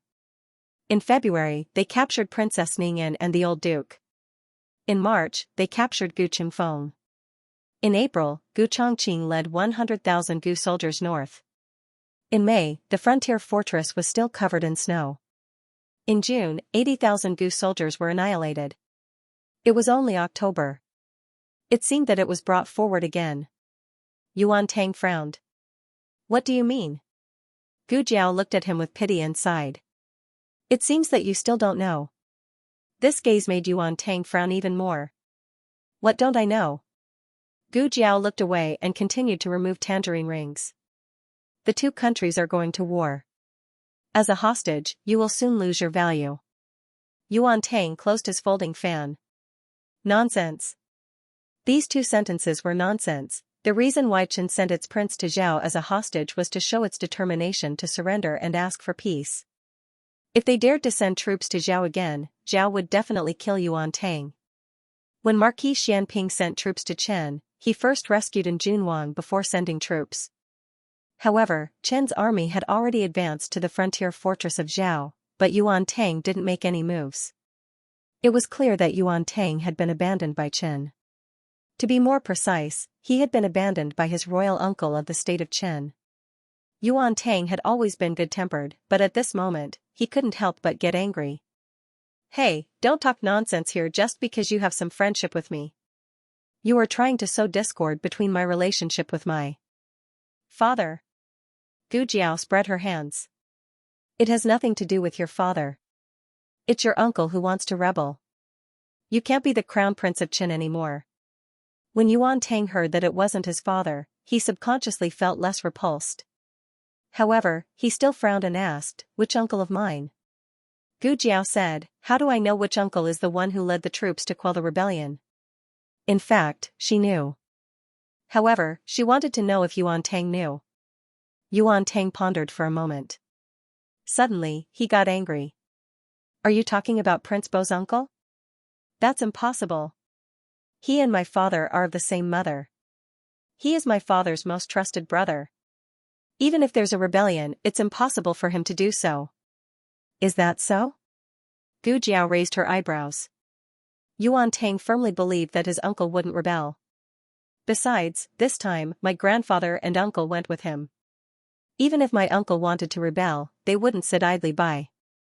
Gu Jiao said, "Oh. What if they rebelled with your uncle?" Yuan Tang looked at Gu Jiao like she was a fool.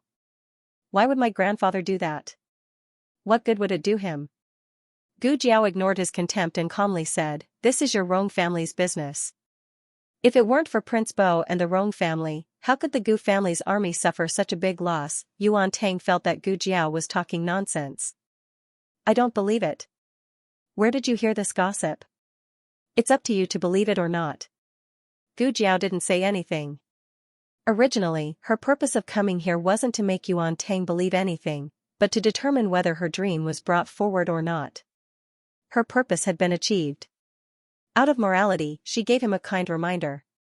It was best if he believed it, but if he didn't, she would think of another way and no longer care about him. "How's your finger?" Gu Jiao looked at Lu Yixing. Lu Yixing's eyes moved and said, "It's much better." "Let me see." Gu Jiao reached out her hand.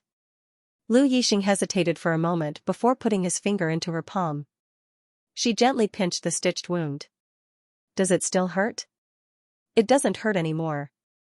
"It was a little itchy." Lu Yixing lowered his eyes. Gu Jiao hooked his finger. She was testing his strength. Lu Yixing clearly understood that her identity was only a doctor, but this action was too intimate for him. His breathing stopped for a moment. "Does it hurt?" Gu Jiao asked. No. Lu Yixing quickly denied it. You've recovered quite well." Gu Jiao didn't think too much. She let go of Lu Yixing's hand and lowered her head to stroke her cat. She stroked until her eyes narrowed in enjoyment. Lu Yixing looked at this Gu Jiao. The young girl under the sun was bright and moving. She didn't show the slightest bit of fear because of the birthmark on her face. She lived openly, like the hottest sun in the sky. Gu Jiao stroked the cat until she was satisfied before standing up to leave. On the way, she kept thinking about the previous dynasty's remnants and the pirates on the sea. The two had happened at almost the same time. She felt that it wasn't a coincidence. It was like someone had deliberately stirred up trouble on the island to draw away Marquis Xianping. Afterwards, they moved against Marquis Ding and Fu and the Gu family army. This was a great conspiracy against the country of Zhao. Destroying the Gu family army was like cutting off an arm of the country of Zhao.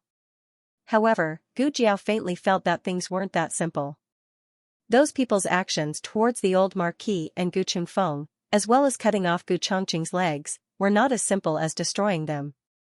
It was more like a strong form of revenge and humiliation. Had the Gu family offended the previous dynasty's remnants, imperial concubine Jing was a remnant of the previous dynasty, but her death couldn't be considered the responsibility of the Gu family, right? Gu Jiao didn't understand the crux of the matter at the moment. Of course, it was also possible that the so-called revenge and humiliation was just a misconception. She just didn't know if the previous dynasty's remnants had really colluded with the pirates on the sea. She hoped that they hadn't. That way, the pirates wouldn't cause trouble earlier and Marquis Xianping would still have time to head north. If Marquis Xianping headed north, the morale of the Chen army would drop by at least half. Unfortunately, reality was cruel. That very night, an urgent report came from Nanhai City. The pirates in Nanhai City had caused trouble, the island had been lost, and the governor of the navy had been killed. They were requesting reinforcements from the imperial court. When the news reached the imperial palace, the emperor and Gu Jiao were both at Rinshou Palace. Neither her grandaunt nor the emperor avoided Gu Jiao, allowing her to hear the report from the guard and their views on the matter. The emperor was at his wits' end. Governor Liao was killed, and the navy is without a leader. The deputy generals are too young to control the situation. The imperial court does have a few experienced generals, but they aren't familiar with the navy. I remember that Marquis Xianping served in the navy for a few years? Empress Dowager Zhuang asked. Ah, yes. The emperor clearly just remembered. When he was young, he followed his uncle to Nanhai City to take up a post and became the commander of the navy.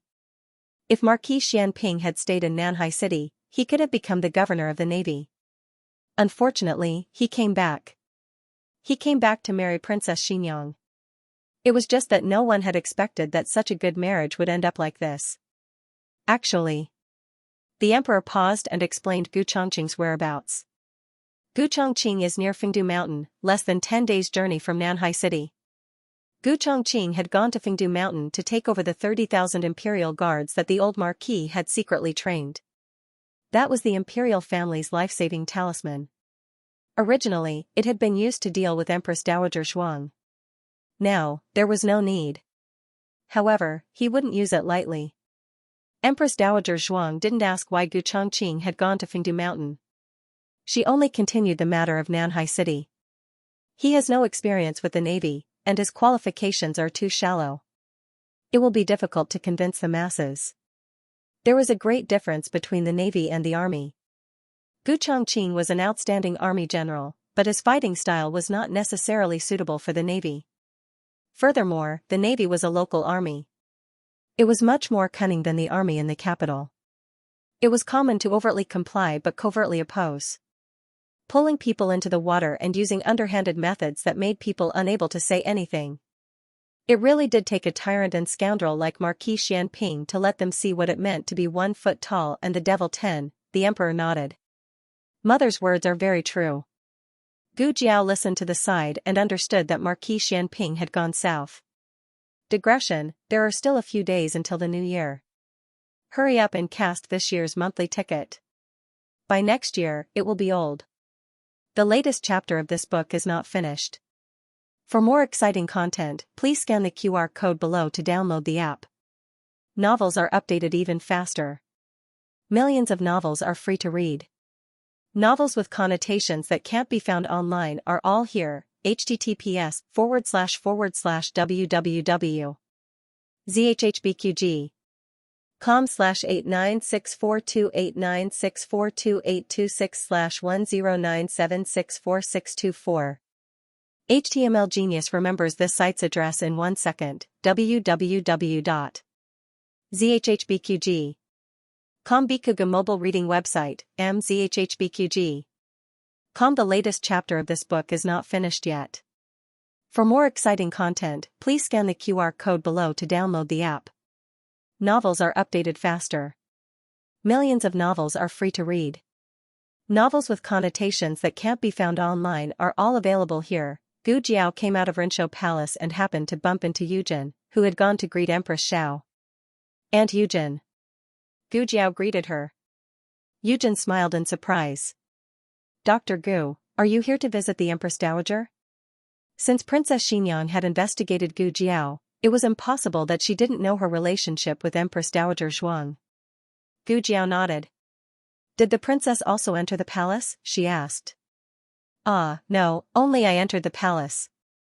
The empress summoned me. The princess. Yujin smiled helplessly and didn't hide anything from Gu Jiao. The empress wanted to know about the young marquis, but the princess didn't want to talk about it. She said she was sick and stayed in the house. She told me to report to the empress. As for when the empress asked Yujin, Yujin only said she was a servant and didn't know anything. Empress Xiao could torture others, but not Yujin. First, Yujin didn't do anything wrong. Second, Yujin was Princess Xianxia's confidant. If Empress Xiao dared to touch her, Princess Xianxia wouldn't let it go.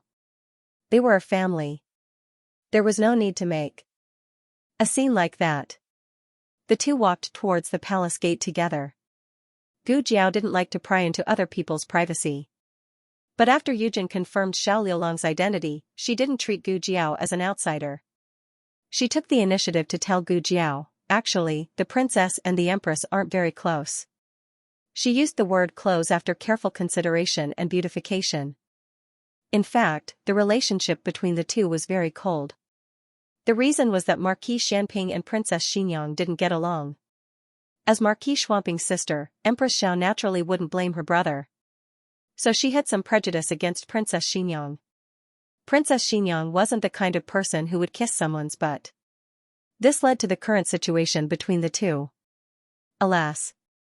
Eugene sighed, both the empress and the princess dote on the young marquis very much.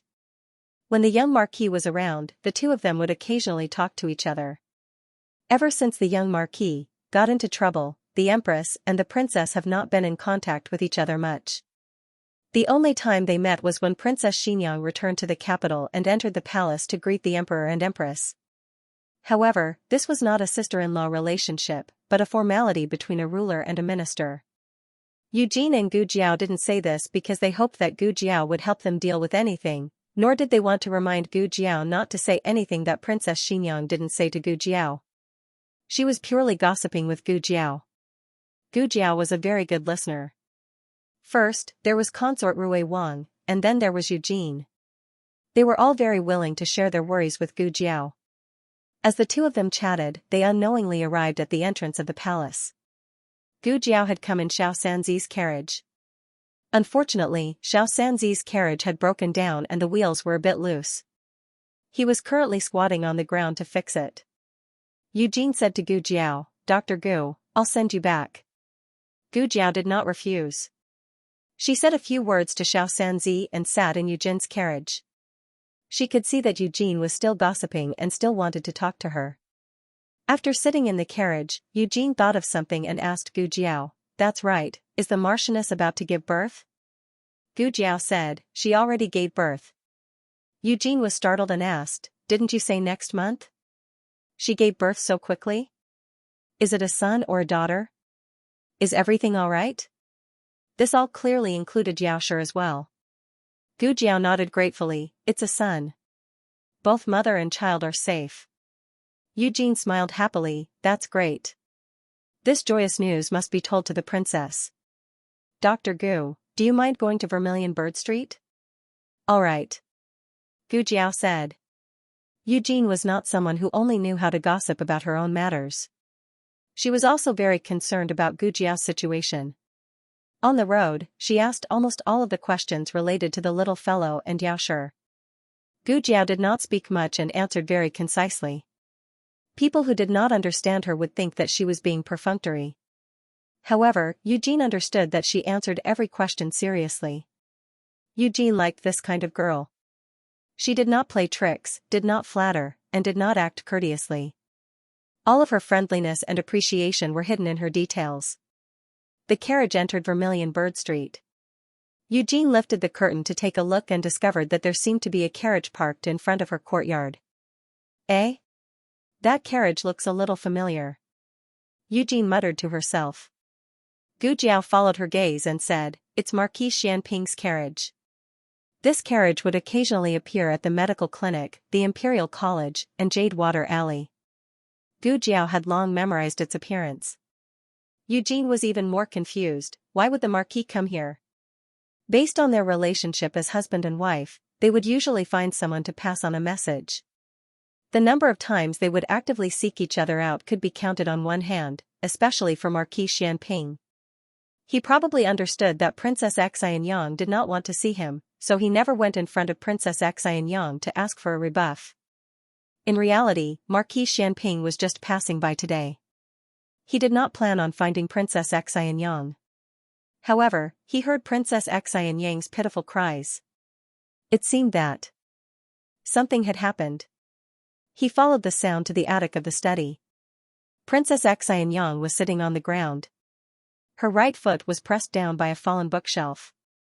The attic was cramped. She could not retreat or stand up. Marquis Xianping bowed and entered the attic. With Princess Xianxia's height, she could stand up straight at the highest point in the attic, but Marquis Xianping was too tall. He had to crouch the entire time. He removed the heavy bookshelf and the books that had fallen to the ground. Blood was seeping out of her shoes. It seemed that she had suffered a serious injury. Marquis Xianping frowned. "How come I don't see your dragon shadow guards? Are they all incompetent?" He had rushed over from the streets. Although he was not very slow, the distance was there. During this time, her dragon shadow guards had the time to rescue her. It was funny. She knew that someone would save her, but she still came. But the dragon shadow guards that should have appeared did not appear. This made Marquis Xianping not know what to say for a while. Should he say that fortunately he came? How could Princess Xianxia know that so many thoughts flashed through his mind? Long he had gone out to handle some matters. As for the other 4 dragon shadow guards, she did not bring them to the capital. Seeing that she did not answer, Marquis Xianping did not force her to answer. He knelt down on one knee, intending to look at her injuries. However, she suddenly said, "Don't come over." Fine. Although they were husband and wife, they had only slept together once in so many years. Being together with her, he still had to talk about the difference between men and women. "Fuck. Your injuries are not light," Marquis Xianping said. With this amount of blood, there was at least an inch-long wound. Marquis Xianping thought about it. Saving people was more important, so he still had to get her down. Marquis Xianping reached out to carry her. Princess Xianxia's reaction was even greater. She suddenly dodged to the side. Marquis Xianping's hand froze in midair. He looked at her strangely and said, I'm just carrying you down. I have no other intentions. You make it seem like this marquis wants to take advantage of you. This loft was too small, so small that she had nowhere to retreat to. The distance between them was also too close, so close that she was surrounded by his masculine scent. Her face paled, and her forehead began to seep out fine beads of cold sweat. Marquis Xianping quickly sensed her abnormality. His thick brows knitted even tighter, and he said impatiently and self-deprecatingly, Qin Fengwan, this marquis does not eat people. Princess Xianxia did not answer him. At first, Marquis Xianping thought that she disdained to talk to him, but he gradually discovered that her body was trembling and her lips were pale. Qin Fengwan? He looked at her inquiringly. Don't come over. I'm begging you, Princess Xianxia said in a pleading tone. Marquis Xianping had known Princess Xianxia for so many years, but he had never seen her lower her voice to anyone. Strictly speaking, she was not lowering her voice right now, but she was sincerely begging him. Begging him not to come near her. Do you hate me that much? Marquis Xianping stared at her and instantly denied this thought. Compared to disgust, it was more appropriate to say that her reaction was fear. Marquis Xianping didn't understand what he had to be afraid of. Last time, she had chased him down from the roof on the street, and he had personally caught her. Wasn't she fine? She had even coldly ordered him to put her down. Where did her arrogance go? Although Marquis Xianping had doubts in his heart, Princess Xianxia's condition was not optimistic. Marquis Xianping seriously suspected that if he didn't go out, she would suffocate here. Marquis Xianping went down the loft. Coincidentally, Yujin and Gu Jiao entered the courtyard at this time. Marquis. Yujin bowed. Marquis Xianping looked at her, and then at Gu Jiao beside her. The princess is in the loft. She's injured. Go take a look. There was only the study and loft in the entire courtyard. After hearing Marquis Xianping's words, Yujin didn't care about anything else and hurriedly took Gu Jiao to the loft. When Princess Xianxia saw the two of them, she secretly sighed in relief. The suffocating dizziness finally subsided. Princess. Yujin knelt by her side and supported her, letting her lean into her arms. Gu Jiao examined Princess Xianxia's wounds. They were all superficial wounds. There were 2 wounds in total, and one of them was a bit deep. Gu Jiao took out a small medicine box from the small basket on her back and took out some disinfectant to clean the wounds. Princess Xianxia's complexion was very poor. Gu Jiao originally thought it was because of the pain, but when she disinfected her wounds, her complexion actually improved a bit. So, it wasn't because she was afraid of pain. Is the princess feeling unwell somewhere else? Gu Jiao asked. When she first came in, Princess Xianxia's complexion looked as if she couldn't breathe. Princess Xianxia was extremely intelligent. How could she not know why Gu Jiao asked this question? She lowered her eyes, her eyelashes trembling. She shook her head and said, No, I'm much better. Gu Jiao's hand, which was wrapping gauze around her, paused. Okay, don't let the wounds get wet. After treating Princess Xianxia's wounds, Gu Jiao carried her down the loft. When they returned to the room, Yujin took out clean clothes for Princess Xianxia to change into. Marquis Xianping didn't leave. He hesitated but still went to Princess Xianxia's room. Gu Jiao left, and Yujin went to see her off. Inside the room, Princess Xianxia sat on the soft bed, her back leaning against the cushion at the head of the bed. She was reading a book, bored to death. Her complexion had recovered, and there was no trace of her previous embarrassment. Is something the matter? Princess Xianxia glanced at him and said lightly. Fine, she's back to the old Xianxia. Marquis Xianping pulled a chair over and sat beside her bed. He looked at her without blinking. Qin Fengwan, what's wrong with you? Princess Xianxia didn't look at him. Her gaze was still on the book of poems she was reading. What do you mean what's wrong with me? Marquis Xianping stared straight at her face, not letting go of any of her subtle expressions. You weren't right in the loft. Princess Xianxia said perfunctorily, I was in pain. You call that pain? Marquis Xianping furrowed his brows impatiently and pointed at himself. Or do you think that after fighting for half my life, I can't even differentiate between pain and fear? You're afraid of me, Qin Fengwan. Princess Xianxia pursed her lips. Marquis Xianping was puzzled. I didn't do anything to you, right? Do you need to be so afraid of me? I don't usually see you being afraid. You're not afraid now either, so why are you so afraid just in the loft? As if to confirm his guess that she wasn't afraid of him, he leaned in front of her. Princess Xianxia didn't speak. Marquis Xianping's gaze moved from her face to her hands. She was holding the book, and her knuckles were faintly white. Marquis Xianping sat back on the chair and distanced himself from her. He didn't think he had done anything to arouse her wariness. Between them, she was the one who was ready to raise her butcher's knife at any time. She was the one who wasn't allowed to touch him, and she was the one who took the initiative to touch him. But she was even afraid of him, and she was only afraid in the loft. Marquis Xianping narrowed his eyes and asked seriously, Did someone bully you, Qin Fengwan? I'm tired. Princess Xianxia closed the book of poems in her hands and tactfully asked him to leave. Marquis Xianping wanted to ask more, but Steward Lu's voice came from the courtyard. Marquis. Marquis. Her Majesty summons you. Marquis Xianping felt Princess Xianxia's body relax when she heard this. He looked at her deeply. She raised her chin and stubbornly held on like a proud peacock, but her slightly trembling eyelashes and bloodless lips betrayed her. Marquis Xianping's eyes darkened. He stood up and looked at her. His hands didn't stop moving as he put the chair back to its original position. Qin Fengwan. He called her name, but she didn't respond. He retracted his gaze with a complicated expression, turned around, and walked out. The latest chapter of this book isn't finished yet. For more exciting content, please scan the QR code below to download the app. The novel will be updated even faster. Millions of novels will be read for free. Novels with connotations that can't be found online are all available here. https://www.zhhbqg.com/896428964286/1097399991. HTML Genius will remember this website's address in 1 second. www.zhhbqg. Bikuga mobile reading website, mzhhbqg. The latest chapter of this book is not finished yet. For more exciting content, please scan the QR code below to download the app. Novels are updated even faster.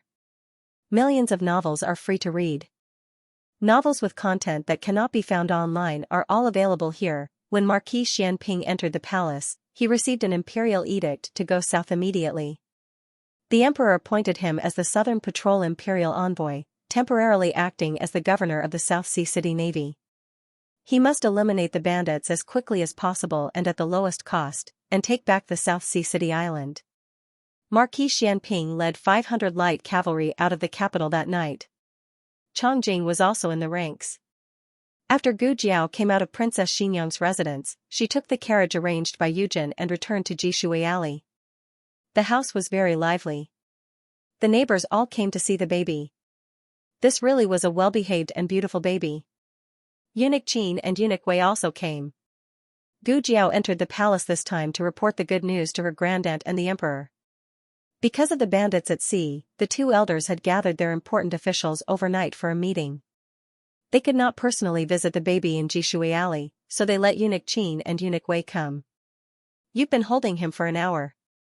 Let me hold him too. In the west room, Eunuch Qin said to Eunuch Wei with hidden bitterness. Eunuch Wei turned his back to avoid Eunuch Qin's outstretched claws. He rudely said, no. He snatched it first, and he snatched it from Sixth Aunt's hands. Heaven knows how much he paid for it. You can come again next time.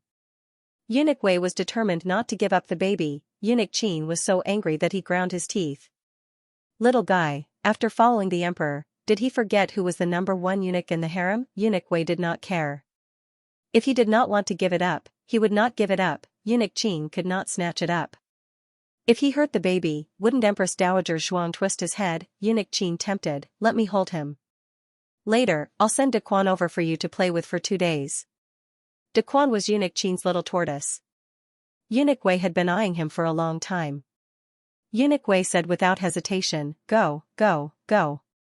With a baby, who would want your tortoise?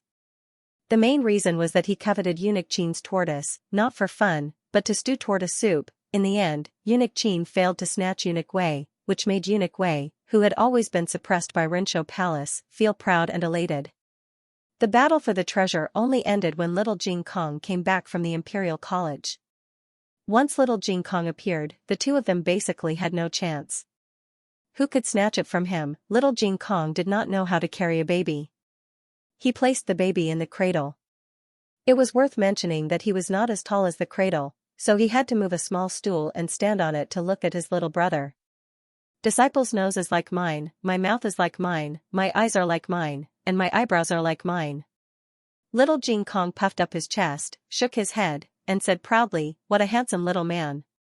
Everyone, at the end of the day, you just want to praise yourself, right? During postpartum confinement, babies only ate and slept, so they did not respond well to little Jing Kong's teasing. Little Jing Kong played for a while, then his little brother lost interest and went back to the alley for a walk. Xianxia temporarily lived in the East Room. She did not have enough breast milk, so Auntie Lu introduced her to a wet nurse. The wet nurse was an honest person. She was a few years younger than Xianxia and gave birth around the same month as her sister-in-law, so she handed her child over to her sister-in-law to feed. She moved over and lived in Xiaoxia's original room. She mainly fed the child at night. If the child did not have enough to eat during the day, she would eat 1 or 2 more meals. Little Jing Kong was the happiest when he learned that Gu Jiao would be sleeping in the west room later. "I can sleep with Jiao Jiao." He washed himself until he smelled good, combed his buzz-cut hair until it was shiny, and went to the west room valiantly. "Jiao Jiao. I'm coming." He kicked off his shoes and climbed onto the bed. Unexpectedly, before he could climb onto the bed, he was lifted up by his bad brother-in-law. Xiaoheng said, "Go sleep with great-granduncle." Little Jing Kong struggled and said, "I don't want to. I don't want to. I want to sleep with Jiao Jiao." Even if he did not want to, he had to. Little Jing Kong was mercilessly dragged to the next room by his bad brother-in-law. When Gu Jiao returned to the west room after her shower, the quilt on the bed was already made. There was only one bed. Little Jing Kong was not there, but Xiaoheng was there. However, he was packing his own sleeping clothes. "Aren't you going to sleep?" Gu Jiao asked. She had just taken a shower and hadn't had time to dry her hair. She wrapped a piece of dry cotton cloth around her head, leaving only a strand of wet hair hanging by her ear. Sparkling and translucent water droplets dripped onto her fair neck. It was a little tempting. Xiaoheng coughed softly and looked away. He looked at the sleeping clothes in his hands and said, "Jing Kong and I will sleep over there." Gu Jiao looked at the bed in the west room. Well, the bed was indeed a little small for 3 people. Actually, it was not a matter of whether the bed was small or not, but Xiaoheng looked at her body that was getting better day by day. It was especially hard to calm down in the dead of night. He took a deep breath and eliminated the thoughts that were surging in his sea of consciousness. He said seriously, "It's getting late. You should rest early. Remember to dry your hair." "Okay." Gu Jiao nodded and took the cotton towel off her head. Her long black hair fell down and covered her shoulders, which made her delicate skin as white as snow. Xiaoheng only took one look at her and felt his blood boil. He was worried that he would do something irreversible if he did not leave now. "I'm going over." After saying that, he quickly walked out of the room and almost fled. Gu Jiao made a strange sound, "You're leaving so quickly." "I still want to ask you about the princess." Princess Xianxia's reaction in the attic was clearly abnormal.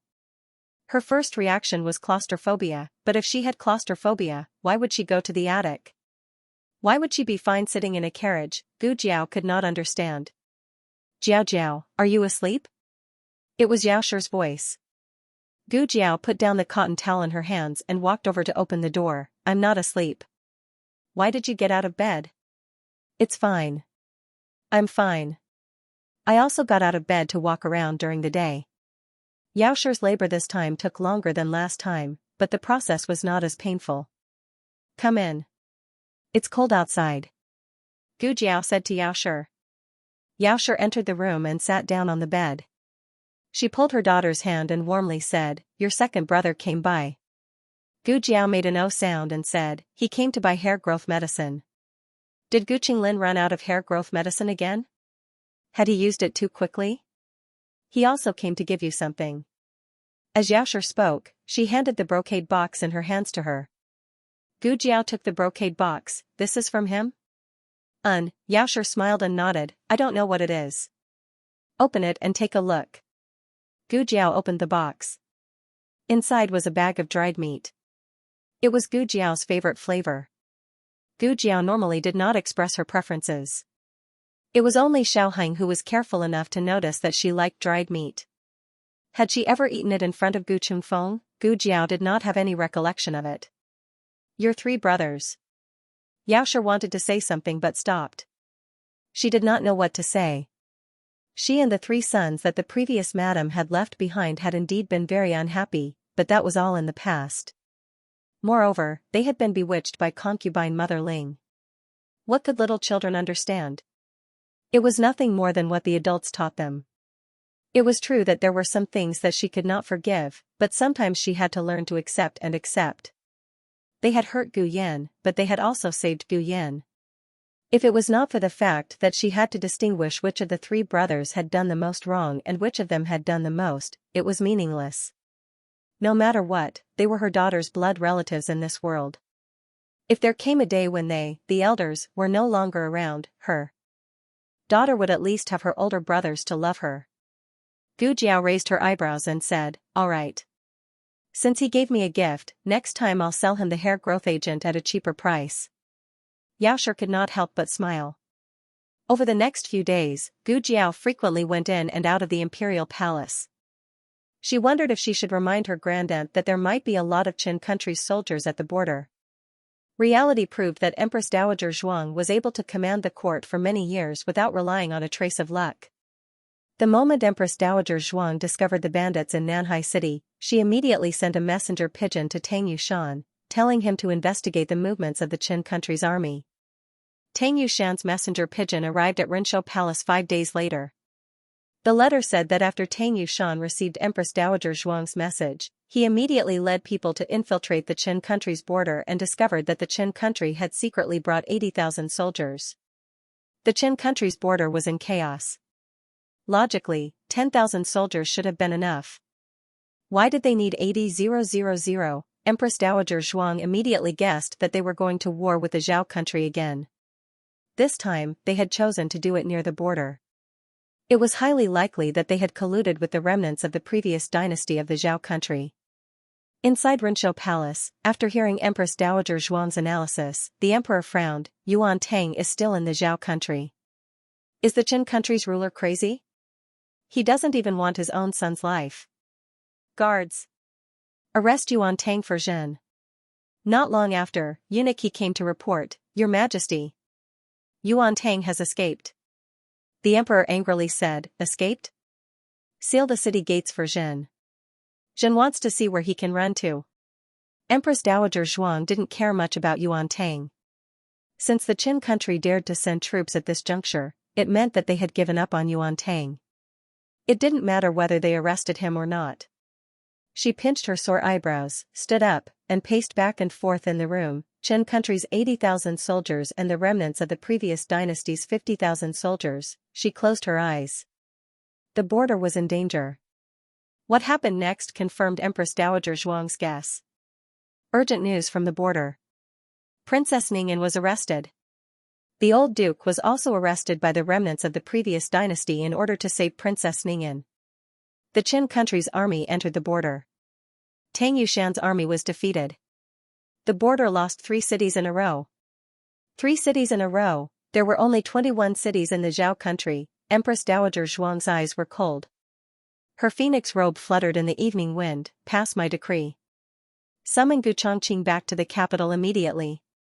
Reorganize the Gu army and go north to fight the enemy." The latest chapter of this book is not finished yet. For more exciting content, please scan the QR code below to download the app. The novel is more complete and updated faster. Millions of novels are free to read. Novels with connotations that can't be found on the internet are all available here. https://www.zhhbqg.com/89642896428226/1097383331.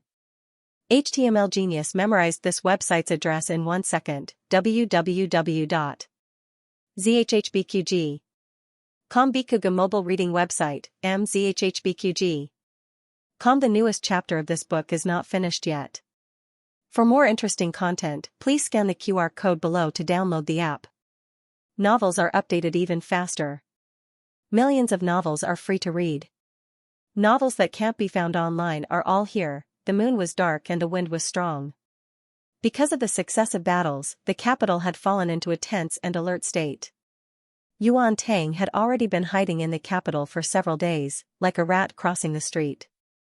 He had lived for so many years, but he had never been in such a sorry state. When Gu Jiao told him that his royal uncle wanted to rebel, he didn't believe it. After all, his royal uncle was the previous emperor's most beloved son.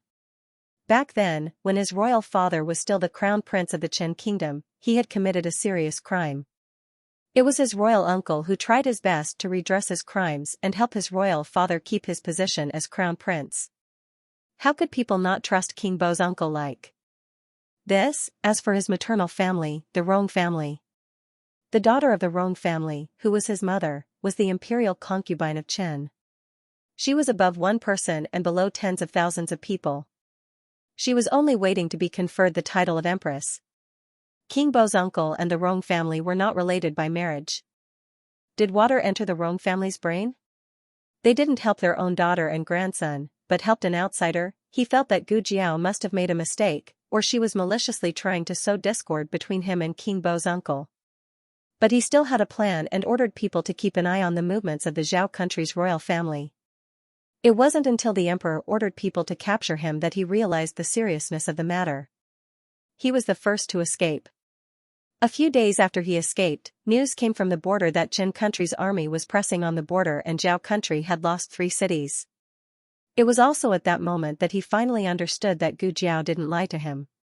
His uncle King Bo really rebelled. The emperor was still ordering people to capture him. He probably thought that by capturing him, he could threaten the Qin state. However, Gu Jiao was right. It was not his imperial father who wanted to violate the agreement between the two states. It was his imperial uncle, Prince Bo. So even if he was killed, his uncle wouldn't bat an eye. It was a dead end for him right now. He didn't know how his father was. Since Prince Bo's royal uncle dared to do such a thing, he must have taken control of the royal court and might have even put his royal father under house arrest. Thinking of this, Yuan Tang's face turned cold. Let's look over there. The voice of the imperial guard came from not far away. This kind of situation where they could be exposed at any time had happened countless times. Yuan Tang had gradually become numb from the initial indignation. However, he did not dare to let his guard down. Otherwise, once he was caught, his life would be gone. Imperial uncle would not protect him, and Zhao country would not let him go. He was someone that both sides wanted to kill as soon as possible. Yuan Tang passed through an alley at the side. As soon as he arrived at a main street, he was blocked by Lu Yixing. Lu Yixing hired a carriage. He lifted the curtain and said, "Follow me." However, Yuan Tang did not step forward. Instead, he looked at Lu Yixing with a complicated expression. The sound of footsteps behind him gradually approached. Without looking back, he disappeared into the night. He couldn't implicate his cousin. Even if he died, he would die alone in Zhao country. On the other side, the news of losing 3 cities at the border and the old Marquis being captured reached Marquis Dingyan Manor. What did you say? The old man was captured at the border. In the study, Marquis Gu looked at Huang Zhong in disbelief. Did you hear wrong? Didn't the old man go on a scenic tour? How did he end up at the border? That is a bitter and cold place. Huang Zhong was at his wits' end as he said, "It is absolutely true, Marquis. The remnants of the previous dynasty colluded with the Qin country's army at the border. They did not hesitate to sell out the country to help the Qin country advance to the border. The news of the old man being captured has already spread throughout the palace. How could it be like this? Marquis Gu fell into his chair in a daze. Huang Zhong said with worry, the Empress Dowager is furious. She ordered the heir to return to the capital. She said, she wants to reorganize the Gu family's army. She wants the heir to lead the Gu family's army north to fight against the enemy. Marquis Gu's expression changed again. Chongqing is also going to the border?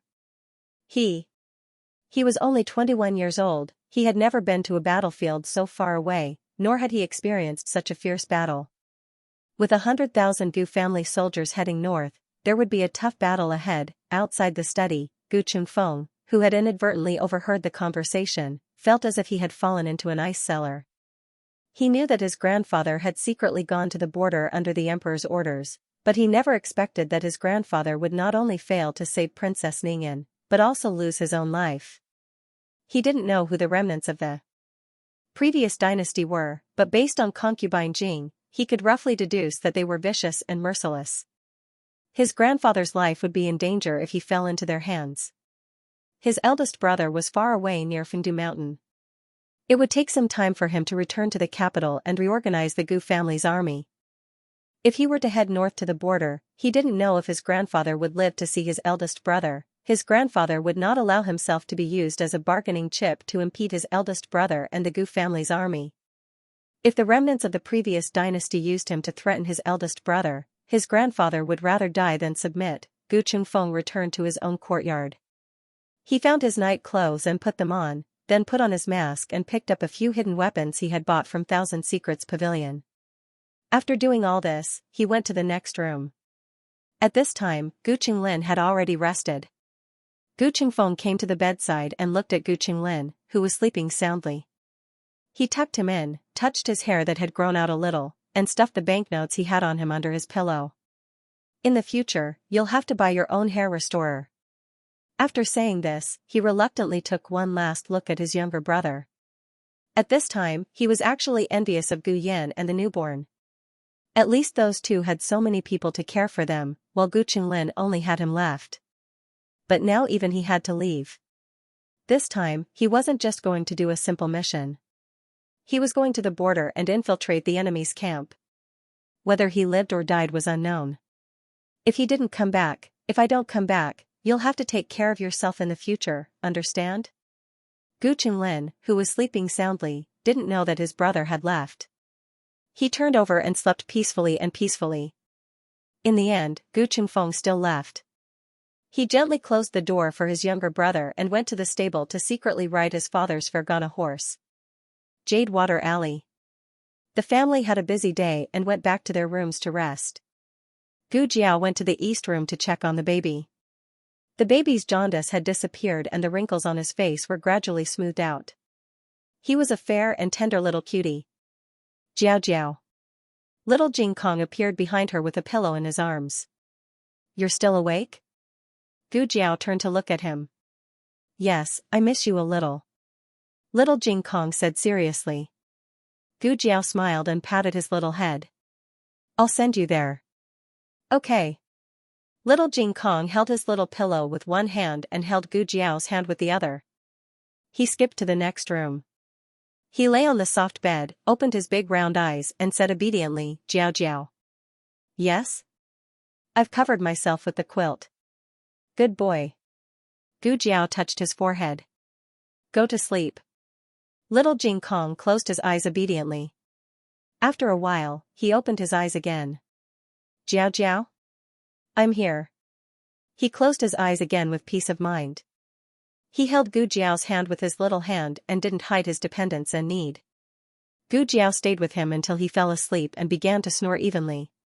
Then she got up and went back to the backyard through the small passage. She went to Gu Yan and Gu Xiaoxuan's room. The two little boys had already fallen asleep. Gu Yan slept very well. Maybe because he was always bullied by his sister when he was in the womb, Gu Xiaoxuan didn't sleep well and half of his legs were hanging out of the bed. Gu Jiao put Gu Xiaoxuan's legs under the quilt and touched their foreheads. Among the children, Gu Xiaoxuan was the most worry-free, and Gu Yan was the most worrisome. Gu Yan's heart disease had always been a problem that Gu Jiao wanted to solve. However, the small medicine box didn't meet the requirements for the operation. Gu Jiao opened the bedside table and put the anti-heart failure medicine in it. After doing this, she went back to the west room and found some clean clothes. Eh? She rummaged through the cabinet and showed a puzzled look. Are you looking for this? Xiaoheng's voice suddenly sounded at the door. Gu Jiao turned around and saw Xiaoheng walking towards her with a mask inlaid with peacock feathers. She blinked and said, "It's from Jing Kong." Xiaoheng smiled helplessly and couldn't help but laugh. He didn't expose her. Instead, he opened the cabinet door and took out a bundle. There's dried meat and some dry food in here. In the past, she used to pack things for him. This time, it was his turn to send her away. You. Gu Jiao opened her mouth and looked at him. Aren't you leaving the capital? Xiaoheng asked as if nothing had happened. He took a few more things for her. Oh, she thought she hid it well. You plan to leave without saying goodbye? Gu Jiao shook her head like a rattledrum. I wrote you a letter. It's in your study.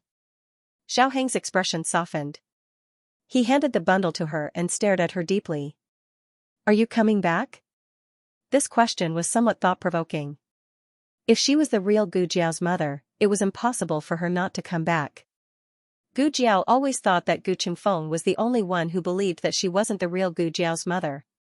And the reason why Gu Qingfeng thought this was most likely because he thought that she killed the real Gu Jiao's mother and replaced her with another person. Xiaoheng, on the other hand, clearly understood that this body belonged to Gu Jianyang. Then why would he ask such a question? He seemed to see the doubt in Gu Jiao's eyes. He also seemed to feel that if he didn't say something today, he might not have the courage to say it in the future. He said, since you fell into the water 2 years ago, you've become very different. I know you're Gu Jiao's mother, but sometimes I feel that you're not Gu Jiao's mother. She really wasn't, but she really was.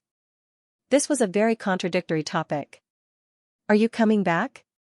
He asked her again. Gu Jiao paused and looked at him. Regardless of whether I'm Gu Jiao's mother or not. Xiaoheng nodded seriously. Yes, regardless of whether you're Gu Jiao's mother or not. Of course, Gu Jiao rolled her eyes and swallowed the words at the tip of her tongue. She raised her eyebrows and said, I'm coming back. Do you want me to see you bathe? Xiaoheng never expected that she would be thinking about this at the moment of parting. He was stunned, but at the same time, he didn't know whether to laugh or cry. What kind of girl was this? He chuckled softly and walked a few steps closer to her. His strong arm gently hooked around her waist. It seemed domineering, but he was also restraining himself. He clearly didn't touch her, but Gu Jiao felt as if her waist was on fire. This fire burned all the way to the bottom of her heart and made her little head dizzy. This feeling was very strange. Oh. I want to do something. It's so strange. Xiaoheng stared at her and took in her dazed and drooling little face. He tugged at the corner of his lips and said to her in a somewhat bewitching and hoarse voice, Okay, come back and I'll let you see. Remember, I'll come back safely. If I lose a strand of hair, I'll wear an extra layer of clothes. Digression, the latest chapter of this book is not finished yet. For more exciting content, please scan the QR code below to download the app. Novels are updated faster and more fully. Millions of novels are free to read. Novels with connotations that can't be found online are all available here. https://www.zhhbqg.com/896428964286/10971408. HTML Genius memorized this website's address in 1 second. www.zhhbqg. Bikuga mobile reading website, mzhhbqg. The latest chapter of this book is not finished yet. For more exciting content, please scan the QR code below to download the app. Novels are updated even faster. Millions of novels are free to read. Novels with content that can't be found online are all available here. Gu Jiao was silent for a few seconds. Without saying anything, she opened the cabinet and took out the soft armor that old he gave her from the underground martial arts arena. She didn't want to wear it because it was ugly. After that, Gu Jiao found all kinds of sharp weapons at home. There were 2 daggers at her waist, 2 lancets hidden in her narrow sleeves, a few silver needles in her hair bun, a few blades hidden in the soles of her shoes, and even a small hidden weapon under her tongue. Xiaoheng. That's not necessary. Gu Jiao set off fully armed. Her red tasseled spear was a little eye-catching, so Xiaoheng wrapped it with a cloth. Xiaoheng watched her leave Jade Water Alley and disappear into the boundless night. He stood in place, lost in thought for a long time. It was late at night, and the lights of the thousands of houses were gradually extinguished. The capital fell into the silence of the night. However, the imperial guards patrolling the streets and alleys didn't stop for a moment. They moved lightly, trying not to disturb the people along the way. Gu Qingfeng arrived at the north gate under the watchful eyes of the imperial guards. The city gate had long been closed, but as the legitimate son of the Gu family, he knew that there was a secret passage near the north gate. Under normal circumstances, 2 to 4 guards would take turns to guard it. Because it was hidden, not many people knew about it. Therefore, the guards on duty weren't too powerful. Gu Qingfeng could easily break through by himself, but he had a horse in his hand. Gu Qingfeng looked at the horse behind him, and the horse looked back at him. The man and the horse stared at each other. For a moment, Gu Qingfeng even regretted stealing his father's horse. Although the horse was good, it was difficult to get it out. Forget it, since he had already come this far, it would be a pity to abandon the horse. Moreover, a horse of such quality couldn't be bought at the courier station. Break out. A large group of imperial guards was nearby. In the end, Gu Qingfeng could only close his eyes and grit his teeth helplessly. I'm sorry, father. I can only trick you. 15 minutes later, Gu Qingfeng put on his bamboo hat and rode on Marquis Gu's Vergana horse. He held Marquis Gu's personal token and appeared outside the secret passage. When the guard on duty saw the token, he looked at the man on the horse with a strange expression and asked, "You are?" Gu Qingfeng lowered his voice and imitated his father's voice. "You don't even recognize me? His Majesty has ordered this Marquis to leave the capital at night. This Marquis has official business to attend to, so why don't you let this Marquis go with you? How many heads do you have to chop off for delaying His Majesty's important matters? I wouldn't dare." After the leader of the guards finished speaking, he hurriedly signaled his subordinates to make way, and he himself also stood respectfully to the side. In reality, they had never seen Marquis Gu and could not tell if Marquis Gu's voice was real or fake. However, the token that Gu Qingfeng showed was real. In addition, Marquis Ding Yanfu was the emperor's trusted aide.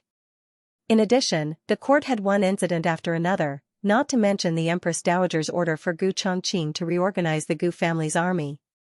With everything put together, no one suspected that there would be someone pretending to be Marquis Gu to pass on the emperor's orders. This was a capital crime punishable by beheading. Gu Qingfeng estimated that his father would be brought to the emperor for questioning the next day. However, since the court placed his eldest brother and the Gu family's army in an important position, then they would not take his father's life. At most, they would punish his father for not teaching his son well. For example, they would give him 100 paddles or something. Marquis Gu was sleeping when he suddenly shivered. He did not know what had happened. After Gu Qingfeng left the city, he galloped all the way to the north. Fearing that the guards would realize what had happened, he galloped until the horse was panting heavily. Only then did he stop. He turned back to look. They shouldn't have caught up, right? Don't worry, they didn't catch up. A small careless voice sounded from behind the trees. Gu Qingfeng shuddered and almost fell off the horse's back. In the middle of the night, there was a voice from behind the tree. Was it a person or a ghost? Wait, that voice was a bit familiar.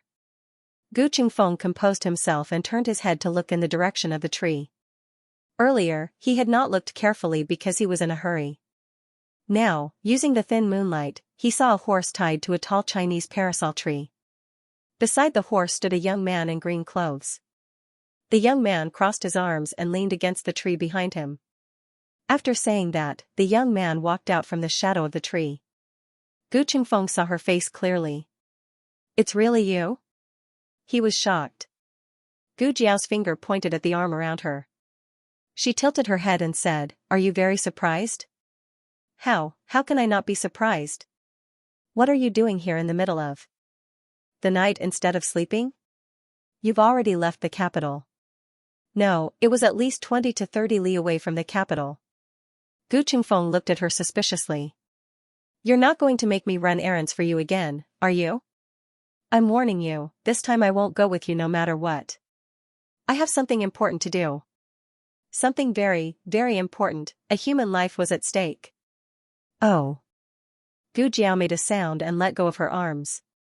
She straightened her body and touched the tall and strong horse. She nimbly flipped onto the horse. Only then did Gu Qingfeng realize that she was also riding a top-notch horse, which was not inferior to his father's mount in the slightest. Didn't you say you were going to leave? Gu Jiao looked at him strangely. Gu Qingfeng was too surprised and did not understand the meaning of this sentence. He stared straight at her horse. Didn't you not know how to ride a horse? I'm not good at it. Gu Jiao corrected him. But I should be good at it in the future.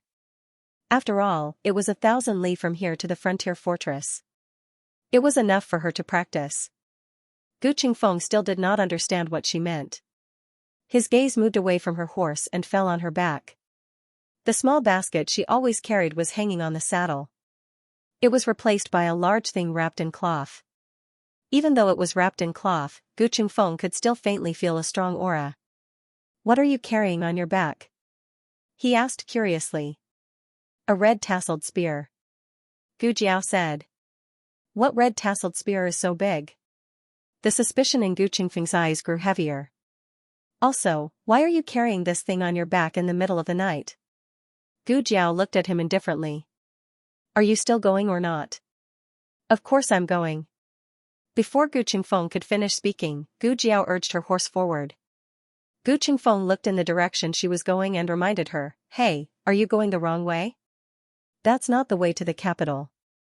Gu Jiao said indifferently, Who said I'm going back to the capital?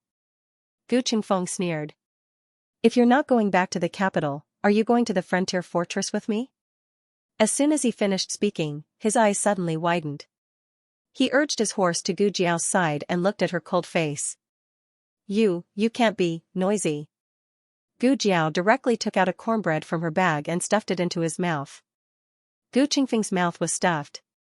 He whimpered a few times and took the cornbread down. He urged his horse to ride side by side with her. Wait, tell me clearly. Are you really going to the frontier fortress? What are you going to do there? Don't you know that there's a war at the frontier fortress?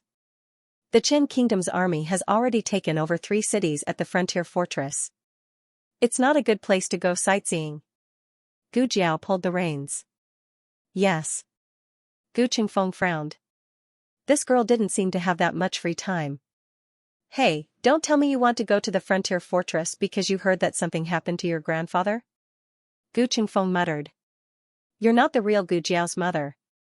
You don't need to care about my grandfather's matters. The frontier fortress was too dangerous. Princess Ning'an had 3 dragon shadow guards by her side, but they were still captured by the remnants of the previous dynasty. It was clear how difficult it was to deal with those people. This wasn't a muddy water she should wade into. Gu Qingfeng looked at her seriously. Tell me the truth. Are you going to the frontier fortress or not, and why are you going to the frontier fortress? Being able to ask the second question meant that Gu Qingfeng already had an answer to the first question in his heart. To save someone, Gu Jiao said. Who are you saving? Gu Qingfeng asked. A brother. Gu Jiao paused. And a fool. Brother? Then it didn't seem to be his grandfather. Gu Qingfeng wasn't in a hurry to ask who her brother was, nor did he ask who the fool was. In short, it couldn't be him. Gu Qingfeng said again, speaking of which, how did you get out of the city? Gu Jiao made an O sound and said, I rode out on a horse. Gu Qingfeng opened his mouth. From the north gate? Gu Jiao said, or are there other gates? Gu Qingfeng frowned. Isn't the city gate already closed? Did you come out very early? Gu Jiao shook her head. No, just a little earlier than you. I have an imperial edict. Gu Qingfeng was flabbergasted. Why do you have an imperial edict? Are you going north by imperial edict? If this girl had an imperial edict, then why did he have to risk the crime of deceiving the emperor to come out of the secret passage? Gu Jiao shook her head again. I asked His Majesty for it. I said I wanted to go out, and His Majesty gave it to me. He also gave me a horse. Gu Qingfeng, who had suffered a blow, I suddenly don't want to talk to you anymore. Digression, Versailles, we are serious. Also, I'm only 10 votes away from reaching 3,000. Will I be able to reach 3,000 before the end of the year? The latest chapter of this book is not finished yet. For more exciting content, please scan the QR code below to download the app. Novels are updated even faster. Millions of novels are free to read. Novels with connotations that can't be found online are all available here. https://www.zhhbqg com/89642896428226/1097122264. HTML Genius memorized this website's address in 1 second. www.zhhbqg.com Bikuga mobile reading website, mzhhbqg.com. The latest chapter of this book is not finished yet. For more exciting content, please scan the QR code below to download the app. Novels are updated faster and more frequently. Millions of novels are free to read. Novels with content that can't be found online are all available here. Gu Jiao and Gu Qingfeng set off on their journey to the north. Yuan Tang, who was trapped in the capital, was not so lucky. He could not get the imperial edict from the emperor of Zhao country, nor could he use the secret passage at the north gate. He tried several times to sneak out of the city with the caravan, but he always failed. As the battle at the frontier fortress escalated, more and more bad news came back to the court. The emperor's anger towards Yuan Tang became more and more intense. Since a few days ago, even the palace masters were ordered by the emperor to capture Yuan Tang. Yuan Tang encountered 3 waves of palace masters last night, causing him to lose contact with his subordinates. When the sun was about to rise, he finally fought his way out of the encirclement, but he also paid a terrible price. His right arm was cut. If he encountered another palace master, he could not guarantee that he would be lucky enough to escape. He's injured and can't go far. You guys, go over there. The rest of you, follow me. Yuan Tang tightly covered his right arm and hid in a family stable. Listening to the palace masters outside the walls, he could not help but show some irritation and despair. He was the 6th prince of Qin country. The empress had passed away.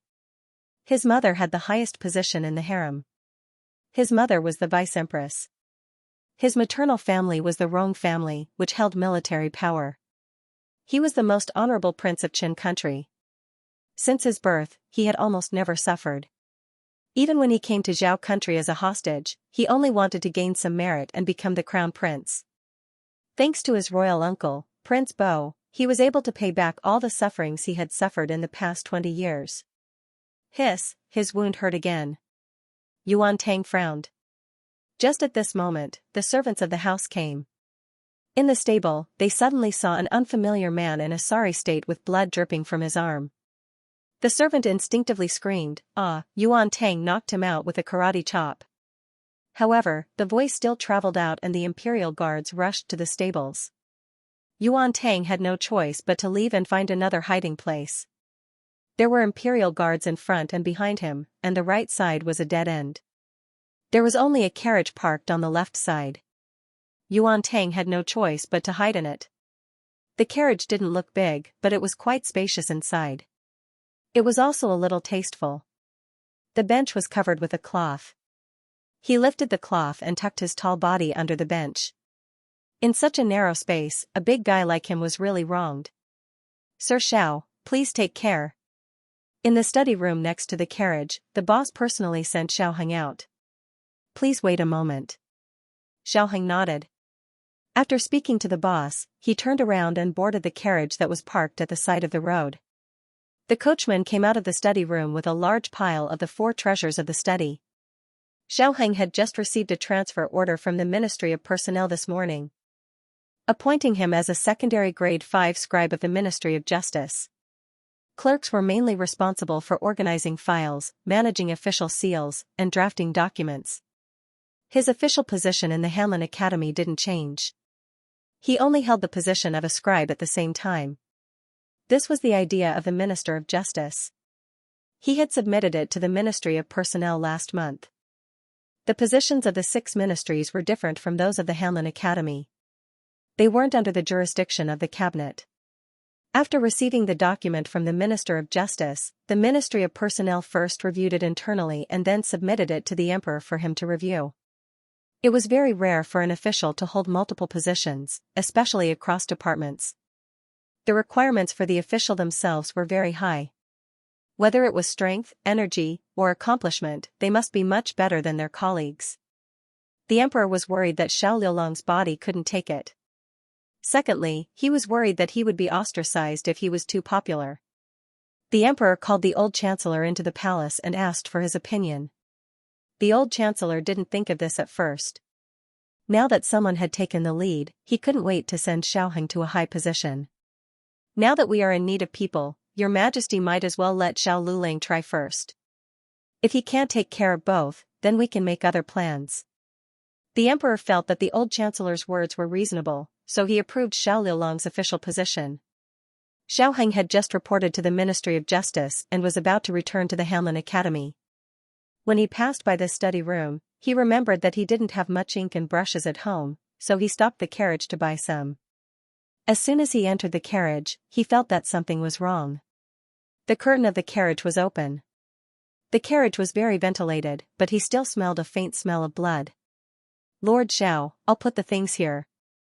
The coachman put a big box of 4 treasures of the study on the floor of the carriage. He wasn't as sensitive as Xiaoheng and didn't find anything strange. "Are we returning to the Hanlin Academy now? Do you want to buy something else?"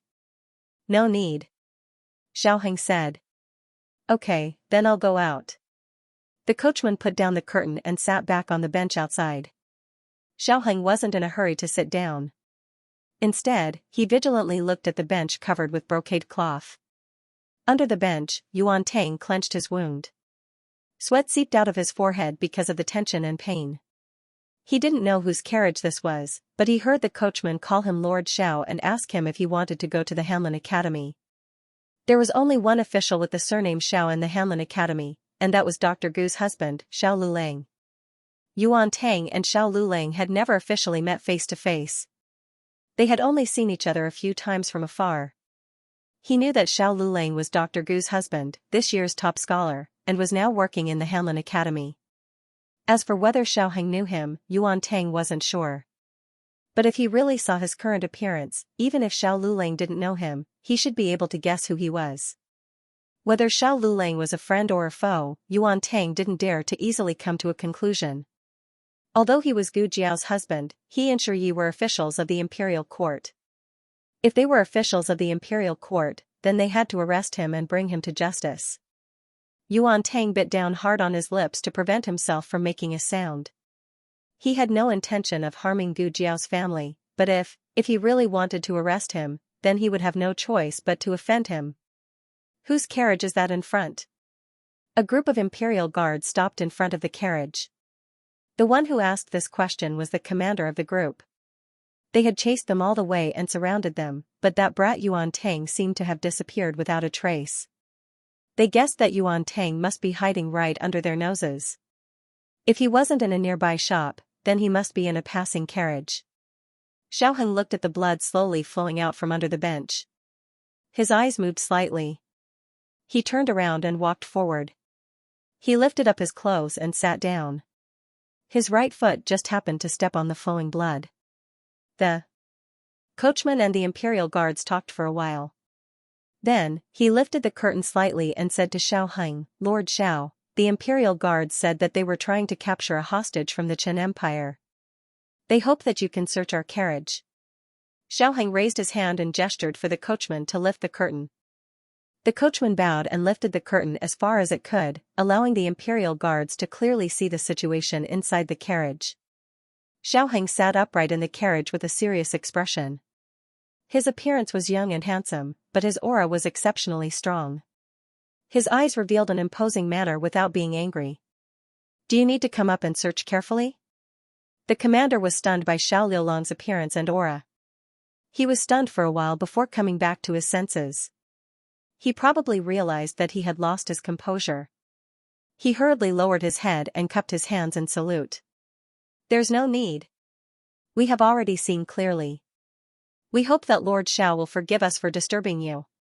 Xiaoheng was someone who was highly regarded by both the emperor and the empress dowager.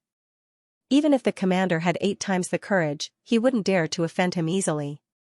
Moreover, it was quite rude of him to stare at him like that. "It's fine," Xiaoheng said.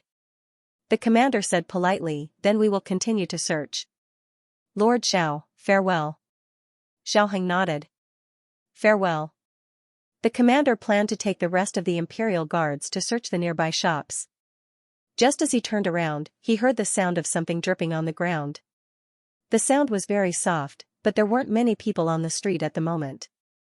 The surroundings were very quiet. Yuan Tang's expression suddenly changed. His blood was dripping down the cracks in the floorboards. This was the end, he was going to be discovered. "What are you standing there for?"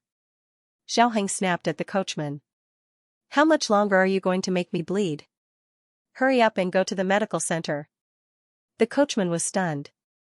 Was His Excellency injured? Xiaoheng's aura was too strong. The coachman didn't have the courage to ask him what was wrong. He hurriedly lowered the curtain and said, "Yes. Yes.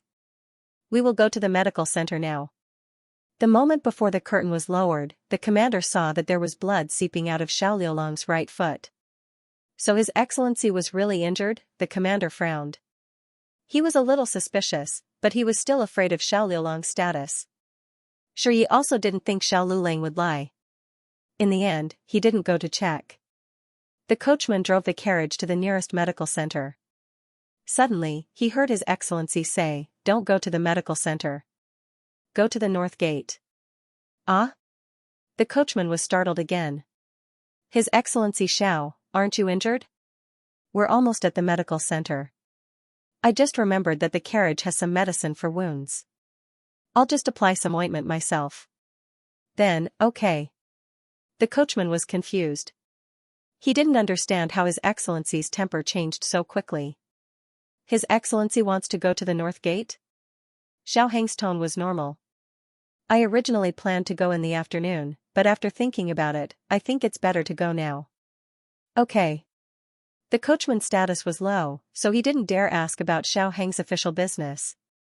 He drove the carriage to the north gate. Xiaoheng flashed the Ministry of Justice's token. "Investigate the case." The city guards let them go. Xiaoheng went to the nearest courier station outside the north gate. "Feed the horses some food," he ordered the coachman. "Yes."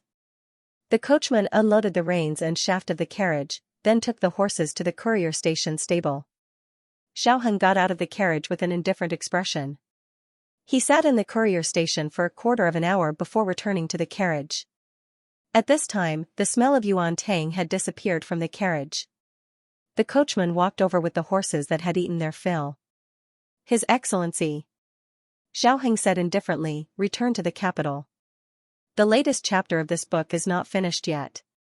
For more exciting content, please scan the QR code below to download the app.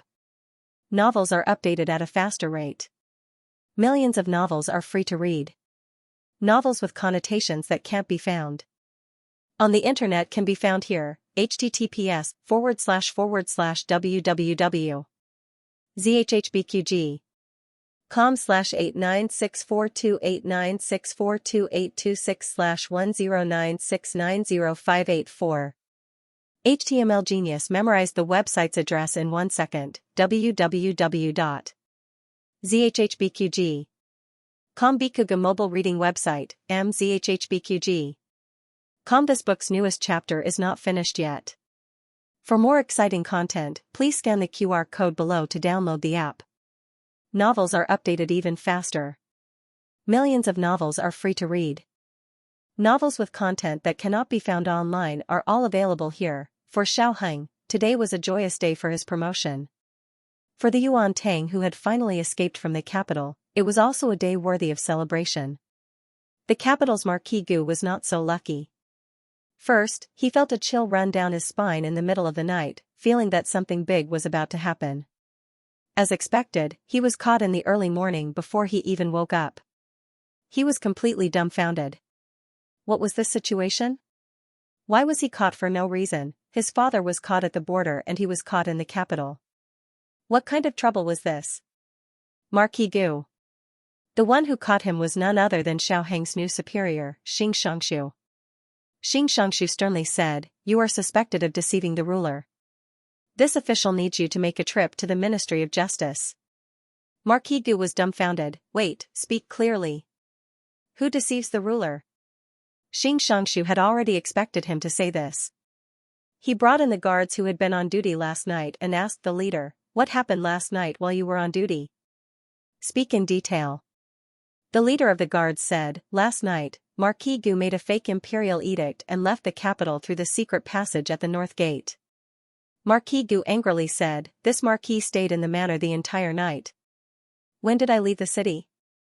When did I make a fake imperial edict?" Xianxia looked at the guard. "Are you sure you didn't see wrong? In front of Marquis Gu?" The guard sternly said, "That person was holding Marquis Ding An's token." His voice was also the same as Marquis Gu's. Marquis Gu's eyes turned cold. "Don't slander me." "What did he look like?" Xianxia asked.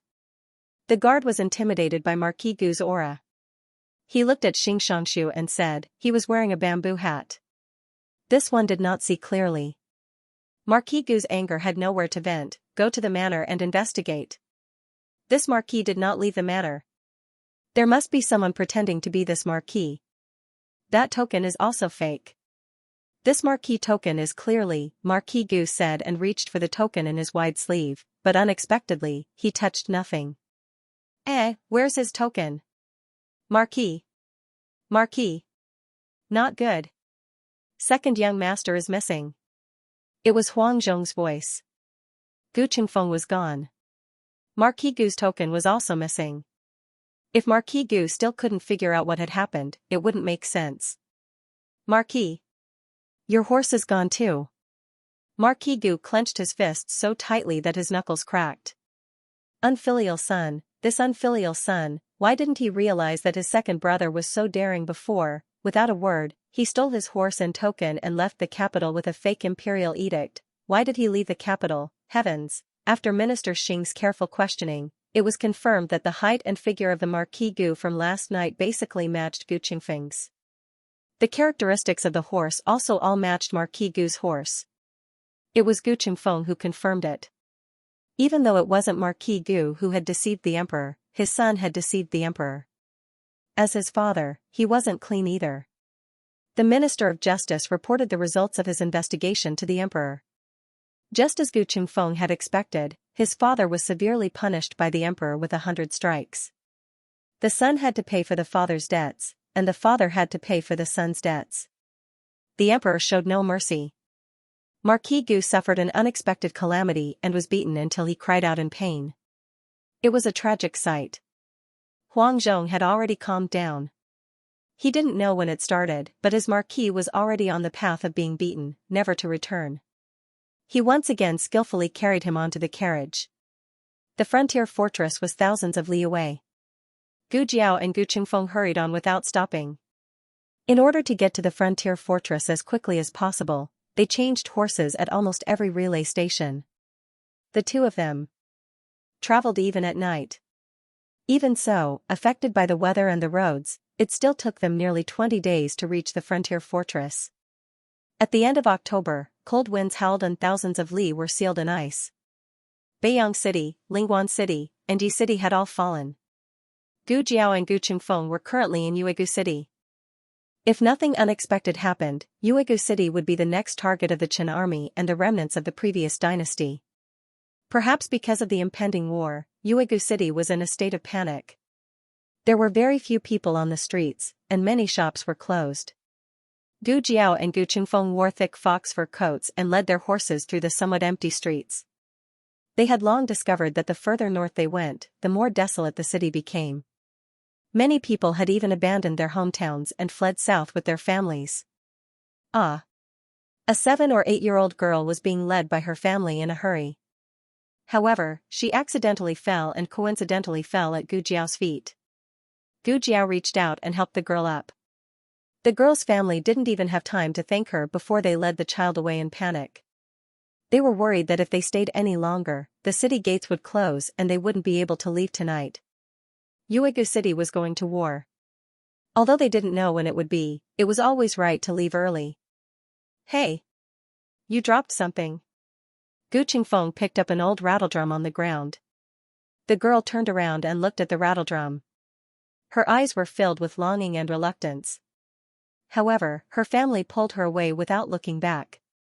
Sigh, really? Gu Qingfeng wanted to say something but stopped. It was useless for him to take the rattledrum. Since they didn't want it, he could only throw it away. The situation in Yuegu City was worse than he had imagined. He sighed. It's already like this before the war. I don't know what it will be like when the war starts. Gu Jiao knew that in her dream, blood flowed like a river, starving people were everywhere, mountains and rivers were broken, the people were displaced, the strong men were killed, the women and children were bullied, and the frontier fortress became a living hell. Are you staying at an inn or a relay station tonight? Gu Qingfeng asked. Neither. Gu Jiao said. Then where are you staying? You can't stay on the streets. Gu Qingfeng looked at the dark sky. I think the weather isn't right. There might be a big snowstorm at night. If you really sleep on the streets, you'll freeze to death. Gu Jiao didn't plan to sleep on the streets. She stopped and stood on the snowy street. She felt as if she had been here before. Clearly, this street didn't appear in her dream. She pondered for a moment, then led the horse to the right. Hey, where are you going? Gu Qingfeng asked. The governor's residence. Gu Jiao said. Why are you going there? Gu Qingfeng asked, puzzled. Stay. Gu Jiao said, her words as precious as gold. Gu Qingfeng frowned. To the governor's residence? Why do you want to live there? Gu Jiao led the horse forward. It's free. Gu Qingfeng was speechless. Gu Qingfeng didn't ask how Gu Jiao knew where the governor's residence was. Along the way, she was like a walking map. She knew everything, but thinking that there was something called a map in this world, Gu Qingfeng understood. The two arrived at the governor's residence. There weren't many patrolling guards on the streets, but the governor's residence was heavily guarded. Who are you? A guard walked towards Gu Jiao and Gu Qingfeng. Gu Jiao didn't say anything. She just threw a token to him. The guard was just a small soldier at the border. He didn't know anything about the capital, but Gu Jiao's aura was imposing. In addition, she and Gu Qingfeng were both wearing high-quality fox fur coats.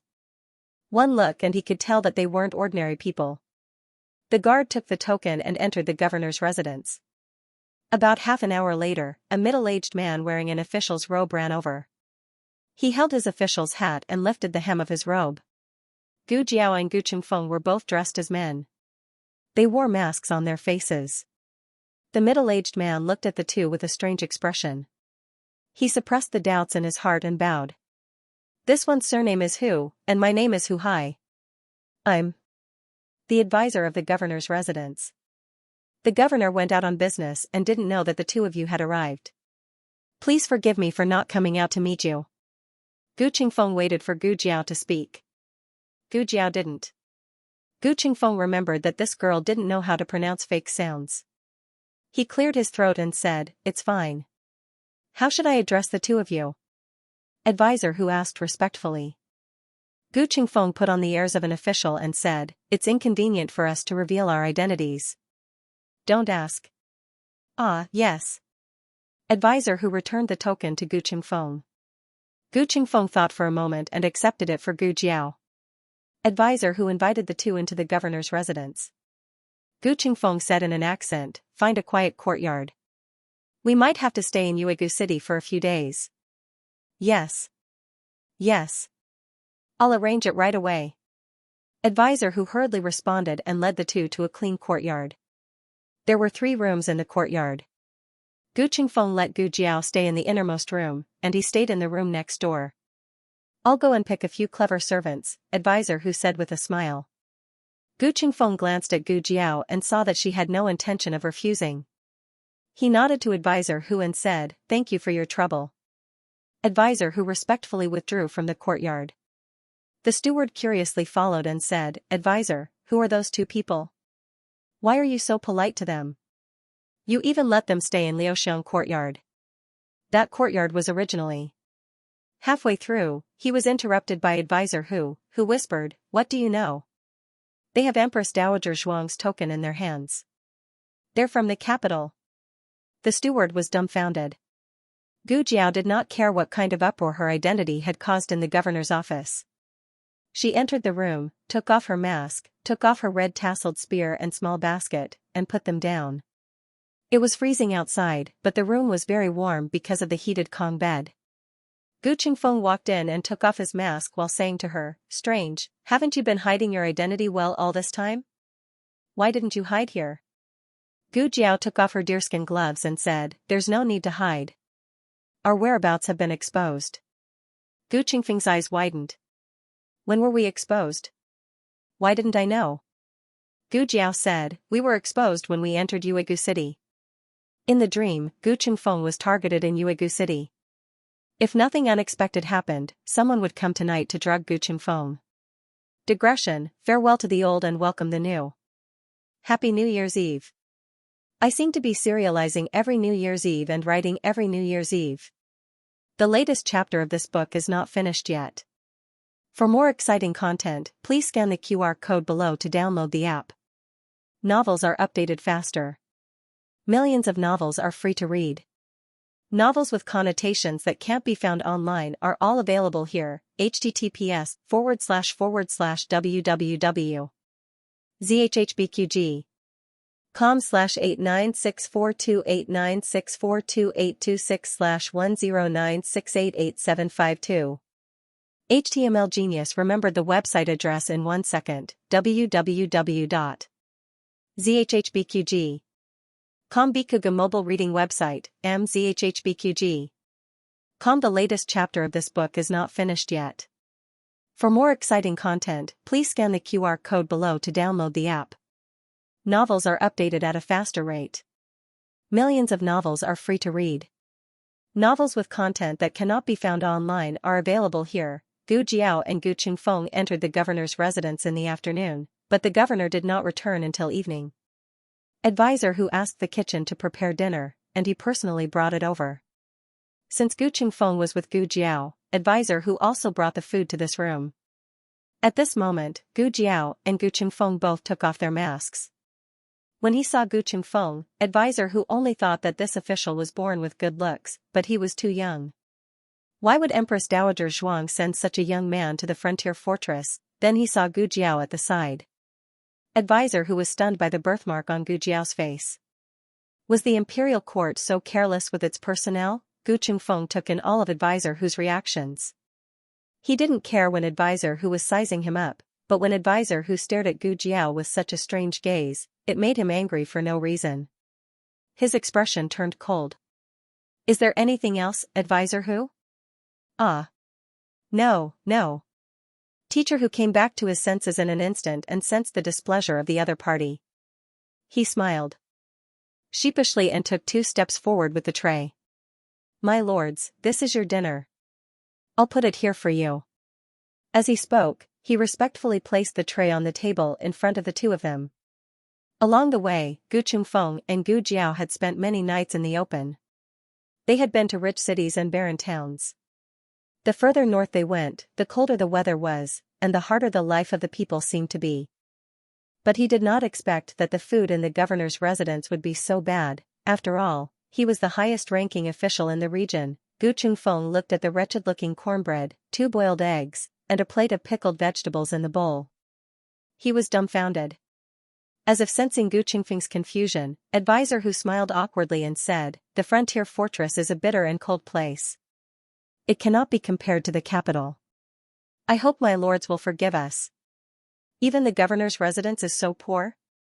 Gu Qingfeng could not help but ask. Wasn't there a saying among the common people that 3 years of being an honest magistrate is worth 100,000 snowflakes of silver? There were only poor commoners in the world. how could there be poor officials? Advisor who lowered his head and sighed helplessly, sirs, you may not know this, but Yuegu City is poor and the people don't have enough to eat. The prefect was born in a poor family and loves the people as if they were his own children. His salary has been used to provide relief to the victims of the disaster. He usually eats whatever the people eat. Today, in order to entertain the two sirs, he dug out the eggs and pickles that he is only willing to eat during the new year. There's meat in the pickles. The last sentence was the finishing touch. Gu Qingfeng's mouth twitched. There was meat inside, the kind with diced meat. Thinking of something, Gu Qingfeng asked, the imperial court allocates funds to the frontier fortress every year. Where does it go? Advisor who sighed again. Our ancient moon city is just a small city. We don't get much money, and all of it has been used up. The governor doesn't take a single cent from the commoners, nor does he take a single cent from the imperial court. Gu Qingfeng was silent. Forget it. He was a bandit. Why should he care about the commoners? The purpose of his trip was to save his grandfather. Everything else had nothing to do with him. Advisor who observed the situation and said, sirs, please enjoy your meal. I'll take my leave. Gu Qingfeng waved his hand lightly. After advisor who left, Gu Qingfeng picked up a cornbread. It was probably hot when he took it out of the pot, but it was already cold by the time he brought it over. It was as stiff as a rock. Gu Qingfeng took a bite. It tasted so bad that he frowned. He said to Gu Jiao, if Princess Ningyan knew that she would marry into such a place, she probably wouldn't have come to the frontier fortress, right? I don't know, Gu Jiao said. Gu Qingfeng pursed his lips in disdain. She always had a way to end the conversation. He looked disdainful, but he was very careful when he picked out the cornbread for Gu Jiao. He peeled off the dried outer skin and put it in his bowl. The warm and soft core was placed in Gu Jiao's bowl. He also carefully picked out the pickled vegetables for a long time before picking out the diced meat and giving it to Gu Jiao. He wasn't so natural in the beginning. The first time was at the first relay station after leaving the capital. At that time, the food wasn't bad. They actually ate a plate of prawns. He was used to taking care of his younger brother, so he peeled one for Gu Jiao. When he put it on Gu Jiao's plate, he felt that something was wrong. Gu Jiao wasn't his younger brother or sister. He wouldn't admit it. The most awkward thing wasn't that he peeled the prawns for Gu Jiao, but that if Gu Jiao suddenly asked, "Why are you so nice to me?" Unexpectedly, Gu Jiao didn't say a word. She didn't even lift her eyelids, as if this action wasn't out of line and didn't matter. This made Gu Qingfeng secretly sigh in relief. After that, he unconsciously did something similar a few times. She always accepted it calmly. If he didn't do it, she wouldn't ask him why. Gu Qingfeng felt that this girl wasn't very difficult to get along with. Or more accurately, she was very easy to get along with. Even Gu Jinyu in the residence wasn't so easy to get along with. Gu Jinyu was too fragile and needed someone to protect her at all times. Otherwise, she would be sad and cry. Gu Jiao wasn't like that. She only knew how to make others cry. After dinner, Gu Qingfeng said to Gu Jiao, I'm going to Yi City tomorrow to save grandfather. What are your plans? The remnants of the previous dynasty were stationed in Yi City. His grandfather and Princess Ningyan had also been captured there. Yi City was the most heavily guarded of the three cities. Not only were there remnants of the previous dynasty, but also the Qin Kingdom's army. It was easy to defend and difficult to attack. If he wanted to use his own strength to save his grandfather, the chances of success were slim. But he had to do this. That was his grandfather. Even if Yi City was a mountain of daggers and a sea of flames, he had to charge in. Gu Qingfeng suddenly remembered why Gu Jiao had come to the fortress. He asked her, you said that your brother was also captured. Is he also in Yi City? No, Gu Jiao said. Gu Qingfeng's expression relaxed. It's good that he's not in Yi City. Yi City's situation is the most complicated. Don't act on your own for now. Wait until I go to Yi City to save grandfather. Then I'll go with you to save your brother. Gu Jiao took a sip of water with sand in it and said slowly, okay. Princess Ningyan and the old duke had been secretly moved away long ago. Right now, they weren't in Yi City at all. Yi City was an empty nest that Gu Qingfeng couldn't return from. After Gu Qingfeng returned to his room, Gu Jiao also went to sleep. In the middle of the night, she heard a very slight movement on the roof. Her ears twitched and she opened her eyes coldly. In that dream, Gu Qingfeng was staying at an inn. On the first night, he was drugged. The next day, when he went to Yi City to save someone, he suddenly lost all his strength and fell into the enemy's trap. It seemed that the governor's manor's defenses weren't very effective. What should come still came. There were 3 people in total. Gu Jiao looked at the roof. She lifted the blanket and sat up. She heard them go next door. She waited for them to come out so that they could come to her side and die. But they just left. Wait. She came with Gu Qingfeng. Didn't they drug her as well, or did they only want to deal with Gu Qingfeng from the beginning? No. Gu Qingfeng and the old marquis had their heads cut off, Gu Chongqing's legs were cut off, and the Gu family army was annihilated. This was not targeted at Gu Qingfeng, but at the Gu family and the Gu family army.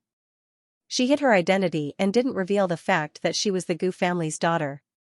Thus, the enemy didn't count her in. Gu Jiao's eyes turned cold. She pushed open the door and went to Gu Qingfeng's room. She kicked the door open and walked in to extinguish the sleeping incense on the windowsill. Gu Qingfeng was awakened by the loud noise. He sat up with a dagger in his hand. Who is it?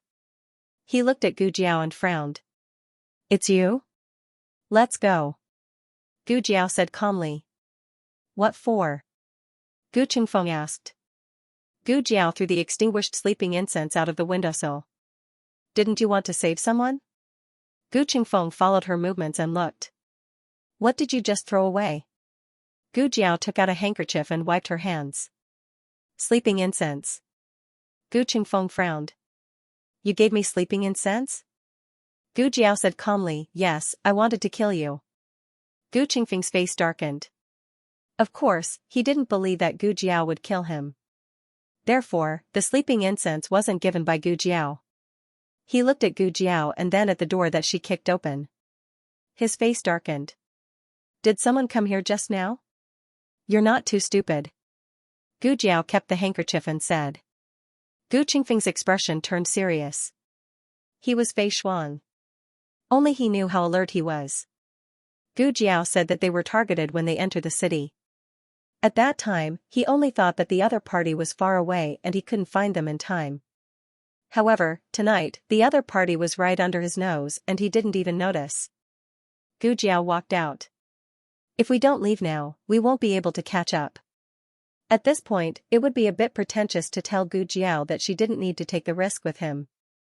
Gu Qingfeng's expression turned serious. He lifted the blanket and got out of bed. They had been sleeping in the open all this time. They slept with their clothes on. After getting out of bed, he grabbed his sword and quietly left the governor's office with Gu Jiao. In order not to be noticed by the 3 people, they followed them from a distance. At this moment, the 2 of them were hiding on a roof. Gu Qingfeng looked at the 3 people who were relieving themselves in front of him. He raised his hand and covered Gu Jiao's eyes. Gu Jiao was speechless. Thank you. I wasn't interested anyway. Gu Qingfeng whispered, do you think they're remnants of the previous dynasty or masters of the Qin kingdom? Remnants of the previous dynasty. Gu Jiao said without hesitation. Are you sure? Gu Qingfeng was surprised. Gu Jiao nodded. She had thought about it carefully just now. The remnants of the previous dynasty had colluded with the Qin kingdom's army. It looked like they were all working together, but in reality, they all had their own goals. For example, it seemed like the Qin kingdom's army's idea to let the 100,000 Gu clan soldiers never return. And it seemed more like the remnants of the previous dynasty's plan to deal with the Gu clan's grandfather and grandson. She didn't know how the Gu clan had offended the remnants of the previous dynasty for them to take such savage revenge. Actually, Gu Qingfeng also felt that it was more likely the remnants of the previous dynasty. After all, his grandfather had fallen into the hands of the remnants of the previous dynasty. Gu Qingfeng continued, Princess Ning and son-in-law is also a remnant of the previous dynasty. And according to the information I gathered from the Qianji pavilion, he's also a member of the previous dynasty's imperial family. Gu Jiao didn't know about this. After the three of them finished relieving themselves, Gu Qingfeng removed the hand covering Gu Jiao's eyes and continued chasing with Gu Jiao. As he chased, he felt that something was wrong. That doesn't seem to be the direction to Yi City. He had studied the map several times before going to bed. If they walked along this official road, they would reach Yi City if they headed east and Lingguan City if they headed west. They're going to Lingguan City. Gu Qingfeng sucked in a cold breath of air suspiciously. Why are they going to Lingguan City? Shouldn't they be going to Yi City? Could it be, they've secretly moved their base? Gu Qingfeng wasn't stupid. After thinking for a while, he figured out the crux of the matter. If that was really the case, then his grandfather definitely wasn't in Yi City.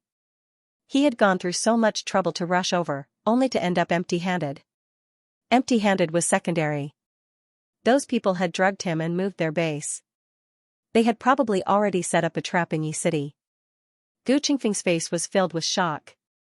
So I'm just sending my head to them. Gu Jiao cast a sidelong glance at him and silently clapped her hands in her heart.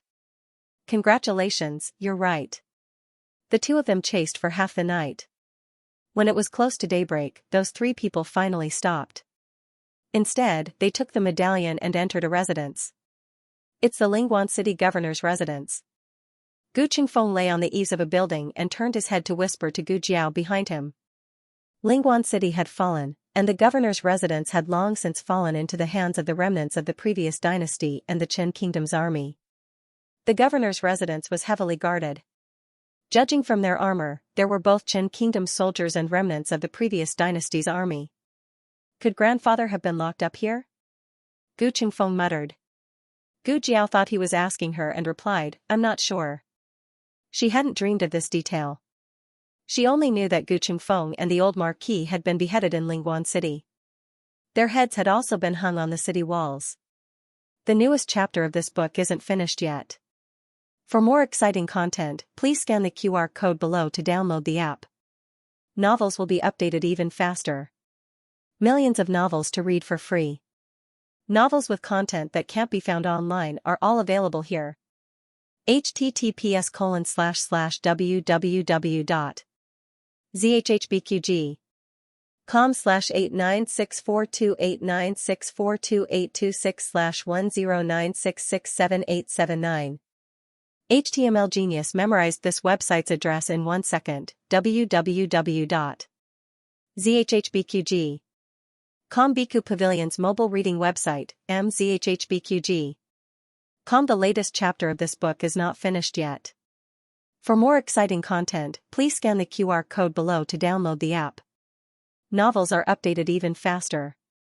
Millions of novels are free to read. Novels with content that cannot be found online are all available here. After the war, Lingguan City was devastated.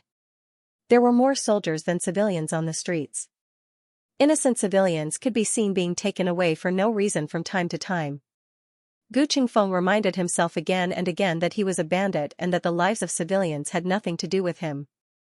However, when he saw these things happen in front of him, the blood in his body still surged with anger. He clenched his fists tightly. It took a great deal of effort to resist the urge to kill those Qin soldiers who bullied civilians. He could not expose himself. It was not time yet, let's find an inn. He turned around, afraid that if he looked any longer, he would not be able to resist charging over. Okay. Gu Jiao nodded calmly. She seemed to be indifferent to everything. The lives of others were not worth mentioning in her eyes. However, she had traveled thousands of miles to this dangerous and bitter cold place for the idiot and brother she spoke of. Gu Qingfeng suddenly felt that he could not understand her. The two of them found an inn nearby. The inn had signs of being robbed. The shopkeeper's face had a shocking palm print. As for the workers in the inn, they were either injured or in pain. Their eyes were red and swollen. They were picking up the chairs that had fallen on the ground. There were no other guests in the inn. They did not know if no one was staying or if they had all been scared away. Gu Jiao and Gu Qingfeng came to the counter. The innkeeper pulled himself together and looked at the two of them. His voice was still trembling after choking with sobs. Are you two guests eating or staying? Gu Qingfeng said to the shopkeeper, give us a room. If there's food, send it up. If there isn't, then forget it. The two of you, please follow me. The shopkeeper held back his grief and brought Gu Jiao and Gu Qingfeng to the second floor. He pointed to a room that could be considered clean and tidy. This is our inn's best room. 100 copper coins a night, including 2 meals. 100 copper coins? Gu Qingfeng suspected that he had heard wrong. The shopkeeper hurriedly said, "Do you think it's expensive? In that case, I can give you a discount. How about 80 copper coins?" Gu Qingfeng opened his mouth. "That's not what I meant. 100 copper coins was really too cheap." They had never stayed in such a cheap inn on their way here. Moreover, it was the best room with 2 meals included. 100 copper coins it is. Gu Qingfeng couldn't bear to see the shopkeeper lose, so he didn't raise the price. The shopkeeper said gratefully, "Thank you, sir. Then I will go and prepare the food for you, but you may have to wait for a while." Gu Qingfeng understood what he meant. Those soldiers had ransacked the inn, so they probably didn't even let go of the good stuff in the kitchen. They had to go buy groceries again. Gu Qingfeng had mixed feelings. Gu Jiao continued to eat and sleep as if she didn't have a care in the world. There wasn't the slightest bit of annoyance or pity on her face. The corner of Gu Qingfeng's mouth twitched as he looked at a certain someone who was sleeping soundly on the bed while hugging her red-tasseled spear. How could a little girl's heart be bigger than a man's? After dinner, the two were ready to set off. The two of them changed into their night suits, put on their masks, and prepared to set off. Unexpectedly, as soon as Gu Qingfeng opened the door, he immediately closed it again. "Someone's here?" Gu Jiao asked. Gu Qingfeng's throat moved. He composed himself and said, "It's the Qin Nation soldiers." A large group. A large group meant that there were dozens of them. They filled the inn's main hall almost instantly. For a moment, Gu Qingfeng suspected that he and Gu Jiao's whereabouts had been exposed. Fortunately, the group sat down in the main hall. It seemed that they were only here to freeload. Gu Qingfeng secretly sighed in relief. It wasn't that he was afraid of these soldiers. If they really fought, he could deal with them alone. However, if they really fought, it would be bad if they alerted the governor's office's soldiers. There were no windows in the room. They could only wait for the group of soldiers to leave. The group of soldiers didn't know that other people were staying in the inn. They even thought that everyone here was on their side. They didn't have any qualms about talking about it. They actually let Gu Jiao and Gu Qingfeng hear something incredible. It turned out that Tang Yueshan had something to do with the old duke's capture. The prince consort put Princess Ning in under house arrest.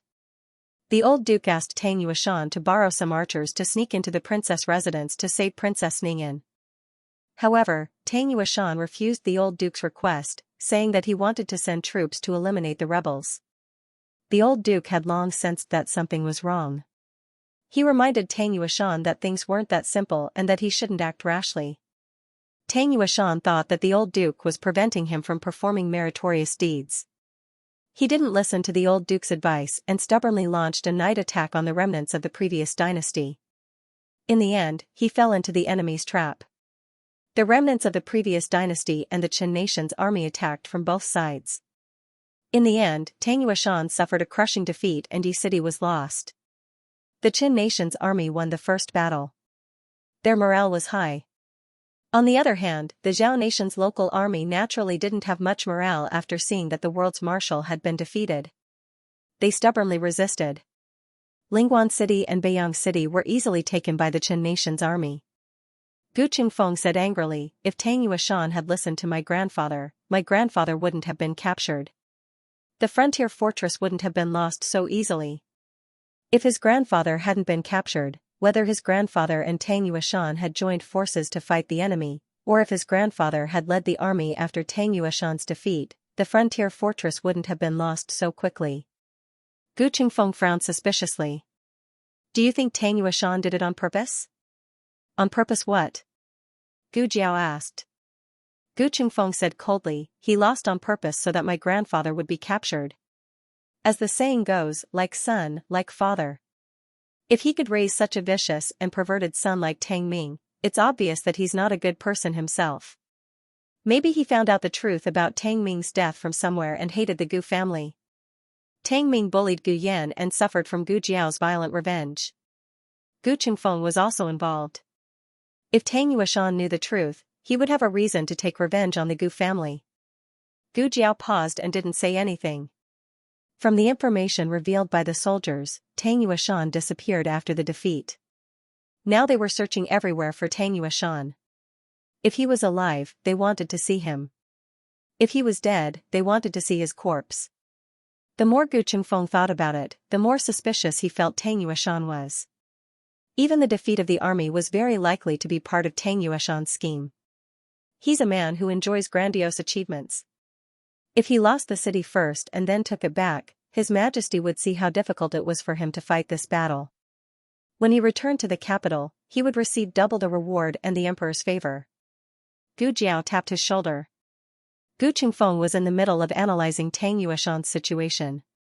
He was suddenly interrupted and was stunned. What's wrong? Gu Jiao pointed downstairs. They're gone. Gu Qingfeng opened his mouth. All right, let's go. Gu Jiao glanced at him and said, you can continue when you come back. Gu Qingfeng choked. I don't want to talk about it. I'm a man. Don't talk so much. The man was a man of few words. On the way to the governor's mansion, he chatted with Gu Jiao all the way. Gu Jiao, the governor's mansion was heavily guarded. But for Gu Qingfeng, who could come and go freely under the watch of the dragon shadow guards, it was not too difficult. He sneaked into the mansion with Gu Jiao. Gu Jiao took out the flamboyant peacock plume mask and put it on. Gu Qingfeng, no, what's the point of covering your face now? The two of them didn't know where the old duke was imprisoned. Gu Qingfeng decisively grabbed a soldier. Gu Jiao gave him a dose of drug and the soldier fell asleep immediately. Gu Qingfeng looked at her syringe. Your drug doesn't work every time. Gu Jiao put away the syringe and said calmly, find it yourself. Gu Qingfeng snorted. How can we find such a big mansion? Do you want to find it until dawn? Gu Jiao clapped her hands. Indifferently. We've already searched the Ning prince's mansion. Why should we be afraid of a mere governor's mansion? Gu Qingfeng said disapprovingly, how can it be the same? The Ning prince's mansion only had a few storerooms, and they were all in his and Princess Consort Ning's courtyard. In front of the governor's mansion is the government office and behind it is the private mansion. We don't know where they're keeping grandfather. It could be a woodshed, a dungeon, or a secret room. Before he finished speaking, Gu Jiao pushed open the door beside her. It was a wine cellar used to store fine wine. Gu Qingfeng shook his head. There was no need to look for such a place. It was not a good place to keep a hostage. His gaze swept across the room, and he was stunned. Gee, grandfather? The old man with shackles on his hands and feet, covered in bruises and fainted on the ground was none other than his grandfather. Gu Qingfeng was stunned. How did you know my grandfather was imprisoned here? Gu Jiao spread her hands. I don't know. I just randomly found it. Gu Qingfeng's mouth twitched. What kind of luck did this girl have? She could even find him here. What happened to searching until dawn? What happened to the 100 ways he thought of to avoid detection by the Qin soldiers? Huh? Was there no place to use it? Digression, Happy New Year. May everyone be able to ride the waves like Jiao Jiao in 2021. The latest chapter of this book is not finished yet.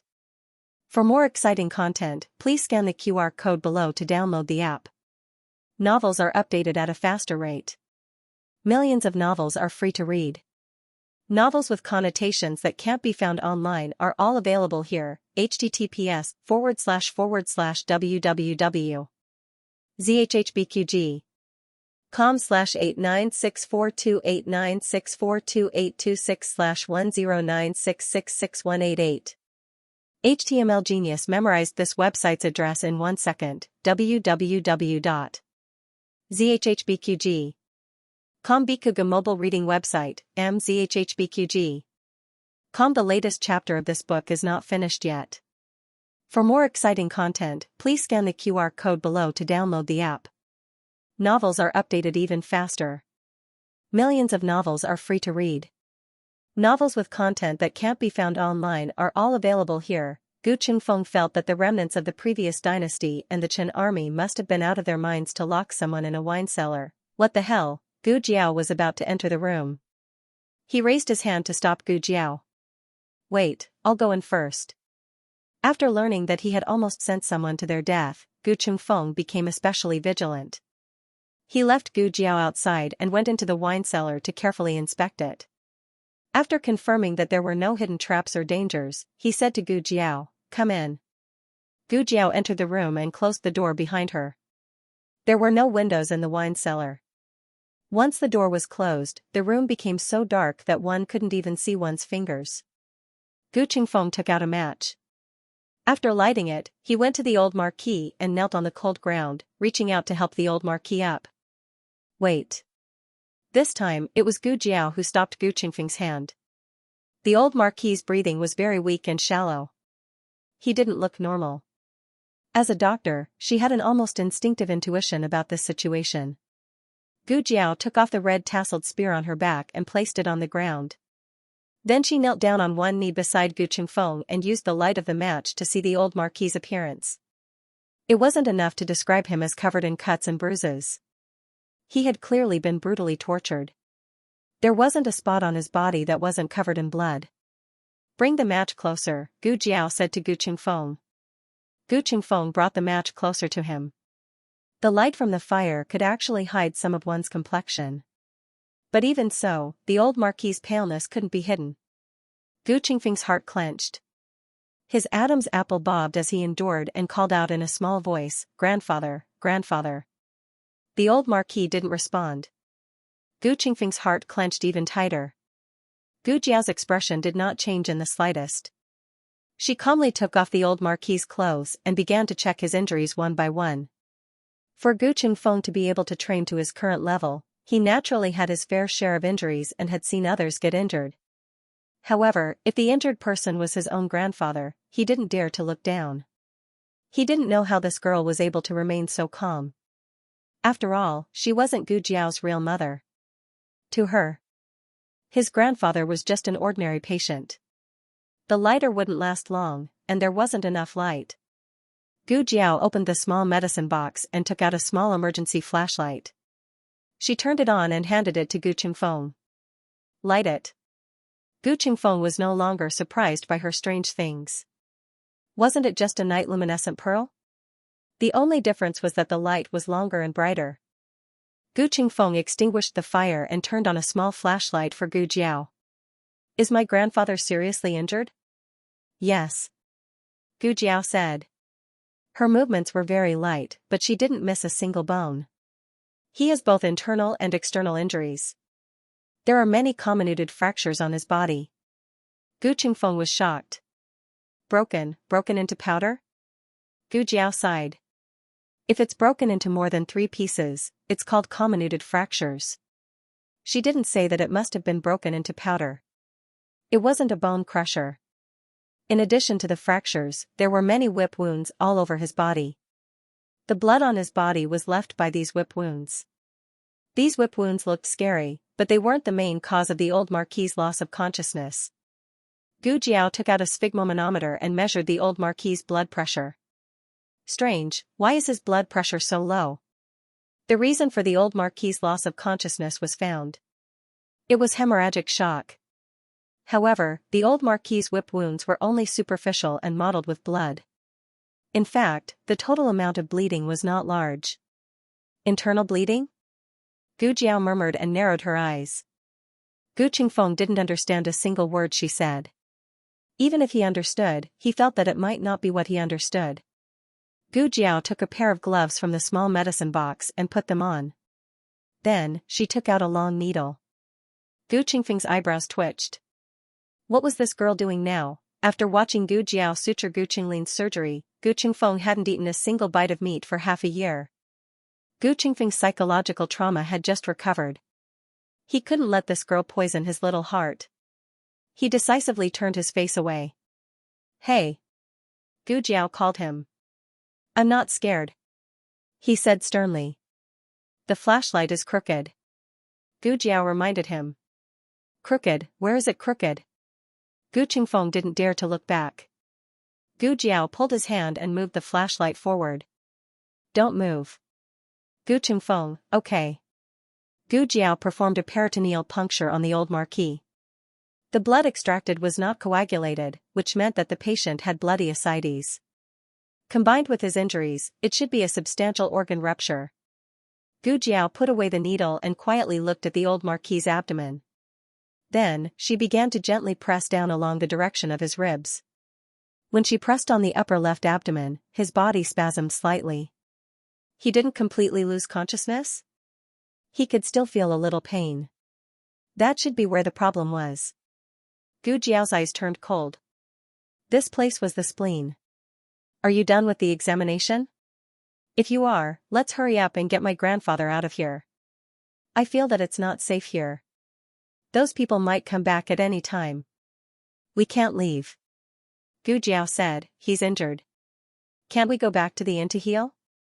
I know that injured people can't be moved easily. I'll go get a stretcher. I won't let his injury worsen. Gu Jiao looked at the blood pressure that was still falling and shook her head. We can't wait. What do you mean by can't wait? Gu Chengfeng turned around and looked at her with a stunned expression. Gu Jiao said, he needs surgery. Gu Chengfeng was startled again. Here. Gu Jiao nodded solemnly. Here. Seeing that Gu Chengfeng was very hesitant, she added, if we don't do the surgery immediately, he will die. Gu Chengfeng and Gu Jiao had been together for so long. Of course, he knew that this girl liked to ask for a lot of money when receiving medical fees. She never exaggerated about anything else. Gu Chengfeng looked at Gu Jiao deeply. Are you sure you want to do this? He didn't need to remind her how risky the surgery was in the enemy's territory. She was saving his grandfather, but she was also risking her own life. He continued, once we are discovered, the three of us may not be able to leave. Gu Jiao took out the scalpel without hesitation. I'll do it as soon as possible. Why are you doing this? Do you recognize him as your grandfather? No. Gu Jiao opened the scalpel. He's not my grandfather, but it's my duty to do anything for my brother. She was serious about becoming his sworn brother. Gu Chengfeng, who had completely misunderstood, felt his heart ache and was moved. It turned out that in her heart, he was her brother. Gu Jiao, you think too much. You are not my brother. The one lying on the ground is. Do you need me to do anything? Gu Chengfeng asked righteously. Gu Jiao decided not to argue with him about seniority for the time being. She took out the scalpel and anesthetic. Find something to block the crack of the door. Don't let any light pass. There was no rag in the wine cellar, so Gu Chengfeng tore off his underwear and cut it into strips with a dagger to block the crack of the door. It was cold in the frontier fortress and there was no Kong in the wine cellar. In order to prevent the old duke from hypothermia during the operation, Gu Jiao asked Gu Chengfeng to dismantle the table, pour some spirits on it and make a small fire. Snowflakes began to fall from the sky, hitting the eaves and the ground with a pitter-patter, perfectly covering the sound of the burning firewood. Gu Jiao's movements were very light and her expression was very calm. She put the old duke on an intravenous drip and asked Gu Chengfeng to find a shelf to hang the bottle. The old duke was bleeding badly, so it was not convenient to use epidural anesthesia. Gu Jiao gave him general anesthesia. The old marquis's last shred of consciousness disappeared, and he fell into a deep sleep. The conditions at the scene were not suitable for using surgical drapes. Gu Jiao disinfected a large area of the old duke's body and directly made a cut on his upper left abdomen. Blood and ascites flowed out of the wound. Gu Chengfeng even held his breath. Gu Jiao completely separated the spleen and smoothly lifted it out of the incision. Gu Chengfeng only took one look and almost fainted on the spot. Gu Jiao calmly continued the operation in front of her. She found the active bleeding point on the spleen and sutured it. If the bleeding still could not be stopped after suturing, she could only choose to remove part of the spleen or the whole spleen. The spleen was not the appendix, so it was fine to cut it off. The sequelae of splenectomy were lifelong. Once the operation was done, the old duke would never be able to go to the battlefield again. Time passed by slowly. The snowflakes outside had stopped at some point, and the governor's residence fell into complete silence. From time to time, there was a crackling sound from the fire. Every time there was a crackling sound, Gu Qingfeng's heart tightened. Gu Jiao devoted herself to her hands, which were already dripping with blood. The sutures were very effective. There was no need to remove the spleen. She only needed to suture all the cracks. The spleen repair was completed and the operation was in the final stage. The next step was to suture the wound on the abdomen. Gu Qingfeng clenched his fists and silently prayed in his heart, "Please don't let anyone come, please don't let anyone come." The latest chapter of this book is not finished yet. For more exciting content, please scan the QR code below to download the app. Novels are updated faster and more complete. Millions of novels are free to read. There are all the novels that you can't find online here. https://zhhbqg.com/8964289642826/1096454417. HTML Genius memorized the website address in 1 second. www.zhhbqg.com Bikuga mobile reading website, mzhhbqg.com. The latest chapter of this book is not finished yet. For more exciting content, please scan the QR code below to download the app. Novels are updated even faster. Millions of novels are read for free. There are novels with connotations that cannot be found online here. This courtyard was very remote. Usually, no one would come here. As long as there was not much commotion in the wine cellar, it would not attract the patrolling guards.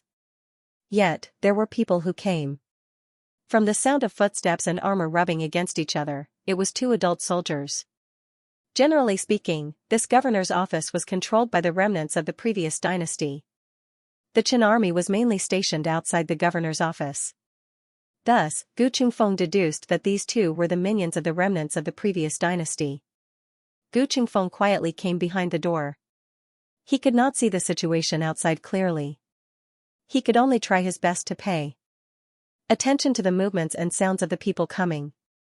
At this time, Gu Jiao had already started to suture the abdominal wound. Seeing this, Gu Qingfeng understood that the surgery was almost done. However, the closer it was to the end, the more important it was to not make any mistakes. Gu Qingfeng's heart was slightly raised. The 2 soldiers entered the courtyard and walked toward the wine cellar. One of them pulled his companion and said, "Okay, there is no one else here. Take it out. Lower your voice. Don't let anyone hear you." His companion said in a low voice. Okay. I won't say it loudly." The soldier's voice was lower, but his tone was more urgent. "Don't just talk to me in a low voice. Where is the thing I asked you to bring? Take it out." Hearing this, Gu Qingfeng understood that the 2 were not here to check on his grandfather. His heart sank back into his stomach. However, he did not dare to be careless. He still held the 2 hidden weapons tightly in his hands. His companion took out a small porcelain bottle and handed it to the soldier. "Here." The soldier pulled out the stopper and sniffed the bottle. His tone was somewhat disgusted. "What is this smell?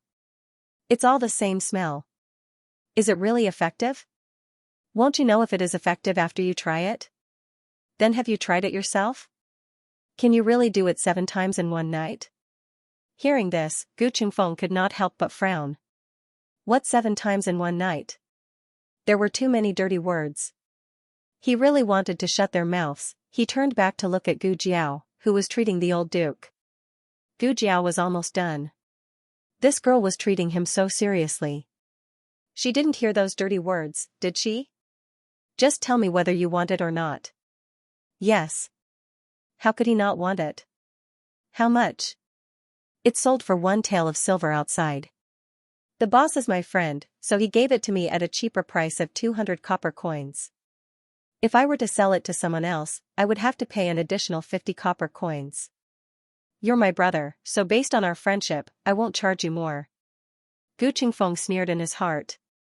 This kind of despicable thing was already expensive for 10 copper coins. How could they be brothers? In the end, the soldier decided to be a sucker and spent 200 copper coins to buy the bottle of all-aspect nourishment pills. "Let's go," the soldier said to his companion. "Wait. What happened? Over there.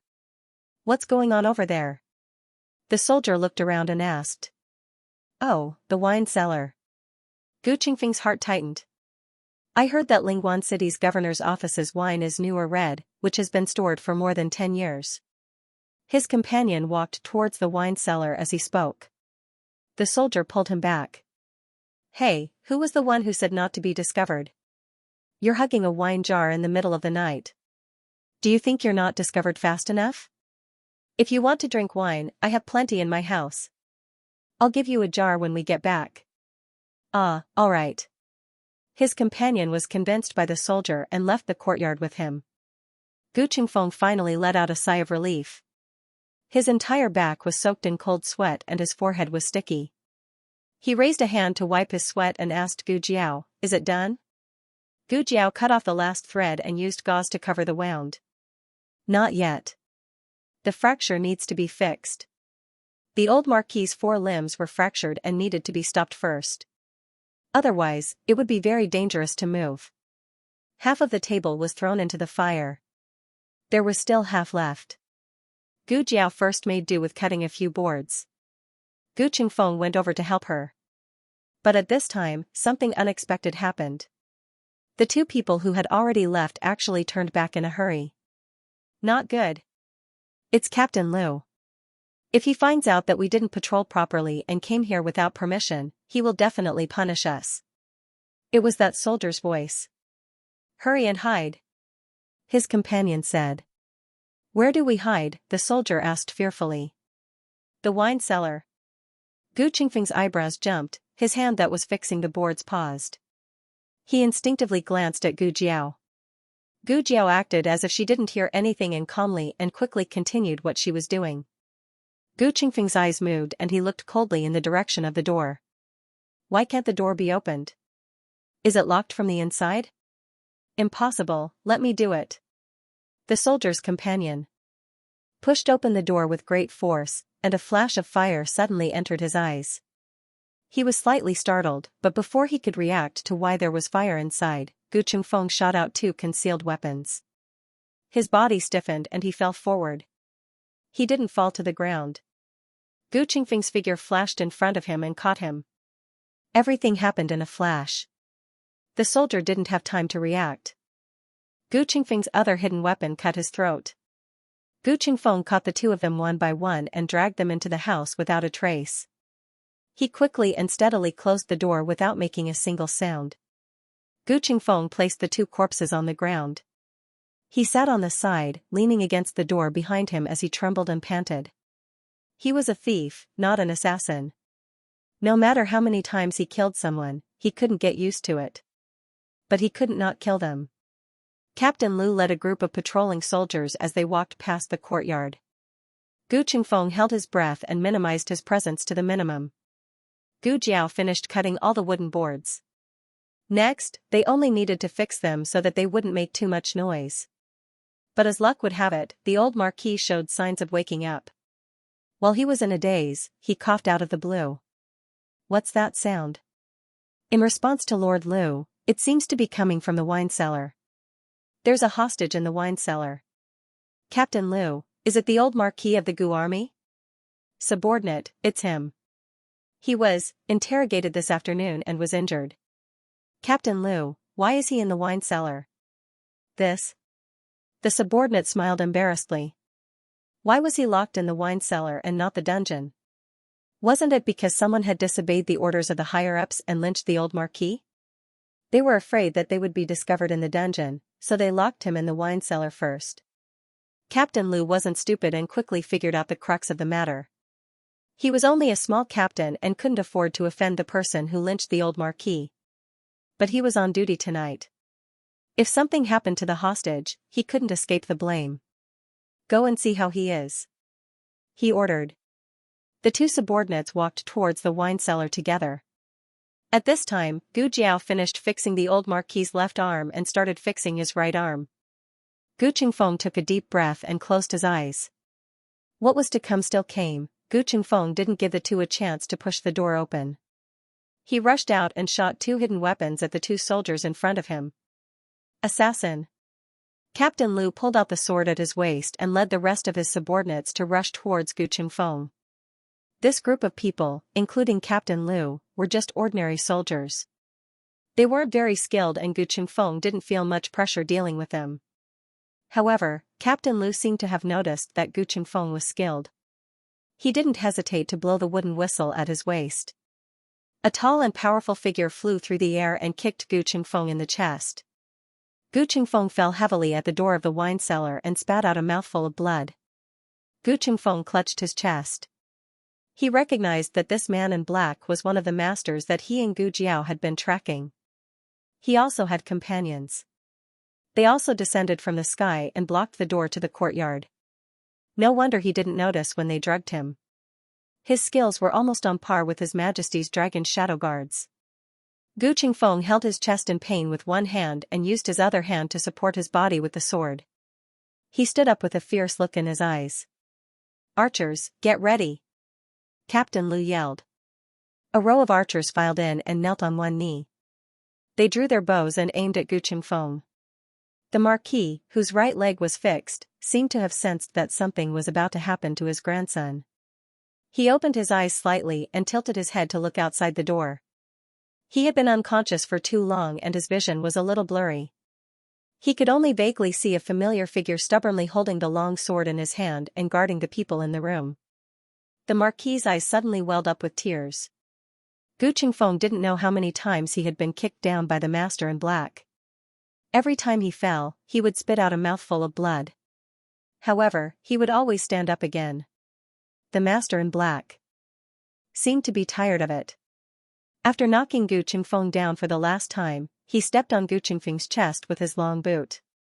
He gestured to another Master in Black. His companion understood and strode towards the wine cellar.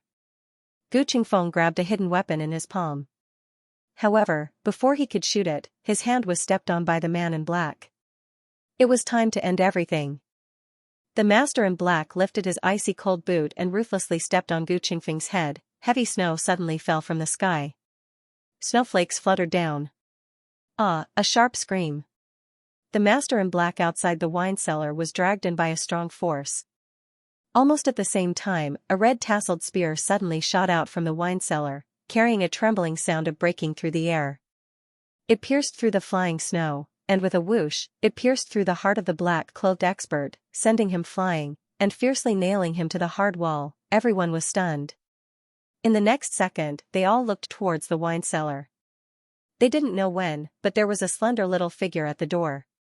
In the sky full of flying snow, a young man with long hair like ink, eyes cold and murderous, like an azure from hell. Digression, just ask if Jiao Jiao is handsome or not. The latest chapter of this book is not finished yet. For more exciting content, please scan the QR code below to download the app. Novels are updated faster. Millions of novels are free to read. Novels that can't be found online are all here.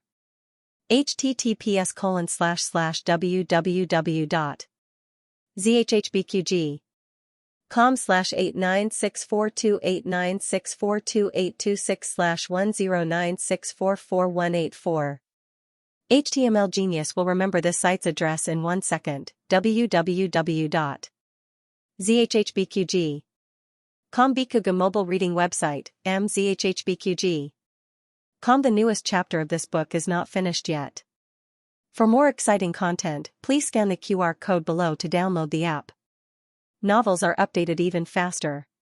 Millions of novels are free to read. Novels with content that can't be found online are all available here. The youth's fair and slender right hand was carrying a person. It was the other black-clothed expert that had been caught and thrown into the wine cellar. He had long since lost his breath and was thrown into the snow in the courtyard by the youth like a sack. The youth's throw was not very strong, but it made everyone feel an unbridled, irreverent, insolent and arrogant aura. No one knew how the youth did it. Just now, their attention was all on the first black-clothed expert. They were watching him stomp on Gu Qingfeng's head until it exploded. This was a bloody, ruthless scene that made one's blood spurt out. When the second black-clothed expert went to the wine cellar to look for someone, everyone only heard a scream. They didn't even think that the scream came from their own expert. They thought that their own expert had quickly entered the room and caught the assassin's accomplice. The scream came from the assassin's accomplice. And now, of their own two experts, one was impaled by a spear and nailed to the wall, the other was crushed to death by the youth and thrown to the ground. This scene was simply too shocking and too strange. Everyone's voices were stuck in their throats. Even their breathing unconsciously stopped. Only Gu Qingfeng was lying in a puddle of blood mixed with snow. His body suddenly relaxed. Was this girl finally done with the operation? He thought that he wouldn't be able to wait. It's good that she's out, it's good that she's out. Gu Qingfeng coughed up blood while his body trembled. He smiled as if relieved of a burden.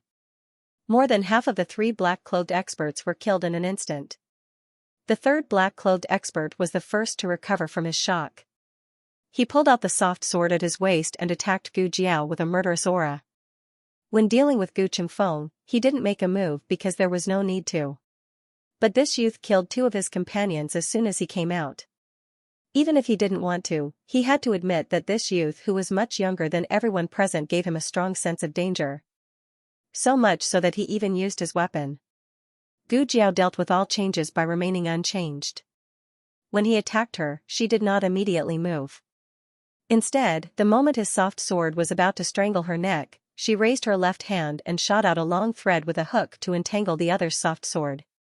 Then, she pulled hard and used the force to throw herself out. As if she had qigong, she soared into the air and shuttled through the flying snow. She stepped on the opposite wall and pulled out the red tasseled spear with her bare hands. She nimbly turned around, and at the same time, flipped the red tasseled spear in her palm. The spearhead aimed at the last black-clothed expert, and mercilessly shot over. There were no fancy moves, and it was impossible to tell which school of kung fu it was from, but killing was done in an instant. Perhaps when the old Marquis taught her spear techniques, he did not expect her to be able to turn every move into such a fierce killing move. The third black-robed man didn't even have time to fight back. His entire body stiffened, and he fell to his knees with a plop. Heavy snow fell, and his head lowered, no longer making a sound. Gu Jiao pulled out her spear, and he also fell to the ground. Captain Liu and all the other soldiers couldn't help but take a big step back. This youth was too scary. It wasn't true that his kung fu was high, but his murderous intent was something that even deaf soldiers couldn't match. The strong were afraid of the strong, and the strong were afraid of those who didn't care about their lives. And this youth was precisely that kind of person who didn't care about his life. Gu Jiao was still wearing that coquettish peacock plume mask. Coupled with her murderous intent, she gave off an inexplicable sense of strangeness. For a moment, no one dared to step forward to catch her. Gu Jiao came in front of Gu Qingfeng, holding the red tasseled spear. She looked down at him from above. Can you still walk? Gu Qingfeng wiped the blood from the corner of his mouth and panted. Yes. Oh. Gu Jiao nodded and reached out her hand. Gu Qingfeng suddenly, wait, if I can't walk, are you planning to leave me here? Gu Qingfeng pulled Gu Jiao's hand and stood up from the snow. Captain Liu and the others glared at Gu Jiao, but they didn't dare to actually catch Gu Jiao. Instead, wherever Gu Jiao went, the soldiers would tremble and take a few steps back. This really scared Gu Jiao silly. It wasn't until Gu Jiao walked back to the wine cellar and carried the unconscious old duke out that Captain Liu finally reacted.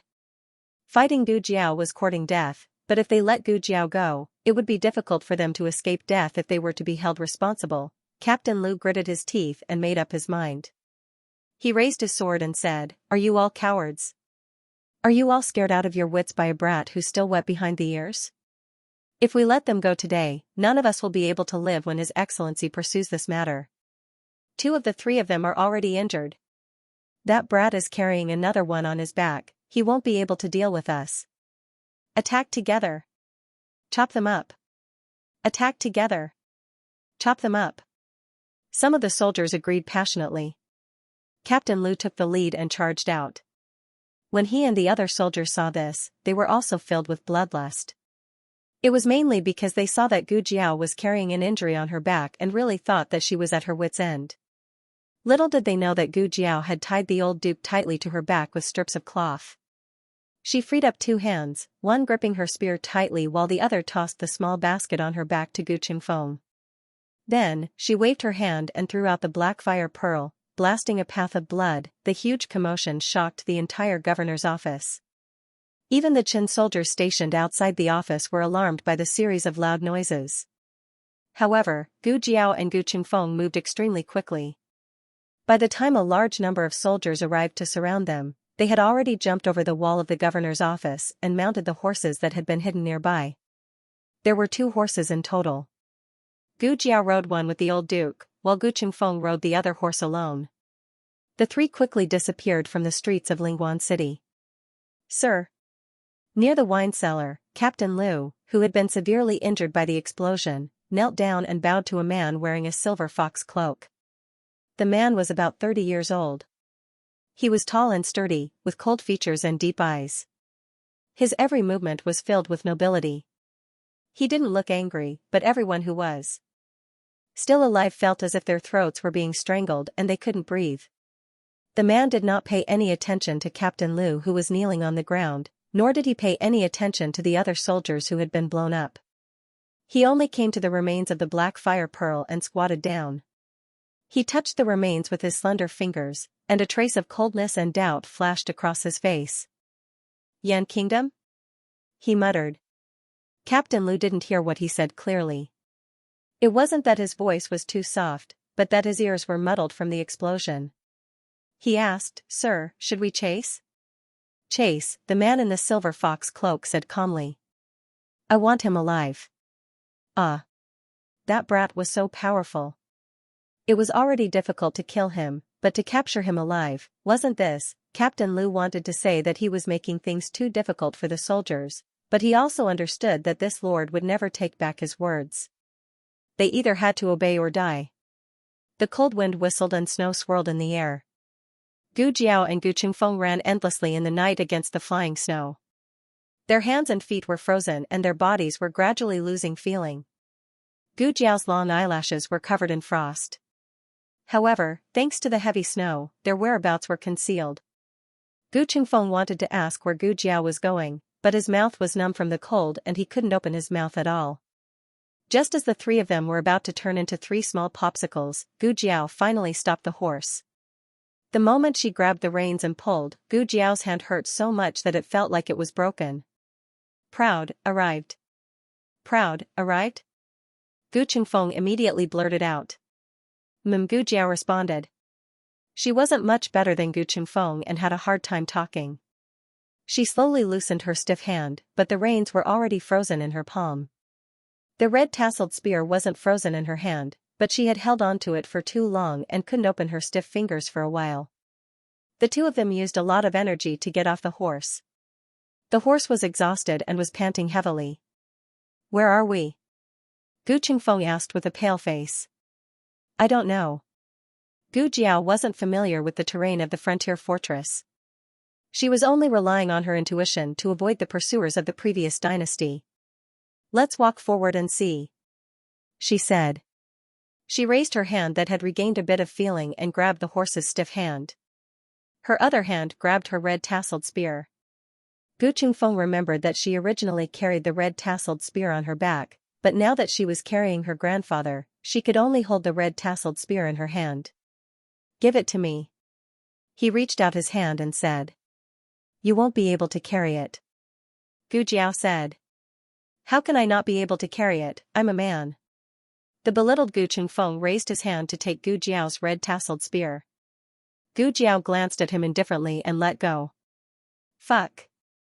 Gu Qingfeng knelt on the ground and couldn't help but curse. What kind of red tasseled spear is this? Why is it so heavy? Also, he didn't look carefully just now because he was running for his life. Now that he looked carefully, his heart almost stopped beating. How could there be such an ugly red tasseled spear in this world? Were the big red flowers on the spear serious? Also, who had braided the red tassels into pigtails? Gu Qingfeng almost cried because of the ugliness. Carrying this red tasseled spear on the battlefield, it was so ugly that it could kill a bunch of enemies. Fortunately, she used cloth to wrap the red tasseled spear on the way, or else Gu Qingfeng seriously suspected that he would be blinded by the ugliness. I already said you can't carry it. Gu Jiao automatically ignored the disdain and shock in Gu Qingfeng's eyes. She grabbed the red tasseled spear and led the horse forward. I can't carry it because I'm injured. Gu Qingfeng decided to save his dignity as a man. Why don't you wait until I recover and see if I can carry it? Gu Jiao didn't turn around and waved her hand. You'll talk after you recover. Gu Qingfeng's face darkened and he led his horse to follow. The two of them seemed to have entered a forest deep in the mountains, but they quickly passed through the forest again. There's a family over there. Gu Qingfeng said. Yes. Gu Jiao nodded. She also saw it. It didn't look like a normal villager's house, but more like a hunter's house. The two led their horses over. Even though Gu Qingfeng was injured, he still pulled Gu Jiao behind him and raised his hand to knock on the door. Gu Jiao said, No need to knock, there's no one. Gu Qingfeng frowned strangely. You heard it again? Did this girl have dog ears? Gu Jiao directly pushed open the door and walked in. This was a small wooden house with 2 rooms. The central room was connected to the bedroom, and there was a simple stove and cooking utensils in the corner of the central room. There was a bit of frozen leftovers in the pot. In this kind of climate, frozen leftovers wouldn't spoil for a month or 2, so Gu Jiao couldn't tell how many days this pot of leftovers was left. But judging from the dust on the stove and the bed, someone had lived in the house in the last 3 days. She didn't know if the owner of the house had gone out or been captured by the Qin army and the remnants of the previous dynasty. Gu Jiao said to Gu Qingfeng, Let's stay here for a night. Gu Qingfeng looked around and sighed. That's the only way. The frontier fortress was too cold. The 3 of them would definitely freeze to death outside. The 2 beds were placed at right angles, one against the inner wall and the other against the side wall. Gu Jiao placed the old marquee on the bed against the inner wall. Then she pointed to the other bed and said to Gu Qingfeng, Lie down. What for? Gu Qingfeng asked. Gu Jiao took the small basket from his back and said, Injury. Oh. Gu Qingfeng made an oh sound and obediently lay down on the other bed. It wasn't that he didn't want to squeeze in with his grandfather, but the beds here were all made of bamboo. It was difficult for one person to even turn over. It was too cold in the house. Gu Jiao first went to get a bundle of firewood and a charcoal brazier. After the fire was lit, the 2 of them felt much warmer. Gu Jiao began to examine Gu Qingfeng's injury. To be honest, Gu Qingfeng's injury was quite serious. If it were someone else, they would have been dead long ago, but he could still jump around. He was worthy of being called an expert at taking beatings. Gu Jiao took out iodophor and cleaned the wound on Gu Qingfeng's shoulder. Gu Qingfeng suddenly said, Hey, what happened to you just now? What do you mean what happened? Gu Jiao asked. It's you. Gu Qingfeng thought for a bit and didn't know where to start asking. Should he ask her where she got her killer moves, or where she got her ability to treat illnesses? She was like a demon when she killed people, but when she healed the injured and dying, she was like a Buddha. It was really contradictory and strange. Gu Qingfeng's gaze fell on her serious little face. He opened his mouth and asked, What did you do before? I mean before you came here to pretend to be Gu Jiao's mother? She did a lot of work. Was you an assassin? Gu Qingfeng asked. Or maybe a doctor, Gu Qingfeng said in his heart. Something like that. Gu Jiao said carelessly. What do you mean something like that? Yes means yes, no means no. Gu Qingfeng muttered and suddenly thought of something. He was silent for a moment. When we were in the governor's mansion, I thought you lost control. The moment Gu Jiao came out of the wine cellar, her killing intent was too strong. Even now, when he recalled it, he still felt frightened. I didn't lose control. Gu Jiao said. She didn't lose control every time, otherwise she wouldn't have lived until now. She actually didn't know what she was like when she lost control, but Princess Xianxia said her killing intent was heavier than death soldiers. Then when she lost control, she should kill people. After killing everyone, if she still didn't stop losing control, she might kill herself. In her previous life, only her godfather knew how to calm her down. It was her godfather who personally handed her a scalpel, letting her learn how to resist the temptation of blood. She had already improved a lot. After coming to this different world, she lost control twice. The first time was when her great-aunt was injured.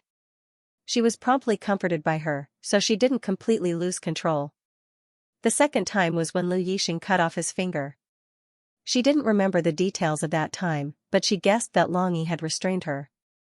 Now that her great-aunt and Longy weren't here, she wouldn't easily lose control. Why are you suddenly looking at me like that? Gu Jiao's small gaze made Gu Qingfeng's eyebrows jump. Gu Jiao continued in her heart, otherwise you'll lose your little life. Gu Qingfeng's right arm had 5 stitches, and his forehead had 3 stitches. It won't leave a scar, right? Gu Qingfeng touched the gauze on his forehead and bitterly asked. Gu Jiao strangely asked, you're worried about leaving a scar? Gu Qingfeng bitterly said, after all, I'm so handsome, leaving a scar would be a pity. Gu Jiao opened the small medicine box and began to carefully search inside. Gu Qingfeng didn't understand and asked, what are you looking for? Eye drops. Gu Jiao said, I suspect that your eyes are lame. Gu Qingfeng, who was obviously a handsome man, Gu Jiao finished treating all of Gu Qingfeng's injuries. Gu Qingfeng was tied up with gauze like half a mummy, especially his face, which was covered to the point that only a pair of eyes could be seen. His eyeballs turned, and his expression was somewhat indescribable. Was my injury that serious? I seriously suspect that you're deliberately covering up my beauty. The bonfire was about to burn out, so Gu Jiao went to the central room and brought back a bundle of firewood.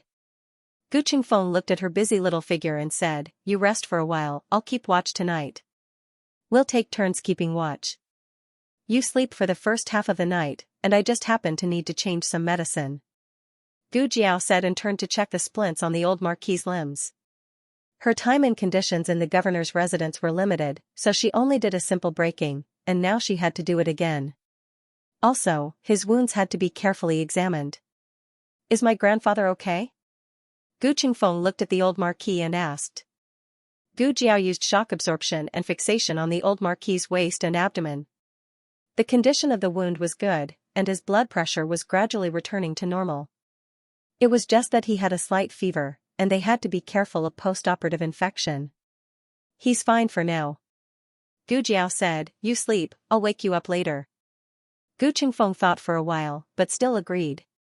He reminded her, remember to wake me up. Okay. Gu Jiao nodded. Gu Qingfeng pulled the quilt over himself, but he did not fall asleep. In the flickering firelight, he opened his eyes and stared at Gu Jiao without blinking. Gu Jiao had just finished fixing the old marquis's left arm. She turned to look at him and said, is there anything else? He lay on the bed and looked at her from this angle. She was still petite, but her shadow on the wall was illuminated by the firelight. Gu Qingfeng opened his mouth and asked, do you have any family? At your house? Gu Jiao was silent for a moment, then said, I don't know. In terms of blood, she had them, but in terms of emotions, she did not. They did not want her. They did not want her as a daughter, nor did they want her as a sister. She did not want them either. How could a person not even know if she had a family? Was she an orphan? Gu Qingfeng felt that this was very likely, so he did not ask further. He cleared his throat and said, then don't go back. It's quite good here. Gu Jiao thought, I don't want to go back, and I can't go back either. Well, it's also quite good, Gu Qingfeng said vaguely. What did you say? Gu Jiao did not hear the words in the middle. Nothing. Gu Qingfeng pulled the quilt over his head. Stupid sister, Gu Qingfeng fell asleep not long after covering himself with the quilt. Gu Jiao gave Gu Qingfeng an intravenous drip and helped the old marquis take care of all the splints. Outside the house, goose feather-like snow rustled down. The howling cold wind had dissipated at some point, leaving only the dancing snow in the night. It was completely silent. In the latter half of the night, Gu Jiao did not wake Gu Qingfeng up. She hugged the red tasseled spear and stood at the door, silently keeping watch for the entire night. The flying snow was in front of her eyes, and the person she needed to protect was behind her. At the first glimmer of dawn, Gu Qingfeng woke up. He had not slept so well in a long time, and he felt that all the vitality in his body had been restored. He opened his eyes and saw the light coming in through the window. Only then did he remember keeping watch. For the latter half of the night, did he oversleep, or did that girl not wake him at all? He looked around. His grandfather was still lying on the other bamboo bed, but Gu Jiao was nowhere to be seen. Eh? Where's that girl? Gu Qingfeng lifted the quilt and sat up. He was injured after all, and there was a pulling pain coming from all parts of his body. He frowned and relaxed his movements slightly. He first looked at his grandfather. His grandfather was still unconscious, but his breathing sounded smoother than last night. Grandfather and he were both injured. Nothing must happen to that girl. Gu Jiao had gone to look for food. In this hunter's house, there was nothing to fill her stomach other than a pile of leftover food that had been left out for God knows how many days. In addition, the firewood was almost burned out, so she entered the nearby forest. She picked up some dried branches, but did not catch any prey. She planned to carry the branches back to the house first. Just as she turned around, a person slowly walked over from the other side of the forest. Looking at the direction, he was also heading towards the small wooden house. Could it be the owner of the small wooden house? That person was wearing animal skin and a felt hat. Gu Jiao could not see his face clearly, but she felt that the other person's figure was tall and sturdy. He walked in the snow up to his thighs as if he was walking on flat ground. He was an expert. Gu Jiao made a judgment in her heart. Gu Jiao walked towards the small wooden house with the branches in her arms. The two unexpectedly met on the way. It was not until they met face to face that Gu Jiao finally saw his face clearly.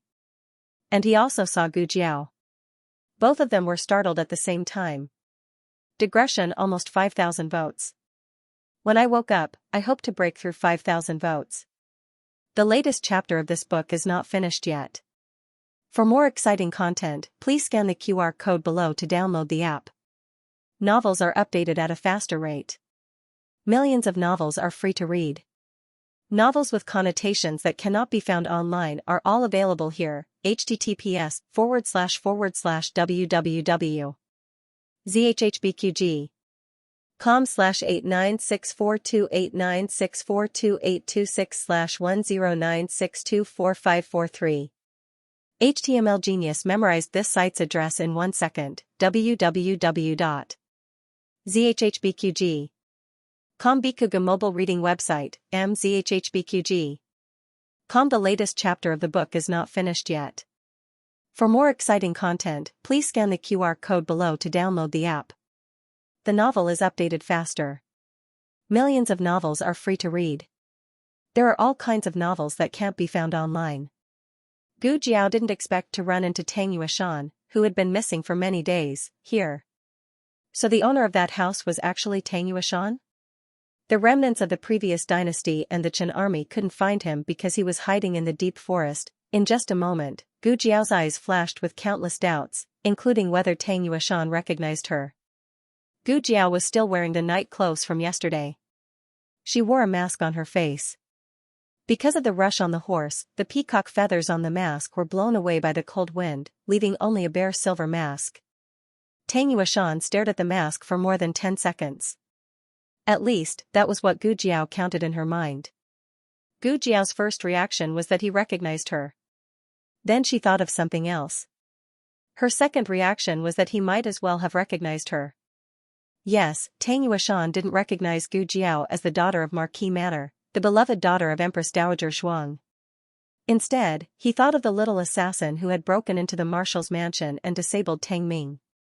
Tang Yueshan hadn't officially fought with the little assassin, but when Gu Jiao appeared in front of him like this, his first instinct was to think of the night when Tang Ming was abused. This was a father's intuition when he met the murderer. Gu Jiao asked herself if she had seen Tang Yueshan so closely after taking revenge on Tang Ming at the marshal's mansion.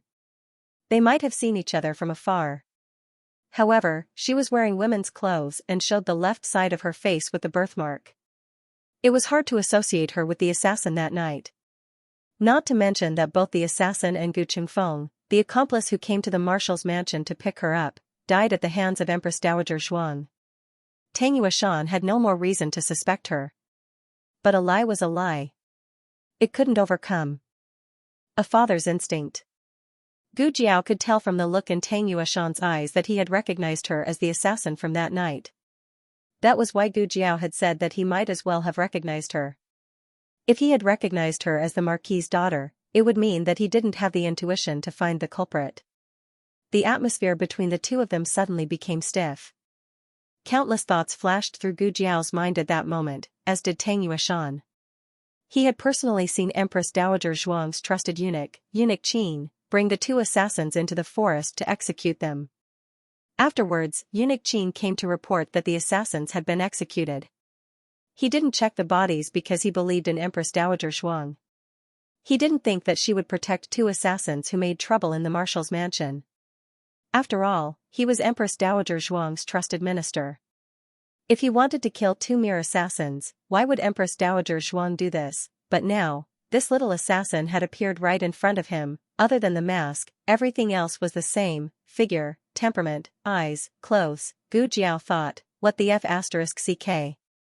She's wearing night clothes. Tang Yueshan understood everything. That night, Empress Dowager Zhuang didn't kill the two assassins at all. She had deliberately let Eunuch Qin bring them into the small forest to execute them. Her goal was to put on a show for him to see. In any case, he didn't know what they looked like.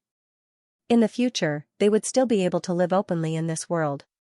It was a pity that his Ming-er had been harmed like that, but the murderer was still free in this world. Why did the Empress Dowager lie to him? If this matter was a lie, then what the Empress Dowager said to him wasn't a lie. The Empress Dowager said that someone wanted to sow discord between the Marshal's mansion and Marquis Ding An's mansion, so they had drugged Gu Chongqing and Tang Ming, causing Tang Ming to humiliate Gu Yan and causing Gu Chongqing to seriously injure Tang Ming. The Empress Dowager also said that the person behind the scenes was Imperial Concubine Jing, and Imperial Concubine Jing was a remnant of the previous dynasty. In order to not make his enemy happy, he had let Gu Chongqing go. He and Gu Chao had buried the hatchet. He had brought 10,000 soldiers and 1,000 archers to avenge Tang Ming, but what had happened? The person who had lied was the Empress Dowager. The murderer who had already been executed by the Empress Dowager was standing in front of him. Empress Dowager Zhuang had indeed lied to Tang Yueshan, but only a part of it. For example, Tang Ming and Gu Chongqing hadn't been drugged. Tang Ming had really wanted to humiliate Gu Yan, and Gu Chongqing had really wanted to cripple Tang Ming in the arena. But regarding Imperial Concubine Jing being a remnant of the previous dynasty and her wanting to sow discord between Tang Yueshan and Marquis Ding An's mansion, Empress Dowager Zhuang had spoken from the bottom of her heart. But as long as a person told a lie, all of her words would become untrustworthy. Countless doubts and anger flashed through Tang Yueshan's mind. He hadn't seen Tang Ming humiliate Gu Yan with his own eyes. Although Tang Ming's servant had admitted it, what if the servant had been bribed by the Empress Dowager? On the contrary, Gu Chongqing had injured Tang Ming in the arena in the barracks, and this little assassin had tortured Tang Ming until he was crippled. These were facts that he had seen with his own eyes, and Empress Dowager Zhuang had protected them. Empress Dowager Zhuang. Empress Dowager Zhuang was jackals of the same tribe as them. They were all murderers who had harmed Ming-er. Who exactly are you? Tang Yueshan's eyes suddenly emitted a murderous aura that could destroy heaven and earth. He had been holding a prey in his hand, but now he didn't want it anymore. After coldly throwing it away, he reached out his hand to grab Gu Jiao's throat. Gu Jiao wouldn't give up without a fight. She blocked his hand with a withered branch. Unexpectedly, this guy had a pair of iron hands that went through the branch. Tang Yueshan was able to become the Grand Marshal of all the armed forces in the world, not only because of Empress Dowager Zhuang's favor, but also because of his own strength. His internal strength was very strong, and it wasn't any weaker than His Majesty's dragon. Shadow guards. Gu Jiao had been busy for a day and a night. Her physical strength was already exhausted, and there was no way she could withstand his attack. However, at this critical moment, the sound of soldiers talking suddenly came from the forest. "Boss. There's a small wooden house over there. Let's go. Let's go and see." It was the army of the remnants of the previous dynasty. Tang Yueshan was also wanted by the remnants of the previous dynasty. His expression changed immediately. "You're a remnant of the previous dynasty?" "I'm not," Gu Jiao said. When Tang Yueshan heard Gu Jiao's female voice, he was even more surprised than when he saw the remnants of the previous dynasty's army. "You're a girl?" It wasn't his fault that he hadn't seen the world. It was just that, how could the methods she used to torture Tang Ming be the work of a girl? Was she that shameless? Gu Jiao originally thought that she was unlucky enough to run into Tang Yueshan while picking up firewood. However, now that she saw the remnants of the previous dynasty's army, she felt that Tang Yueshan was the one who was really unlucky. He was hiding in the deep mountains and forests, and if nothing unexpected happened, he could hide for a year and a half. But now, oh, she was exposed. Tang Yueshan also figured out the crux of the matter. He gritted his teeth and looked at Gu Jiao. "You're the one who attracted the remnants of the previous dynasty's army." Gu Jiao shook her head like a rattledrum. "It's me. Be careful with your words." Tang Yueshan was furious. Where did this girl come from? First she hurt Tang Ming, and now she wanted to hurt him. "Don't kill me. I'll help you deal with them." Tang Yueshan's mouth twitched. Help? Did she have a choice? She made it sound like they would let her go if she didn't do anything. Didn't she know who attracted the enemy's army? Could she be any more shameless? Gu Jiao waved at the remnants of the previous dynasty's army, who were still looking for a path. "We're here." Tang Yueshan's body trembled. Swoosh! Swoosh, swoosh. Dozens of arrows flew toward them with murderous intent. Gu Jiao flashed behind Tang Yueshan in a second. Tang Yueshan was speechless. The enemy had sent 2 small teams, totaling more than 50 soldiers. These soldiers were more skilled in martial arts than the patrolling soldiers. After all, the commander had ordered them to capture Tang Yueshan alive. Naturally, these soldiers were the best. The group didn't recognize Tang Yueshan at first. Gu Jiao pointed at Tang Yueshan and said, "He's the Marshal Tang you're looking for." Tang Yueshan was betrayed just like that. The group of soldiers slashed at Tang Yueshan. After all, their superiors had only ordered them to capture the young assassin alive. They didn't say anything about keeping Tang Yueshan alive. Tang Yueshan was the marshal of the Zhao kingdom. His head was worth a lot of money. Their king would reward whoever beheaded him handsomely. Then, Tang Yueshan saw something very strange. The group of soldiers slashed Gu Jiao with only half of their strength, and they used the back of their swords. When it was Tang Yueshan's turn, they slashed with all their might. Tang Yueshan was so angry that he twitched. In this small battle, Tang Yueshan was the main force on the enemy's side. He almost single-handedly killed 40 soldiers of the previous dynasty. Gu Jiao was so lazy that she didn't make a move until Tang Yueshan was almost exhausted. When Gu Jiao finished off the rest of the soldiers, Tang Yueshan sat in the snow, holding his chest and gasping for breath. He watched Gu Jiao's skills. The more he watched, the more serious he became. That night when Gu Jiao sneaked into the marshal's mansion, even if he didn't fight with her, he could still see her being hunted by the Tang family's archers. It was obvious that this girl's skills had improved a lot in just a few months' time. If he didn't get rid of her now, she would be a big problem for him in the future. Gu Jiao was killing the last 3 soldiers. Her back was exposed to Tang Yueshan. Just as Gu Jiao was about to stop her last attack, Tang Yueshan quietly gathered his internal force and palm and slapped toward Gu Jiao's back. But as soon as he raised his hand, he felt a sharp pain in his chest. Then, he spat out a mouthful of black blood. Then, he fell in the snow. The latest chapter of this book is not finished yet. For more exciting content, please scan the QR code below to download the app. The novel is more complete and updated faster. Millions of novels are free to read. You can find all the novels that you can't find on the internet. https://www.zhhbqg.com/89642896428226/1096027993. HTML Genius memorized this site's address, www.zhhbqg.com. Bikuj mobile reading website, mzhhbqg.com. The latest chapter of this book is not finished yet. For more exciting content, please scan the QR code below to download the app. Novels are updated faster and more fully. Millions of novels are free to read. Novels with content that can't be found online are all available here. Gu Qingfeng looked around the small wooden house and confirmed that Gu Jiao really wasn't there. His heart tightened. Of course, he didn't think that Gu Jiao had left them behind. If she wanted to leave them behind, she didn't have to follow them in the first place. The firewood was almost used up, and there was a shortage of food. Gu Qingfeng guessed that Gu Jiao either went to look for food or firewood.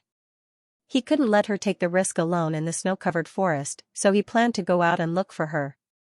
Who would have thought that as soon as he opened the door, he would see someone carrying a bundle of firewood on their back and using some unknown animal skin as a tool. They were silently dragging a person, walking through the snow with great difficulty. The reason why it was strenuous was because she hadn't slept for a long time. Secondly, she was physically exhausted. Thirdly, the snow in the forest was too heavy. It made it difficult to walk, not to mention that she was carrying a bundle of firewood and dragging a person. Gu Qingfeng was a little dumbfounded. He guessed that she was going to chop firewood, but he didn't expect that she would chop a person back. Gu Qingfeng walked through the thick snow towards her. When he got closer, he heard weak breathing and confirmed that it wasn't a corpse. Gu Qingfeng's expression was a little complicated. What's going on? Don't tell me you picked up another person. Why did he use another? Wasn't it because of the old madam and Xiao Liulong's deeds? Without waiting for Gu Jiao's reply, Gu Qingfeng's mouth twitched.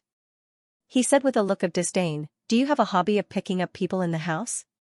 Or is it because you can't find food?" So, Gu Jiao gave him a look of concern for an idiot. "Are you very free?" "I'm not."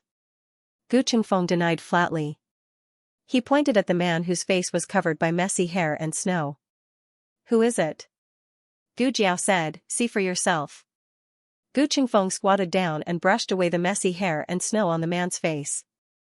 A familiar and dignified face greeted Gu Qingfeng's eyes. Shocked, Gu Qingfeng jumped to his feet and took a big step back. "Tang Yuashan." He looked at Gu Jiao in disbelief. Why did you bring him back?" "No, I should be asking you, why is he here? And dressed like this?" Needless to say, the animal skin under Tang Yuashan's body was taken from him. His legs were also wrapped with animal skin to keep warm, and he wore an animal skin cap on his head. He was dressed like a hunter. Wait, the owner of this cabin. Could it be Tang Yuashan? Gu Qingfeng's jaw dropped. Gu Jiao said, "I don't know who the previous owner is, but the current owner should be Tang Yuashan." So, the reason why the remnants of the previous dynasty and the Qin army couldn't find Tang Yuashan was because he was hiding here? But why is he injured? There were bloodstains on his clothes, so Gu Qingfeng naturally thought that he was injured. Gu Jiao followed Gu Qingfeng's gaze and explained, "You mean his blood? He vomited it. He was poisoned." Poisoned? Gu Qingfeng was even more confused. Wasn't Tang Yuashan very powerful? How could he be poisoned? Gu Qingfeng thought of 100 ways Tang Yuashan fell, but none of them had anything to do with poisoning. For a warrior like him, even if he died, he should have died of injuries. Gu Qingfeng didn't expect Gu Jiao to answer this question. After all, she only met Tang Yuashan by chance. Tang Yuashan himself might not even know that he was poisoned, and even if he knew, he wouldn't tell Gu Jiao anything. "Give him to me." Gu Qingfeng reached out to Gu Jiao. He didn't want to save Tang Yuashan, but Tang Yuashan was too greedy. He didn't listen to his grandfather's advice, which led to the defeat of the army. He also refused to lend his grandfather his men, which made his grandfather a hostage. Even if Tang Yuashan died in front of him, he wouldn't bat an eyelid. But Tang Yuashan was brought back by Gu Jiao. Gu Qingfeng thought about it and decided that he didn't have the right to interfere with what Gu Jiao did to Tang Yuashan. But he still had to remind her of her position with Tang Yuashan. "Don't blame me for not reminding you. You disabled Tang Ming, so Tang Yuashan is your sworn enemy. If he finds out that you're the one who hurt Tang Ming, he won't let you go." "Okay."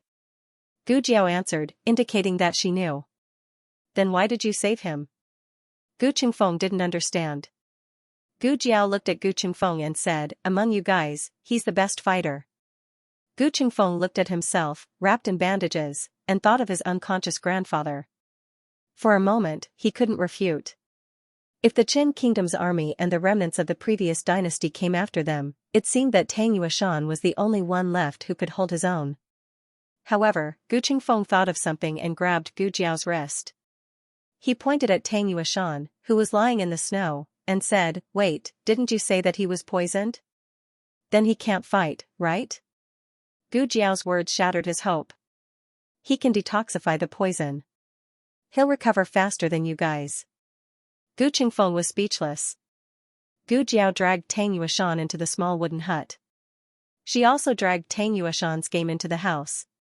Tang Yuashan threw it away, but Gu Jiao picked it up again. There were 3 plump rabbits and 2 plump pheasants. There were suddenly 3 patients in the small wooden hut. The 2 small bamboo beds were not enough for them to sleep in. Gu Jiao moved 2 benches from the central room and set them up, one in front of the other. Then she removed the door panel of the bedroom and set it up on the 2 benches. Gu Qingfeng was speechless.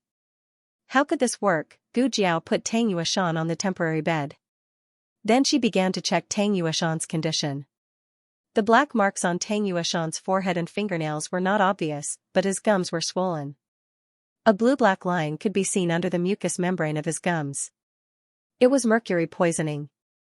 Gu Jiao found a porcelain bottle on Tang Yuashan's body and poured out a few dark red pills. Gu Jiao carefully analyzed the ingredients in the pills and found a small amount of mercury. Mercury was extracted from cinnabar. In ancient times, it was mainly used to make pills and preserve corpses. Only the rich and powerful could afford to use cinnabar and mercury. However, whether it was pure cinnabar or mercury, they could not be used to make pills. Long-term consumption would lead to poisoning. Therefore, the kings who begged for immortality did not live long. Gu Jiao did not know why Tang Yuashan had such a thing on him. Fortunately, the poison was mild and did not hurt his internal organs. Fortunately, there was a special antidote for this kind of poison. Gu Jiao took out the medicine from the medicine box and gave Tang Yuashan an intravenous drip. Tang Yuashan vomited blood and fainted not only because he was poisoned, but also because he suffered some internal injuries. However, it was not as serious as the old duke's and Gu Qingfeng's. 2 hours later, Tang Yuashan woke up on the wooden door. His treatment was over. He was covered with his own animal skin and there was a burning brazier not far from him, so he did not feel cold. Gu Qingfeng went to the stove in the central room to watch the fire. There was a pot of pheasant soup simmering on the stove. The strong aroma of the chicken soup drifted into the room. Tang Yuashan had not eaten for a few days. He suddenly felt hungry and his stomach growled. Gu Jiao was changing the old duke's dressing. Hearing the sound, she said flatly, "The chicken soup is not ready yet." The room was not big. Tang Yuashan's wooden bed was in front of the old duke's bamboo bed. Tang Yuashan turned his head and saw the old duke and Gu Jiao on the bamboo bed. A trace of seriousness and surprise flashed across his eyes. He looked away from the old duke and fixed his eyes on Gu Jiao, who was changing the old duke's dressing.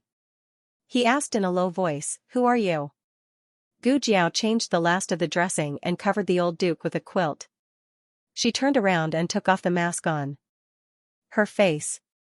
Tang Yuashan frowned when he saw Gu Jiao's fairy-like face with a red birthmark. He had never met Gu Jiao, but he had heard of Gu Jiao. She had a red birthmark on the left side of her face. She was only 15 years old. She grew up in the countryside but was doted on by the Empress Dowager. "I should have guessed it was you, Gu Yan's elder sister and the Empress Dowager's sweetheart." That would explain why she took revenge on Tang Ming and why the Empress Dowager lied and acted for her. Tang Yuashan exuded a murderous aura once again. "Don't think that I'll let bygones be bygones just because you saved me. You've harmed Ming and I want you to pay with your life." Gu Jiao heard his voice and knew that he was recovering well. In fact, Gu Jiao did not give him much medicine. He took the internal injury himself and healed the external injury himself. The only thing Gu Jiao did was to give him some medicine to detoxify him. Well, it was really convenient. Tang Yuashan wanted to kill Gu Jiao again. Gu Jiao suddenly raised her hand and stopped him. "Before you do it, you might as well check your condition first." "What do you mean?" Tang Yuashan asked. Gu Jiao asked enigmatically, "Do you think I will bring you back for no reason?" Tang Yuashan's face darkened. Gu Jiao said, "Lift up your sleeve and look at your left hand. Is there a red line starting from your palm? Look at your dantian again. Is there an additional green imprint? Let me touch your hair one last time. Are you going bald soon?" Tang Yuashan checked his body one by one. When he touched his bald head, his expression changed. "What did you do to me?" Gu Jiao put her hands behind her back and looked at him condescendingly. She raised her eyebrows and said, "Nothing. I just poisoned you. You'd better listen to me. Otherwise, you will die a horrible death." Digression, guess, did Jiao Jiao really poison Tang Yueshan? The latest chapter of this book is not finished yet. For more exciting content, please scan the QR code below to download the app. Novels are updated faster and more frequently. Millions of novels are free to read. You can find all the novels that you can't find on the internet here. https://www.zhhbqg.com/896428964286/1096013880. HTML Genius memorized the website address in 1 second. www.zhhbqg.com Bikuj mobile reading website, mzhhbqg.com. The latest chapter of this book is not finished yet. For more exciting content, please scan the QR code below to download the app. The novel will be updated more quickly. Millions of novels will be read for free. There are all kinds of novels that you can't find online. After saying that, Gu Jiao walked out of the room and ignored Tang Yueshan. Tang Yueshan was smart enough to be fooled. It wasn't that Tang Yueshan was stupid, well, he was a little stupid. Could such a stupid person lead an army to war? The answer was yes. As the saying goes, every profession has its own specialization. A person's talent was reflected in different fields. Some were good at literature, some were good at fighting, and some were good at scheming. Tang Yueshan was invincible on the battlefield because he was familiar with the art of war, he was brave and good at fighting, and the archers of the Tang family helped him a lot. Tang Yueshan mainly relied on bravery to fight, but the art of war and strategy were secondary. Gu Jiao went to the central room to see how the chicken soup was simmering. Gu Qingfeng sat on a small stool in front of the stove, warming himself while looking at Gu Jiao. Just now, the two of them were talking loudly in the room, so Gu Qingfeng heard it too. He asked Gu Jiao in a low voice, "Did you really poison that guy?" Gu Jiao lifted the lid of the pot and shook her head. No.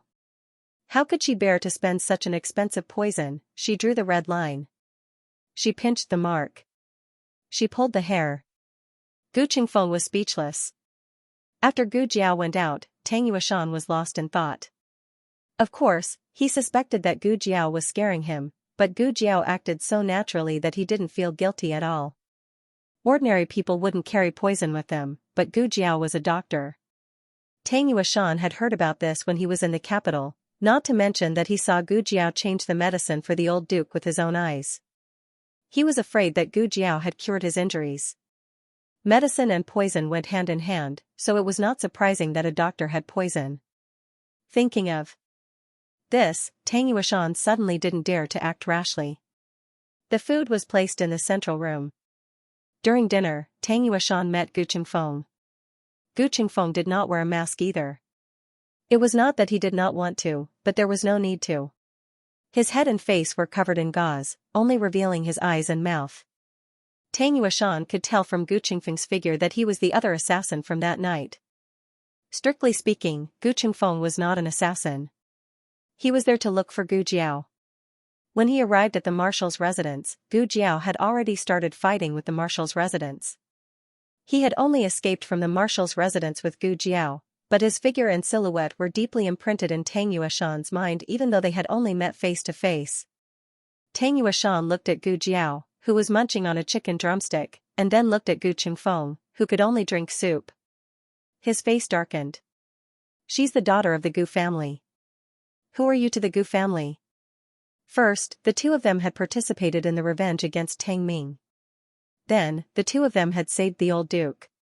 Tang Yueshan did not believe that there was nothing going on between them. Gu Qingfeng said angrily, "Who I am has nothing to do with you." Tang Yueshan looked at Gu Qingfeng deeply. Gu Chao has 4 grandsons. You're not Gu Chongqing, so there are 3 more. You're not the youngest, so there are only 2 left. Wait, does your stupidity even discriminate between people? You're so easily fooled when you're with that girl. How come you're so smart when you're with me? Tang Yueshan continued. I heard that Gu Chao's 3rd grandson shaved his head and became a monk. Looks like you're the second. Gu Qingfeng's mouth twitched again. What shaved his head and became a monk? His younger brother just could not grow hair. Gu Qingfeng gritted his teeth and muttered, who spread that rumor? I'll kill him when I get back. Tang Yuashan said sarcastically, I only knew that Gu Chao's eldest grandsons were promising. I didn't expect them to be so skillful. Skillful was a compliment, but when it came from his mouth, there was an inexplicable sense of mockery. Tang Yuashan continued, your grandfather lived an honest and upright life, but each of his grandsons is more devious than the last. I really don't know if his sanctimonious appearance in the past was all an act, or if you've all gone astray? Gu Qingfeng's expression turned cold. However, his handsome face was covered, so only a pair of cold eyes could be seen. Don't make slanderous accusations here.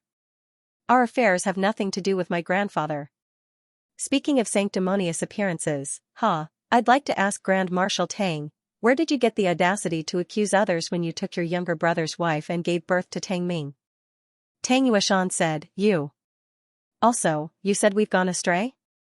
Tang Ming is a pile of mud that can't be helped up to a wall. As his biological father, where did you get the confidence to say that other people's children have gone astray? No matter how astray we are, we've never harmed a good girl or taken someone else's younger brother. The Empress Dowager gave you a way out by saying that Tang Ming was drugged, and you believed it. How innocent do you think your son is? You think no one knows about your scandals. You think your son is the best in the world. He's nothing. You. Tang Yuashan had never been pointed at and scolded like this before. He was so angry that his face turned red. Moreover, generals were rarely eloquent. They were used to fighting, so you didn't have the upper hand in a war of words. Gu Qingfeng's words hit the nail on the head. He didn't give Tang Yuashan any face at all. Tang Yuashan was so angry that he almost vomited blood. He stood up abruptly and was about to slap Gu Qingfeng. Gu Qingfeng slammed his chopsticks on the table and quickly stood up as well. He puffed out his chest and shouted at him, you want to kill me? Fine. Come on. If you're not afraid of dying from the poison, then bring it on. If I die, you'll never get the antidote. Gu Qingfeng got into character in a second. His ability to improvise on the spot was perfect. Tang Yuashan's anger was instantly choked by an invisible hand.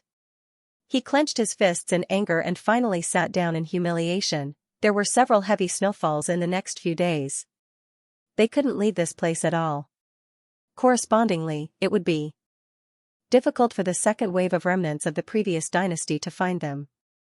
For the time being, they stayed in the cabin. On the third day, the old duke developed a slight postoperative infection. His wound was red and swollen, accompanied by a high fever. Gu Jiao cleaned his wound and gave him an anti-inflammatory injection. He woke up several times in the middle of the treatment, but in a daze, he saw Tang Yuashan, Gu Qingfeng, and even his little brother. Wasn't this the frontier fortress? Why were his little brother and Gu Qingfeng here? And why were they together with Tang Yuashan? The old marquis felt that he was most likely dreaming, so he fell asleep again. On the fifth day, the sky finally cleared up. Tang Yuashan's injury had basically recovered, but there was still some residual mercury in his body. Gu Qingfeng was also recovering well. He had finally removed the bandages on his body and head. We can't stay here for long. We'd better leave as soon as possible, Tang Yuashan said to Gu Jiao and Gu Qingfeng during dinner. Tang Yuashan had led soldiers before, so he knew that every troop had its own route before departure. The remnants of the previous dynasty must have been suspicious since the two troops had not returned for a long time. They just couldn't come in because of the heavy snow. Now that the snow had stopped, they would soon find them. Gu Jiao nodded. Okay, let's go. Gu Jiao took out the temporary stretcher she had made a few days ago and put the injured old duke on it. Tang Yuashan and Gu Qingfeng carried the stretcher while Gu Jiao led the horse. Gu Jiao's red tasseled spear and small basket were carried on her back. The red tasseled spear was so ugly that Gu Qingfeng couldn't stand it and wrapped it with a cloth. Tang Yuashan did not recognize that it was the divine weapon of the Yan kingdom that Marquis Xianping had brought back as a trophy. But he could tell that it was a long spear, a few inches longer and heavier than an ordinary spear. How could a girl use such a powerful weapon? Could it be Gu Chao's, or Gu Jiao's? Tang Yuashan didn't believe that it was Gu Jiao's. Tang Yuashan was more familiar with the forest and knew how to get out. The four of them walked on the thick snow. In order to confuse the enemy, Gu Chengfeng and Tang Yuashan would deliberately leave footprints in different directions and then use their lightness skills to return. When it was dark, they came to a river. After crossing this river, we'll be out of Lingguan City. Tang Yuashan looked at the other side of the river and said. Gu Chengfeng's eyes fell on the frozen river. How do we cross? Walk? Tang Yuashan said, there are no boats here. We can only walk. Gu Jiao found a stone nearby with the help of the reflection of the snow. She threw the stone on the ice and a series of dull sounds rang out. We can walk. Gu Jiao said. Tang Yuashan walked in front with the stretcher. He stepped on the ice first and then turned to Gu Jiao and Gu Chengfeng. The ice is very slippery. Be careful. Okay. Gu Jiao nodded. Give me the stretcher. The 3 people and 2 horses carefully stepped onto the ice. The horses had horseshoes on their feet. Although they weren't of the best quality, they could still prevent them from slipping. Tang Yuashan and Gu Chengfeng fell several times. Fortunately, the old marquis was firmly fixed on the stretcher. Otherwise, they would have thrown him out. Gu Jiao, on the other hand, had excellent balance. It was as if she was walking on flat ground. After countless falls, the 3 of them finally reached the other side of the river. Panting, Gu Chengfeng asked, where are we going later? Tang Yuashan said, east is Yueqing City. West is Yi City. Gu Chengfeng said without hesitation, east, east. Back to Yueqing City. Yi City has been occupied by the Qin army and the remnants of the previous dynasty. Let's not go there to die. Gu Jiao glanced at Tang Yuashan. Tang Yuashan didn't say anything. The 4 of them continued forward. But just as they were about to reach the shore, an arrow pierced through the air behind them. With a whoosh, it shot towards Gu Jiao's back. Digression, I'm stuck. I'll write it tomorrow morning. Everyone, come back later. The latest chapter of this book is not finished yet. For more exciting content, please scan the QR code below to download the app. Novels are updated faster. Millions of novels are free to read. Novels with content that can't be found online are all available here. https://www.zhhbqg.com/89642896428226/1095797773. HTML Genius memorized this website's address in 1 second. www.zhhbqg.com. Bikuga mobile reading website, mzhhbqg.com. The latest chapter of this book is not finished yet. For more exciting content, please scan the QR code below to download the app. Novels are updated faster and more frequently. Millions of novels are free to read. There are all kinds of novels that can't be found on the internet. The arrow was shot with great force and the sound it made was also very loud. The murderous aura immediately filled the ice. Gu Chengfeng and Tang Yuashan also sensed the movement, but they were carrying the stretcher and couldn't free their hands immediately. Watch out! Gu Chengfeng shouted and moved towards Gu Jiao, trying to take the arrow for her with his back. Gu Jiao pulled him behind her and grabbed the cold arrow with her left hand.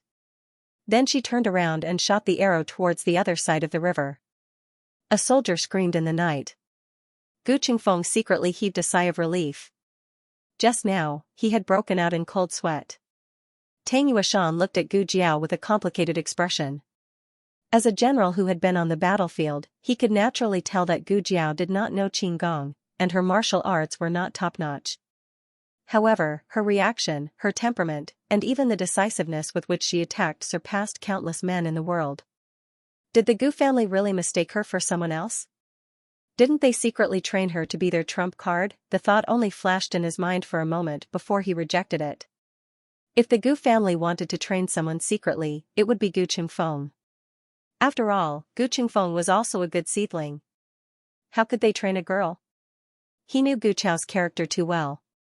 He would never value a girl. On the other side of the river stood the remnants of the previous dynasty who were chasing after them. The leader was a man riding a white horse. He was wearing a silver fox cloak and silver fox gloves. In the darkness, his appearance was not very clear, but he sat upright, and his whole body exuded a noble and elegant aura. "Who is that?" Gu Qingfeng asked.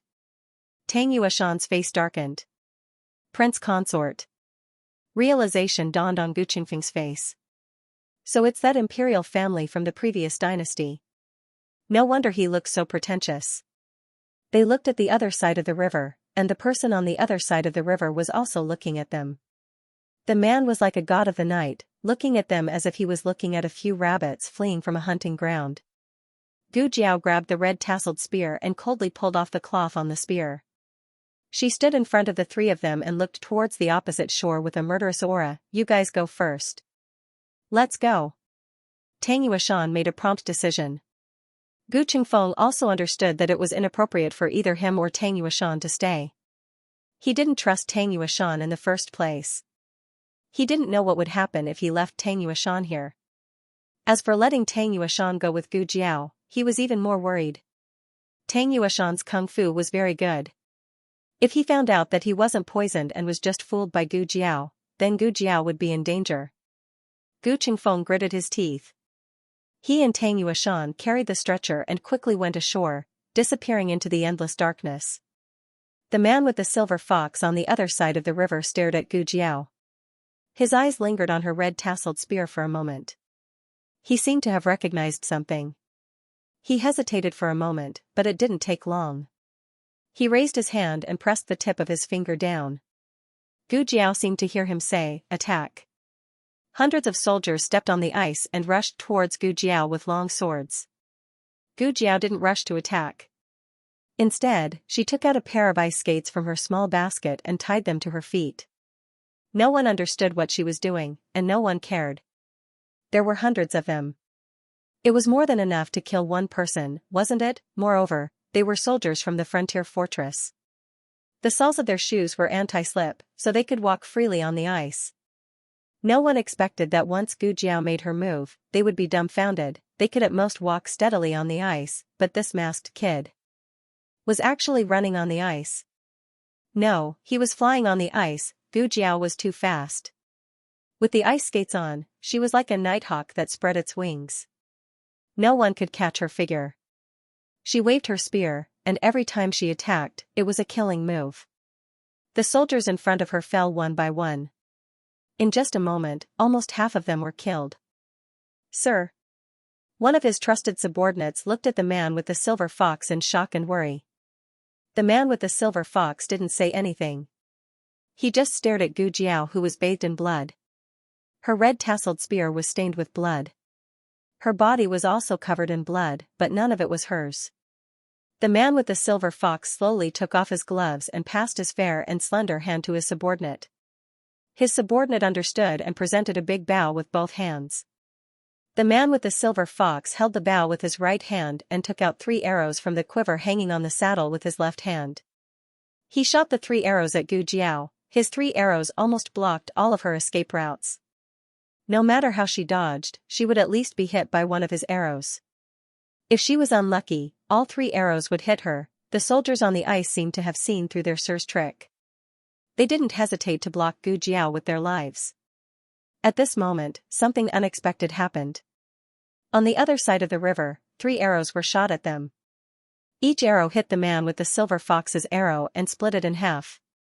The force of the arrows was still strong, and they were shot at the man with the silver fox. The man with the silver fox picked up the shield from his trusted subordinate and blocked the arrows that were shot at him. The 3 arrows looked like they were aimed at him, but when they got closer, he realized that only 1 arrow had hit his shield. The other 2 arrows had clearly hit his 2 trusted subordinates. The 2 of them fell into the snow on the spot. The man with the silver fox looked across the ice and saw Tang Yuashan, who was coming back with the bow in his hand. Tang Yuashan did not cross the river. He found a vantage point on a big tree and aimed at Gu Jiao's blind spot. If 1 came, he would shoot. If 2 came, he would shoot a pair. The best archers in the Tang family were the archers. As the head of the Tang family, Tang Yuashan's archery skills were unrivaled. Gu Jiao knew that Tang Yuashan was coming back. So when the man with the silver fox attacked her, she did not hesitate to show her back to Tang Yuashan. To be honest, Tang Yuashan was surprised by her trust in him. Was she not afraid that he would not make it in time or make a mistake? Gu Jiao fought without any scruples. Her speed on the ice was very fast. If it was an ordinary archer, they would not be able to keep up with her speed. However, Tang Yuashan kept up with her. Gu Jiao pierced a soldier with her spear, and 2 more soldiers came from behind her. She didn't even bat an eyelid and rushed forward to kill them. Tang Yuashan shot the 2 of them with an arrow.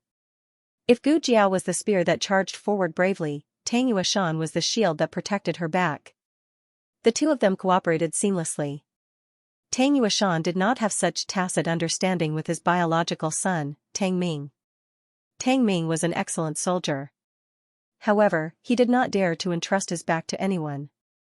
He only trusted himself. So, he had some scruples when fighting. It was said that father and son were soldiers in battle. In fact, Tang Yuashan was quite satisfied with his cooperation with Tang Ming if he did not encounter Gu Jiao. However, after this fight, Tang Yuashan finally realized what true tacit understanding was. Wherever Gu Jiao rushed, Tang Yuashan's arrow would clear a path for her. Wherever Gu Jiao retreated, Tang Yuashan's arrow would protect her. There were only 2 of them, but they had the momentum of a magnificent army. The Silver Fox man narrowed his eyes slightly. When Tang Yuashan drew his bow again to kill the stumbling block behind Gu Jiao, the man with the silver fox aimed at Tang Yuashan's leg and shot an arrow. If Tang Yuashan could protect himself, he would not be able to protect Gu Jiao. Between the 2 of them, one of them had to be injured. Tang Yuashan gritted his teeth and shot at Gu Jiao's side. Tang Yuashan let out a muffled groan as the sharp blade pierced his thigh. He fell from the tree with a sharp pain. Gu Jiao frowned. She kicked away the last soldier, grabbed the red-tasseled spear in her hand, and galloped across the ice. She was like a flash of black lightning.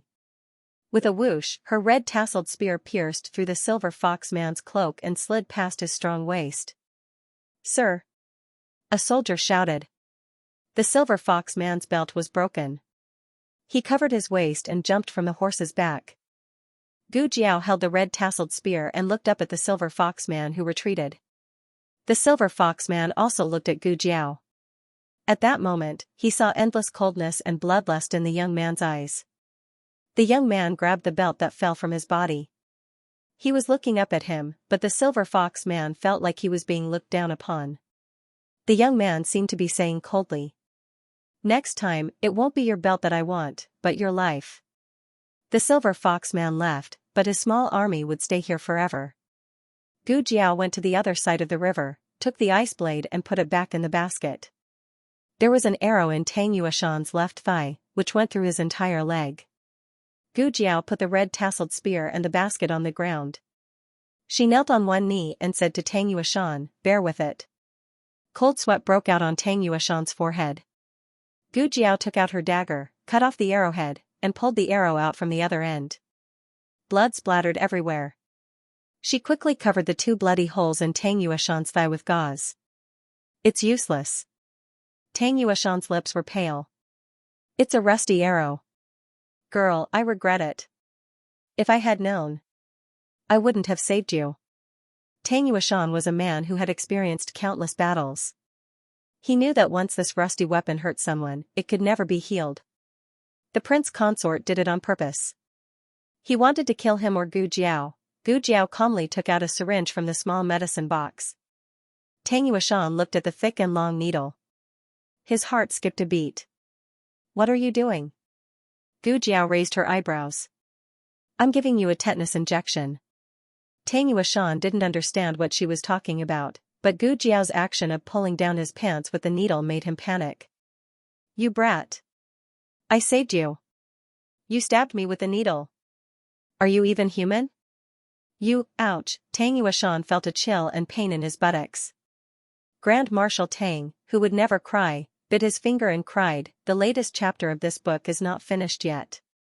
For more exciting content, please scan the QR code below to download the app. Novels are updated faster and more frequently. Millions of novels are free to read.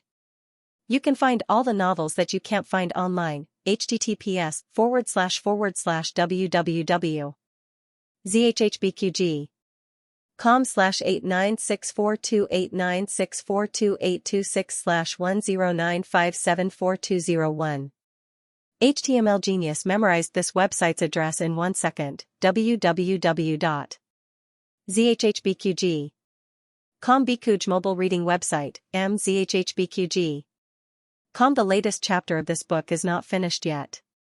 For more exciting content, please scan the QR code below to download the app. Novels are updated faster and more frequently. Millions of novels are free to read. There are all kinds of novels that you can't find online. Oh, here comes another one who is afraid of needles. A skin test was required for a tetanus antitoxin injection. However, there was no skin test in the medicine box, which meant that Gu Jiao could only give Tang Yueshan a desensitization injection. That was, she would inject a small amount of the antitoxin into Tang Yueshan's body with normal saline. Tang Yueshan was injected 4 times. Gu Jiao looked at the medicine box. Was she bullying Tang Yueshan on purpose? A gust of cold wind blew, and the medicine box was silent. After each injection, there was a moment of observation. Gu Jiao didn't stay idle. She went to clean up the battlefield. By cleaning up, she meant to take every soldier's money pouch, empty every soldier's dry food, and take away the horse that the man with the silver fox didn't have time to take. It was a warhorse that was suitable for a frontier fortress. It was fat and strong, and could withstand the cold. Gu Jiao was very satisfied. In addition to these, Gu Jiao also pulled back Tang Yueshan's arrows and the arrows of the remnants of the previous dynasty. She also picked up 2 good shields.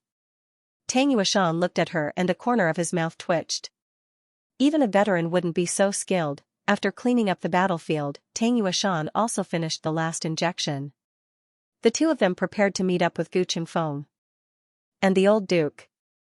Together with the 2 horses from before, they now had 3 horses. Gu Jiao and Tang Yueshan each rode a horse, and the 3rd horse carried their things. Gu Jiao rode the horse left by the man with the silver fox. She had to admit that the prince's horse was different from the commoners. It was not only beautiful and tall, but its saddle was also made of gold. It was very majestic. Gu Jiao sat valiantly on the horse's back and shook her head happily. Tang Yueshan was speechless. The 2 of them went west. Just now, Tang Yueshan and Gu Qingfeng found a cave. After putting the old marquis in the cave, Tang Yueshan picked up his bow and went back. Gu Qingfeng couldn't stop him even if he wanted to. Gu Qingfeng couldn't leave the heavily injured old marquis to search for someone, so he could only wait anxiously in the cave. After waiting for a long time, they heard the sound of horse hooves approaching from afar. He walked out of the cave and used the light reflected from the snow to take a closer look. When he saw the person sitting on the horse, his hanging heart finally settled back into his stomach. Gu Qingfeng came to pick up Gu Jiao and found that there was an extra horse and a lot of things. Gu Qingfeng frowned and looked at Gu Jiao suspiciously. Did you go to war or rob? Gu Jiao dismounted. Tang Yueshan dismounted as well. Gu Qingfeng saw the gauze wrapped around his thigh. Are you hurt? Tang Yueshan opened his mouth to reply, but Gu Jiao had already turned to Gu Qingfeng. Are you hurt? No, Gu Jiao said. She wouldn't get hurt easily. If she got hurt, she wouldn't be able to see anything. That's good. Give it to me. You go in and warm yourself by the fire. Gu Qingfeng took the reins from Gu Jiao. Tang Yueshan also handed the reins to Gu Qingfeng. Gu Qingfeng said grumpily, tie up your own horse. Tang Yueshan chuckled. This is your horse. Gu Qingfeng was speechless. Gu Jiao walked into the cave and found that it wasn't an ordinary cave. The entrance was narrow, but there was a huge cave inside. No wonder Gu Qingfeng dared to make a fire. The light from the fire couldn't reach the entrance. Perhaps it was because of the heavens, but it snowed again that night. Heavy snowflakes the size of goose feathers fell one after another, covering their tracks. The 3 of them sat around the fire. The old duke lay on the stretcher next to Gu Qingfeng. After a long journey, they were a little hungry. Gu Jiao took out a small pot from the basket on her back. Tang Yueshan's eyelids twitched when he saw the pot. Why did this girl bring a pot with her? Gu Jiao went outside to fill the pot with clean snow and put it over the fire to boil. Then she took out the dry food she looted from the soldiers of the former dynasty. Gu Jiao and Gu Qingfeng both had their own water sacks, but Tang Yueshan didn't. Here you go. Gu Jiao handed him a water sack. Tang Yueshan thought, why do you have everything? Tang Yueshan took the water sack. Seeing the emblem of the former dynasty on it, he understood that Gu Jiao looted it from the soldiers again. When they were marching and fighting, it was good enough to have water to drink. Naturally, they wouldn't be picky about whether the water sack had been used before. However, Gu Jiao gave him a new one. He didn't know if it was a coincidence or if she had chosen a new one. Tang Yueshan looked at Gu Jiao with a complicated expression. It's almost done. Gu Jiao said. Tang Yueshan lowered his gaze. He didn't say that he wasn't waiting for food. Gu Jiao distributed the baked pancakes. The few of them ate the pancakes and drank the snow water. No one said anything. Tang Yueshan was used to this kind of food. He subconsciously looked at Gu Jiao and Gu Qingfeng. He thought that Gu Jiao wouldn't be used to it. Who would have thought that Gu Jiao ate at ease while Gu Qingfeng looked disgusted? That was true. This girl grew up in the countryside and suffered hardships. She wasn't like Gu Qingfeng, who had always been a rich young master in the capital. How could he swallow this kind of food? Thinking of this, Tang Yueshan looked at Gu Jiao with a complicated expression. After the meal, Gu Qingfeng took out a map. He wanted to see where they were and which path was best to take to return to ancient Moon City. Gu Jiao suddenly asked Tang Yueshan, are you planning to go to Yi City? Tang Yueshan was surprised. He didn't ask Gu Jiao how she guessed it, nor did he deny it. Gu Qingfeng looked at him in confusion. Why are you going to Yi City? Yi City has been occupied by the Qin army and the remnants of the previous dynasty. Aren't you going to die there? If you want to go, go by yourself. We won't go with you. His grandfather was seriously injured. The bones in his limbs were broken and his spleen was sewn up. He couldn't go to the battlefield. I didn't ask you to accompany me. When the snow stops, you can go your own way, and I'll go mine. Tang Yueshan thought of something and asked Gu Jiao, how long will it take for the poison to take effect? Gu Jiao said without changing her expression, a month. Tang Yueshan thought for a moment. That's enough. I'll go to ancient Moon City to find you in a month. Gu Jiao asked strangely, why do you have to go to Yi City? Tang Yueshan said seriously, my army is there. They've been captured by the Qin army. I'm going to rescue them. Gu Qingfeng wanted to taunt Tang Yueshan, but he couldn't find the words to do so. Tang Yueshan had snuck into a city occupied by the enemy alone. He knew that he was going to die, but he still did it without hesitation. It didn't matter if he was greedy for glory, or if he was full of sincerity, but this time, Gu Qingfeng couldn't find anything to say. Gu Jiao paused and asked, what's the situation in the three cities now? Tang Yueshan said, Beiyang City and Yi City have been occupied by the Qin army. The one guarding Beiyang City is Prince Qin Guobua, the sixth prince of the Qin kingdom and Yuan Tang's uncle. He's the commander-in-chief of the Qin army. The one guarding Yi City is the Rong family of the Qin kingdom. Yuan Tang's uncle, General Rong Yao, is the vice-commander-in-chief of the Qin army. Gu Jiao nodded. It was similar to the situation in the dream. What about Lingguan City? Gu Jiao continued to ask. Tang Yueshan said, there are some Qin army in Lingguan City, but it's mainly guarded by the remnants of the previous dynasty. Princess Ning and son-in-law, Lord Fu Yun, has the blood of the previous dynasty's royal family. His uncle named himself King Yi. It's said that he's going to be the emperor soon. Gu Qingfeng said coldly, they're overestimating themselves. The previous dynasty has been destroyed for 200 years.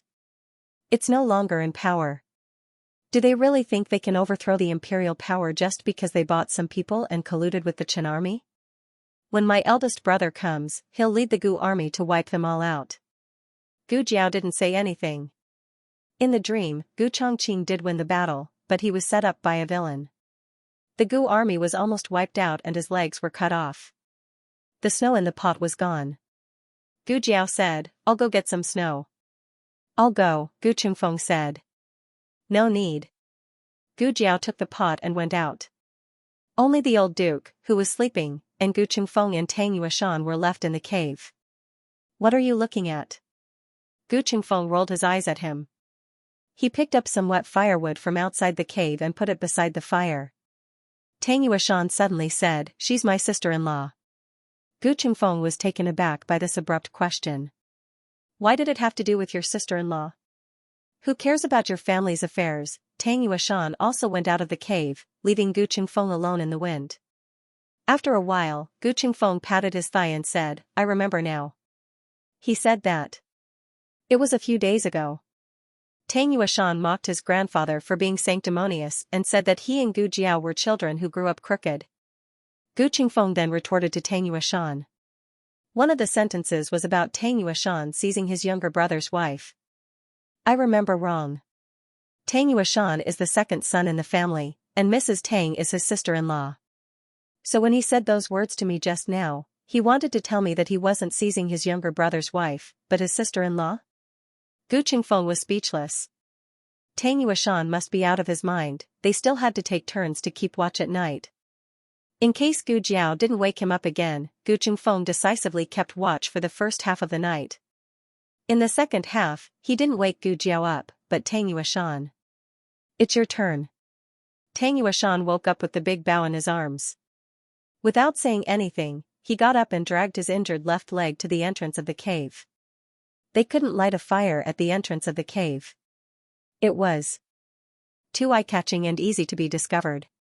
The cold wind whistled, blowing Tang Yuashan's body that was gradually getting cold.